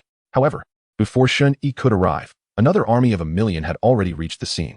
This was a uniformed force of magical troops belonging to the Arcane Palace, one of the 3 major 4-star alliances. The Arcane Palace boasts the title of the foremost among the 3 major 4-star alliances. To join their ranks, one must first awaken a powerful mage class. Moreover, upon becoming a member, the territory must primarily develop mage-type troops. This is a powerful alliance that venerates mages above all. Indeed, mages are exceptionally formidable units. In one-on-one combat of the same tier, a mage unit may seem average. However, in a legion battle, the strength of mage troops becomes truly terrifying. In the chat channel, good news. The Arcane Palace has assembled a 1,000,000-strong army and has arrived at the world boss's location. Excellent. The Arcane Palace's troops specialize in explosive damage, with a high probability of inflicting severe harm on the boss. Does this mean we still have hope of completing the world quest? With so many lords, if everyone sends some troops, we can exhaust the world boss. There is no reason to give up. Now that the Arcane Palace's forces are ahead, we must follow closely behind and together bring down this world boss to reap the rewards. Yes, completing the world quest grants rewards to all. Everyone, let us exert ourselves. A few minutes later, the latest news arrived. The Arcane Palace's 1,000,000-strong army has been annihilated. What? So soon? What about the world boss? Has it sustained any injuries? No. The attacks from the Arcane Palace's troops were completely engulfed by the dense mist. The world boss remains unscathed. This must be the world boss's ability. How can we possibly contend with it? We stand no chance. Collapse, retreat, flee. Happy New Year's Eve to all. Wishing you prosperity and success. Chapter 64. Instant Annihilation of the Fog Lord. The world boss unleashed its terrifying might, eradicating yet another 4-star alliance's 1,000,000-strong army. In that moment, despair enveloped all lords within the mists of the world. Hope for completing the world quest dissipated entirely. Even those lords situated nearer to the world boss began relocating their territories. At that moment, Shen Yi, accompanied by his army of bone dragons, finally arrived at the site of the world boss. Suddenly, a blinding white storm erupted at the edge of the sky. Tens of thousands of bone dragons tore through the clouds, diving down with jagged claws that cleaved the air, emitting a piercing shriek. Their pale skeletons glimmering with a metallic sheen in the twilight. Shen Yi stood with his hands clasped upon the cranium of the colossal bone dragon leading the charge. His robe billowed wildly in the tempest, dark hair cascading behind him. The steed beneath him, forged from the bones of an ancient dragon emperor, glowed with eerie blue flames within its eye sockets. Each dragon bone was inscribed with intricate, soul-binding incantations, radiating a palpable aura of murderous intent, accompanied by a bone-chilling hum. Finally, they had caught up. Shen Yi's gaze fixed upon the immense figure dominating the ground ahead. Behind him, the swarm of bone dragons coiled into a shadowy vortex of death, countless points of phosphorescent fire cascading like a rain of stars, casting a ghastly light across the sky. The mountain-like world boss let out a thunderous roar, its crimson eyes locking onto Shen Yi, this minuscule human. Without a moment's hesitation, Shen Yi willed the airborne bone dragons to commence their assault. In the next instant, the sky-darkening horde of skeletal dragons unfurled their jagged wings.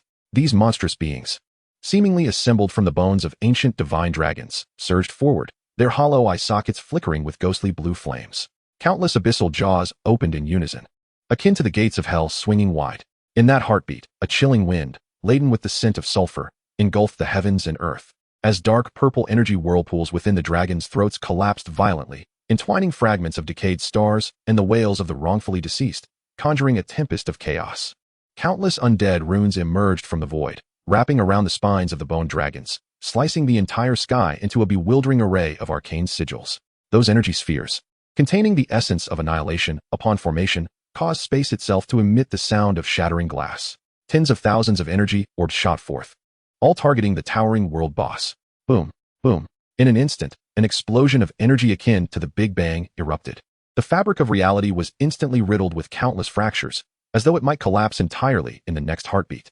The terrifying wave of death energy surged forth, transforming a radius of hundreds of miles into ash in an instant. At this moment, the entire mist world trembled. What is happening? An earthquake? What a terrifying surge of energy. What is occurring? It's coming from the direction of the world boss. All the lords were engulfed in uncertainty at this moment, especially those closest to the world boss, who fell into a state of utter panic. The surging necrotic energy, akin to the breath of death, instilled a sense of suffocation even in lords thousands of miles away. Soon, the lord system prompt appeared directly before all lords in the mist world. Congratulations. The world quest, Kill the Fog Lord, has been completed. You have been bestowed with the foundational task reward, Legendary Mysterious Treasure Chest 3. The ranking for contributions to the world boss kill is as follows. First place, 5-star Lord Shen Yi with a contribution of 99. Second place, 5-star Lord. Those who made it onto the kill contribution leaderboard will receive additional rewards, which have already been distributed, so please check your inventory. At this moment, the entire misty world fell silent, as if the very fabric of time had momentarily halted. Shortly thereafter, like cold water splashing into a boiling pot of oil. All the lords erupted with fervor. What? The world boss is dead? How did that happen? Haha. Everyone is receiving 3 legendary treasure chests as a reward. This is the first time I've acquired a legendary treasure chest. I did nothing and just stumbled upon 3 legendary treasure chests. Look. The contribution for killing the world boss is an astonishing 99 from the first place. Does this mean that this individual single-handedly defeated the world boss? Are you jesting? 2 teams from 4-star alliances were completely annihilated. How could a single lord possibly kill the world boss? But the facts speak for themselves. The kill contribution validates everything. Wait, we are all 5-star lords. How did he achieve this? Shen Yi? That name sounds familiar. Oh my. Is he not the lord who recently conquered the 8th and 9th levels of the Trial Tower in succession? So it was him. Could it be that he received rewards from the final 2 levels of the Trial Tower, enabling him to slay the world boss? Regardless, Lord Shen Yi is truly formidable.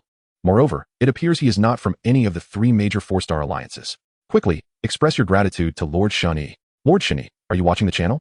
Could you possibly reveal the rewards for the final 2 levels of the Trial Tower, as well as the additional rewards for achieving a contribution of 99 for the world boss kill? We beg you. I want to know too. On the ravaged earth, the presence of the world boss had long since vanished. For hundreds of kilometers, a profound silence reigned. A thick miasma of death pervaded the area, one that would linger for months. During this time, this territory would become a realm of death. Chapter 65, Shen Yi's Power Surge. Here, after vanquishing the world boss, Shen Yi was already on his way back to his territory with his troops. En route, he eagerly retrieved the additional rewards for defeating the boss. As the one with the highest contribution to the world boss kill, and with a staggering contribution of 99, the additional rewards were surely substantial. A Mist Lord's treasure chest? Only one. Shen Yi raised an eyebrow. Observing the additional reward within his spatial storage, he felt somewhat taken aback. The additional reward was merely a single chest, and this chest bore no grade. Upon a cursory glance, all the information displayed, aside from its name, was a series of question marks. Given that there was only one chest, its grade could not be too low, he mused. Then, with a flicker of thought, he opened the chest. You have opened the Mist Lord's treasure chest 1. You have received the following items. Level 1 True God Grade Hero Equipment X1. Life Mother Tree Fruit X1. Celestial Altar Blueprint X1. Level 8 Hero Summoning Scroll X1. These rewards are indeed bountiful. Shen Yi gazed at the notification with a look of astonishment. He first extracted the hero equipment to inspect its attributes. Mist Divine Armor, Mythical Grade. Type, Hero Equipment. Restrictions, usable by any hero or lord unit. Effect 1, Vitality 5. 000, Spirit 1, 000. Effect 2, reduces any incoming damage by 50. This level 1 True God Grade equipment must be above Mythical Grade. Incredible. It directly augments Vitality by 5, 000. Spirit also receives a boost of 1, 000. An equipment piece that enhances attributes by 6, 000. Coupled with a 50 damage reduction effect, is simply invincible. Shen Yi marveled at the astonishing nature of this level 1 True God Grade equipment. Without a second thought, he immediately proceeded to enchant it. Whoosh! In a flash of light, Shen Yi successfully replaced his previous enchanted equipment with this level 1 True God Grade armor. Instantly, a powerful aura surged into his body, as though an ancient deity was awakening within him. Before long, the aura gradually subsided, and Shen Yi began to adapt to the newfound power. With a mere thought, he opened his attribute panel. Shen Yi, Lord level, 5-star. Occupation, Necromancer. Vitality, 5, 350, 000. Spirit, 2, 070, 000. His vitality had surged more than tenfold. His spirit attribute had doubled. This is the first time my vitality attribute has surpassed my spirit attribute. Shen Yi murmured, his eyes gleaming with excitement. As he felt the overwhelming power coursing through him, a sense of profound satisfaction welled up within. This is exhilarating. Next, he retrieved the second item, a golden fruit, the size of an apple, adorned with peculiar patterns. Life Mother Tree Fruit. Grade, Level 1 True God. Effect 1, upon consumption. Elevates vitality to the initial stage of Level 1 True God. Elevating vitality to the initial stage of Level 1 True God? Is this a classification of vitality at the divine level? Shen Yi had little knowledge of matters pertaining to the transcendent realms. He shook his head, dismissing the thought, and directly consumed the Life Mother Tree Fruit. After all, it was something that could enhance his strength. With a few bites, the golden fruit was entirely devoured. In an instant, a rich and potent life force surged through his body. This life force burned like an indomitable divine flame, continuously rising within Shen Yi. He felt as if his entire being was filled with countless divine forges. Soon after, this life force erupted, spilling forth from his body. Boom! Golden flames ignited around Shen Yi, rendering him akin to a supreme deity. Time passed, and eventually, all anomalies gradually ceased. Shen Yi opened his eyes, two golden beams flashing forth like bolts of golden lightning. Is this the vitality of the initial stage of level 1 true god? It is extraordinarily vigorous. With this, I have compensated for my previous shortcomings in vitality. Shen Yi reflected, unable to contain his admiration. Now his combat power had reached an exceedingly terrifying level. The only deficiency lay in the aspect of skill grades. This could only be remedied through continuous upgrades to his territory or through class transitions. For the moment, there were no suitable solutions. Next, Shen Yi produced the third item, a special blueprint. Celestial Altar. Grade, none. Type, building. Effect, once constructed. It allows communication and trade with lords from all realms. Description, a magnificent creation from a certain supreme existence. No grade. It enables communication and trade with lords from all realms? How impressive. Shen Yi was astonished. This is essentially an enhanced version of the communication channel. Quite commendable, he nodded. He planned to construct the Celestial Forum upon returning to his territory to see its capabilities. After placing the blueprint back in his spatial storage, he retrieved the final item, a level 8 hero summoning scroll. To think that not only had the summoning of troops transcended one level, but the summoning of heroes had also jumped, even 3 levels. Shen Yi chuckled lightly.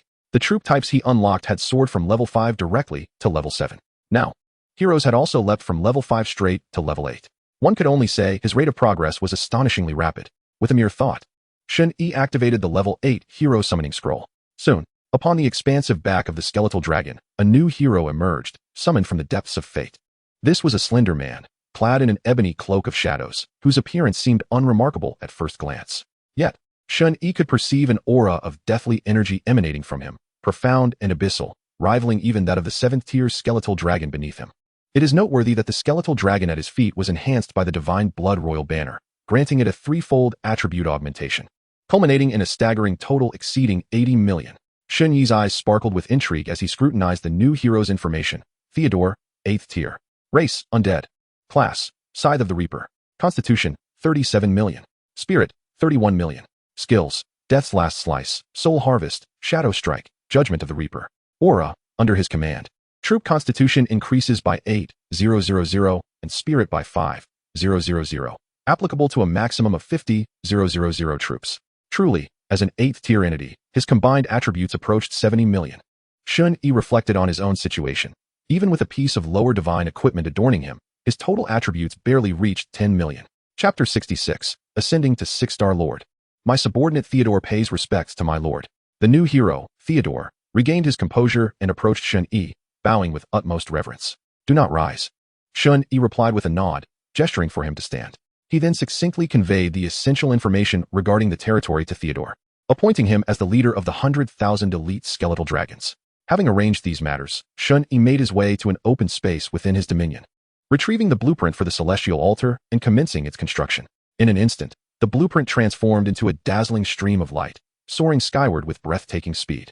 This brilliant luminescence, imbued with an imposing aura, traced a resplendent arc across the heavens before landing precisely in the designated area. In the blink of an eye, an extraordinary radiance flickered, accompanied by a subtle humming sound, as a 5-meter-tall black altar rose from the ground. This altar was constructed from enigmatic black stones, their surfaces emanating a chilling and profound luster, as if they absorbed all light from the world. Each stone was colossal, fitting seamlessly together as though they had always been one. Upon the altar's surface, peculiar runes and patterns were intricately carved, radiating a faint, ghostly glow, their forms twisted and uncanny, seemingly harboring ancient and mysterious powers. The base of the altar was octagonal, firmly anchored to the earth, exuding an impression of invulnerability. At each corner of the octagon stood a stout black stone pillar, adorned with lifelike carvings of fearsome creatures, their claws bared, as if poised to break free at any moment. The entire black altar, amidst the surrounding silence, exuded an eerie aura, as if it were a gateway to another enigmatic realm. Shen Yi approached, eager to explore the functionalities of this new edifice. First and foremost was communication. Through the Celestial Altar, one could acquire diverse information pertinent to the Lord's world, essentially serving as a repository of knowledge. Furthermore, it allowed for interaction with other lords, akin to the communication channels in the Blue Star Lord's world. Secondly, there was trade. The Celestial Altar enabled Shen Yi to engage in commerce with a far larger assembly of lords, all without incurring any transaction fees. In comparison to the trading market within the Blue Star Lord's world, the Celestial Altar proved to be far more advantageous. Henceforth, for procuring high-tier equipment or items, one need only visit the Celestial Altar. Upon inspecting the trading section of the Celestial Altar, Shen Yi noted that the items listed were considerably more affordable than those in the trading market, and both the quantity and quality were vastly superior. Even divine-level equipment and items were available for sale. 200 billion energy points for a piece of lower divine equipment, or 1,800 divine sources. That is rather steep. Shen Yi mused, puzzled about the divine sources, resources seemingly more advanced than energy points. Thus, he entered the communication area of the Celestial Altar to seek relevant information. Divine sources were revealed to be energy points beyond the extraordinary. Should a territory ascend beyond 9 stars, it could evolve into a divine nation, at which point energy points could be transmuted into divine sources at a rate of 90 divine sources for every 100 million energy points. Only by utilizing divine sources could one summon units of 9th tier or higher. Understanding this, Shen Yi's expression shifted to one of realization. He further delved into various information to broaden his knowledge as a lord. Before long, he acquired a deeper comprehension of the Lord's world. Above the extraordinary 9th tier lay the realm of deities. This divine realm was further categorized into true gods, archangels, and god kings. Moreover, each divine tier was subdivided into lower, middle, and upper tiers. Upon reaching the divine tier, the disparities among each rank became immensely vast. For instance, the delineation of attributes for true god tiers was as follows: lower true god, 10 million, 50 million; middle true god, 100 million, 500 million; upper true god, 1 billion, 5 billion. Upon grasping this information, Shen Yi was astonished to find that his current attributes nearly approached the threshold of a true lower divine tier. Moreover, the attributes of his units and heroes were nothing short of terrifying. Particularly, the 7th tier Phantom Skeletal Dragon and the newly summoned 8th tier hero had attributes that had already attained the lower divine tier. Thus far, it was unlikely that any territory within the entirety of Blue Star possessed divine tier units. Yet, within less than 30 days of becoming a lord, he commanded tens of thousands of lower divine tier units. Shen Yi could not help but reflect on the remarkable growth of his territory in such a brief span of time. The SSS tier Lord talent was indeed formidable. Consequently, Shen Yi resolved not to squander further time in this intermediate world. He prepared to elevate his territory to 6 stars, thereby ascending into the advanced realm, which was more fitting for his ambitions. Returning to his territory, Shen Yi immediately made his way to the Lord's Manor to initiate the upgrade of his domain. Ascending from a 5-star to a 6-star territory required the completion of a 6-star territory task, which Shen Yi had already accomplished. Additionally, it required 120,000 units of world power. For Shen Yi, this was not a challenge. With the relentless conquests of his undead army, he currently possessed an excess of 500,000 world power. Soon, Shen Yi arrived outside the Lord's Manor. With a single thought, he commenced the upgrade of his territory. The Lord system's prompt resonated. 120,000 world power dissipated. In the next instant, a pressure imperceptible to the naked eye enveloped the territory, instantaneously shrouding it in an aura of dominance.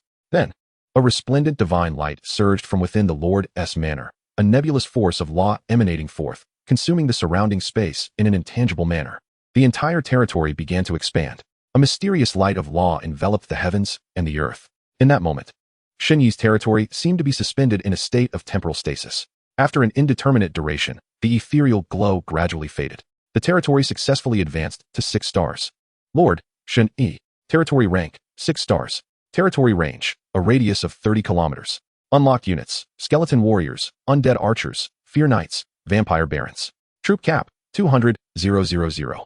Next upgrade requirement, 1,000,000 world power and completion of the 7-star territory task.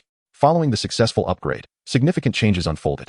Firstly, the territory's range expanded to a radius of 30 kilometers. The extent of a territory directly correlates to the strength of its divine nation, a fact Shen Yi had recently learned through the Celestial Altar. Secondly, the troop cap surged to 200,000.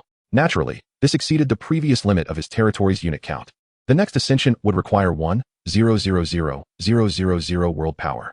Let me first examine what the 7-star mission entails. Chapter 67, The Abandoned Continent. With a mere thought, Shen Yi accessed the details of the 7-star domain mission.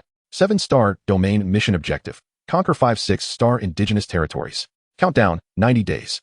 Note: upon expiration of the countdown, if the mission remains uncompleted, the territory task will reset. This task is fairly straightforward, Shen Yi mused to himself. He then proceeded to review his attributes. Shen Yi Lord level, 6-star profession, Necromancer physique, 8, 2 million spirit, 7, 88 million skill 1, map, territory panel. Detection technique skill 2, curse, death magic, Grim Reaper's scythe, tide of souls, domain of death. With each upgrade of his territory, Shen Yi, as the Lord, would inevitably grow stronger. Furthermore, he would awaken new professional skills.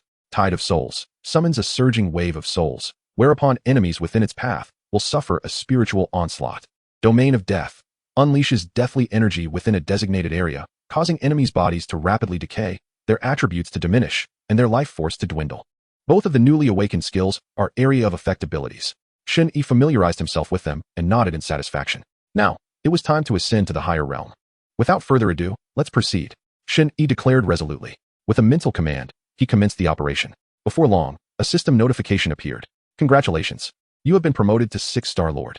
Do you confirm your entry into the Advanced Lord world now? Confirmation, yes. Shen Yi decisively confirmed. In the blink of an eye, the supreme will of the Lords descended, locking onto Shen Yi and his territory. An overwhelming pressure enveloped him. In an instant, a dazzling divine light surged forth from Shen Yi's territory. Heroes and troops located thousands of kilometers away were similarly engulfed in divine radiance. In a flash, the divine light flickered and vanished from sight. Since the dawn of the Lord era on Blue Star, there have been 5 intermediate Lord worlds. However, the Advanced Lord world comprises but a single vast continent, known as the Abandoned Continent. The Abandoned Continent is divided into 2 primary regions, the central core area and the surrounding fringe area. The distance between the fringe and core areas is immensely vast, comparable to the expanse of 10 intermediate worlds. Within the advanced world, resources are abundant, with countless 6 to 8-star indigenous territories. Various secret realms and relics abound, rendering it a veritable paradise for lords seeking to develop their power. Of course, this paradise is fraught with endless threats. High-star indigenous territories no longer confine themselves to their domains. They venture forth to conquer. At any moment, the territories of Blue Star Lords may face assaults from multiple indigenous domains. Moreover, various randomly appearing world bosses and beast tides perpetually threaten the safety of territories. In summary, the advanced world is a far more blood-soaked battlefield for lords compared to the intermediate world. Here, one must either continually forge ahead and grow stronger, or face ruthless elimination. On this day, in the eastern fringe area of the Abandoned Continent, amidst an open space, a brilliant divine light descended from the heavens, heralding the arrival of a territory, Shen Yi's territory. Furthermore, outside the territory, radiant beams of teleportation light illuminated the area, as one wave of undead troops after another materialized. In an instant, a dense and powerful aura of the undead swept across a radius of several dozen kilometers. It has been too long, Advanced Lord World. Shen Yi spread his arms wide, inhaling deeply, savoring the essence of this world. As an advanced world, the fortitude of the Abandoned Continent far surpasses that of the Misted World. The energy and laws of the world here are evidently more refined. In the Misted World, Shen Yi often felt as though he could shatter the very fabric of space at any moment. However, in the advanced world, that sensation had conspicuously vanished. Let me ascertain my current location. The Eastern Fringe? This is indeed different from my previous arrival. Yet, it matters not. As I scarcely lingered in the Abandoned Continent during my last visit, Shen Yi examined the map to confirm his present position. Based on his estimates, the opening of the Multitude battlefield is still approximately 5 months away. He has ample time for development and growth. Nevertheless, one must not grow complacent. Time must be seized. What if an unforeseen event occurs, and the Multitude battlefield opens prematurely? He learned from the Celestial Altar that there exist true divine-level lords in the worlds of other civilizations, and not just a few. In contrast, the Blue Star Lord civilization is relatively weak, currently lacking even a single divine-level lord. Let me become the first divine-level lord of Blue Star. A glint of determination sparkled in Shen Yi's eyes. In the next moment, he summoned his hero units and began to arrange their forthcoming actions. Soon, the arrangements were complete. The plan was simple. One word: charge. The heroes, accompanied by the undead army, surged forth in all directions, slaying gods and Buddhas alike. With the combat prowess of Shen Yi's undead forces, there would be no rivals in the fringe area. Chapter 68, 8-star unit card. The Abandoned Continent.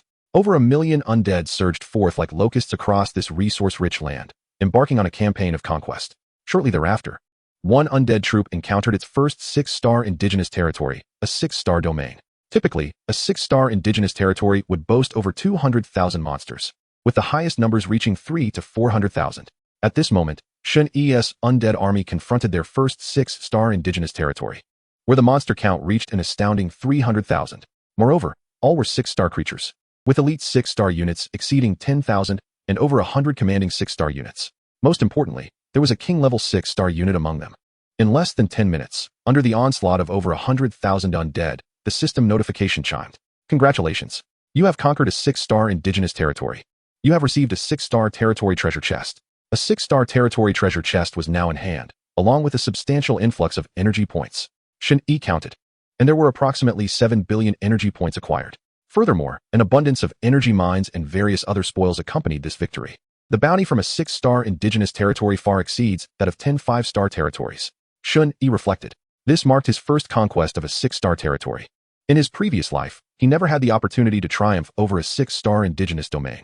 With a mere thought, Shen Yi produced the 6-star territory treasure chest and opened it directly. You have opened 6-star territory treasure chest 1.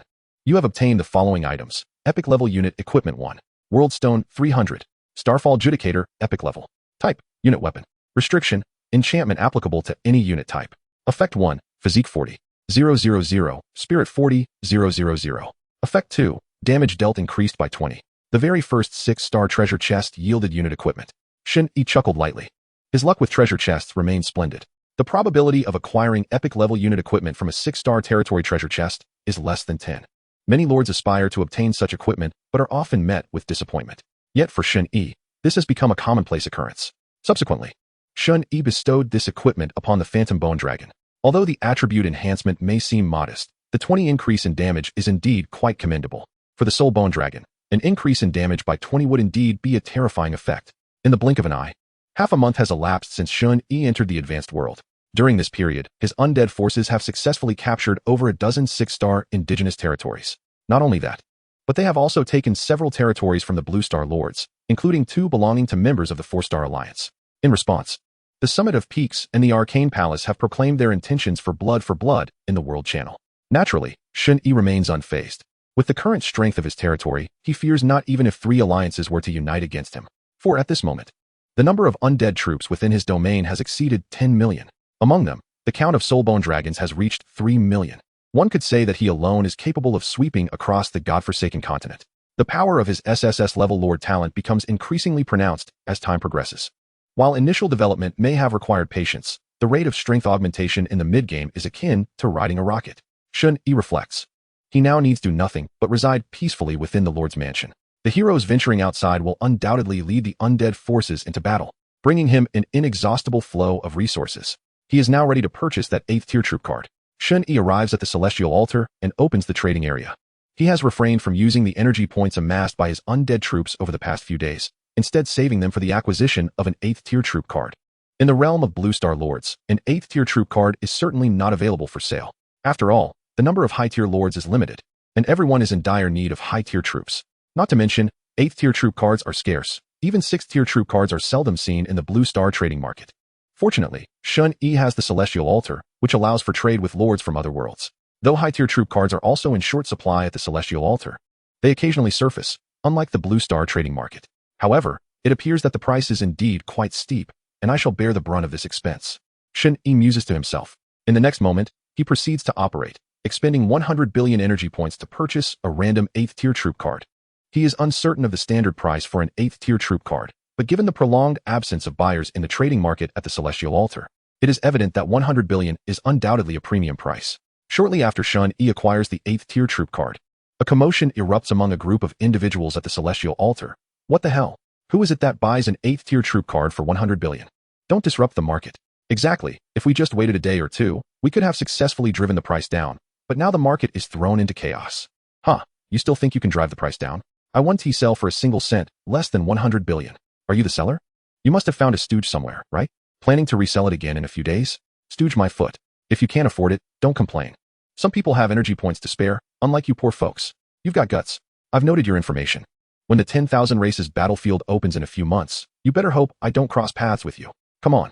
Who is afraid of who? The 10,000 races battlefield is about to open. You didn't know? There's less than half a year left. Another life and death crisis awaits. Chapter 69, Fallen Angel. Shen Yi stands quietly within the Lord's mansion, his gaze firmly fixed on the 8th tier troop card in his hand. This card is exquisitely designed, with intricate patterns emanating a mysterious and powerful aura, as if silently narrating the extraordinary power it harbors. His hands tighten slightly, excitement brimming in his eyes as his fingers gently trace the edges of the card, savoring its unique texture, his heart already stirred with boundless anticipation. With dreams and desires swirling within him, Shen Yi inhales deeply and resolutely makes his decision. In the next moment, he decisively activates the troop card in his hand. Instantly, a brilliant beam of light erupts from his palm with a swish. The formerly transparent card ignites like a star, exploding into a dazzling golden radiance that nearly illuminates the entire territory. Subsequently, all the golden light seems to be drawn by some mysterious force, swirling like a lively dragon. Racing towards Shen Yi's body, the golden light encircles him, continuously merging into his form, as if striving to fuse with him. Enveloped in this brilliance, Shen Yi's figure gradually becomes indistinct, transforming into a resplendent golden figure, radiating a sacred and imposing aura. As time flows gently, the dazzling golden light gradually retracts, the surroundings slowly returning to their prior tranquility. Just as Shen Yi brims with expectation, the melodious system prompt chimes in. Ding! Congratulations! You have unlocked a new 8th tier troop, Fallen Angel with dual wings. This sound resonates in Shen Yi's ears like a celestial melody, and a radiant smile instantly blooms on his face, his eyes sparkling with excitement and joy. In this moment, he realizes that his strength is on the brink of a qualitative leap. It's actually a fallen angel, just like the angelic race and the dragon race. They are absolute powerhouses at their respective tiers. An 8th tier fallen angel is undoubtedly one of the mightiest beings among 8th tier entities. How terrifying will it become after 100-fold amplification? Shen Yi's expression reflects his exhilaration. Although this 8th tier troop card was quite expensive, costing him a staggering 100 billion energy points, it now appears to be worth every penny. One could even say it's a tremendous bargain. Taking a deep breath, Shen Yi's aura suddenly shifts, his form flickering like a specter, and in the blink of an eye, he vanishes from the Lord's mansion. Moments later, he finds himself standing in the open space outside the Lord's mansion, the fierce wind howling past, causing his garments to flutter wildly. His gaze sharpens, and he begins to summon the first fallen angel. A fallen dual-winged angel requires 150,000 energy points for summoning.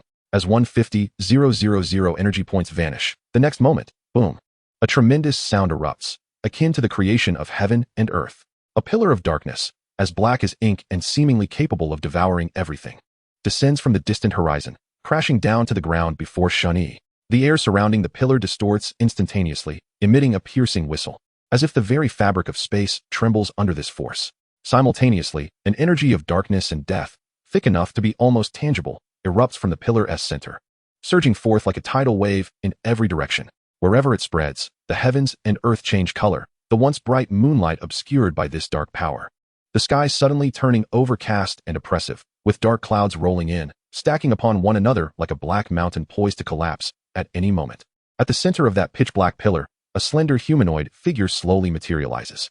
As the figure becomes clearer, one can see a pair of enormous black wings unfurling behind it, shimmering with an eerie glow, each feather seemingly imbued with boundless dark power. Its visage is cold and sinister, with eyes glowing a blood-red hue, akin to two flaming infernos radiating a chilling aura. This is the fallen angel. Proudly standing there, it exudes a powerful pressure, as if the entire world trembles beneath its feet. What astonishing energy fluctuations! Is this the fallen angel after 100-fold amplification? Shen Yi narrows his eyes slightly. He then proceeds to examine the attributes of the fallen dual-winged angel. Fallen angel, dual wings. Tier, 8th. Physique, 38. 2 million. Spirit, 39. 5 million. Skills, Shadow Riftblade. Soul Annihilation Wave, Fallen Shadow Rebirth. Such a well-balanced set of attributes, with both nearing an astonishing 40 million. Prior to the 100-fold amplification, the attributes of the Fallen Wings Angel were already approaching the pinnacle within the 8th tier. Truly, a testament to their angelic nature. Shen Yi couldn't help but marvel. Then, he recalled the Divine Blood Royal Flag. Coupled with the triple amplification of the Divine Blood Royal Flag, the attributes of the Fallen Angel would ascend to the level of a mid-tier true god. Without a moment's hesitation, Shen Yi immediately commenced his operations. He resolved to exchange all 100,000 amplification slots of the Divine Blood Royal Flag for the Fallen Angels. First, he summoned additional Fallen Angels. Each Fallen Angel required 15,000 energy points. At that moment, Shen Yi had a remaining sum. He utilized every last point, summoning a staggering 100,000 Fallen Angels in one breath. Upon completion of the summoning, he directly employed the Divine Blood Royal Flag, amplifying the attributes of the 100,000 Fallen Angels once more. Boom. A more formidable aura of darkness and death erupted from the Fallen Angels. The attributes of all 100,000 Fallen Angels successfully breached the 100 million mark. They stood shoulder to shoulder with mid-tier, true, god-level entities. Throughout the Forsaken Land of the Gods, no Blue Star Lord possessed even a lower, true, god-level army. Yet, Shen Yi commanded 100,000 Fallen Angels, rivaling the might of mid-tier, true gods. Truly invincible, he dispatched 3,000 Fallen Angels as aides to each hero. Thus, even when confronting 8 or 9-star territories, victory would be assured. Shen Yi immediately began to orchestrate the strategy. He currently commanded a total of 30 hero units. Aside from the 8th tier Grim Reaper, Theodore, the others were all below the 6th tier. Shen Yi believed that the primary role of his hero units was to lead the army, and therefore, high-tier heroes were not a necessity. It was far more practical to utilize energy points for summoning units rather than acquiring high-tier hero summoning scrolls. Soon, arrangements were finalized. 87,000 fallen angels departed the territory, each heading to the side of a hero. At that moment, there remained only one hero guarding Shen Yi's territory, the 8th tier hero Theodore. With Theodore present, the safety of the territory was assured. Half a month later, Shen Yi's undead army surged forth like an unstoppable black storm, with his territory at the center, spreading like a tidal wave in all directions. In a brief span, this fearsome army extended over 10,000 kilometers.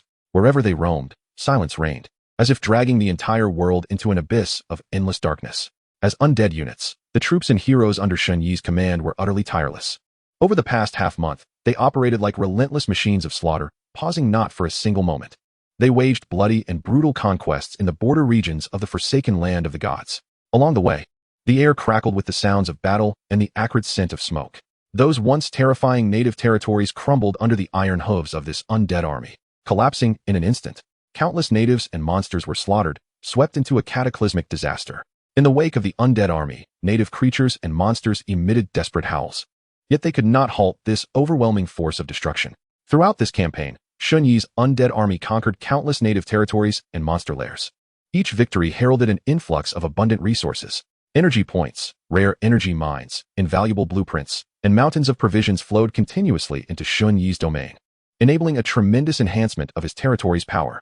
The number of units surpassed 30 million. Among them, the fallen angels reached a staggering 3 million. Chapter 70, A Decision at the Summit of the Peaks. In the vast, boundless, and profound forsaken land of the gods, the laws of space and time wove an invisible net, and mysterious energies flowed freely in every corner, inhabited by countless bizarre creatures and enigmatic races.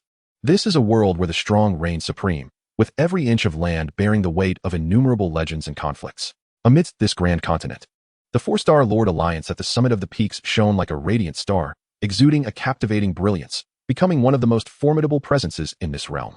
The headquarters of the summit of the peaks is situated in the eastern part of the forsaken land of the gods, in a bountiful expanse near the heart of the continent. This land appears to be favored by the fates, with an unparalleled geographical advantage. It serves as the core hub between the eastern and central regions of the continent, connecting resources and energies from all directions.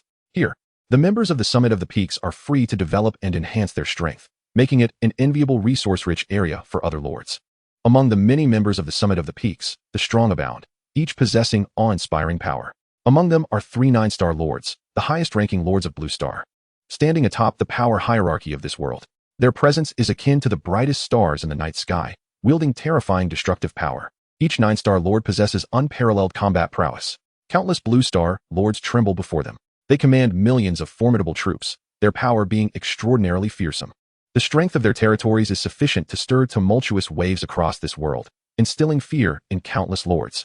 Aside from the 9-star lords, 11 8-star lords also exhibit extraordinary strength. They stand as the iron wall guarding the alliance, the backbone of the summit of the peaks. Though their territories may be slightly inferior to those of the 9-star lords, they are still renowned as powerful presences throughout the world. Their combat strength is exceptional, and their heroes and troops are unmatched in might. Under their protection, the summit of the peaks remains steadfast in this world, continually growing and thriving. The number of 6-star and 7-star lords totals in the hundreds, akin to a myriad of twinkling stars, coming together to form the indomitable foundation of the summit of the peaks. However, on what seemed a tranquil day, an urgent high-level meeting unexpectedly convened in the core area of the summit of the peaks. Inside the meeting hall, lavishly decorated and solemn, a massive crystal chandelier emitted a soft glow, illuminating the faces of every attendee. A tense and grave atmosphere permeated the air, as each participant bore a serious expression, foreboding significant events on the horizon. A middle-aged male lord stood up, his voice heavy with gravity. As of now, we have lost 18 member territories. His words detonated like a bomb, causing an uproar in the meeting hall. He continued, the destroyed territories fell victim to an assault by an undead army. The expressions of the crowd shifted once more. Upon hearing the term undead army, they collectively grasped the implications. The middle-aged lord cleared his throat and stated, indeed. Based on certain reports from the intermediate world, the undead army attacking our member territories is most likely that of a lord named Shen Yi. An elder lord furrowed his brow, articulating, it seems our previous suspicions were correct. This individual must have awakened an extraordinary lordly talent. His words hinted at a shred of concern. Another lord concurred. Indeed, his rate of growth is alarming. From the moment he emerged to now, it has barely been 2 months, and the 6-star territories are already akin to mere playthings before his army. The assembly nodded in agreement, acknowledging that Shen Yi's rise surpassed their expectations. A young lord proposed, "Can we establish contact with him? It would be prudent to avoid antagonizing him." All eyes were drawn to the middle-aged lord, one of the 3 vice leaders of the Pinnacle Alliance. With a resigned shake of his head, the vice leader lamented, "We are unable to establish contact, not even with the lords in the intermediate world." The expressions of the assembly darkened further. Their inability to reach their counterpart left them feeling exceedingly helpless. A hot-tempered lord slammed his fist down, exclaiming furiously, "This fellow is utterly arrogant." Without a second thought, he has obliterated countless territories of ours. His eyes were alight with fury and resentment. A composed lord, after a moment of contemplation, suggested, "Perhaps we should seize the opportunity before he fully matures and locate his territory to eliminate him preemptively." The crowd fell into deep thought, recognizing the merit of this approach. A confident 8-star lord chimed in, "There are still opportunities. No matter how formidable he may be, he has only just entered the advanced world. We, the 8 and 9-star lords, can surely handle him." A glimmer of hope flickered in their eyes. At last, the leader of the Pinnacle Alliance spoke. "Relay this order. All members must spare no effort in locating Shen Yi's territory." The assembly responded with renewed vigor, "As you command, my lord." However, it was not only the Pinnacle Alliance that had taken notice of Shen Yi's undead army. Several other formidable alliances also recognized his might. Yet, without exception, no one could reach Shen Yi, who disdainfully chose not to engage with them. In his view, even 9-star lords were nothing more than insignificant pests before him, utterly unworthy of his attention. "Sheep may flock together, but beasts walk alone," he mused, shaking his head as he set his communication channel to block. With a mere thought, he retrieved a plethora of treasure chests, the spoils of his undead army's conquests over this period. Gazing at the chests, excitement flickered in his eyes. He opened them all at once, and a brilliant light burst forth, illuminating the surroundings with an array of enchanting equipment and items. Among them lay several hero summoning scrolls, quietly nestled inside. Aside from the hero summoning scrolls, the rest of the equipment and items were primarily destined for immediate sale, to exchange for energy points. After all, the treasures yielded from 6-star territory chests were predominantly legendary level, with only a few being epic level. Such items would contribute little to his territory's growth compared to summoning troops with energy points. Chapter 71. The Celestial Arena Competition. Shen Yi stood quietly within his territory, surveying the mountainous pile of items he had just acquired from the treasure chests. As his fingers gently brushed over the assorted goods, a contemplative expression crossed his face. These items were exceedingly valuable to other extraordinary tier lords, yet for Shen Yi, they bore little significance in enhancing his territory's strength. He recognized the necessity of utilizing these items judiciously, for instance, converting them into energy points to summon powerful undead troops. Thus, he selected the less useful items. Having already formulated a plan, he intended to place them upon the celestial altar to obtain energy points. With this thought in mind, Shen Yi strode purposefully toward the celestial altar, a structure imbued with an aura of mystery. It resembled a bridge connecting various worlds, gathering lords from across the celestial realms. Here, resources and information flowed incessantly, and possessing the celestial altar undoubtedly afforded a lord superior avenues for development. Upon reaching the altar, he extended his hand, delicately touching its surface, which radiated a mysterious glow. In an instant, the altar burst forth with light, and a special notification appeared before him like a constellation of brilliant stars. Attention! The 988th Celestial Lord Arena Competition, Extraordinary Tier, is about to commence. You may choose to register for participation. Registration fee, 30,000 world power. The rewards for this lordly competition are as follows. First place, 1 9-tier random troop card. 1 lower true god-level hero equipment. 1 lower true god-level item. Second place, 1 8-tier random troop card. 1 mythic level hero equipment. 1 mythic level item. Third place, 1 8-tier random troop card. Shen Yi's gaze fixated on this information, and he found himself whispering in awe. The Celestial Lord Arena Competition? A flicker of surprise and curiosity danced in his eyes, especially upon observing the astonishing rewards for the first place. Such lavish rewards for first place. However, Shen Yi did not allow himself to be swept away by the allure of these bountiful prizes. He understood all too well that acting impulsively in this perilous and unpredictable world could yield unforeseen consequences. Therefore, he calmly accessed the communication section of the celestial altar, seeking detailed information about the competition through the exchanges among the multitude of lords. As he read through the messages, his brow furrowed at times and relaxed at others. He discovered that the lordly competition was an exceedingly rare event, hosted by the creator of the celestial altar, occurring only once every century. Upon realizing this, A profound shock surged through him. He silently calculated. If it was held once every century, did that mean the inaugural lordly competition took place nearly 10 million years ago? This vast expanse of time felt like an unfathomable chasm, instilling in him a profound sense of the ancient and mysterious nature of the celestial lord world. Continuing to peruse, he found that the competition was divided into extraordinary tier and divine tier. As the name suggested, the extraordinary tier was for 1-star to 9-star lords, while the divine tier was reserved for true god-level lords. The mere existence of a competition for divine tier lords implied that the creator of the celestial altar was beyond the comprehension of even those at such a high level. Shen Yi gasped in astonishment. At that moment, he felt the weight of the realization that there were greater heights beyond his own. Recently, as his territory grew stronger, he had believed himself invincible within the godforsaken continent. He thought that with the awakening of the fallen angel, he would reign supreme across this land, unmatched by any. For a time, he felt a sense of elation, even bordering on arrogance. Yet now, it became evident that his perceived dominance was nothing of consequence. The godforsaken continent was merely an advanced world within the Blue Star lordly civilization, which had existed for less than a century. Compared to the rich and ancient history of the celestial lord civilization, what did it matter to be invincible within the Blue Star realm? With these thoughts swirling in his mind, Shen Yi closed his eyes, taking a deep breath before slowly exhaling. He repeated this process, striving to temper his slightly restless spirit. Confidence is commendable, but one must not be blindly arrogant. He silently admonished himself, vowing to remain humble and diligent, ensuring that he would not squander the potential of his awakened SSS lordly talent. After a moment, Shen Yi opened his eyes, the haze of confusion and pride having vanished, replaced by a resolute glimmer. His gaze radiated an indomitable spirit, as if he were proclaiming his determination to the world. Without hesitation, he made his decision and resolutely chose to enter the lordly arena competition. With a mere thought, 30,000 world power vanished in an instant. Almost simultaneously, a system notification chimed in his ear. Congratulations! You have successfully registered for the 988th Celestial Arena Competition. The competition will commence in 3 days. The rules are as follows. 1. Opponents will be matched at random, and defeating them will allow one to progress to the next round. 2. Each match permits the inclusion of a maximum of 1 hero unit and 100 troop units. 3. Any equipment, items, and potions may be utilized during the matches. 4. The top 10,000 lords in the final rankings will receive corresponding rewards. Shen Yi meticulously scrutinized the competition rules, occasionally murmuring to himself, a tournament match? It appears that luck plays a significant role in this contest. With a stroke of fortune, even weaker lords can secure multiple victories, while a stroke of misfortune could lead to facing an insurmountable opponent in the very first round. He shook his head slightly, a flicker of disdain in his eyes. However, he understood that to claim rewards, one must rely on sheer strength. All is governed by the supremacy of raw power. At that moment, a gleam of confidence sparkled in Shen Yi's eyes, a testament to his unwavering faith in his own abilities. He was resolute. His singular aim in this tournament was to seize the first-place reward. The 9th-tier random troop card was a prize he was determined to secure. In the ensuing hours, Shen Yi prepared for the commencement of the Infinite Realms Lord Tournament. First and foremost, he considered his troops. Without a doubt, he would field 100 fallen angels, each with a 300-fold attribute amplification.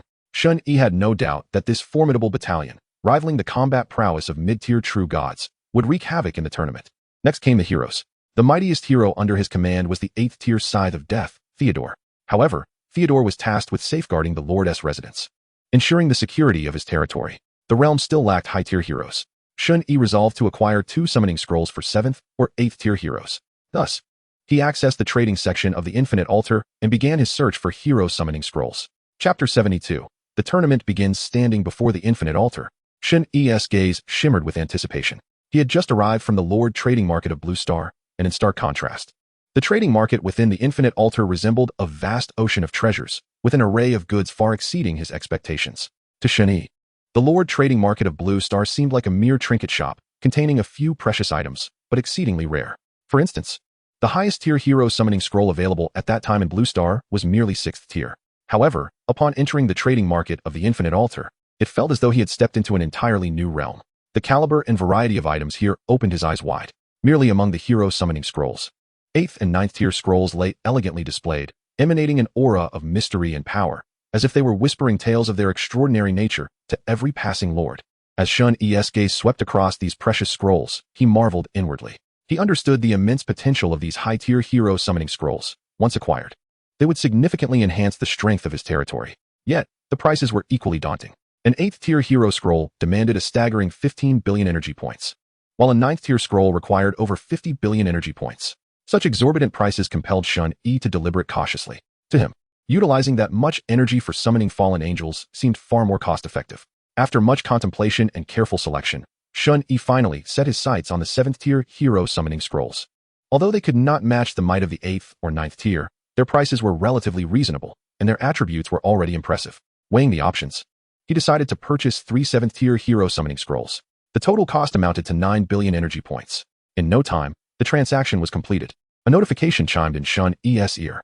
Simultaneously, the infinite altar erupted in a radiant glow, shining like a newborn star. As the brilliance gradually subsided, 3 golden-edged parchment scrolls materialized upon the altar. The golden patterns on the scrolls glimmered under the sunlight, radiating a mysterious luster, as if they housed boundless power. Shen Yi hastened forward and grasped the 3 scrolls. He could feel a gentle warmth emanating from them, as though the scrolls themselves awaited the moment of their summoning. Without a moment's hesitation, Shen Yi initiated the hero summoning. Boom! A thunderous sound echoed, akin to a roar of the heavens. The 3 golden-edged parchment scrolls levitated, unfurling rapidly. The runes inscribed upon the scrolls shimmered with dazzling light, intensifying until they erupted in a brilliant radiance, illuminating the entire sky. Soon thereafter, 3 golden beams of summoning light cascaded from above, exuding a divine and formidable aura. Under the embrace of the light, the silhouettes of 3 new heroes emerged. 2 men and 1 woman, each radiating an intensely potent aura of death. This presence weighed heavily upon the surrounding air. As the 3 heroes were summoned, a look of bewilderment crossed their faces. Their eyes brimmed with confusion and uncertainty, as if they were entirely unfamiliar with this strange world. However, it wasn't long before their expressions cleared, as they successfully processed the flood of information in their minds, realizing they had become hero units in the Lord's realm, and that the figure before them, Shen Yi, was their Lord. The 3 heroes swiftly knelt before Shen Yi, one knee to the ground, and respectfully declared, "We greet you, esteemed Lord. We are willing to brave any peril for your service." Their voices harmonized, resonating with unwavering loyalty and reverence toward Shen Yi. "Rise." Shen Yi gestured with a nod, a trace of satisfaction gracing his features. He then employed his inspection skill to examine the attributes of the 3 heroes. Lopez, 7th tier, race, undead class, death bard physique, 10 million spirit. 8 million Lucas, 7th tier, race, undead class, soul reaper physique, 11 million spirit. 10 million Alex, 7th tier, race, undead class, ferryman of the underworld physique, 9. 8 million spirit, 12 million. As he reviewed these attributes, Shen Yi calculated internally. The 3 7th-tier hero units boasted attributes hovering around the 10 million mark. This level of strength reached the threshold of lower-tier true gods. While they fell short of the 8th-tier heroes, they were more than sufficient to replace Theodore in safeguarding the territory. Thus, Shen Yi communicated his plans to the 3 heroes, assigning them the responsibility of defending the territory and ensuring its safety. The heroes nodded in understanding, their eyes reflecting a steadfast resolve. After arranging the defense of the territory, Shen Yi turned his attention to the 8th-tier hero, Theodore. Theodore was, without a doubt, the most powerful hero within the territory. This time, Shen Yi decided to bring Theodore along to participate in the Lord tournament. Upon hearing this, Theodore's eyes sparkled with excitement. Eager to showcase his prowess on the battlefield and assist his lord, time flew by like a fleeting shadow, and soon 3 days had passed. The Lord tournament was about to commence. Shen Yi sat cross-legged in the garden of the Lord's residence, surrounded by 100 fallen angels and the hero Theodore. All poised for action, the fallen angels unfurled their black wings, their eyes gleaming with a dangerous light. Theodore stood silently beside Shen Yi, emanating an overwhelming aura. Suddenly, the infinite altar erupted in a mysterious radiance. The glow surged like a tidal wave, converging towards Shen Yi. Concurrently, a notification rang in his ears. The 988th Lord Tournament is about to begin. You are now being randomly matched with your first opponent. Match successful. Instantly commence your inaugural Lord's Arena Battle. Chapter 73, The First Match. The Mighty Undead. Shen Yi rose slowly, his eyes glimmering with unwavering determination. A slight smile played on his lips, outlining a confident arc. While deep within, a fervent battle spirit blazed fiercely. Come forth, let me witness the prowess of other lordly civilizations. Shen Yi's voice was low yet powerful, reverberating through the air. In the next moment, a dazzling beam of teleportation light erupted, illuminating Shen Yi and the heroes and units beside him in an instant, akin to lightning in broad daylight. Within the brilliance, Shen Yi's figure appeared even more imposing, his gaze resolutely fixed ahead, as if at that moment he was wholly prepared to embrace any challenge. Beside him, the hero Theodore radiated excitement and anticipation, gripping his weapon tightly, his power pulsating palpably. Eager to showcase his might in the arena, 100 fallen angels stood in perfect formation behind Shen Yi, their black wings quivering slightly, producing a rustling sound. Their eyes gleaming with a bloodthirsty light, as if ready to heed Shen Yi's command and plunge into battle. Soon thereafter, the light flickered, and all vanished from their original positions. In that fleeting instant, Shen Yi felt as though his body was being tugged by a tremendous force, the surroundings fading into obscurity. His consciousness traversed through darkness, rendering time and space devoid of meaning. Yet, within his heart, there was no trace of fear, only an eager anticipation for the unknown and a thirst for victory. After an indeterminate duration, Shen Yi gradually opened his eyes, finding himself in an unfamiliar realm. The scene before him momentarily stunned him, a wave of awe surging within. Beneath his feet lay a colossal arena constructed of white jade, each slab emanating a soft glow. Pure and immaculate, seemingly crafted from the most pristine materials imaginable. The arena sprawled over an astonishing area of 10 square kilometers. Within this vast expanse, a multitude of battles could unfold. Shen Yi lifted his gaze towards the celestial heavens above. A resplendent galaxy stretched across the sky, countless stars twinkling with brilliant radiance. Their light cascading down like fine rain, enveloping him in a mysterious and profound aura. The starry sky appeared as the eye of the universe, silently observing the imminent events set to unfold upon this arena. As Shen Yi surveyed his surroundings, a tempest of emotions surged within him. He suddenly realized that the arena beneath his feet was suspended amid the vastness of the starry sky. Surrounding the arena, there were no supports, yet it floated steadily, as if it had merged seamlessly with the infinite cosmos. Countless similar arenas hovered nearby, scattered like stars against the night sky, each one poised for fierce combat. With every lord striving for rewards, Shen Yi's gaze swept across the neighboring arenas, contemplating the strength of the other lords. He understood that this lord's arena battle would present a new challenge, with opponents of potentially varying strengths. However, he felt no inclination to retreat. Instead, his resolve grew stronger. Soon, a beam of teleportation light ignited on the opposite side of his arena. The beam resembled a bridge to an unknown world. As the light gradually dissipated, a figure emerged within the beam. Shen Yi's eyes sharpened instantly, fixating on the figure as a surge of battle intent surged within him. He knew his first opponent had arrived. Simultaneously, a system notification echoed in his ears. The first level of the arena battle is about to commence. Your opponent is OSA, the 7-star Lord of the Apocalypse civilization. The arena rules are as follows. 1. Eliminate all of the opponent's units to secure victory. 2. Leaving the arena will be deemed as death. 3. Choosing to surrender will result in being teleported away from the arena space after 10 seconds. The countdown to the match begins in 1 minute. 60, 59, 58. Shen Yi swiftly read through the notification, a look of understanding crossing his face. Suddenly, a boisterous laughter erupted from the other side of the arena. The laughter swept through like a tempest, imbued with an arrogant bravado, echoing harshly in the quiet of the starry arena. Shen Yi's attention was instantly drawn to the source of the laughter. There stood a man, approximately 30 years old, unabashedly flaunting his presence. The man was robust, each muscle protruding like hardened stone, straining against his tight black leather armor as if it might burst at any moment. His chiseled features and hawk-like eyes gleamed with a predatory light, the upward curve of his lips radiating disdain, as if he regarded Shen Yi as inconsequential. Behind him stood 100 warriors clad in golden armor, resembling statues, exuding a chilling aura of menace. Their armor shimmered under the brilliant starlight, each gleam akin to a sharp blade, invoking a spine-chilling dread. The weapons they wielded glimmered ominously, silently narrating their strength and ruthlessness. Meanwhile, at the back of the formation, a figure donned in a purple robe stood. The robe was embroidered with mysterious runes that danced gently in the breeze, seemingly alive, radiating an otherworldly luminescence. This individual was enveloped in a potent and mysterious magical aura, his calm demeanor and profound gaze suggesting he was a formidable mage hero unit. A mere 5-star lord? Blue star civilization? What a pitiful lordly civilization. I have never heard of such a thing. My luck is truly exceptional. Shen Yi raised an eyebrow, remaining silent. However, the brazen taunts continued to pour forth from across the arena. Hey, you garbage over there. How dare you participate in the Lord's arena battle? Did you lose your senses upon seeing the rewards?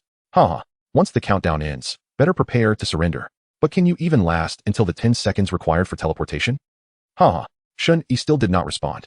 To him, the 1 minute felt interminable. Finally, the countdown reached its conclusion.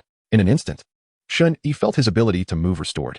His gaze turned icy, fixating intently on his exceedingly arrogant adversary, a palpable intent to kill suffusing his eyes. Narrowing his gaze slightly, he issued a resolute command: annihilate the opponent's units and heroes, leaving only the Lord alive. His voice was not loud, yet it carried an invisible force that pierced through the vast silence of the starry sky, resonating clearly in the ears of his units and heroes. Understood. Theodore responded succinctly and powerfully. He bowed respectfully, then slightly leaned forward, his muscles tensing instantaneously, akin to a cheetah poised to pounce. In the next moment, he let out a thunderous roar that echoed through the arena like a clap of thunder, causing the very air around them to tremble. Following that, his figure vanished in a blink, moving with astonishing speed, akin to a fleeting shadow, as he crossed the space and directly confronted the enemy on the opposite side of the arena. In an instant, a terrifying aura of death erupted, immobilizing the opposing units and heroes. The mage hero at the rear met his demise in an instant. Concurrently, the fallen angels sprang into action. With the thunderous sound of wings unfurling, a multitude of inky black feathers spread wide, each plume glimmering with an eerie luminescence. In a fleeting moment, a staggering surge of dark energy erupted forth, sweeping towards the enemy with a force reminiscent of a cataclysmic tide. Wherever this dark energy coursed, the very fabric of space appeared to warp, emitting a series of low, mournful wails. Boom! The energy exploded, engulfing half the arena in an instant. Chapter 74, Breaking into the Finals. In the blink of an eye, all the troops and heroes led by OSA, the 7-star Lord from the Apocalypse civilization, flickered out like the last flicker of a candle in the wind, collapsing lifelessly to the ground. In an instant, OSA found himself alone on the battlefield, standing solitary and terrified, his eyes filled with disbelief and despair. Surrounding him, 100 fallen angels unfurled their ink-black wings, encircling him without an escape. The dense dark energy surged like black ink, entwined with a chilling aura of death that pressed down upon OSA, nearly suffocating him. No, this is impossible. How could you be a 5-star Lord? OSA's voice trembled as he shouted in hysteria, his face awash with terror. I concede. I beg you, grant me mercy. With that, the burly figure crumbled, kneeling on the ground and frantically bowing in supplication, his forehead soon stained with blood from his desperate knocks. Simultaneously, a beam of teleportation light ignited around him, a glimmer of hope for survival. However, Shen Yi's figure flickered like a wraith, appearing before OSA in an instant. In the next moment, Shen Yi lightly pointed with his right hand, and a torrent of overwhelming necromantic power surged forth, akin to a black deluge, swiftly submerging OSA. He barely had time to emit a scream before being reduced to ashes, dissipating between heaven and earth. Shen Yi, the 7-star Lord of the Apocalypse civilization, gazed at the spot where OSA had vanished, murmuring to himself, "My celestial altar was obtained by slaying the Lord of Mist. Does that mean this 7-star Lord's celestial altar was also acquired by defeating a world-class boss? That shouldn't be the case. Someone capable of slaying a world boss shouldn't be this feeble." A contemplative expression crossed Shen Yi's face, his brow furrowing tightly. From the troops and heroes OSA had commanded, their strength appeared to be merely at the typical level of a 7-star rank. With such capabilities, it was illogical that they could defeat a world boss. Thus, only one possibility remained. Other Lord civilizations might possess an alternative means to acquire the celestial altar. Shen Yi shook his head, choosing not to delve deeper into this conundrum. Regardless, winning this competition was of utmost importance, and his goal was crystal clear: to secure first place in the arena. At that moment, a system notification chimed in Shen Yi's mind. Congratulations. You have successfully won the first match. The next match will commence in 2 hours. You may replenish your troops or heroes before the match begins. The countdown has started. Following a match, one can replenish troops and heroes. However, Shen Yi's victory in the first match was remarkably effortless. The fallen angels annihilated OSA's forces with ease, requiring no reinforcements whatsoever. Thus, he awaited the arrival of the next match in silence. 2 hours swiftly passed, and the second match commenced as scheduled. A dazzling teleportation light suddenly illuminated the opposite end of the arena. As the brilliance faded, Shen Yi's next opponent emerged into view. It was not I who ventured to other arenas. Rather, it was other contestants who came to my arena. Shen Yi mused internally, pondering whether this was a random arrangement or a consequence of my rapid victory in the first match. The second match is about to begin. Your opponent is Cadilla, the 8-star Lord of the Apocalypse civilization. Countdown 1 minute. Another from the Apocalypse civilization? A flicker of curiosity stirred within Shen Yi. Was this civilization particularly formidable among the celestial lords? To his surprise, his adversary for the second match turned out to be yet another lord from the Apocalypse civilization, and of an 8-star rank no less. As the countdown concluded, battle erupted instantaneously. Although this 8-star lord commanded troops of the 8th tier, the disparities in strength among 8th tier units were vast. Upon the appearance of Shen Yi's fallen angels, they displayed overwhelming superiority, akin to a legion of Black Reapers, crushing the opposing forces effortlessly. This time, Shen Yi chose not to annihilate his foe entirely, as Cadilla had not spoken disrespectfully and had maintained a relatively respectful demeanor. After the battle concluded, the diminutive Cadilla bowed deeply to Shen Yi, expressing his gratitude. "Lord Shen Yi, thank you for granting me a chance at survival. Your troops are truly more powerful than I could have ever imagined.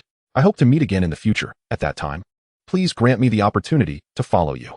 With that, He was enveloped in a beam of teleportation light and vanished from the arena. Shen Yi smiled gently, not taking Cadilla's words to heart. The competition continued, and in the ensuing matches, Shen Yi prevailed with the ease of autumn winds sweeping away fallen leaves. After achieving victory in his 50th match, the system notification rang out once more. Congratulations! You have successfully entered the top 10,000 of this Lord Arena tournament. Keep up the good work. The system is currently matching your next opponent. Is this truly the top 10,000? Shen Yi raised an eyebrow, a hint of indifference crossing his face. It seemed the number of contestants was not as numerous as he had imagined. 2 hours later, the countdown concluded, and the 51st match was about to begin. This time, the situation changed. Shen Yi found himself transported to another arena. As he appeared on the stage with his troops and heroes, his opposing lord was momentarily taken aback. A 5-star lord? How could a 5-star lord breach the top 10,000? It must be due to the presence of 8th-tier troops. This individual appears to possess significant backing. Yet, why have I never heard of this blue star civilization? Could it be a hidden ancient lord civilization? The opposing lord was filled with questions. But he did not let his guard down. Rather, he grew increasingly wary. After all, a 5-star lord reaching the top 10,000 must possess hidden strengths. Upon steadying himself, Shen Yi also glanced at his opponent. A flicker of surprise coursed through him as he observed that the opposing lord commanded 2 distinct troop types, both at the 9th tier. Additionally, one of the heroes was also of the 9th tier. Within the arena matches, it was impossible to utilize reconnaissance spells to ascertain unit attributes. One could only discern their respective tiers. Countdown 1 minute. 60. The countdown has begun. At that moment, the opposing lord suddenly called out to Shen Yi. After the countdown ends, you should surrender. Your fallen angels are impressive, but I possess 2 types of 9th tier troops. You stand no chance. For a 5-star lord to enter the top 10,000 is already an admirable achievement. Hearing this, Shen Yi's lips curled into a slight smile, and he decisively shook his head, rejecting the opponent's proposal. The opposing lord, seeing this, chose not to press further. After all, he had already made his case. Whether Shen Yi heeded his advice was beyond his control. The minutes swiftly elapsed, and the 51st arena match officially commenced. Boom. The fallen angels unleashed an earth-shattering wave of dark energy, enveloping the entire alabaster arena in a tempest of blackness. Good heavens! The opposing lord stood dumbfounded, his face etched with shock and terror. This battle concluded with remarkable swiftness. The mere 9th-tier troops were utterly defenseless against the fallen angels, not even qualifying as a worthy adversary. This time, Shen Yi once again chose to spare his opponent.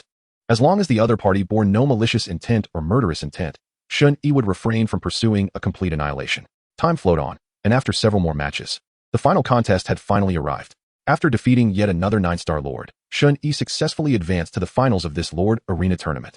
Chapter 75. Lower True God-Level Units and Heroes. In the ultimate battle of the Lord Arena, victory in this match would grant Shen Yi a 9th-tier unit card. At that moment, the strength of his territory would experience a tremendous enhancement.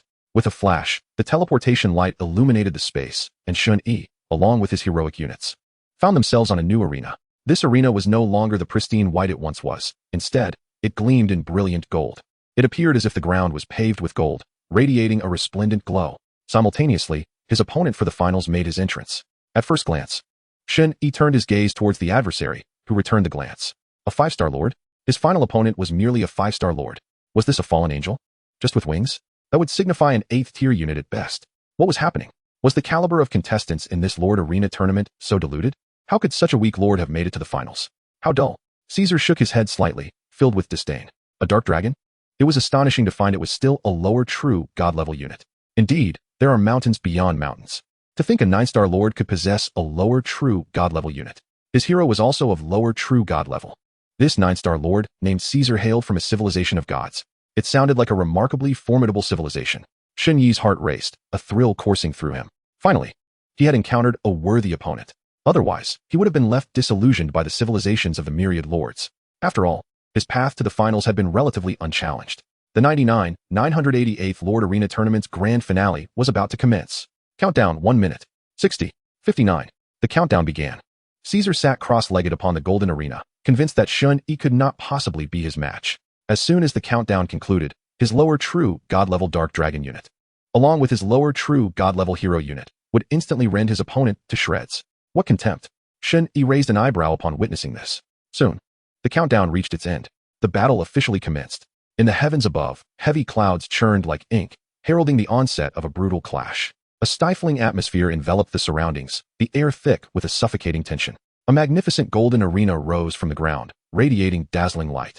Each brick shimmered with a golden brilliance, as if recounting the glory and splendor of countless past battles. 100 fallen angels and 100 dark dragons stood poised for battle. The fallen angels, cloaked in black wings that sparkled with eerie purple light, resembled harbingers from the underworld. Their eyes betrayed an infinite coldness and murderous intent, exuding a formidable pressure that sent shivers down the spine. Gripping black long swords that glinted ominously, they seemed ready to cleave their enemies in twain. Meanwhile, the dark dragons loomed large, their scales gleaming with a shadowy hue, resembling mobile fortresses of darkness. Their eyes blazed like burning flames, radiating a searing light, as if they aimed to consume the entire world. Each dark dragon emitted a low, thunderous roar, shaking the very earth beneath them. Their massive wings stirred the air into a frenzy, conjuring howling winds. As the countdown concluded, the clarion call of battle resounded. 100 fallen angels and 100 dark dragons soared into the sky, charging towards one another. The fallen angels initiated the assault first, darting towards the dark dragons like bolts of black lightning. Their wings flapped rapidly, generating fierce gales that tore through the surrounding air. Simultaneously, several fallen angels began chanting incantations, their hands swiftly forming complex seals. A sphere of ghostly purple light coalesced in their palms, growing ever brighter until it transformed into a bolt of violet lightning, hurtling towards a dark dragon at breakneck speed. Wherever the lightning passed, the air twisted and warped, crackling with a resounding pop. The dark dragons, refusing to be outdone, opened their gaping maws and unleashed torrents of blazing flames. The flames surged forth like a colossal fire dragon, lunging at the fallen angels.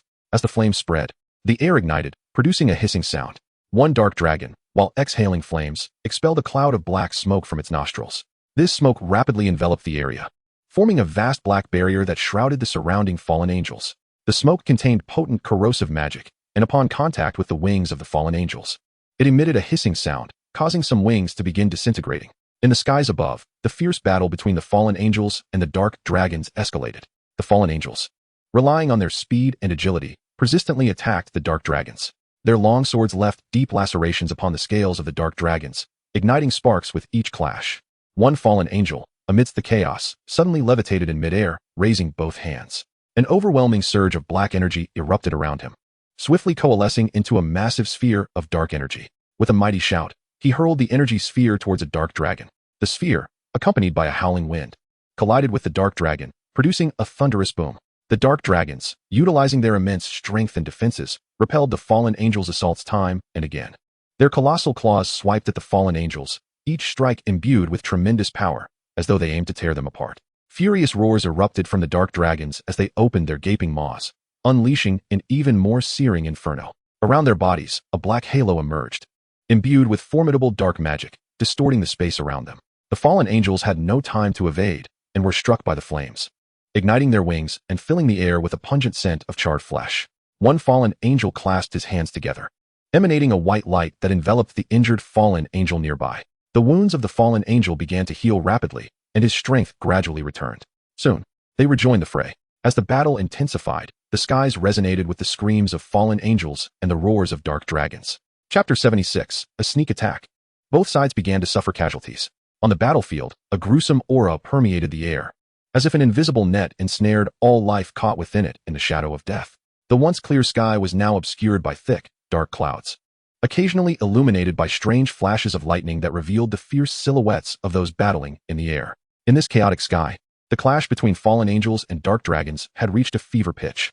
Their exchanges reverberated with powerful energy fluctuations, threatening to tear the very fabric of the world asunder. Fallen angels and dark dragons continued to plummet from the heavens. The wounded fallen angels, once adorned with ebony wings, are now tainted with blood and grime. Their bodies sway precariously in the air, ultimately plummeting to the ground like kites severed from their strings. Meanwhile, the dark dragons, despite their massive forms, gradually succumb to fatigue amidst the fierce combat. Their scales are rent asunder, and blood gushes forth like a fountain, their bodies losing balance and crashing towards the earth.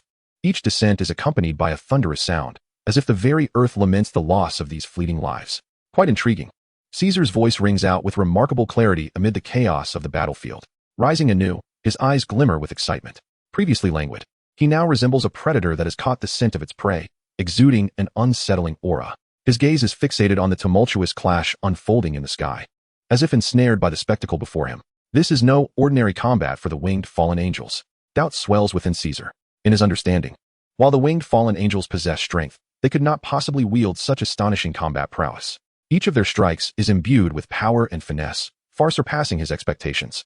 He finds himself reassessing the battle and the capabilities of his adversaries. Could it be that his 8th-tier hero possesses divine-level combat strength? An overwhelming curiosity surges within Caesar. He is acutely aware of the might inherent in divine-level power, a force capable of upending all. Yet the notion that an 8th-tier unit and hero could embody such strength is utterly unfathomable. Caesar stands resolute, his gaze ablaze as he observes the fierce struggle between the dark dragons and the fallen angels. Beside him stands a warrior clad in obsidian armor, crowned with menacing dragon horns. This warrior, named All, stands vigilantly at Caesar's side, resembling a silent sentinel. He emanates a potent aura, characteristic of a lower-tier divine-level hero. His eyes reflect a blend of confidence and indifference. At a mere command from Caesar, he would unhesitatingly plunge into the fray, annihilating all foes in his path. All.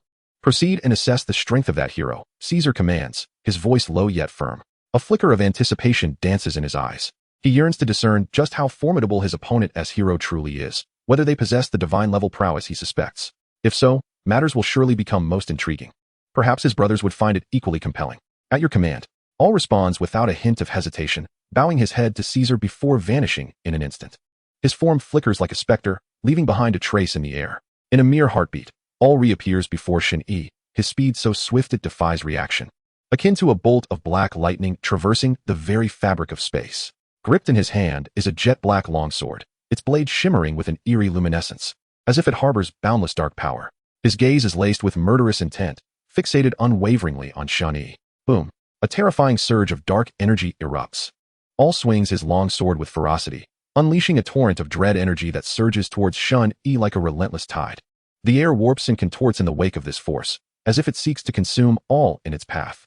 The surrounding space quakes violently under the weight of this formidable energy. Shen Yi stands unfazed, his countenance devoid of fear or panic, as though he had foreseen the unfolding events. Confidence and composure radiate from him, as if he commands the very world around him. He remains steadfast, akin to an unyielding mountain, impervious to the tempest that rages around him. With a thunderous roar, the 8th-tier hero Theodore unleashes a surge of necromantic energy. Colliding head-on with the encroaching dark force, Theodore's form rapidly expands, exuding a powerful necromantic aura that blazes like an inferno, illuminating the surroundings. With a deafening bellow, he leaps forward, clashing directly with All's dark energy. Boom! The earth trembles. The collision of these titanic forces generates a cataclysmic sound that reverberates through the heavens. The very fabric of reality quakes under the impact, as if on the verge of collapse. A blinding flash illuminates the scene, followed by a powerful shockwave that radiates outward. In this moment, the surrounding space seems poised to shatter. Fortunately, the golden arena appears to sense this immense power, instantly illuminating a series of runes. These runes emit a golden glow, forming a resilient barrier that stabilizes the surrounding area. Although the battle within the arena rages fiercely, it spares the surroundings from significant destruction. Soon after, the two heroes engage in a relentless exchange, plunging deeper into fierce combat. Theodore and All engage in a spectacular duel on the arena, their forms darting across the expanse, each strike accompanied by potent energy fluctuations. The intertwining of Theodore's necromantic energy and All's dark power creates a mesmerizing yet perilous tableau. Their assault speeds escalate, bewildering the onlookers. Though All's unit is merely of lower-tier divine level, its combat potency transcends this classification. Shen Yi watches in silent astonishment. He had initially perceived All as an ordinary lower-tier divine-level hero, yet within the fray, it becomes evident that All's power far exceeds his expectations. The adversary's strength undoubtedly surpasses that of a mere lower-tier divine entity. This revelation compels Shen Yi to re-evaluate his opponent. My fallen angels possess attributes comparable to those of a mid-tier divine. Typically, lower-tier divine beings could never match them. Shen Yi furrows his brow, his mind brimming with uncertainty. His fallen angels, with attributes rivaling those of mid-tier divine beings, have consistently triumphed over typical lower-tier divine foes in past encounters. Yet now, both the enemy's unit and hero are proving to be on par with his own, eliciting genuine surprise. It seems that Caesar is no ordinary adversary. Shen Yi muses quietly. Chapter 77, Arena Championship. He speculates that Caesar's remarkable heroes must be backed by an unseen power. Suddenly, a surge of dark energy envelopes Shen Yi, sweeping towards him with ferocity. Alarmed, he senses an overwhelming aura of danger. Without a moment to ponder, he instinctively retreats a step. In that instant, a tide of dark energy crashes upon him like a raging wave. This dark force harbors corrosive power potent enough to erode both body and soul. Boom! The necromantic energy erupts, and Shen Yi shatters the encroaching darkness in an instant. A surge of potent necromantic force emanates from him, akin to a mighty wave. obliterating the oncoming dark energy. Under the impact of the necromantic power, the dark force vanishes without a trace. A glint of cold determination flickers in Shen Yi's gaze. Caesar dares to launch a sneak attack. A sneak attack? He glances towards the distance, where Caesar raises his hands, clutching a shattered jet-black gemstone. A triumphant smile graces Caesar's face. He had believed this strike would catch Shen Yi off guard. However, he underestimates Shen Yi's ability to effortlessly neutralize his assault. A profound astonishment flickered in his gaze. How could this be possible? A lower-tier true god-grade offensive artifact could not subdue you. Caesar was overwhelmed with shock and confusion. The gem he held was a formidable lower-tier true god-grade offensive tool, powerful enough to vanquish any extraordinary level lord. Yet, this time, it proved ineffective against Shen Yi. It was one thing for the troops and heroes to surpass ranks, but could the lord himself also be of such caliber? A wave of unease surged within Caesar. He had believed his strength to be formidable enough, but in the face of Shen Yi, he realized that his advantages seemed far less pronounced. Shen Yi's troops and heroes, along with himself, exhibited an extraordinary prowess that exerted unprecedented pressure upon him. A 5-star lord, effortlessly capable of withstanding an attack from a lower-tier, true god-grade artifact. Caesar was filled with astonishment. He had always held himself in high regard, convinced that he was invincible upon entering this lordly star domain. No extraordinary lord could possibly rival him. Yet, this time, he felt as though he had struck an iron wall. Perhaps the opponent was not a native of this lordly star domain, but hailed from another realm? If so, then I shall also take to the field. Shen Yi regarded Caesar coldly, his eyes revealing an intense murderous intent. In the next moment, a powerful aura emanated from him, as if he were about to set the entire world ablaze. Boom! Shen Yi unleashed his full power. The abyssal force of the undead surged forth, and skills were cast one after another. His body was instantly enveloped by a formidable necromantic energy, a force as relentless as the raging sea. He chanted incantations, releasing skill after skill from his hands. These abilities, imbued with immense power, surged forth towards Caesar. This is bad. Caesar's pupils dilated, a heavy sense of impending doom enveloping his heart. He sensed the powerful aura radiating from Shen Yi and felt a surge of panic. He knew that if he did not act, he might very well be defeated in this battle. He had paid a steep price to participate in this remote Star Domain's arena competition. His sole objective was to seize the championship and obtain that coveted invitation. Failure to achieve this goal would result in catastrophic losses. In the next moment, Caesar's mind raced, and he swiftly retrieved several glimmering artifacts. Without exception, they were all powerful tools of lower-tier, true god grade. A glint of determination shone in Caesar's eyes as he produced all the artifacts he possessed. Each of these treasures harbored immense power. He hoped that these items would aid him in fending off Shen Yi's assault and alter the tide of battle. In the next instant, he unleashed all the artifacts to counter Shen Yi's unleashed necromantic magic. Caesar hurled the artifacts towards Shen Yi, and they erupted with tremendous energy midair, colliding with Shen Yi's necromantic spells. The battlefield was once again engulfed in chaos, powerful energy waves relentlessly battering everything around them. Boom! The entire golden arena reverberated with astonishing energy clashes. Troop against troop, hero against hero, lord against lord. This was a battle of unparalleled intensity. Both sides fought with all their might, akin to fire and water. Ultimately, Shen Yi emerged victorious, despite Caesar unleashing all his artifacts. They were still unable to withstand Shen Yi's onslaught. A spectral figure of death materialized in midair, brandishing a massive scythe that came crashing down. Caesar's face contorted with terror as he watched helplessly as he was cleaved in two by the scythe of death. He didn't die? Is this a life-saving artifact? Shen Yi was taken aback. The body of Caesar, which should have faded away, radiated a brilliant golden light. Within that golden glow, the spectral form of Caesar's soul appeared. He gazed at Shen Yi with eyes filled with resentment. I will remember you. Just wait. We shall meet again. Caesar's soul glared at Shen Yi. Then, with a swift motion, the golden light enveloped his spectral form, traversing through space and vanishing from sight. Shen Yi raised an eyebrow, feeling a tinge of regret. He had failed to eliminate his opponent on the spot. However, there was little he could do about it. It was evident that this Caesar was not an ordinary foe. Artifacts that could preserve one's life after death were invaluable. The fact that an extraordinary lord possessed one indicated a profound background. Then we shall meet again, and I will finish you off. Shen Yi mused. Following this, the battle on the golden arena continued. The hero Theodore successfully vanquished the opposing hero, becoming the second victor. After a while, the fallen angels also achieved victory, successfully slaying all the dark dragons. Thus, the battle came to an end. Shen Yi's side successfully claimed victory in the arena competition. Congratulations! You have attained the ultimate victory in the 99,989th Lord's Arena competition. You have received the following rewards. 1 tier, 9 random troop card. 1 lower tier, true god grade equipment. 1 lower tier, true god grade artifact. Congratulations! You have also received an additional reward. 1 invitation to the Eternal Tower. Chapter 78, Lower tier, true, god-grade equipment. An invitation to the Eternal Tower? A voice filled with curiosity resonated softly in the tranquil space, imbued with astonishment and intrigue. The owner of this voice was none other than Shen Yi. At this moment, his eyes sparkled with an unusual brilliance as he fixated intently on the item that had appeared before him, his expression shrouded in an air of mystery. What is this? Shen Yi's face bore a look of curiosity as his gaze remained locked on this unexpected additional reward. Subsequently, he began to examine this reward.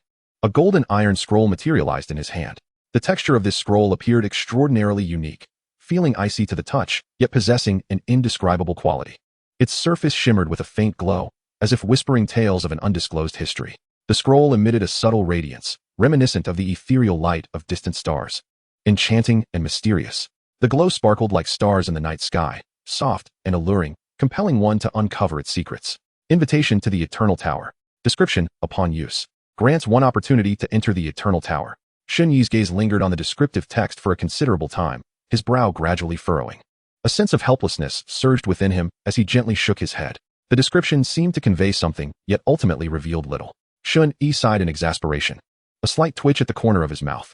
His mind brimmed with questions about what this Eternal Tower truly was. What encounters awaited him within? The scant few words of the description utterly failed to satiate his curiosity. He decided to stow the golden scroll for the time being. Intending to investigate the matter further at the Celestial Altar, a place teeming with boundless information, where he might uncover the answers he sought. Whoosh!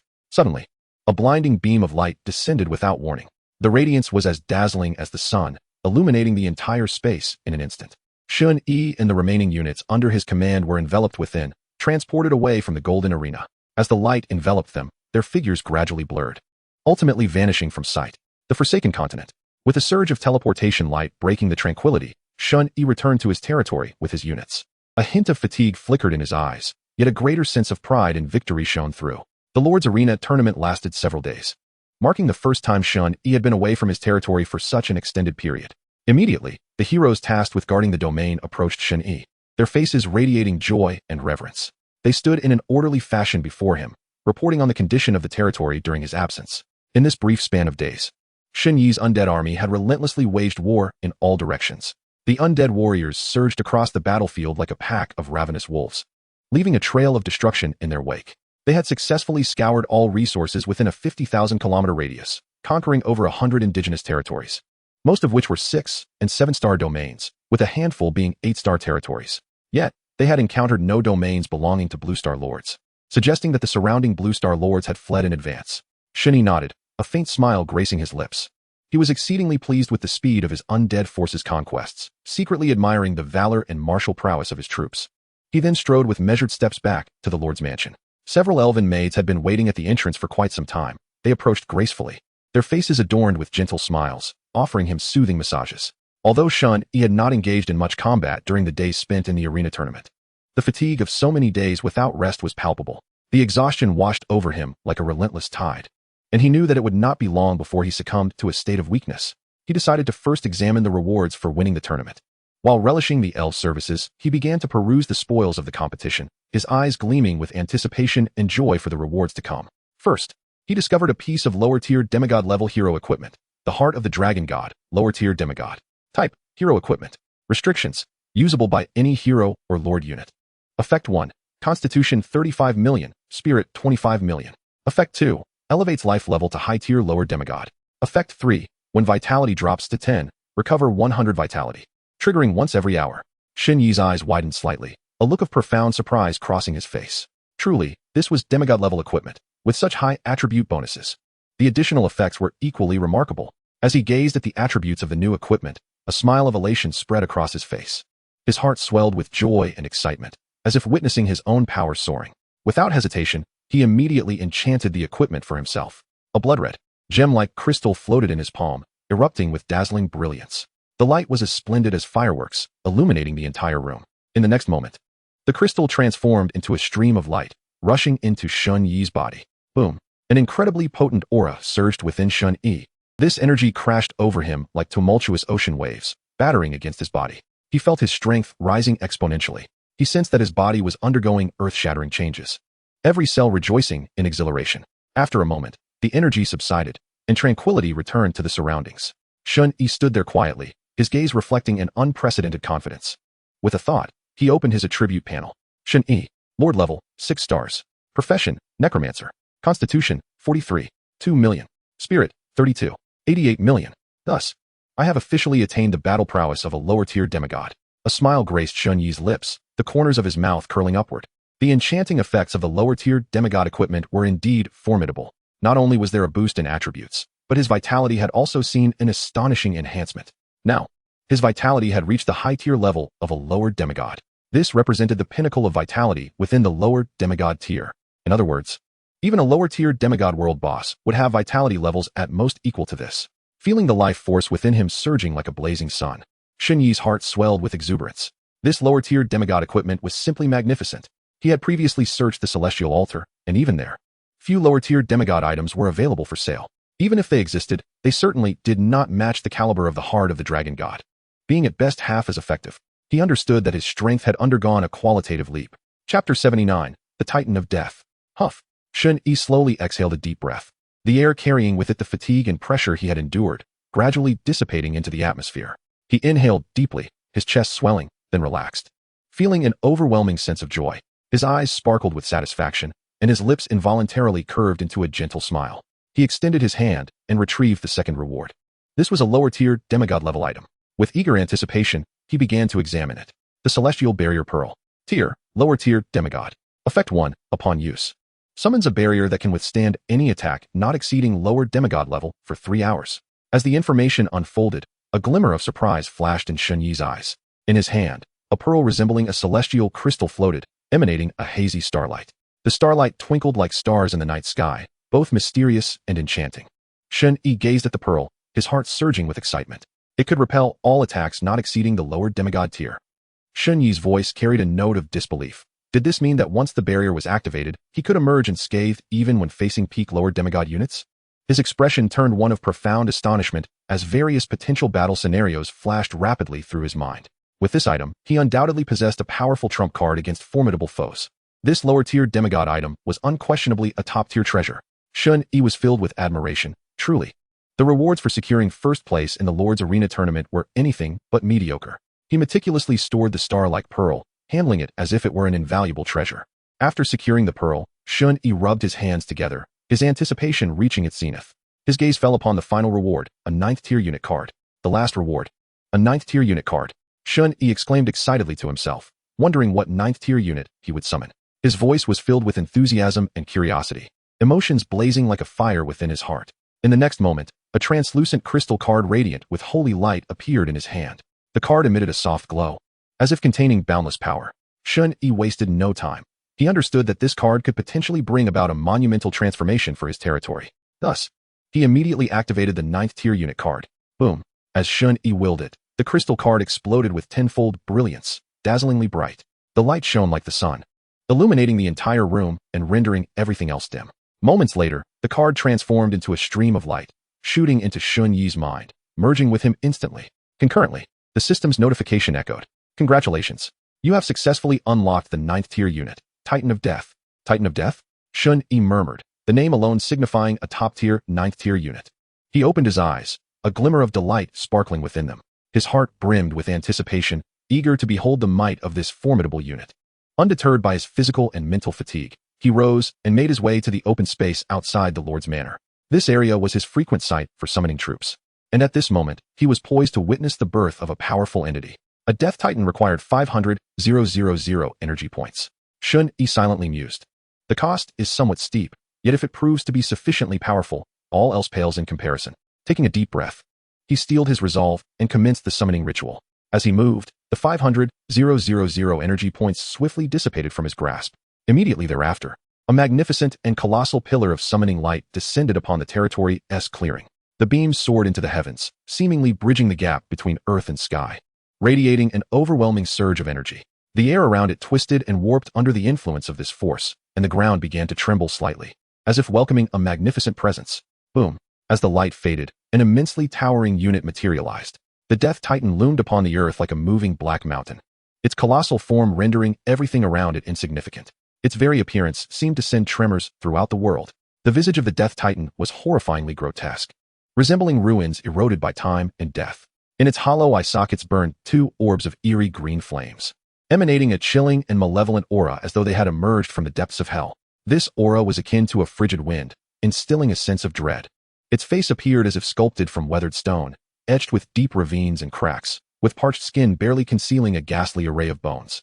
As if narrating endless tales of death and destruction. The surface of its body was cloaked in a layer of black scales, inscribed with enigmatic runes and patterns that glimmered with an eerie light, as if whispering secrets of ancient curses and forbidden power. Each scale was unyieldingly hard, capable of withstanding any assault. Behind it, a pair of enormous black wings unfurled, casting a shadow over the land, as if capable of enveloping the entire world in darkness. Concurrently, it wielded a colossal scythe, its blade extending several meters, gleaming with a cold brilliance, as if capable of severing all that exists. The handle of the scythe was adorned with mysterious runes and patterns, radiating potent necromantic energy. Shen Yi gazed in awe at this spectacle, his heart swelling with exhilaration. The aura of this death titan was truly astounding. Even though in reality he was comparable to a top-tier lower deity, he still felt a subtle pressure. Then, with a mere thought, he began to examine the attributes of the death titan. Death titan, rank, 9th tier. Physique, 98 million. Spirit, 88 million. Skills, Abyssal Quake. Soul Oblivion Domain, Doomsday Death Knell, Soul Devouring Wave. What astonishing attributes. This was already on par with the strength of a top-tier lower deity. If augmented by the blood of the Divine King, it would rival that of a mid-tier deity. Shen Yi marveled. His heart brimmed with joy, for he knew that with the addition of the Death Titan, his territory would become even more formidable. Chapter 80. Marching to the center of the godforsaken continent. The night enveloped the realm like a heavy drape of black satin, soft yet irresistibly wrapping around the entire territory. A gentle breeze rustled the leaves, accentuating the stillness of the land. At the core of the territory, the Lord's manor stood tall and imposing, exuding an air of solemn dignity and authority. At this moment, Shen Yi lay upon the luxurious bed within the manor, soft as clouds, deeply asleep. His countenance was serene, breath steady, as if nothing in this world could stir his worries. Before drifting into slumber, he had accomplished a staggering feat, summoning a total of 1 million Death Titans in one breath. Summoning a single Death Titan required 500,000 energy points. This was no trifling sum. For an ordinary lord, it would be astronomical. Yet, Shen Yi had effortlessly summoned an entire million, expending a total of 500 billion energy points. Such a colossal energy expenditure would leave even a 9-star lord feeling a pang of pain. But for Shen Yi, it was merely a drop in the bucket. His strength and resources had long surpassed the limits of ordinary imagination. The next morning, the first rays of sunlight pierced through the gaps in the window like golden threads, gently illuminating Shen Yi's face. He slowly opened his eyes, a glint of sharpness flashing across them before being replaced by a vibrant, invigorated spirit. After a night of deep slumber, he felt completely rejuvenated, as if brimming with endless vigor. Shen Yi rose and exited the Lord's manor. The sight before him elicited a satisfied smile. Towering like mountains, the Death Titans stood in an orderly fashion within the territory, their formidable forms seeming capable of holding up the sky, each exuding a terrifying aura of death. This aura was as palpable as solidified darkness, pervading the entire area, causing the ordinary citizens to tremble as if ensconced in a frigid crypt. All of you, proceed outside the territory, leaving 8 to guard the manor. Shen Yi's voice resonated deeply and powerfully, echoing through the air like a tolling bell. His command was succinct, yet carried an undeniable authority. In the next moment, the ground began to tremble, reminiscent of a minor earthquake. The Death Titans moved with heavy footsteps, following Shen Yi's command, making their way toward the territory's outskirts. Each step sent tremors through the earth, stirring up clouds of dust. Watching their retreating figures, Shen Yi felt a profound sense of accomplishment. It's time to tally the gains within the territory, he murmured to himself. He turned back into the Lord's manor, where he was attended to by the elven maid. Quickly freshening up, afterwards, he sat at the dining table and began to relish a sumptuous breakfast. Although with his current strength, he could maintain his bodily functions without food, he still savored the pleasure of satisfying his appetite. After breakfast, Shen Yi commenced the task of assessing the recent harvests of his territory. His domain had developed rapidly during this period, amassing considerable wealth, including a plethora of treasure chests awaiting his opening. With a thought, he summoned a multitude of glowing chests from his spatial storage. These chests emanated a mysterious light, as if telling tales of the treasures concealed within. Taking a deep breath, Shen Yi began to open them one by one. You have opened a 6-star territory chest. You have obtained the following items. Legendary Heroic Equipment 1. You have opened a 7-star territory chest. You have obtained the following items. After opening over 100 chests, it took Shen Yi a considerable amount of time to complete the task. The rewards were bountiful. Among these chests, more than half were 6-star territory chests, followed by over 27-star chests and 8 8-star chests. The majority of the items obtained were of legendary and epic quality, already deemed exceedingly precious in the market. However, what delighted Shen Yi even more was that he had acquired over a dozen mythic tier items from the 8-star chests and some 7-star ones. Carefully organizing these items, he set aside the mythic tier treasures. The heroic equipment was distributed among his heroes, significantly enhancing their strength, while the unit equipment was directly enchanted to bolster the combat prowess of his troops. As for the items below the mythic tier, he planned to sell them all. Compared to the celestial altar, it was far more advantageous to sell these legendary and epic items in the Blue Star trading market, Shen Yi contemplated to himself. He accessed the Blue Star trading market, a vibrant platform connecting all the lords of the Forsaken Continent, and was immediately greeted by a scene of bustling prosperity. Shen Yi began to list a plethora of equipment, items, and scrolls for sale. Within the realms of the celestial altar, legendary and epic grade items were not particularly rare. Thus their prices were relatively modest. However, in the Blue Star trading market, these items were in high demand. The lords here were fervently desirous of such potent goods, and the prices were assuredly higher than those at the celestial altar. Shen Yi deftly operated the interface, listing item after item, and with each listing, a sense of anticipation blossomed within him. Soon, he had completed the listing of all his items. After a brief calculation, he estimated that if all the listed items were sold, he could amass approximately 80 billion energy points. This figure filled him with immense satisfaction, as these energy points would serve as a crucial resource for the further development of his territory. Leaning back in his chair, he began to contemplate his upcoming plans, his gaze resolute and brimming with ambition, as if envisioning the limitless future of his dominion. In the eastern region of the Forsaken Continent, near the central area, lay an expansive and boundless grassland. The grass exhibited a peculiar and enchanting hue of pale purple, as if nature itself had meticulously brushed it with the most mysterious colors.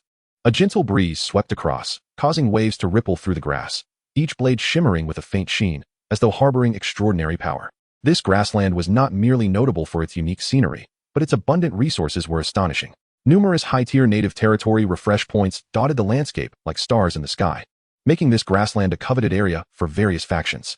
Yet, at the very center of this grassland, stood a lone territory owned by a 9-star lord, soaring majestically. This territory exuded an ancient and venerable aura, a powerful domain steeped in the passage of time. It belonged to no alliance, solely under the dominion of a singular 9-star lord, commanding a realm all its own on this continent. The strength of this 9-star territory was formidable enough to instill fear. It boasted 2 types of Tier 9 units, each possessing the capacity for cataclysmic destruction. Even the 3 major 4-star alliances, those powerful forces that wielded influence across the continent, would not dare to provoke this seasoned 9-star lord lightly. They were acutely aware that to become adversaries with this lord would inevitably lead to an arduous and potentially devastating conflict. Chapter 81. The Onslaught. It was said that this 9-star lord had awakened an exceptionally rare S-class lord talent. Such S-class talents were exceedingly uncommon across the Forsaken Continent, akin to finding a needle in a haystack. Possessing an S-class lord talent was akin to wielding a key to the path of invincibility, which was fundamentally the source of his immense power. A 9-star territory endowed with an S-class lord talent was undeniably potent, towering like a majestic mountain that other factions could only gaze upon in awe. At this moment, tranquility at the periphery of the purple grassland was abruptly shattered. The earth quaked violently, as if a slumbering behemoth was on the verge of awakening. Clouds of dust billowed upwards, obscuring the sun, reminiscent of an apocalyptic scenario. A vast army surged forth like a tumultuous tide. Where this army passed, an atmosphere of grim determination pervaded. A deathly aura, akin to a colossal black dragon, twisted and churned around this force. Wherever they tread, the heavens and earth shifted in hue, as the once azure sky was instantly cloaked in darkness. As if even sunlight feared this overwhelming power of death. It was evident that this was an army of the undead. They emanated a chilling presence, their hollow eyes gleaming with an eerie light, each movement resonating with the rhythm of death. This formidable undead force was one of the legions under Shen Yi's command, led by a Tier 5 hero named Gray. Gray rode atop a towering skeletal steed, his expression one of cold indifference, imbued with a formidable confidence. Throughout their journey, he had commanded the undead forces, conquering countless powerful territories, steadily advancing toward the heart of the Forsaken Continent. At last, they were nearing the central region of the Forsaken Continent. If they could seize the purple grassland before them, they would officially march into the core area of the Forsaken Continent. In the center of the purple grassland, a 9-star territory stood like an ancient and majestic fortress, quietly dominating the vast expanse of land. The territory's boundaries stretched endlessly, its towering walls exuding an air of antiquity and mystery, as if recounting tales of boundless glory and time-worn sagas. Upon these lofty walls, a tall, formidable middle-aged man stood with his hands clasped behind his back, gazing intently into the distance. This man was Lin Mo, the lord of this 9-star territory. At this moment, Lin Mo's brow was furrowed. and a trace of unease flickered in his eyes. The walls of this territory were of mythic caliber. Among all the Blue Star Lords in the Forsaken Continent, such walls were considered top tier. Their robustness was beyond imagination, with each stone imbued with potent magic, capable of withstanding the majority of assaults.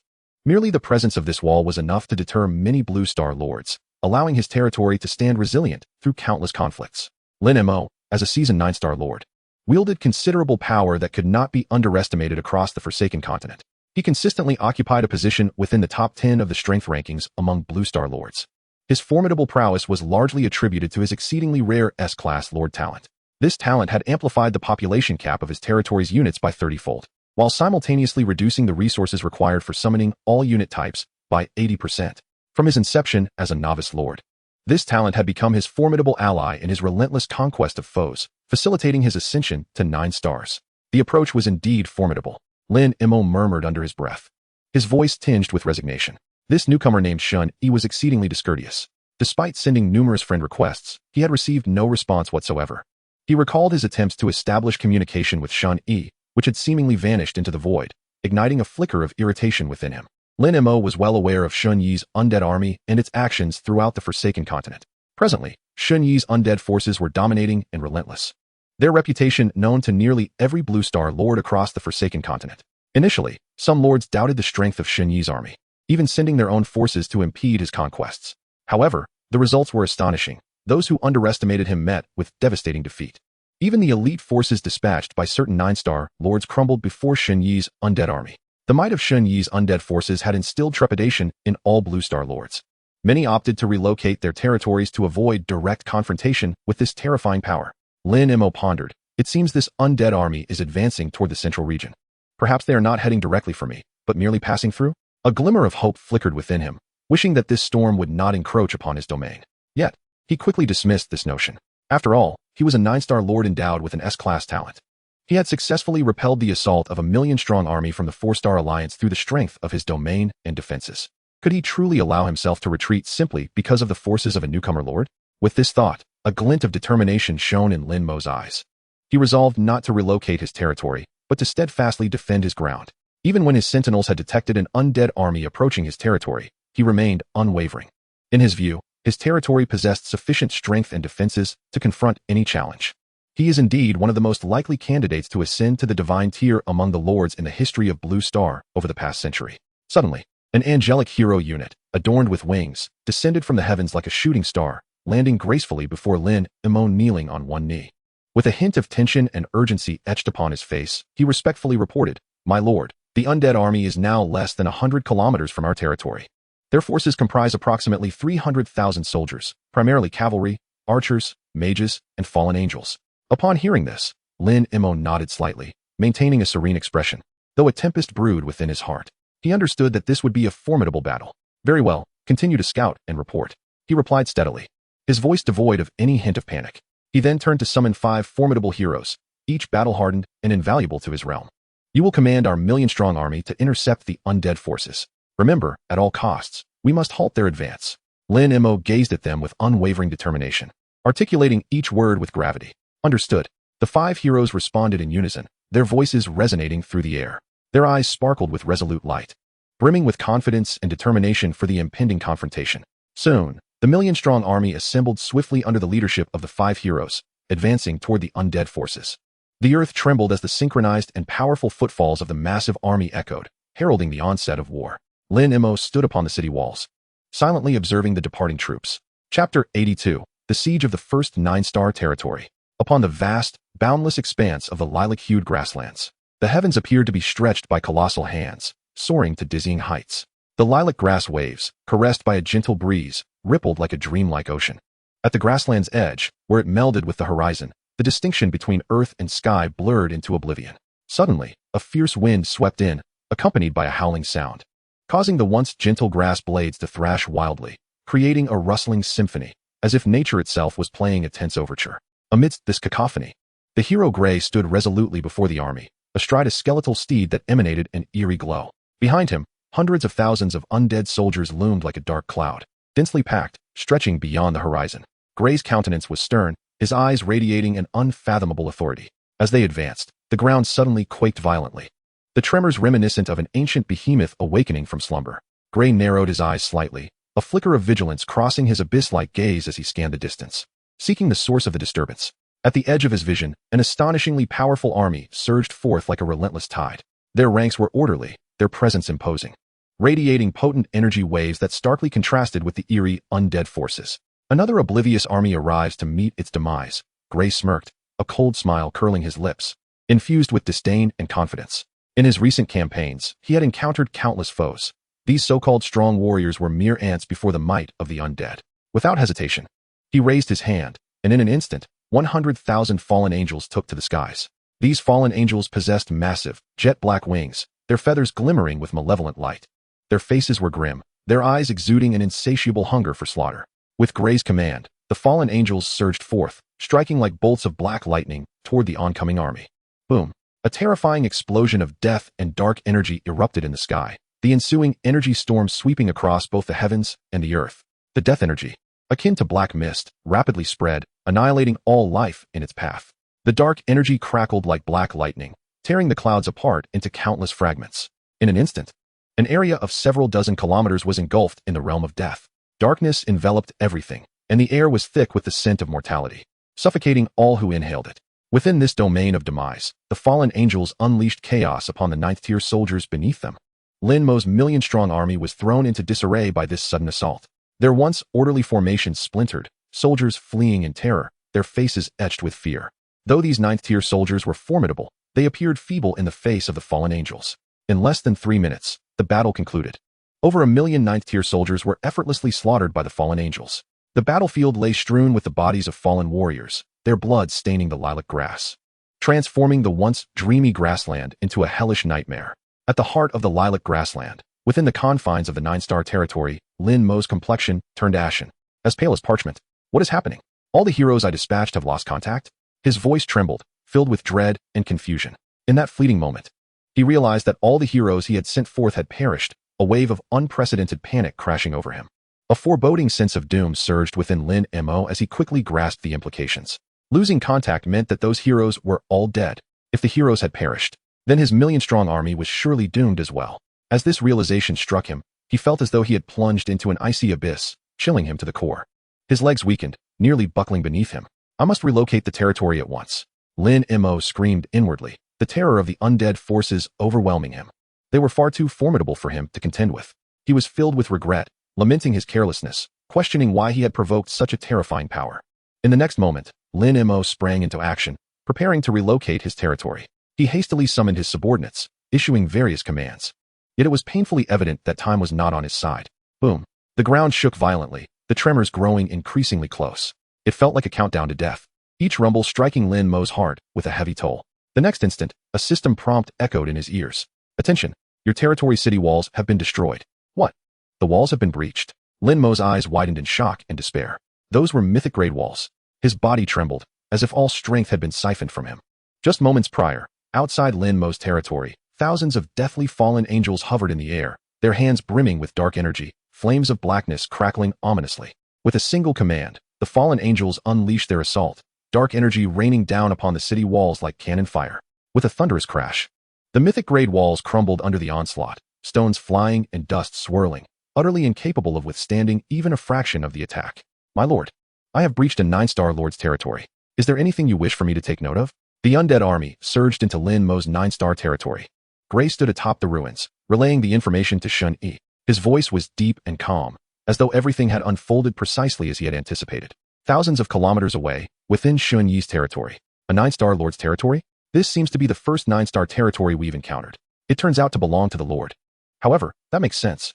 The outer areas of the godforsaken continent seem devoid of 9-star native territories. They are all situated in the central region. Shen Yi gazed contemplatively at the message sent by Gray, his fingers gently tapping against the table. After a moment of reflection, he concluded that there was nothing particularly noteworthy to consider. After all, it was merely a matter of territories, regardless of whether it was a 9-star domain or otherwise. The objective remained the same: breach the city walls, penetrate to the heart of the territory, and obliterate the lord's residence. The distinction of a 9-star status seemed inconsequential. Thus, Shen Yi replied to Gray, "There is nothing of particular concern. Proceed swiftly." His tone was succinct and resolute, exuding the authority of a superior. "Understood, my lord," Gray responded. tucking away his communication device, a glimmer of determination shining in his eyes. He turned to face the undead army behind him and issued the command to advance once more. 10 minutes later, a notification from the system reached Shen Yi. Congratulations, you have successfully captured a 9-star Lord's territory. You have received 3 9-star territory treasure chests. It was my first time acquiring chests from a 9-star territory. 3 at once, how delightful. Shen Yi remarked with a smile that radiated joy, his eyes sparkling with excitement. Chapter 83, Mythical Level Architecture. In the vast, desolate expanse of the Forsaken Continent's outer regions, there lay a tranquil and harmonious territory, Shen Yi's dominion. Within this realm, flowers flourished and a gentle breeze caressed the landscape, reminiscent of an idyllic paradise. The inhabitants diligently fulfilled their respective roles, maintaining an orderly hustle and bustle. A colossal town had risen from the ground, a testament to the efforts of the citizens. Shen Yi stood in the courtyard of the Lord's residence, his gaze deep and resolute. As the system notification chimed, 3 9-star treasure chests materialized in his spatial inventory.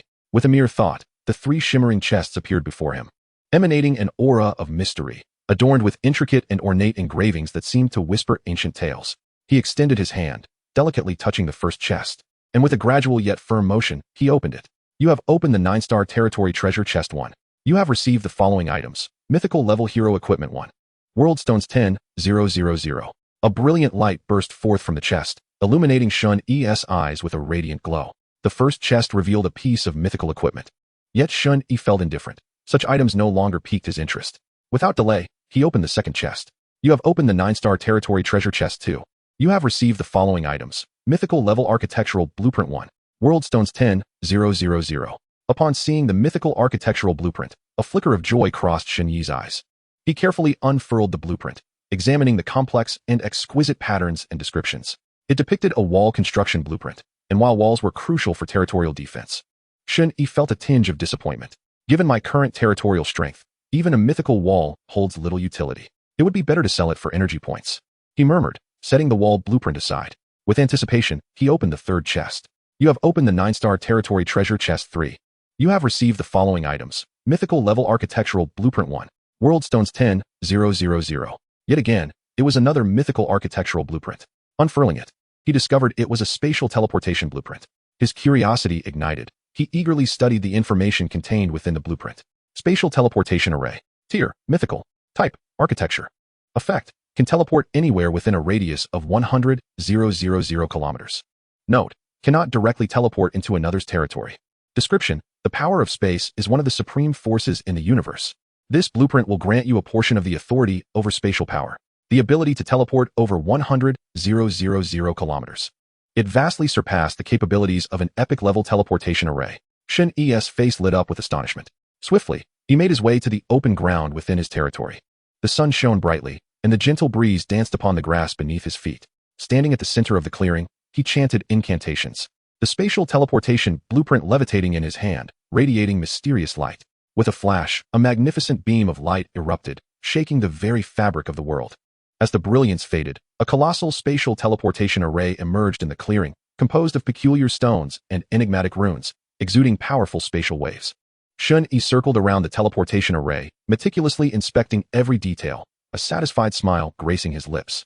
Once the construction was complete, he returned to the Lord's throne with a buoyant stride, his fingers lightly tapping the armrest as he contemplated the future trajectory of his dominion. Once Gray finishes clearing that 9-star territory, I can opt to relocate my territory there. Its proximity to the central region would be far more advantageous, Shen Yi mused. The spoils of a 9-star territory extend beyond these 3 treasure chests. Within the recently conquered domain lay abundant energy mines and other precious items awaiting retrieval. The wondrous continent is divided into 2 realms, the central region and the outer region, which differ as starkly as heaven and earth. In the center of the Forsaken Continent, various 9-star native territories and formidable monster lairs abound. That is the true battleground for high-tier lords. Legends even speak of the ruins of divine kingdoms, where beings that transcend the extraordinary exist. In that realm, even 9-star lords struggle to maintain their footing for extended periods. As of now, no lord among the Blue Star has established a territory in the central region. At most, they have sent troops for exploration. To date, no lord has reached the very heart of the Forsaken Continent. Hours later, Gray's message arrived. My lord, the territory has been cleared. Upon hearing this, Shen Yi promptly transported himself and Theodore through the newly constructed spatial teleportation array. In a flash of light, they found themselves standing on a vibrant purple grassland. Greetings, my lord, Gray exclaimed as he approached, bowing respectfully. No need for formalities. You have done well. Keep up the good work, Shen Yi nodded, encouraging him. Subsequently, his gaze swept across the expanse of the purple grassland, searching for a suitable location to relocate his territory. First, I shall move the territory, then upgrade it directly. At present, my territory should be capable of advancing several levels, Shen Yi contemplated. Typically, the tasks required for upgrading territories beyond 6 stars involve conquering territories of corresponding ranks. Given Shen Yi's current accomplishments, he should be able to complete any task, regardless of difficulty. As for the world power required for upgrading the territory, that was hardly a concern. The world stones he possessed were abundant, utterly alleviating any worries in that regard. In the midst of the purple grassland, Shen Yi found a spacious, flat area with a clear view, preparing to initiate the relocation of his territory. He summoned the power within him, establishing a connection with the core of the territory. Everything proceeded smoothly. Before long, the territory successfully completed its relocation, along with all the Reapers and Titans that had previously occupied its outskirts. Next came the upgrading of the territory. A gleam flickered in Shen Yi's eyes. Chapter 84, Territory Upgrade Complete. Marching into the Central Region. You have completed the 7-star territory task. Would you like to upgrade the territory immediately? You have completed the 8-star territory task. Would you like to upgrade the territory immediately? The system notifications sounded.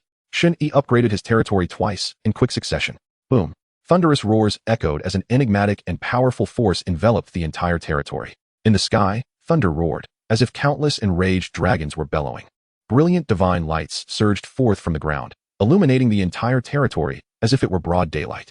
Shen Yi fixed his gaze intently upon the unfolding spectacle, witnessing the frenzied expansion and evolution of his domain. Time gradually flowed in this tense and awe-inspiring atmosphere. Eventually, after an indeterminate passage of time, the territory achieved its upgrade. It successfully ascended from a 6-star to an 8-star ranking. Lord, Shen Yi. Territory level, 8-star. Territory range, a radius of 100 kilometers. Unlocked units, skeleton warriors, undead archers, fear knights, vampire barons. Unit cap, 1,000,000. Upgrade requirement, 5,000,000 world power to complete the first task of the 9-star territory. Following the upgrade to 8-star, the changes were profound. Firstly, the territory's range expanded to a staggering 100 kilometers. This vast expanse could comfortably accommodate tens of millions of units. Secondly, the unit cap was elevated to 1,000,000. As an 8-star lord, Shen Yi could command an army of 1 million units, firmly establishing himself as a regional overlord. Of course, Shen Yi had long since attained this remarkable achievement. Furthermore, the requirement for upgrading now demanded 5,000,000 world power. Having completed one task towards the 9-star rank, Shen Yi turned his attention to the details of the 9-star task. 9-star territory task. Content. Venture to the second layer of the Abyssal world and eliminate a dark boss. Countdown, 365 days. Note, upon the expiration of the task countdown, if unfulfilled, the territory task will refresh. So that is it. The 9-star task requires this. No wonder direct ascension to a 9-star territory was not possible. A look of understanding crossed Shen Yi's face. The 9-star task he had unlocked involved slaying a dark boss in the second layer of the abyss. The difficulty of this task could be considered among the highest tier of 9-star challenges. Nevertheless, he resolved to first explore the central region of the godforsaken continent before making the journey to the abyss. He began to examine his attributes post-upgrade. Shen Yi. Lord level, 8-star. Class, Necromancer. Constitution, 65, 200, 000. Spirit, 52, 880, 000. Shen Yi's foundational attributes had experienced a tremendous boost. His constitution had surpassed 65 million, while his spirit approached 53 million. This level of power exceeded that of lower-tier true gods. Typically, attributes surpassing lower-tier true god levels, but not reaching mid-tier true god levels are termed as limit breakers. Shen Yi officially possessed the strength of a lower-tier true god limit breaker. In just a few months, I have obtained power that transcends that of lower-tier true gods. It is utterly astonishing. The SSS level Lord talent is truly an unparalleled gift in the realm of lords. Shen Yi marveled. In addition to the enhancement of his attributes, he acquired several new skills. Among these, 2 skills particularly pleased him. Death Thunder. Summon the power of death-infused lightning, inflicting massive area damage. Undead Sacred Body. Passive skill that renders one immune to any pain, reducing all damage taken by 60. With these 2 skills, one delivering immense attack damage and the other significantly enhancing defense, Shen Yi's combat prowess would receive a remarkable augmentation. Standing atop the highest point of his territory, he gazed at the unfolding events with a heart full of reflection. His eyes turned towards the horizon, where new plans began to form. An exploration of the center of the godforsaken continent. The godforsaken continent, a land steeped in mystery and peril, was distinctly divided into an outer region and a central zone. Throughout history, lords had perpetuated tales that only the central region was the true realm of forsakenness. It was a cursed land abandoned by the gods, where the air seemed to thrum with a strange aura. For the lords of Blue Star, it was a realm of immense danger. Every inch of ground was laden with the unknown, potentially harboring lethal threats. Yet, danger coexisted with opportunity. This accursed land was replete with abundant resources, essential for the lords of Blue Star to ascend to divine tier status. If they aspired to become divine tier lords, wielding greater power, they could not bypass this cursed expanse. Shen Yi contemplated the strategy for this exploration. It would be best to enter alongside Theodore. He silently mused, recognizing Theodore as the strongest hero in his territory, making him an invaluable companion. Additionally, he decided to bring along 100,000 fallen angels and 100,000 death titans. With his mind made up, Shen Yi began to methodically assemble his forces. His commands swiftly disseminated throughout the territory, igniting a flurry of activity. Before long, 100,000 fallen angels and 100,000 death titans assembled in the square. The fallen angels unfurled their massive black wings, exuding an aura of malevolence and power. The death titans loomed like mountains, their weapons glinting ominously, seemingly narrating tales of their might and fearlessness. Let us set forth and march into the true realm of forsakenness. Shen Yi proclaimed with a sweeping gesture, his voice resolute and commanding. His eyes radiated determination and confidence, as if envisioning the magnificent achievements he would attain in that cursed domain. Thus, accompanied by Theodore and an imposing army of 200,000, he advanced towards the central region of the godforsaken continent. As they marched, the dust raised by the grand army obscured the sky, their silhouettes appearing particularly magnificent under the sun's gleam. The army continued onward. Shen Yi stood atop the shoulder of a death titan. Is that the central mountain range ahead?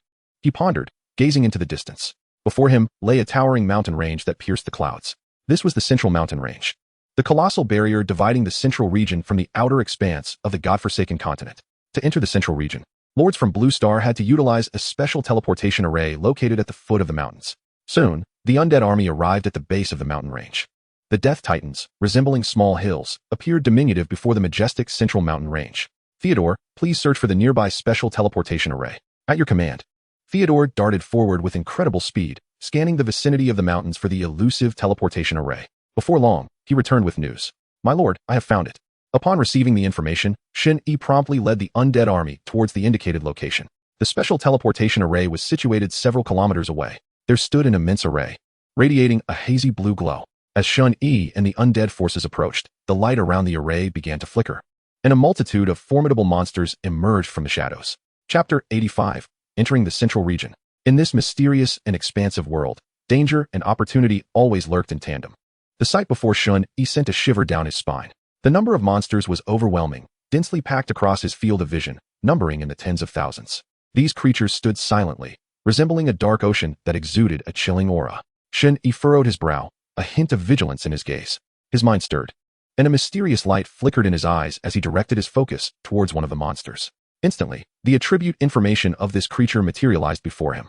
All were peak tier 9 stage beings. Shen Yi squinted, forbidden ancient trees. He murmured, having never heard of such 9 stage entities before. Countless thoughts raced through his mind as he scanned the monsters before him. Are these the guardians of the Central Mountain Range's teleportation array? Curiosity filled his heart. Without hesitation, he waved his hand, issuing the command for the undead army to engage in battle. In an instant, the battle erupted, and the army of the undead surged forth like a relentless tide toward the forbidden ancient tree. Shen Yi stood at the rear, quietly observing the conflict. A glimmer of confidence shone in his gaze. He possessed unwavering faith in his legion of the undead. Although the forbidden ancient tree boasted formidable power, it was no match for the relentless onslaught of the undead forces. Before long, the battle drew to a close. In less than a minute, the undead army obliterated all the forbidden ancient trees. As they met their demise, the trees emitted a heart-wrenching scream, swiftly transforming into heaps of ash. Following the death of the creatures, the system's notification chimed in timely fashion. Congratulations, you have successfully conquered a Central Mountain Range teleportation array. The message continued. You may now enter the central region of the godforsaken continent through this teleportation array. A faint smile of satisfaction crossed Shen Yi's face. Just then, with a swift motion, a small token radiating a hazy glow materialized from the teleportation array and flew directly into Shen Yi's hand. He picked up the token, scrutinizing it closely, fully aware of its significance. It was with this token that one could utilize the teleportation array. So that's how it is, Shen Yi murmured. To access the central region, one must conquer another teleportation array. He reflected, Given the strength of those 9th-tier monsters, even a typical 9-star lord might struggle to handle them. A hint of nostalgia flickered in his eyes. As he toyed with the token, anticipation filled his heart. Without wasting any time, he activated the teleportation array. With a resounding boom, violent spatial fluctuations rippled outward, and the array erupted in a dazzling brilliance. Soon, the radiant light enveloped Shen Yi and his army of the undead. In the blink of an eye, they vanished from their original location. In the center of the godforsaken continent, the sky was shrouded in darkness, and thick fog enveloped the air, making it feel as though one were trapped within a colossal steamer. The earth lay barren, desolate, devoid of any signs of life. A profound sense of desolation permeated the surroundings, as if time itself had come to a halt. With a burst of radiant light descending from above, Shen Yi and his undead forces materialized. They had officially entered the central region of the godforsaken continent. Shen Yi took a deep breath, absorbing the unique atmosphere.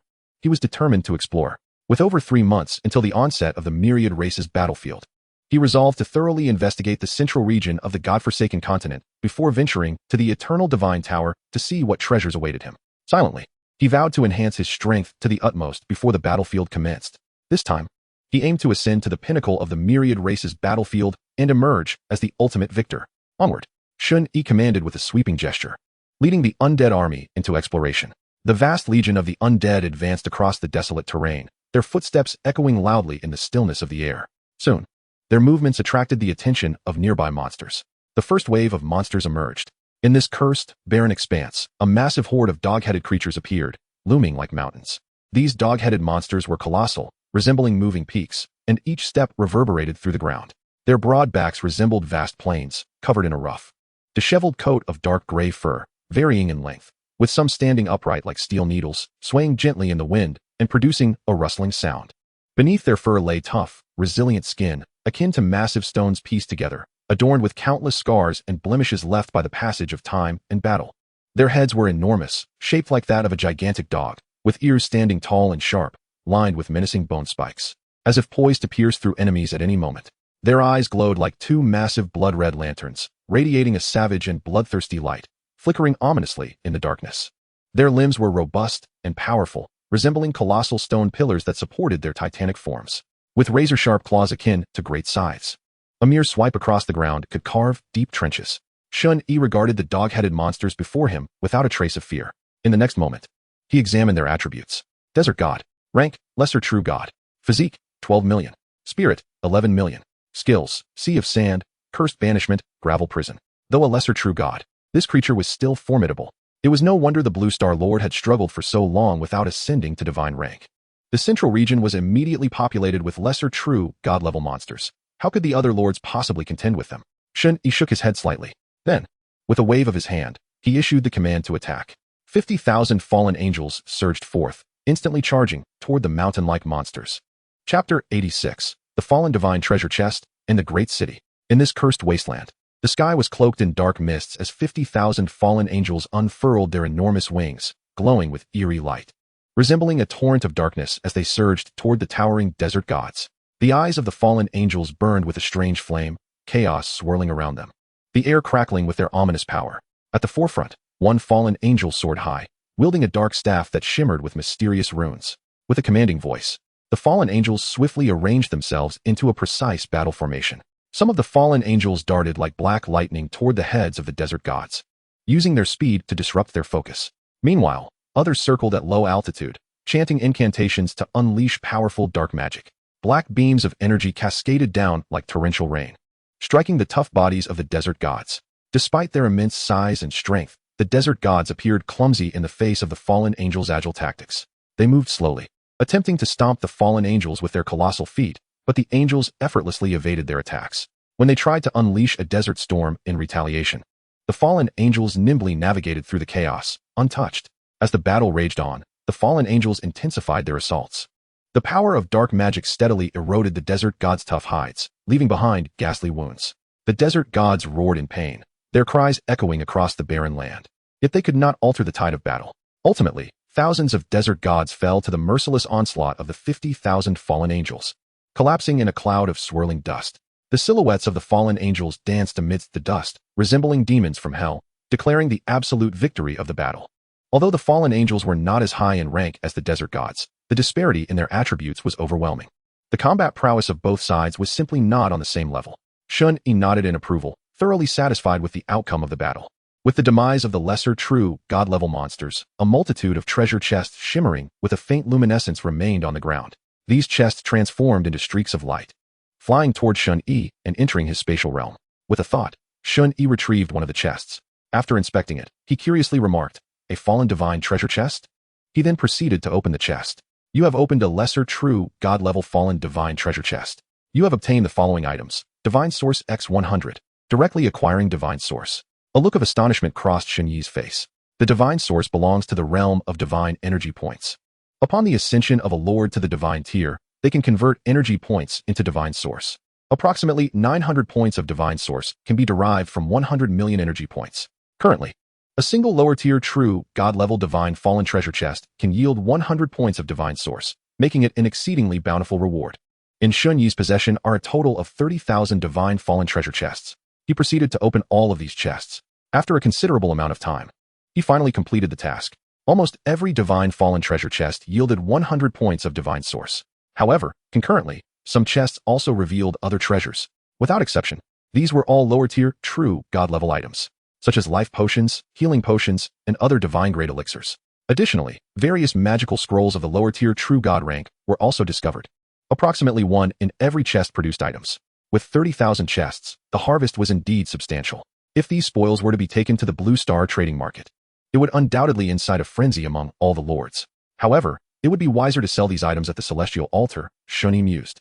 If these items were brought to the Blue Star trading market, the lords there would be unable to meet the price Shen Yi desired, even if they sold all their possessions. Only the lords at the celestial altar possessed the financial means to satisfy Shen Yi's demands. After a brief respite, the undead army resumed their journey, exploring this desolate land abandoned by the divine.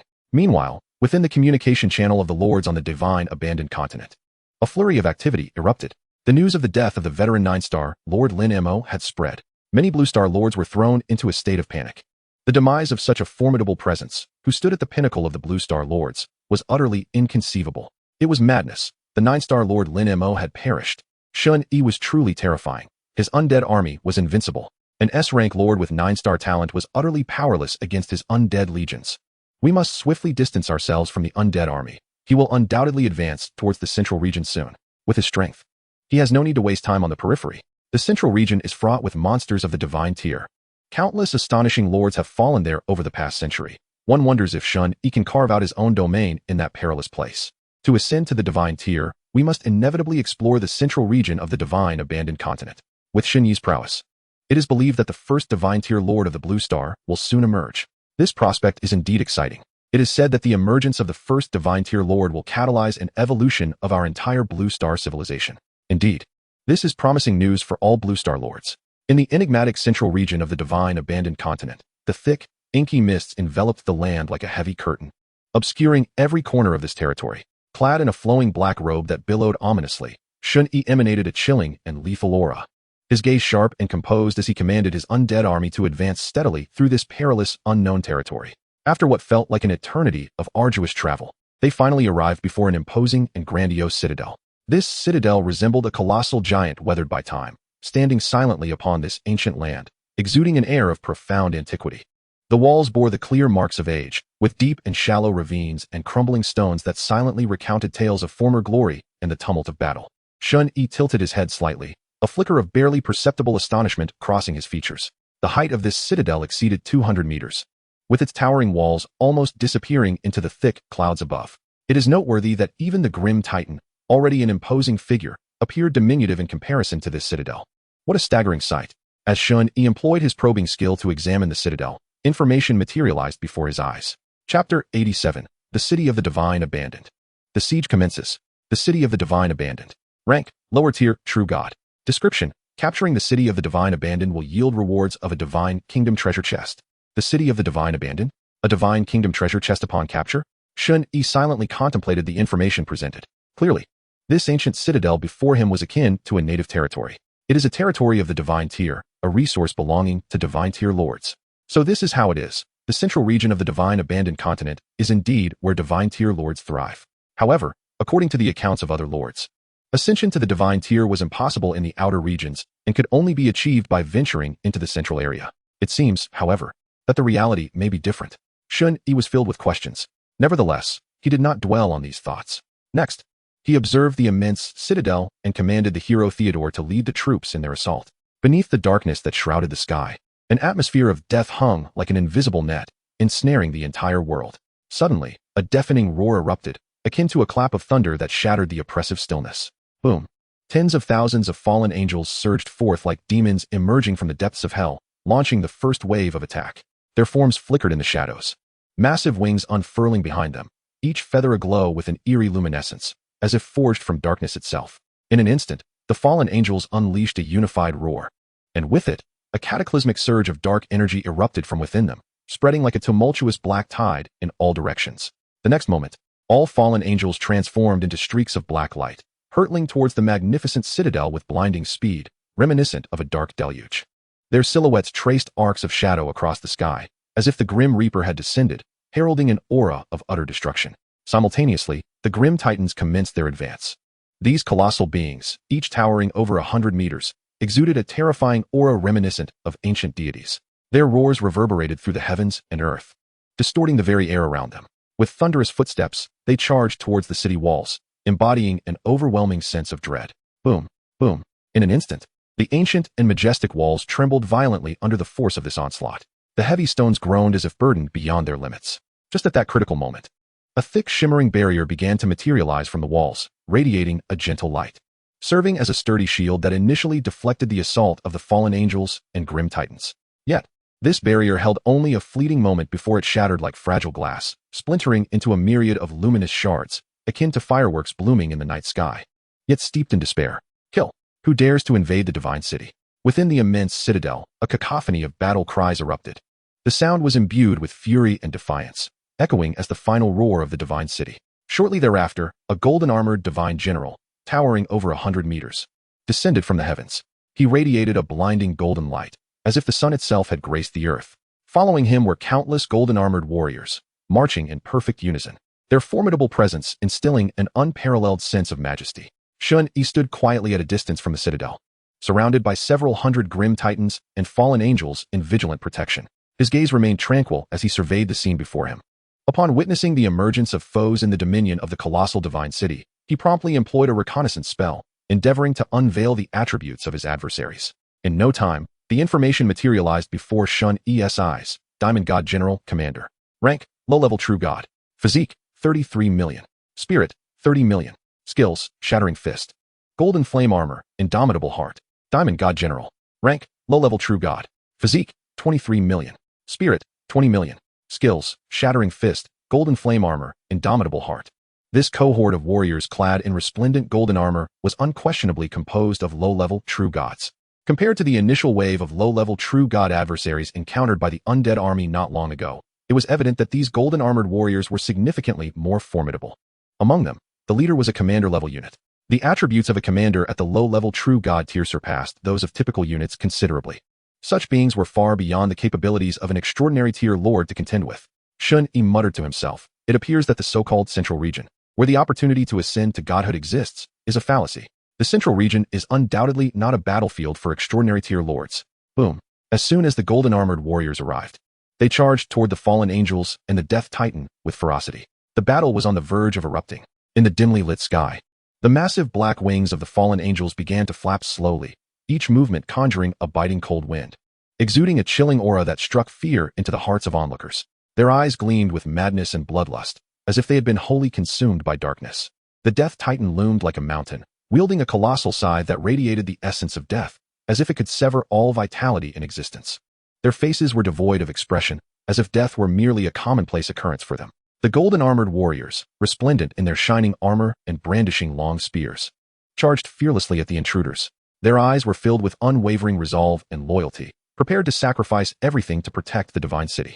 Yet, their figures appeared diminutive in the presence of the fallen angels and the Death Titan. The combat erupted instantaneously. The fallen angels surged forward like black lightning toward the golden-armored warriors, their speed rendering the latter incapable of responding. Dark energy erupted. The assaults of the fallen angels pierced through the armor of the golden-armored warriors, showering the battlefield with a deluge of blood. Simultaneously, the Death Titan swung its colossal scythe, unleashing a black beam of death that enveloped the golden-armored warriors. In an instant, a multitude of golden-armored warriors let out blood-curdling screams as their bodies were hurled backward by the sheer force, crashing heavily to the ground, their golden armor shattered, blood streaming from their mouths. The battle exhibited a decidedly one-sided trend. The golden-armored warriors were woefully outmatched by the fallen angels and the Death Titan. Soon, the battle concluded. 100,000 low-level true god golden-armored warriors lay slain. The massive city had been successfully breached. The undead army surged into the city. Chaos erupted within the city. Flames soared into the sky, and formidable energy ravaged all directions. The fallen angels and the Death Titan rampaged through the city, leaving devastation in their wake. Within the city, numerous golden-armored warriors continued to resist valiantly, but their efforts appeared utterly futile in the face of such overwhelming power. Outside the city, countless treasure chests materialized. Subsequently, these chests flew toward Shen Yi, entering his personal space. Shen Yi remained in place, refraining from joining the undead army within the city. He withdrew the chests one by one, opening each with anticipation. You have opened a low-level true god-level Godfall chest 1. You have obtained the following item, God Source 150. Silently, Shen Yi continued to open the chests. After a while, all the chests had been opened. Most yielded items of around 1, with the remainder producing solely God Source. Given my luck with opening chests, I wonder what the drop rate for 1 is, Shen Yi pondered curiously. Chapter 88, Low-Level True God Tier Unit Card. The city of the Forsaken appeared as if it had emerged from the depths of ancient time, imbued with an endless sense of desolation and mystery. The expanse of the city was immense, its boundaries seemingly stretching to the edge of the world, making it difficult to behold in its entirety at a glance. Stepping into the city felt like entering a forgotten corner of time. The ancient architecture stood in a haphazard array, each brick and stone etched with the marks of time, silently narrating tales of past glory and splendor. The architectural style was unique, blending various mysterious elements, with towering spires reaching for the heavens as if striving to touch the elusive realm of the divine. The formidable city walls were as solid as rock, quietly safeguarding the secrets of this city, still emanating an air of solemnity despite enduring countless ages. Yet, this tranquility was shattered by the sudden onset of war. The fallen angels unfurled their massive, somewhat grotesque black wings, soaring through the skies, radiating an aura of malevolence, as if they intended to drag the entire world into the depths of darkness. The Death Titan lumbered forward, each step trembling the earth beneath them, their colossal forms resembling moving mountains, casting everything into the shadow of death. As they stormed into the city, a breathtaking battle commenced. A torrent of golden-armored warriors surged forth. These warriors emanated a golden radiance, pure and dazzling, creating a stark contrast against the malevolence of the fallen angels and the Death Titan. Armed with sharp blades and marching in unison, their eyes gleamed with determination and loyalty as they rushed towards their foes, intent on defending the city's honor. In a heartbeat, cries of battle filled the air, the clash of swords and blades scintillating, blood staining the ancient streets. The fallen angels lashed out with their razor-sharp claws, each strike infused with immense power, striving to rend the defenses of the golden-armored warriors. The Death Titan wielded its massive weapon, leaving devastation in its wake. The ground pocked with enormous craters. Yet, the golden-armored warriors exhibited no fear. They coordinated seamlessly, forming solid lines of defense, sacrificing their lives to withstand the onslaught of their enemies. Following an intense skirmish, one by one, the golden-armored warriors fell, ultimately succumbing to defeat. As the last of them perished, their bodies transformed into a multitude of treasure chests, cascading like meteors into Shen Yi's grasp. Standing amidst the battlefield, Shen Yi gazed at the treasure chests accumulating in his hands. Hours later, the final golden-armored warrior was obliterated under the relentless assault of the fallen angels. In that fleeting moment, the world seemed to fall silent, leaving only the gentle breeze whispering past, carrying a hint of sanguine scent. Then, the system's notification shattered this tranquility. Congratulations. You have successfully conquered a low-level true God-tier Forsaken City. You have obtained a low-level true God-tier Divine Kingdom Chest 1. A low-level true God-tier Divine Kingdom Chest? Shen Yi could not help but murmur, his eyes brimming with astonishment. Is this city truly a divine kingdom? This thought flickered through his mind, igniting a surge of inexplicable excitement within him. A divine kingdom. How mysterious and powerful it must be. If he had indeed conquered a divine kingdom, what glory would that entail? However, he quickly regained his composure, dismissing this notion. The mere acquisition of a divine kingdom chest did not imply that the city itself was a divine kingdom. Perhaps, this was merely one of the many secrets concealed within this enigmatic city. Taking a deep breath, he endeavored to calm his racing heart. Then, he slowly retrieved the low-level true God-tier Divine Kingdom chest, feeling a mix of tension and anticipation, and opened it directly. You have unlocked the lower true God-level Divine Kingdom treasure, chest 1. You have acquired the following items: a lower true God-level random troop, card 1.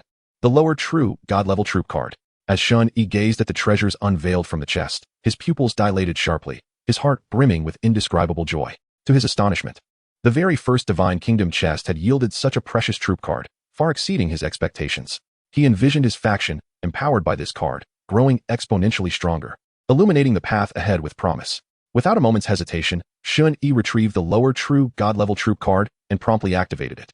Behold, a card emanating a hazy luminescence began to levitate, its runes sparkling with an enigmatic glow, as if imbued with boundless power. Suddenly, the card erupted in a dazzling divine radiance, akin to a bolt of lightning, piercing into his consciousness. Immediately afterward, the system's notification chimed again. Congratulations! You have successfully unlocked the lower true god-level troop, the Night Elf Queen. The Night Elf Queen? What manner of troop could this be? Shen Yi's heart swelled with anticipation, and his mind conjured various images of the Night Elf Queen. Was she a mysterious being endowed with formidable magical prowess, or a lethal assassin skilled in stealth and subterfuge? He longed to return to his territory at once, to summon this new troop and witness her might firsthand. Subsequently, Theodore and the troops meticulously scoured the city of the Forsaken, leaving no corner unexamined. They navigated the ancient streets and structures, hoping to uncover more treasures or hidden secrets. However, despite their diligent efforts, no further valuable finds emerged. It appeared that the spoils of the city of the Forsaken were limited to the chests obtained from slaying the city's guardians and the Divine Kingdom treasure chests earned through contributions to the city. It was best to return to the territory for now, Shen Yi mused quietly, as the current gains were already sufficient. He planned to upgrade the territory to 9 stars, and then explore the path to ascending to god-tier lordship. He understood well that the development of his territory was of paramount importance. Only with a robust domain could he establish himself in this perilous yet opportunity-laden world. Thus, with a thought, he produced the teleportation talisman. The talisman radiated a soft blue glow, seemingly connecting to a passage to another world. A beam of teleportation light gradually descended, enveloping all units in a gentle glow. In the blink of an eye, the light flickered and vanished, leaving behind the ancient and mysterious city of the Forsaken to continue narrating its tale through the annals of time. Night Elf Queen, Chapter 89, The Terrifying Night Elf Queen. Outside the central mountain range, a flash of light flickered, and soon, Shen Yi and the undead forces returned to the outer region. First, he would summon the Night Elf Queen, then proceed to the Abyss world to complete the 9-star Lord task. Upon returning to the outer region, Shen Yi immediately made his way to his territory. Before long, he found himself within the confines of his domain. He promptly began the summoning of the new troop. You have consumed 10,000 divine source to summon a Night Elf Queen.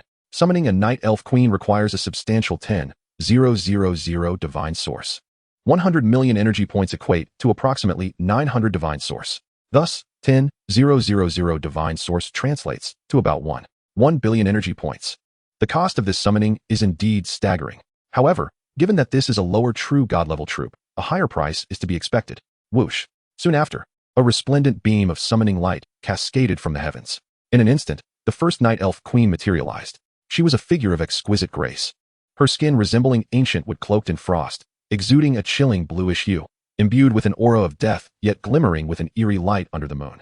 Her eyes burned like 2 ghostly green flames, shrouded in darkness, holding within them the weight of countless sorrows and a chilling ruthlessness, as if they could pierce through souls, instilling dread in those who approached. Her long hair, as dark as ink, cascaded freely, interspersed with strands of ghostly white, each lock appearing to dance with life in the shadows, exuding a faint scent of decay. Simultaneously, the Night Elf Queen was draped in an elegant black robe that trailed on the ground, adorned with intricate silver-threaded runes and ancient incantations that flickered in and out of visibility in the darkness, emitting a soft glow, as though recounting tales of past glories and present curses. A belt fashioned from ominous white bones encircled her waist, embellished with purple gems that radiated a ghostly light, adding an air of grim majesty to her presence.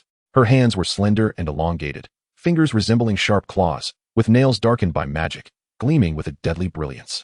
She wielded a staff crafted from colossal beast bones, crowned with a crystal exuding a strange red glow, surrounded by tendrils of black mist, as if it were a tormented soul writhing in agony.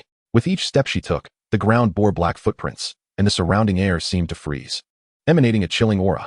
This was the Night Elf Queen, one of the supreme rulers hailing from the realm of the undead. In the tranquil yet enigmatic territory, a figure approached with deliberate grace. She exuded a captivating and mysterious aura, the Night Elf Queen herself. Her steps were light, yet imbued with innate authority. And upon reaching Shen Yi, she gracefully knelt, performing an elegant and respectful bow, her voice ringing clear and melodic, yet filled with reverence. I pay my respects, my lord. This sudden display of deference momentarily stunned Shen Yi, a flicker of surprise washing over him. He had initially assumed that troops were akin to mere puppets. Yet the profound self-awareness exhibited by the Night Elf Queen shattered his preconceived notions. Waves of thought surged within him as he pondered that the lower true god-level troops possessed independent thoughts and consciousness, akin to hero units. What implications did this hold?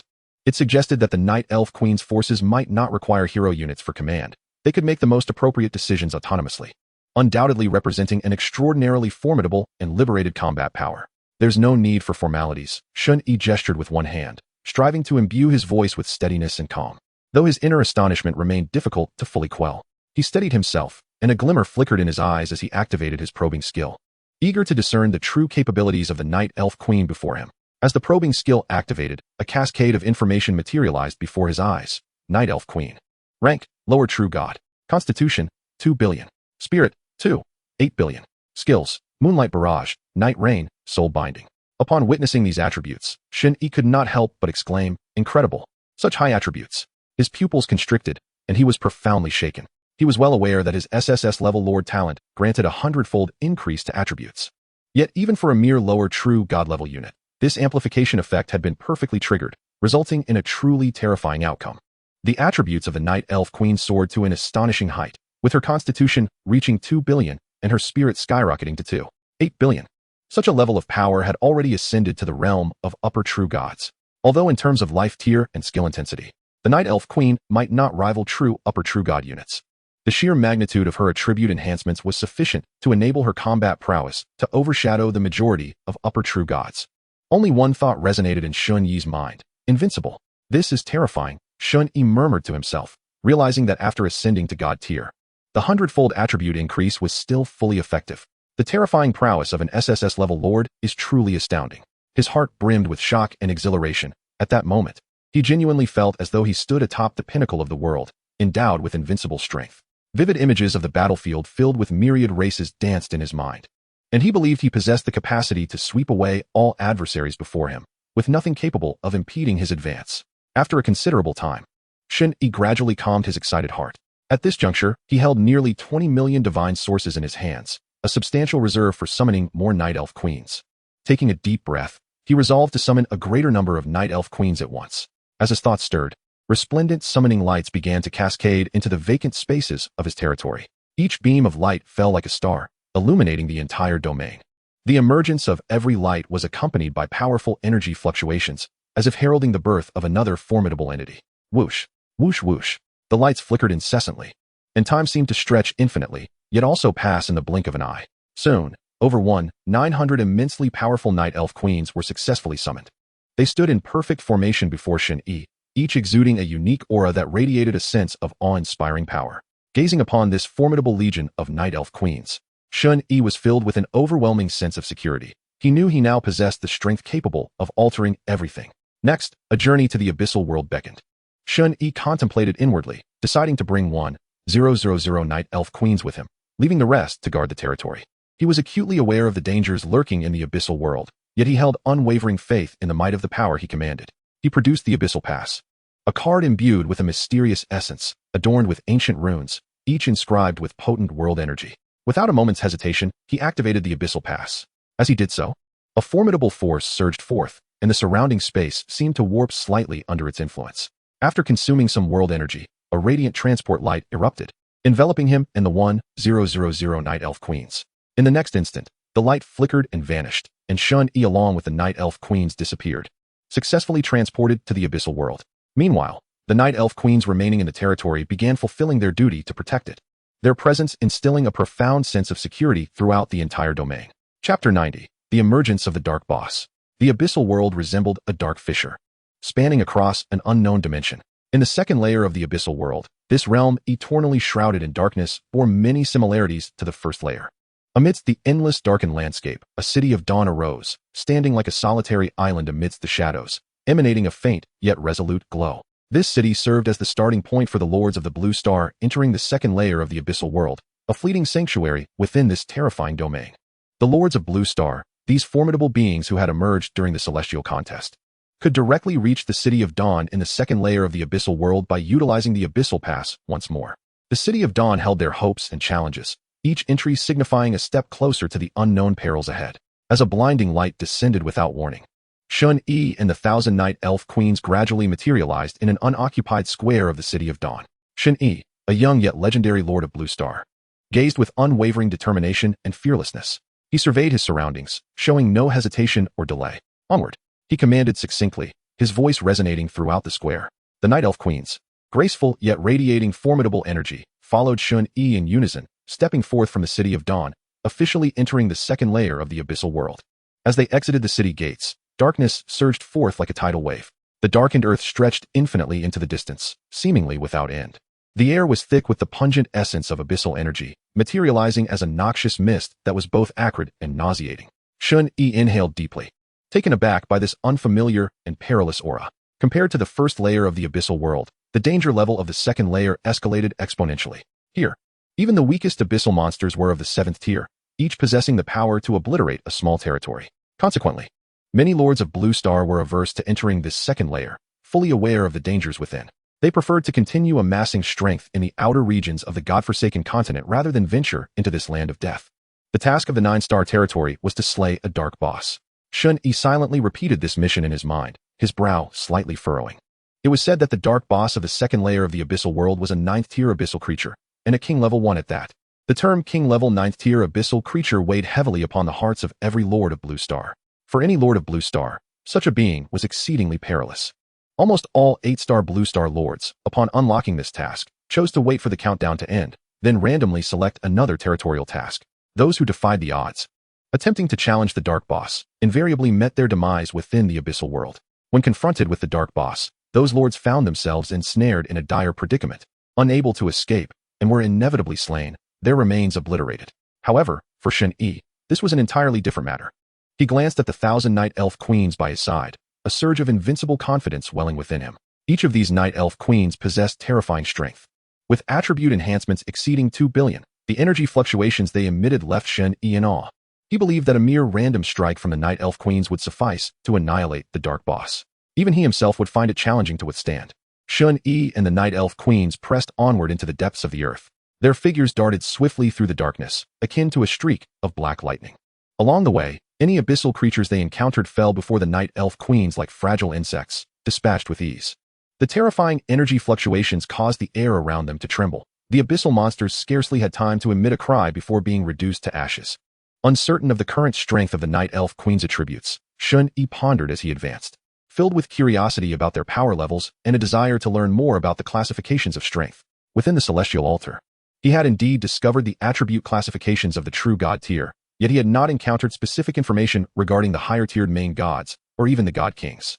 He resolved that upon returning to his territory, he would dedicate time to further explore relevant information. Just as Shen Yi and the Night Elf Queen Battalion delved deeper into the darkened land in search of the Dark Boss, a peculiar transformation transpired in another corner of the dark expanse. A massive rift suddenly split open without warning, exuding a chilling aura, as if connecting to an even more terrifying world. Subsequently, 3 pitch-black entities, their shapes indistinguishable, began to slowly emerge from the rift. Their forms were distorted and grotesque, as if they were congealed from darkness itself. The rift quickly sealed, as if it had never existed at all. Before their eyes, the 3 entities began to writhe maniacally, their forms contorting and emitting a sound that grated on the teeth. Soon, they transformed into humanoid shapes. The visages of these figures were grotesquely distorted, their crimson eyes flickering with a bloodthirsty gleam, and their mouths stretched wide in an exaggerated manner, revealing sharp teeth akin to serrated edges, exuding an aura of malevolence. The 3 humanoid figures exchanged glances, and an invisible pressure seemed to permeate the air around them. One of the figures spoke, its voice hoarse and harsh, as though it emanated from the depths of an endless abyss. Split up. Before the laws of this realm can react, we must locate one another. Remember, once you find your counterpart, summon our master without the slightest hesitation. The authority in its tone was undeniable, as if issuing a command that could determine life or death. The other 2 figures nodded in silent agreement. In the next moment, they transformed into streaks of light, each darting off in a different direction. Their speed was astonishing, vanishing into the darkness in an instant, leaving behind an eerie silence. Meanwhile, Shen Yi charged forward alongside the Night Elf Queens, treating the second layer of the abyss as if it were their own backyard. Their pace was rapid, and as they advanced, the abyssal creatures scrambled to avoid them, not daring to approach. However, as Shen Yi contemplated the hierarchy of power, an overwhelming aura suddenly emerged from the depths of the dark earth. Boom! At the very edge of the dark land, a towering figure slowly emerged, This figure resembled an ancient demon, exuding an aura of terror from the abyss, causing the air around it to tremble ominously. Shen Yi felt a stir within him. He knew he had finally encountered the fabled dark boss. Chapter 91, Sudden Change. At the world's end, shrouded in endless gloom, the wind howled, as if the wails of malevolent spirits from the abyss echoed in despair. The darkness, thick as ink, surged wildly, as though intent on devouring all light from existence.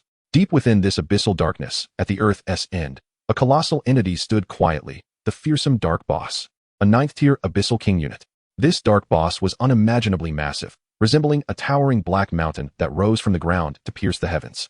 Every inch of its skin appeared to be forged from hard black rock, inscribed with mysterious and sinister runes that emanated a chilling glow. Its eyes were like two burning blood moons, flickering with a bloodthirsty light. A dreadful aura spread outward like a surging tide, causing the earth to tremble and the air to warp under its might. Shen Yi, clad in a flowing black robe, stood with an air of cold indifference, as if nothing in this world could stir him. At that moment, he remained still, not even glancing at the Dark Boss's attribute information. To him, this so-called formidable boss was but an insignificant insect.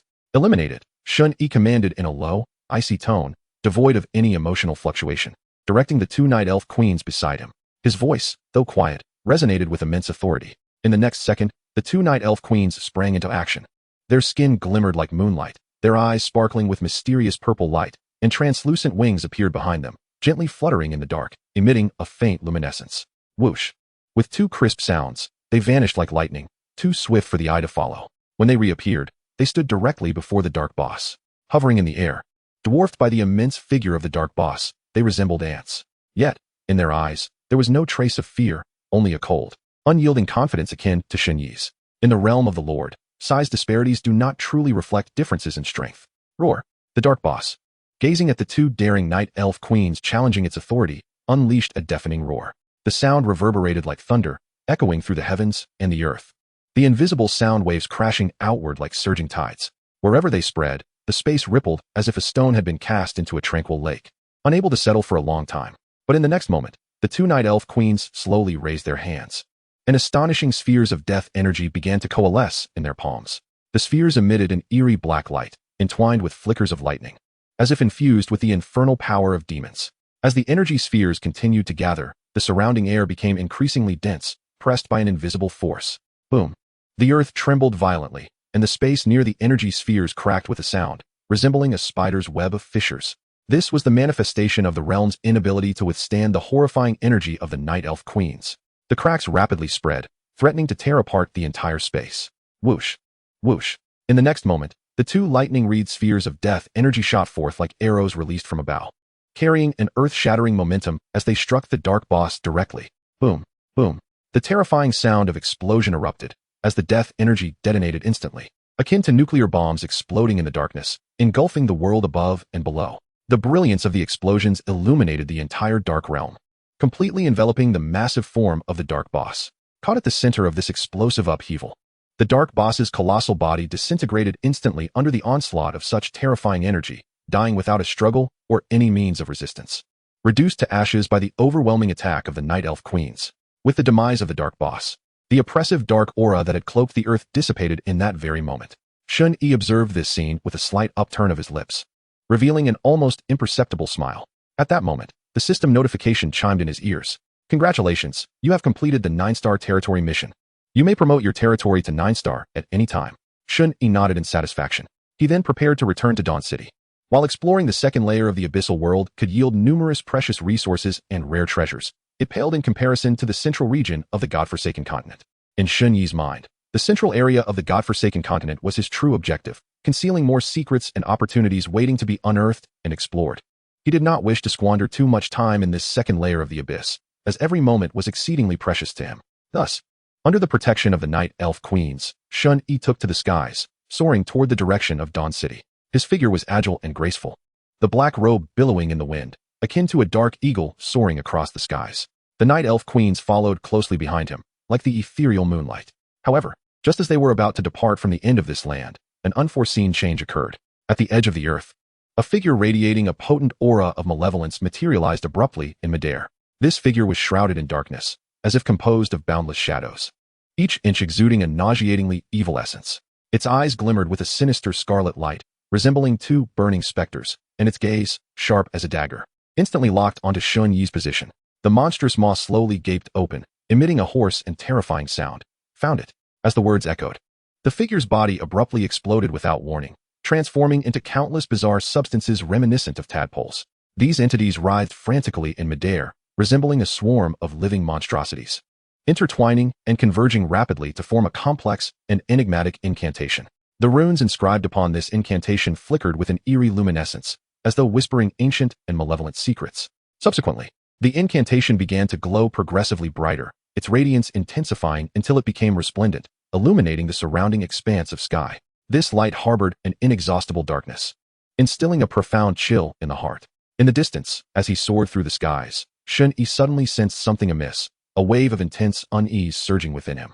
He abruptly halted his flight, turning slowly to gaze back. What is this? Such an evil aura. His brow furrowed tightly, his eyes reflecting wariness and confusion. In his perception, an exceedingly malevolent presence was rapidly ascending nearby, distinctly different from the abyssal forces he had encountered before. It was a completely unfamiliar and pure essence of darkness. Boom. The entire world seemed to be violently shaken by an invisible giant hand, quaking violently. Moments later, the distant space shattered like fragile glass under the impact of this overwhelming force. A gargantuan black hole materialized in midair, emanating boundless darkness and mystery, as if serving as an entrance to an unknown realm. Before Shen Yi could react further, an enormous hand, obscuring the sky, slowly emerged from the black hole. This hand was unfathomably vast, each finger resembling a colossal mountain, its surface adorned with bizarre patterns and black scales, exuding an aura of chilling malevolence. It advanced directly towards Shen Yi, moving with a deliberate yet unstoppable momentum, as if intent on utterly crushing him and everything in his vicinity. Chapter 92, Ascension to 9 stars. An exceedingly terrifying giant hand appeared to reach out from the depths of endless chaos. With a cataclysmic force, it surged towards Shen Yi with an overwhelming momentum. With every inch it advanced, the space around it cracked like a shattered mirror, manifesting shocking fissures, as if the very world could scarcely endure its power. In that moment, time seemed to freeze. Shen Yi felt as though the blood coursing through his veins had instantaneously solidified into ice, each cell filled with dread, his body ensnared by invisible shackles, rendering him utterly immobile. He widened his eyes, staring at the approaching colossal hand, an abyss of despair welling up within him. A profound sense of helplessness in the face of absolute power. Yet, just as despair threatened to engulf him, a more potent force of death energy erupted forth like a volcanic explosion. This energy emanated from the night elven queens beside him, who radiated a profound aura of death, fiercely protecting Shen Yi within their embrace. Simultaneously, that surging death energy swiftly coalesced in the void, condensing in an instant into the head of a massive dragon. This dragon's head exuded a terrifying presence, each scale shimmering with an uncanny glow, and it opened its cavernous maw, unleashing a deafening roar as it charged directly towards the gigantic hand. Boom. Crash. At the moment of collision, it was as if two celestial bodies had collided in the cosmos, resulting in a cataclysmic explosion of energy. The raging force surged like a tumultuous sea, sweeping violently in all directions, tearing the fabric of space apart, vaporizing various substances instantly. The entire world trembled as if it were a leaf caught in a tempest, on the verge of collapsing into endless void. Faintly, a sound of astonishment resonated from the mysterious, unknown depths. Though this exclamation was subtle, it reverberated like thunder across the chaotic battlefield. In the next instant, the death energy unleashed by the night elven queens displayed even more astonishing power, surging forth like a tidal wave of darkness, completely submerging and obliterating the gigantic hand. Furthermore, this death energy did not relent. It transformed into a torrential flow, relentlessly crashing towards the depths of the mysterious black hole, as if intent on annihilating the unknown foe lurking within the shadows. Yet soon, the heavens and earth shifted dramatically. As divine thunder rolled forth, thousands of golden chains materialized from thin air, resembling celestial weapons descending from the heavens, bearing tremendous energy, racing towards the black hole with lightning speed. Wherever these chains traversed, the space was mended, and the chaotic energies were forcefully suppressed. Before long, these golden chains completely sealed the black hole, restoring tranquility to the space surrounding it, as if everything that had transpired was merely a fleeting dream. This was the manifestation of the power of world order, finally responding to maintain the balance and stability of this realm. Indeed, the land of the sacred ruins held its peculiarities. Beneath layers of sealing, such aberrations could still manifest. Alas, the distance was too great. Just before the black hole was entirely sealed, a faint sigh echoed from a distant place. These voices seemed to traverse endless time and space, imbued with profound resignation and regret. Shen Yi's expression grew somber, an inexplicable dread creeping into his heart. At this moment, he felt an intense sensation that he had drawn the attention of some supreme existence, entangled in immense karma. This feeling of being observed sent chills down his spine, as if invisible eyes were fixated on him from the darkness.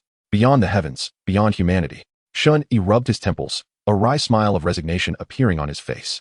Just moments ago, had the Night Elven Queens not been by his side, he would likely have been utterly obliterated by that terrifying force. It was evident that he needed to elevate his power swiftly. While he may have been invincible on Blue Star, beyond it lay a broader world, with even mightier adversaries awaiting him. He understood that in this realm filled with uncertainties and dangers, the only path to survival and future challenges lay in ceaselessly strengthening himself. After a brief pause, Shen Yi composed his emotions. He took a deep breath, momentarily casting aside the fears and worries within, and then, accompanied by the Night Elven Queens, he set forth towards the City of Dawn. Throughout the journey, Shen Yi replayed the recent battle in his mind, silently vowing to enhance his strength as swiftly as possible, vowing never to find himself ensnared in such perilous circumstances again. On the Forsaken Continent, upon the violet grasslands, Shen Yi finally returned to his domain. He wasted no time and immediately set about upgrading his territory. At this moment, the territory task had been successfully completed, and the power of the world was sufficient to support this upgrade. In the next moment, he commenced the upgrade. A mysterious force began to coalesce from the heavens and the earth, signifying the impending metamorphosis of his territory. Boom! A dazzling golden light descended from the heavens, enveloping the entire territory like a colossal golden dragon. Beneath this radiant illumination, all within the territory appeared extraordinarily sacred. After a full hour, the territory's upgrade was finally complete. At this moment, Shen Yi's domain officially ascended to 9 stars. With this elevation, Shen Yi's territory achieved the highest rank in the century-long history of lords on Blue Star. Lord, Shen Yi. Territory rank, 9 stars. Territory range, a radius of 200 kilometers. Unlockable units, skeleton warriors, undead archers, fear knights, vampire counts. Unit cap, 2 million. Requirements for upgrade. Complete the Divine Fire quest, ignite the Divine Fire, and your territory shall ascend to the Divine Realm. Tremendous changes have occurred within the territory. Firstly, the area of the territory has expanded to a radius of 200 kilometers. Furthermore, the unit cap has increased to 2 million. Completion of the Divine Fire quest is necessary for ascension to the Divine Realm, yet why has the quest not been unlocked? Shen Yi gazed at the upgraded territory panel, his brow furrowing suddenly. Ordinarily, every territory upgrade would immediately unlock the corresponding territory tasks. However, after ascending to a 9-star territory, the necessary Divine Fire quest for promotion to the Divine tier has not manifested at all. Is this the case for all Blue Star Lords? Is this the reason why no Blue Star Lord has ever ascended to the Divine tier? Shen Yi's frown deepened. Initially, he believed that the absence of Divine Lords was due to the insufficient strength of Blue Star Lords over the past century. However, it now appears that this is not the case at all. Without any tasks, how can one complete them? And how can one ascend? Chapter 93, Stellar Level Secret Realm. It seems that the Blue Star Lord civilization harbors significant issues. Shen Yi's brow was tightly knit, his eyes flashing with vigilance and uncertainty as he murmured to himself, I must thoroughly investigate the Celestial Altar. He pondered, for the Celestial Altar holds a wealth of information from numerous Lord civilizations. Perhaps it contains the key clues to unraveling the enigma of Blue Star. A sense of solemnity filled Shen Yi's heart as he quickened his pace, his figure flashing as he made his way toward the mysterious and ancient Celestial Altar.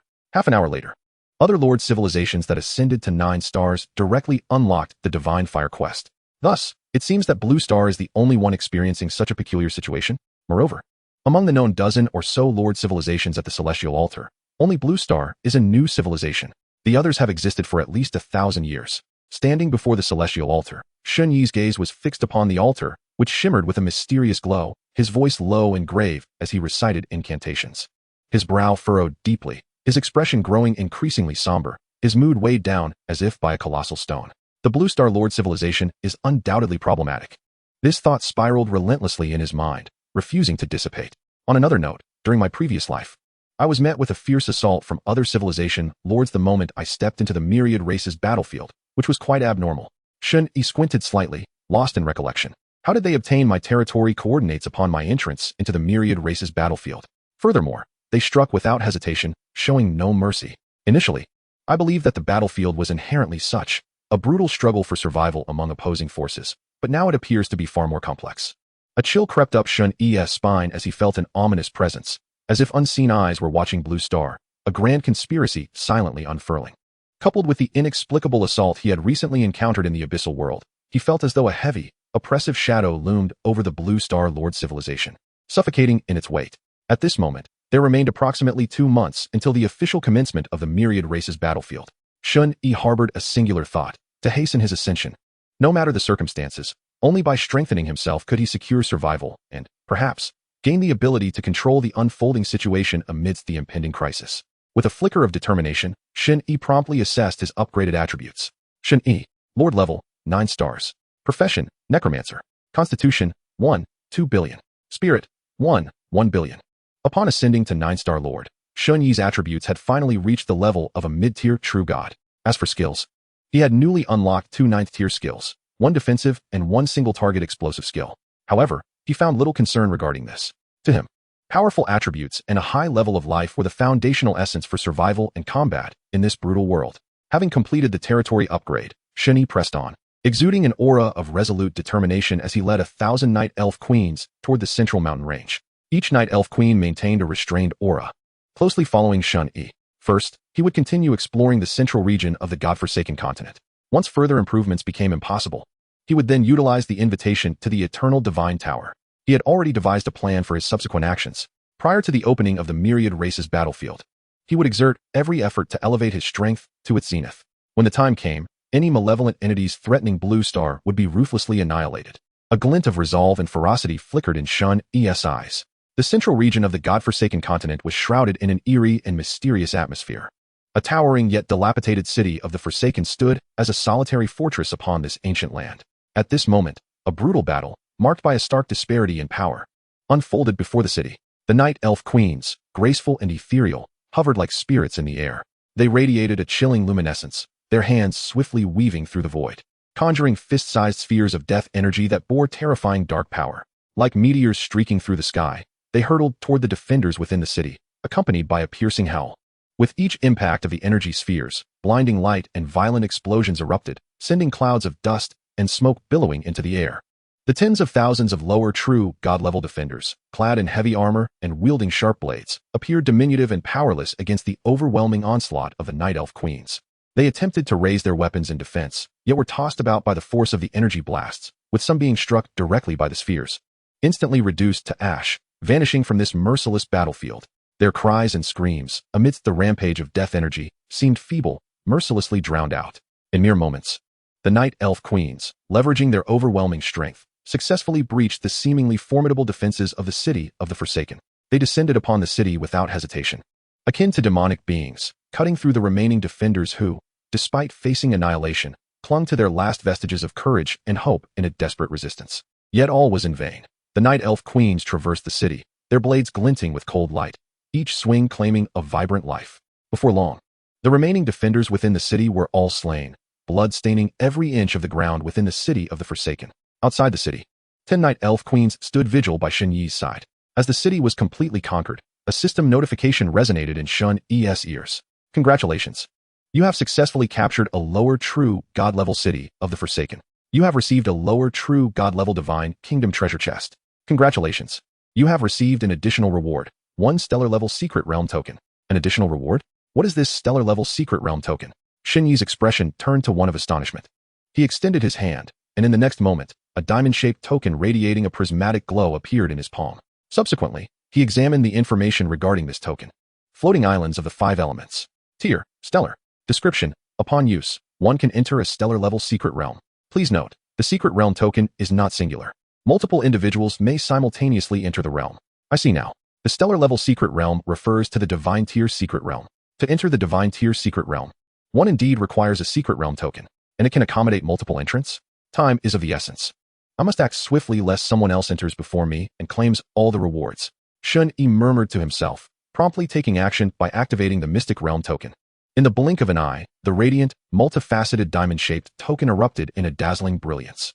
Almost immediately, under Shen Yi's confirmation, he and 1,000 Night Elf Queens vanished from their original location. Chapter 94, Encounter. In a mysterious corner of the cosmos, there exists a concealed space obscured by the laws of time and space. Here, the boundaries of time and space seem veiled by a delicate gossamer, creating an ethereal and subtle ambience. Suspended in the air are 5 colossal floating islands, akin to ancient behemoths, gazing at one another from afar, yet bound by an invisible force. Each island emanates astonishing waves of energy, which dance through the air like spirited sprites.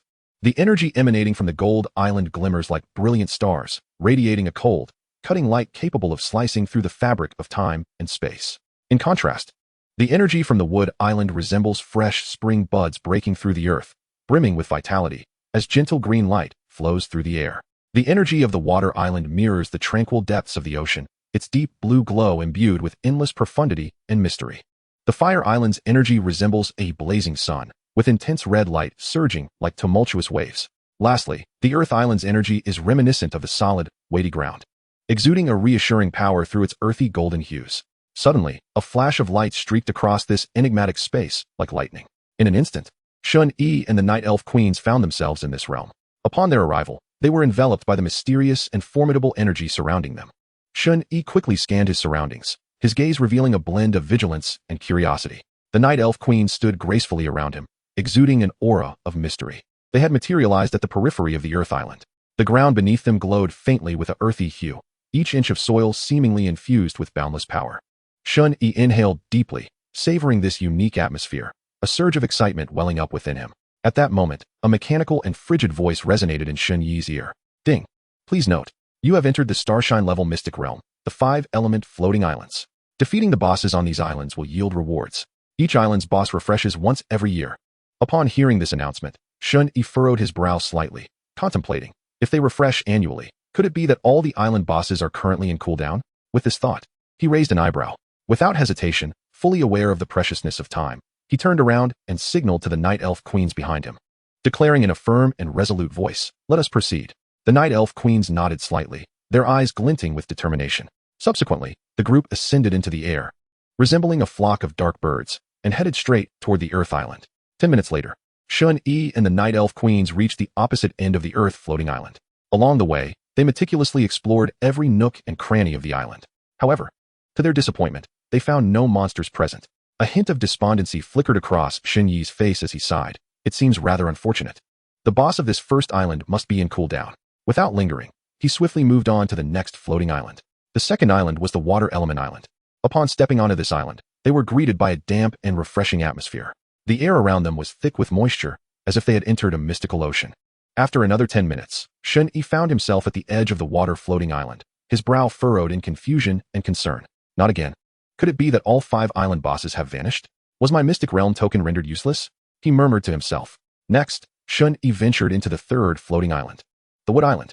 As soon as he entered, he keenly sensed an anomaly. Within his perception, fierce energy fluctuations emanated from the depths of this island.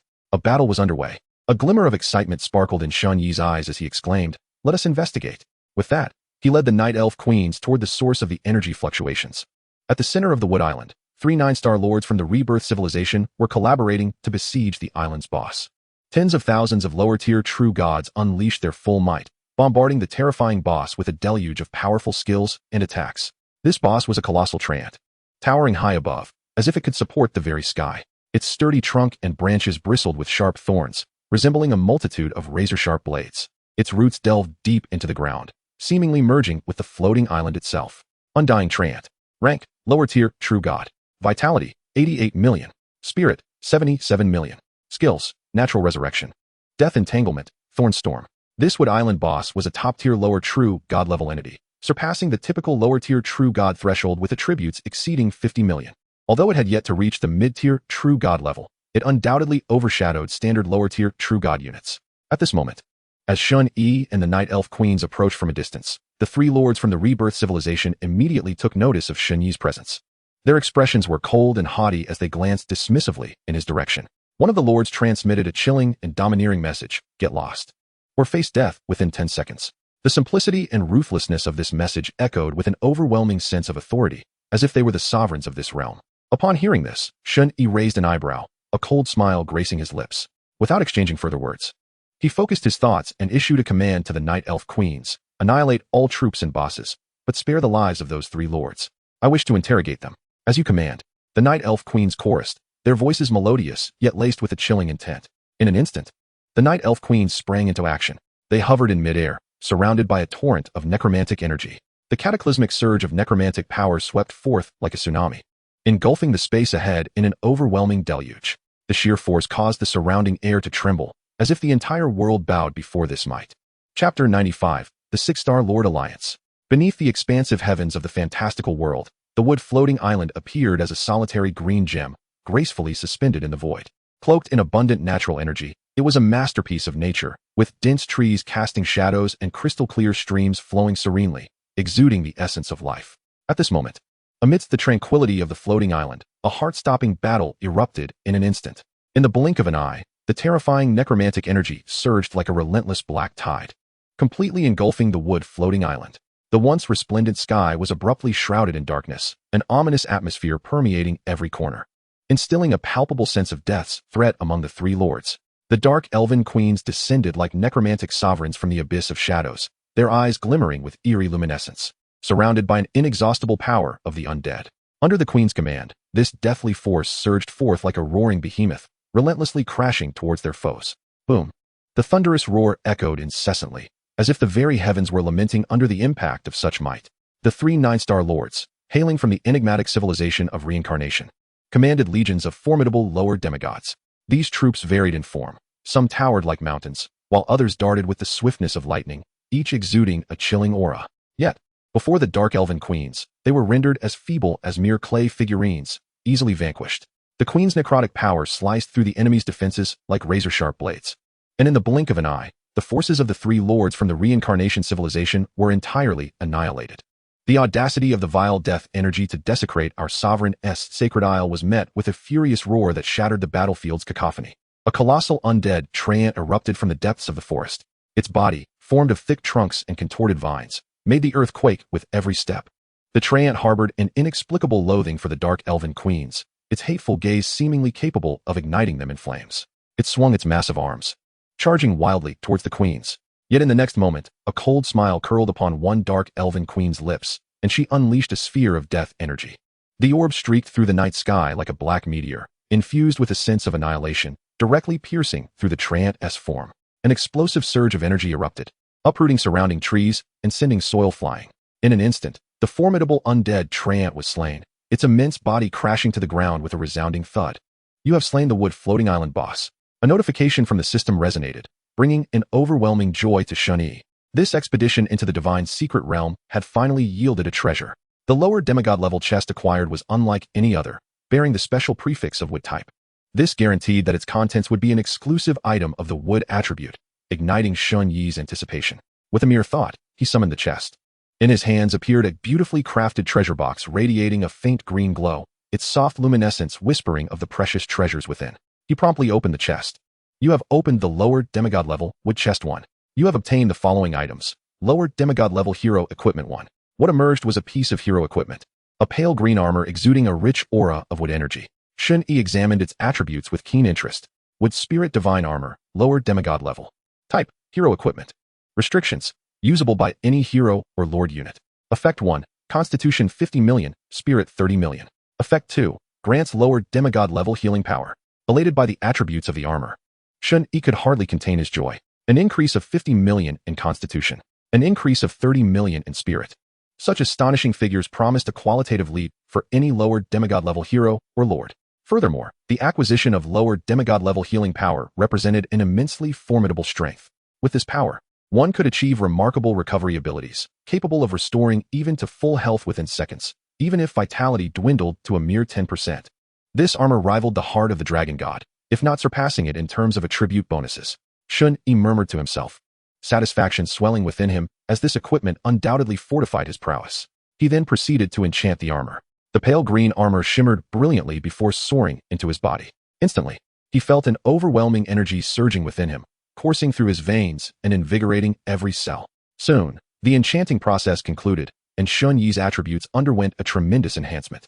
He felt an even deeper connection to the world around him. Next, the Dark Elven Queens presented the three lords before Shen Yi. At this moment, the three nine-star lords from the reincarnation civilization were utterly distraught. They could hardly believe that such a terrifying power could erupt from a mere troop. In an instant, tens of thousands of their lower demigod-level forces had been obliterated. This was nothing short of horrifying. Their eyes brimmed with fear and despair. Facing Shen Yi and his Dark Elven Queens, they felt like lambs led to slaughter. Shen Yi regarded the three lords with no hint of pity in his heart. In this world of lords, where the weak were devoured by the strong, only the mighty could endure. Just moments prior, upon his emergence, the three had unhesitatingly threatened him with death. What civilization do you hail from? Shen Yi inquired coldly, casting a piercing glance at the three lords. One of the lords trembled as he replied, "We come from the reincarnation, Lord Civilization." "This is a misunderstanding." The other two lords chimed in. "We are members of the Six-Star Lord Alliance, from the Shattered Palace. You cannot kill us. We bear the life mark left by the Alliance. Should we perish, the higher-ups will swiftly arrive." As Shen Yi absorbed their words, his gaze flickered with uncertainty, and he fell into silence. He stood there, seemingly cloaked in an invisible aura, the very air around him feeling as though it had solidified. The three lords perceived his silence, and a flicker of hope ignited within them, mistakenly believing Shen Yi was having second thoughts. In an instant, their faces transformed into masks of pleading, urgently exclaiming, "My lord, this is indeed a colossal misunderstanding. We truly did not recognize your greatness. We implore you to grant us a chance to atone for our transgressions." Their voices trembled, laced with fear and anticipation, each word seemingly forced through clenched teeth. Moments later, Shen Yi appeared to awaken from his contemplation, raising his head slightly to cast a frigid glance at them. His voice low yet imbued with an undeniable authority. "What you misunderstand is merely the disparity of power between us." His succinct words struck the three lords like a heavy hammer, reverberating within their hearts. With that, he uttered two words, "Kill them," turning away without a backward glance. His resolute figure conveyed that his decision would remain unaltered. "No, please, I beg you, do not kill me." The three lords' voices turned shrill, one of them panicking, shouting, "My father is a divine lord. I can offer you anything. Spare my life." Yet their pleas echoed powerless on this brutal battlefield. Boom. One dark elven queen, her expression icy, raised her hand, and death energy surged forth like a black tide, swiftly engulfing the three lords entirely. In but a fleeting instant, the three lords vanished without a trace, as if they had never graced this world with their presence. Following this, the Night Elf Queen gracefully matched her pace with Shen Yi, directing her steps towards the fourth floating island. Shen Yi regarded the threat posed by the three lords of the Cycle civilization with utter indifference. In his mind, the so-called high-ranking members of the Six-Star Alliance were merely lower true god-level lords, at best middle true god-level lords. He pondered silently. Even if a middle true god-level lord were to appear before him, how much chaos could they truly unleash? They would merely be like moths drawn to a flame, seeking their own demise. After all, the prowess of his Night Elf Queen surpassed that of upper true gods. Even if an upper true god-level lord were to arrive, he possessed ample confidence to contend with them. Not to mention, the Six-Star Alliance typically lacked upper true god-level lords among their ranks. Shen Yi had meticulously perused the information regarding the alliances on the Celestial Altar Forum. Generally speaking, the leader of the Six-Star Alliance was a middle true god, while the majority of the high-ranking officials were lower true god-level lords. In contrast, the leader of the Seven-Star Alliance was an upper true god, with its high-ranking officials typically comprising middle true god-level lords. As for the Eight-Star Alliance, it could only be established by a lord of divine status. And among all the lordly realms, the Eight-Star Alliance was exceedingly rare. Before long, Shen Yi, accompanied by the Night Elf Queens, arrived at the fourth floating island. This island, known as the Island of Gold, radiated a golden glow from afar, as if it were constructed from countless heaps of gold. A rich metallic essence permeated the air, with golden particles shimmering under the sun's embrace. The boss of the Island of Gold was a metallic giant, resembling a moving fortress of metal, towering and exuding an intimidating metallic sheen. Each of its steps caused the earth to tremble, its formidable strength surpassing that of the previously encountered Undying Tree Demon. Yet, in the presence of the extraordinarily powerful Night Elf Queen, all of this appeared trivial. The Night Elf Queen maintained her calm demeanor, her eyes glimmering with an enigmatic light. With a mere gesture, a tremendous wave of energy erupted instantaneously. That energy surged forth like a lightning bolt, imbued with a cataclysmic force, directly targeting the metallic giant. The giant seemed to sense the imminent danger, swinging its massive metallic arms in a futile attempt to deflect this lethal strike. However, its resistance proved utterly ineffective. The Night Elf Queen's attack effortlessly pierced through its defenses, obliterating it with a single blow. You have slain the boss of the Island of Gold. You have obtained a lower true god-level treasure chest. The system's notification echoed at the opportune moment. Another lower true god-level elemental treasure chest was in his possession, filling Shen Yi with elation. Eagerly, he retrieved the elemental chest and opened it right away. You have opened the lower true god-level treasure chest. You have acquired the following items. Lower true god-level hero equipment. Another piece of hero equipment? Shen Yi raised an eyebrow, a flicker of surprise crossing his gaze. He extracted the equipment from the chest, revealing a resplendent necklace adorned with a massive golden gemstone, seemingly harboring boundless energy and radiating a dazzling brilliance. Golden Spirit God Chain, lower true god level. Type, hero equipment restriction. Usable by any hero or lord unit effect 1. Vitality, 51 million. Spirit 32 million effect 2. Grants lower true God level diamond body, 70 damage immunity. The newly acquired equipment, named the Golden Spirit God Chain, was an extraordinarily powerful piece of lower true God level gear. Similar to the previous wooden equipment, this item also boasted astonishing attribute bonuses. The Vitality attribute surged by 51 million. The Spirit attribute increased by 32 million. The enhancements of these two attributes were nearly identical to those of the last piece. Moreover, this equipment possessed an immensely powerful effect, a 70 reduction in damage. With this effect, Shen Yi's survivability would be greatly augmented. Thus, Shen Yi promptly enchanted the equipment for himself. During the enchanting process, the golden necklace shone brilliantly, as if engaging in a mystical fusion with Shen Yi's very being. Before long, the enchantment was complete. With a resounding boom, a formidable wave of energy erupted from Shen Yi's entire being. An energy vortex seemed to form around him, with potent energy spilling forth, warping the air surrounding him. Subsequently, his attribute strength surged once more, making him feel as though he possessed limitless power. Able to effortlessly rend the very fabric of this realm, he gently clenched his fists and, with a thought, checked his current attribute information. Chapter 97. The Onslaught of the Lower True God Lord. Shen Yi Lord level, 9 stars class, Necromancer vitality, 2. 2 billion spirit, 1. 7 billion. Having undergone this period of diligent effort, Shen Yi had amassed a total of 3 pieces of lower true God level equipment. Each of these pieces was imbued with formidable power, representing the pinnacle of lower true God level gear.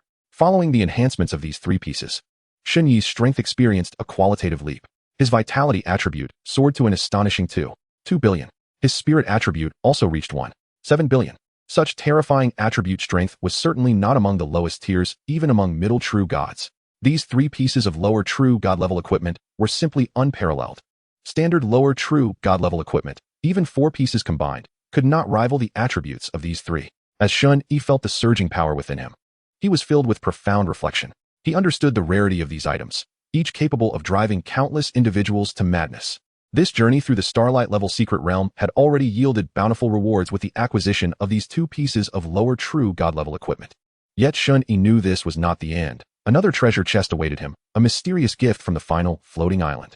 Next, Shen Yi, accompanied by his night elf queens, soared towards the last floating island. Gold, wood, water, fire, and earth. The 5 elemental floating islands constituted this enigmatic world. Now, with 4 elemental islands successfully conquered, only the final one remained, the fiery island of fire, brimming with searing power. From a distance, the island of fire appeared as a burning inferno, with flames raging across the island and thick smoke billowing skyward. The air was saturated with a sweltering essence, making it impossible to approach without feeling the oncoming heat wave. The boss of the island of fire was a blazing dragon, akin to a sovereign of the skies, its massive form flickering in and out of the flames. With each flap of its wings, it could conjure a scorching tempest, its formidable strength surpassing that of the previous 2 bosses, nearing the threshold of middle true god status. Yet, before the extraordinary might of the night elf queen, the power of this blazing dragon seemed somewhat insignificant. One of the night elf queens maintained her serene expression, her eyes glimmering with a mysterious light.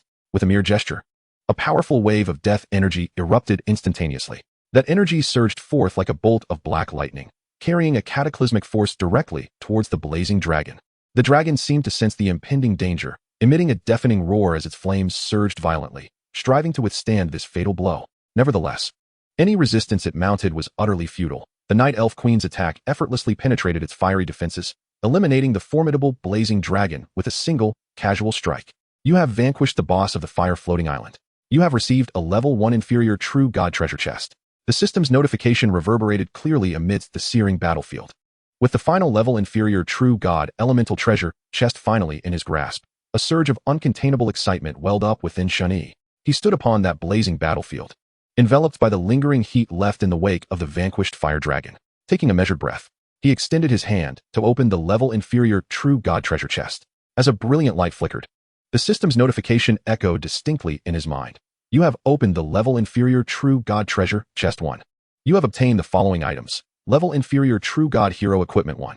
Another piece of level inferior true god equipment? Could it possibly be of the highest enhancement? Shen Yi murmured to himself, his voice laced with astonishment. The thought of the 2 powerful pieces of equipment he had previously acquired elicited an uncontrollable anticipation across his face. When that equipment materialized before him, he was utterly captivated. It was a fiery red staff, seemingly crafted from a mysterious crystal that was both translucent and radiated an unquenchable heat. Intricate and exquisite runes adorned its surface, each shimmering with a rich glow of fire elemental energy, as if narrating ancient tales of flames. Shen Yi eagerly examined the attributes of this remarkable equipment. Fire Spirit Staff, level inferior true god. Type, hero equipment. Restrictions, usable by any hero or lord unit. Effect 1, physique 28 million, spirit 55 million. Effect 2, gain the power of the inferior true god of fire, increasing all damage dealt by 80. Indeed, it was as he suspected, another piece of top-tier level inferior true god equipment. Shen Yi couldn't help but gasp, astonished at the prospect of an 80 increase in all damage. Shock was etched upon his face, and within his heart, a tempest of emotions surged. The final piece of equipment boasted astonishing attribute boosts, a physique enhancement of 28 million and a spirit enhancement of 55 million. Even more astounding was the equipment's effect, which directly amplified all damage by 80, creating a formidable leap in his combat prowess. With this equipment, Shen Yi's fighting capabilities surged nearly twofold, granting him an immense enhancement. He took a deep breath to steady his exhilaration and began the enchanting process for this equipment. During the enchanting, the air around him seemed ignited, fiery particles of energy swirling around him in wild abandon. Soon, the enchanting was complete. With a thunderous boom, a dazzling crimson light burst forth, and a torrent of energy surged within Shen Yi once more. He felt as though he had fused with the surrounding fire elements, capable of wielding boundless power with every movement. His attribute strength soared yet again in that moment, emanating an aura of formidable might that could instill fear in others. Shen Yi stood silently, radiating a powerful presence from within, a remnant of the strength he had just gained from acquiring and successfully enchanting such top-tier equipment. He closed his eyes, quietly savoring the surging power within him, a force akin to crashing waves that made every cell in his being rejoice. After a while, he slowly opened his eyes, his expression reflecting profound emotions. Reflecting upon the brief span of just 3 months, it all felt like a dream. 3 months prior, he had been an ordinary human. Now, he possessed strength rivaling that of a formidable mid-tier true god. Such a transformation was hard to believe. As if it were a distant dream, time was of the essence. The god-forsaken land was vast, surely harboring more than just this single secret realm. Shen Yi pondered internally, determination and longing gleaming in his gaze. If only there were a mid-tier true god secret realm ahead, it might conceal even greater opportunities and challenges. He understood that in this world where strength reigned supreme, only by continuously enhancing his abilities could he venture further in his future escapades. With this thought, Shen Yi hesitated no longer. He retrieved the shimmering secret realm token, preparing to teleport away from this space filled with memories of the Starlight-level secret realm. Just as he was about to activate the token, an unexpected turn of events occurred. Suddenly, from the distant heights, a radiant beam of teleportation light descended, resembling a meteor streaking across the night sky, dazzling in its brilliance. Following this, a group of ominous figures appeared, their presence causing the very air around them to seem to solidify, an oppressive aura enveloping the atmosphere. "Is it you? How dare you slay the members of my shattered feather palace?" A voice, cold and authoritative, resonated throughout the heavens and earth, as if it were a judgment from the depths of the abyss. Shen Yi looked up to see a middle-aged man clad in black armor, standing majestically in midair, his figure towering like an insurmountable mountain under the glow of light. The man gazed down at Shen Yi with eyes filled with indifference and malice, as though Shen Yi were already his prey. "An inferior, true, god-level lord?" Shen Yi whispered, his eyes narrowing slightly, a glimmer of disdain flickering within.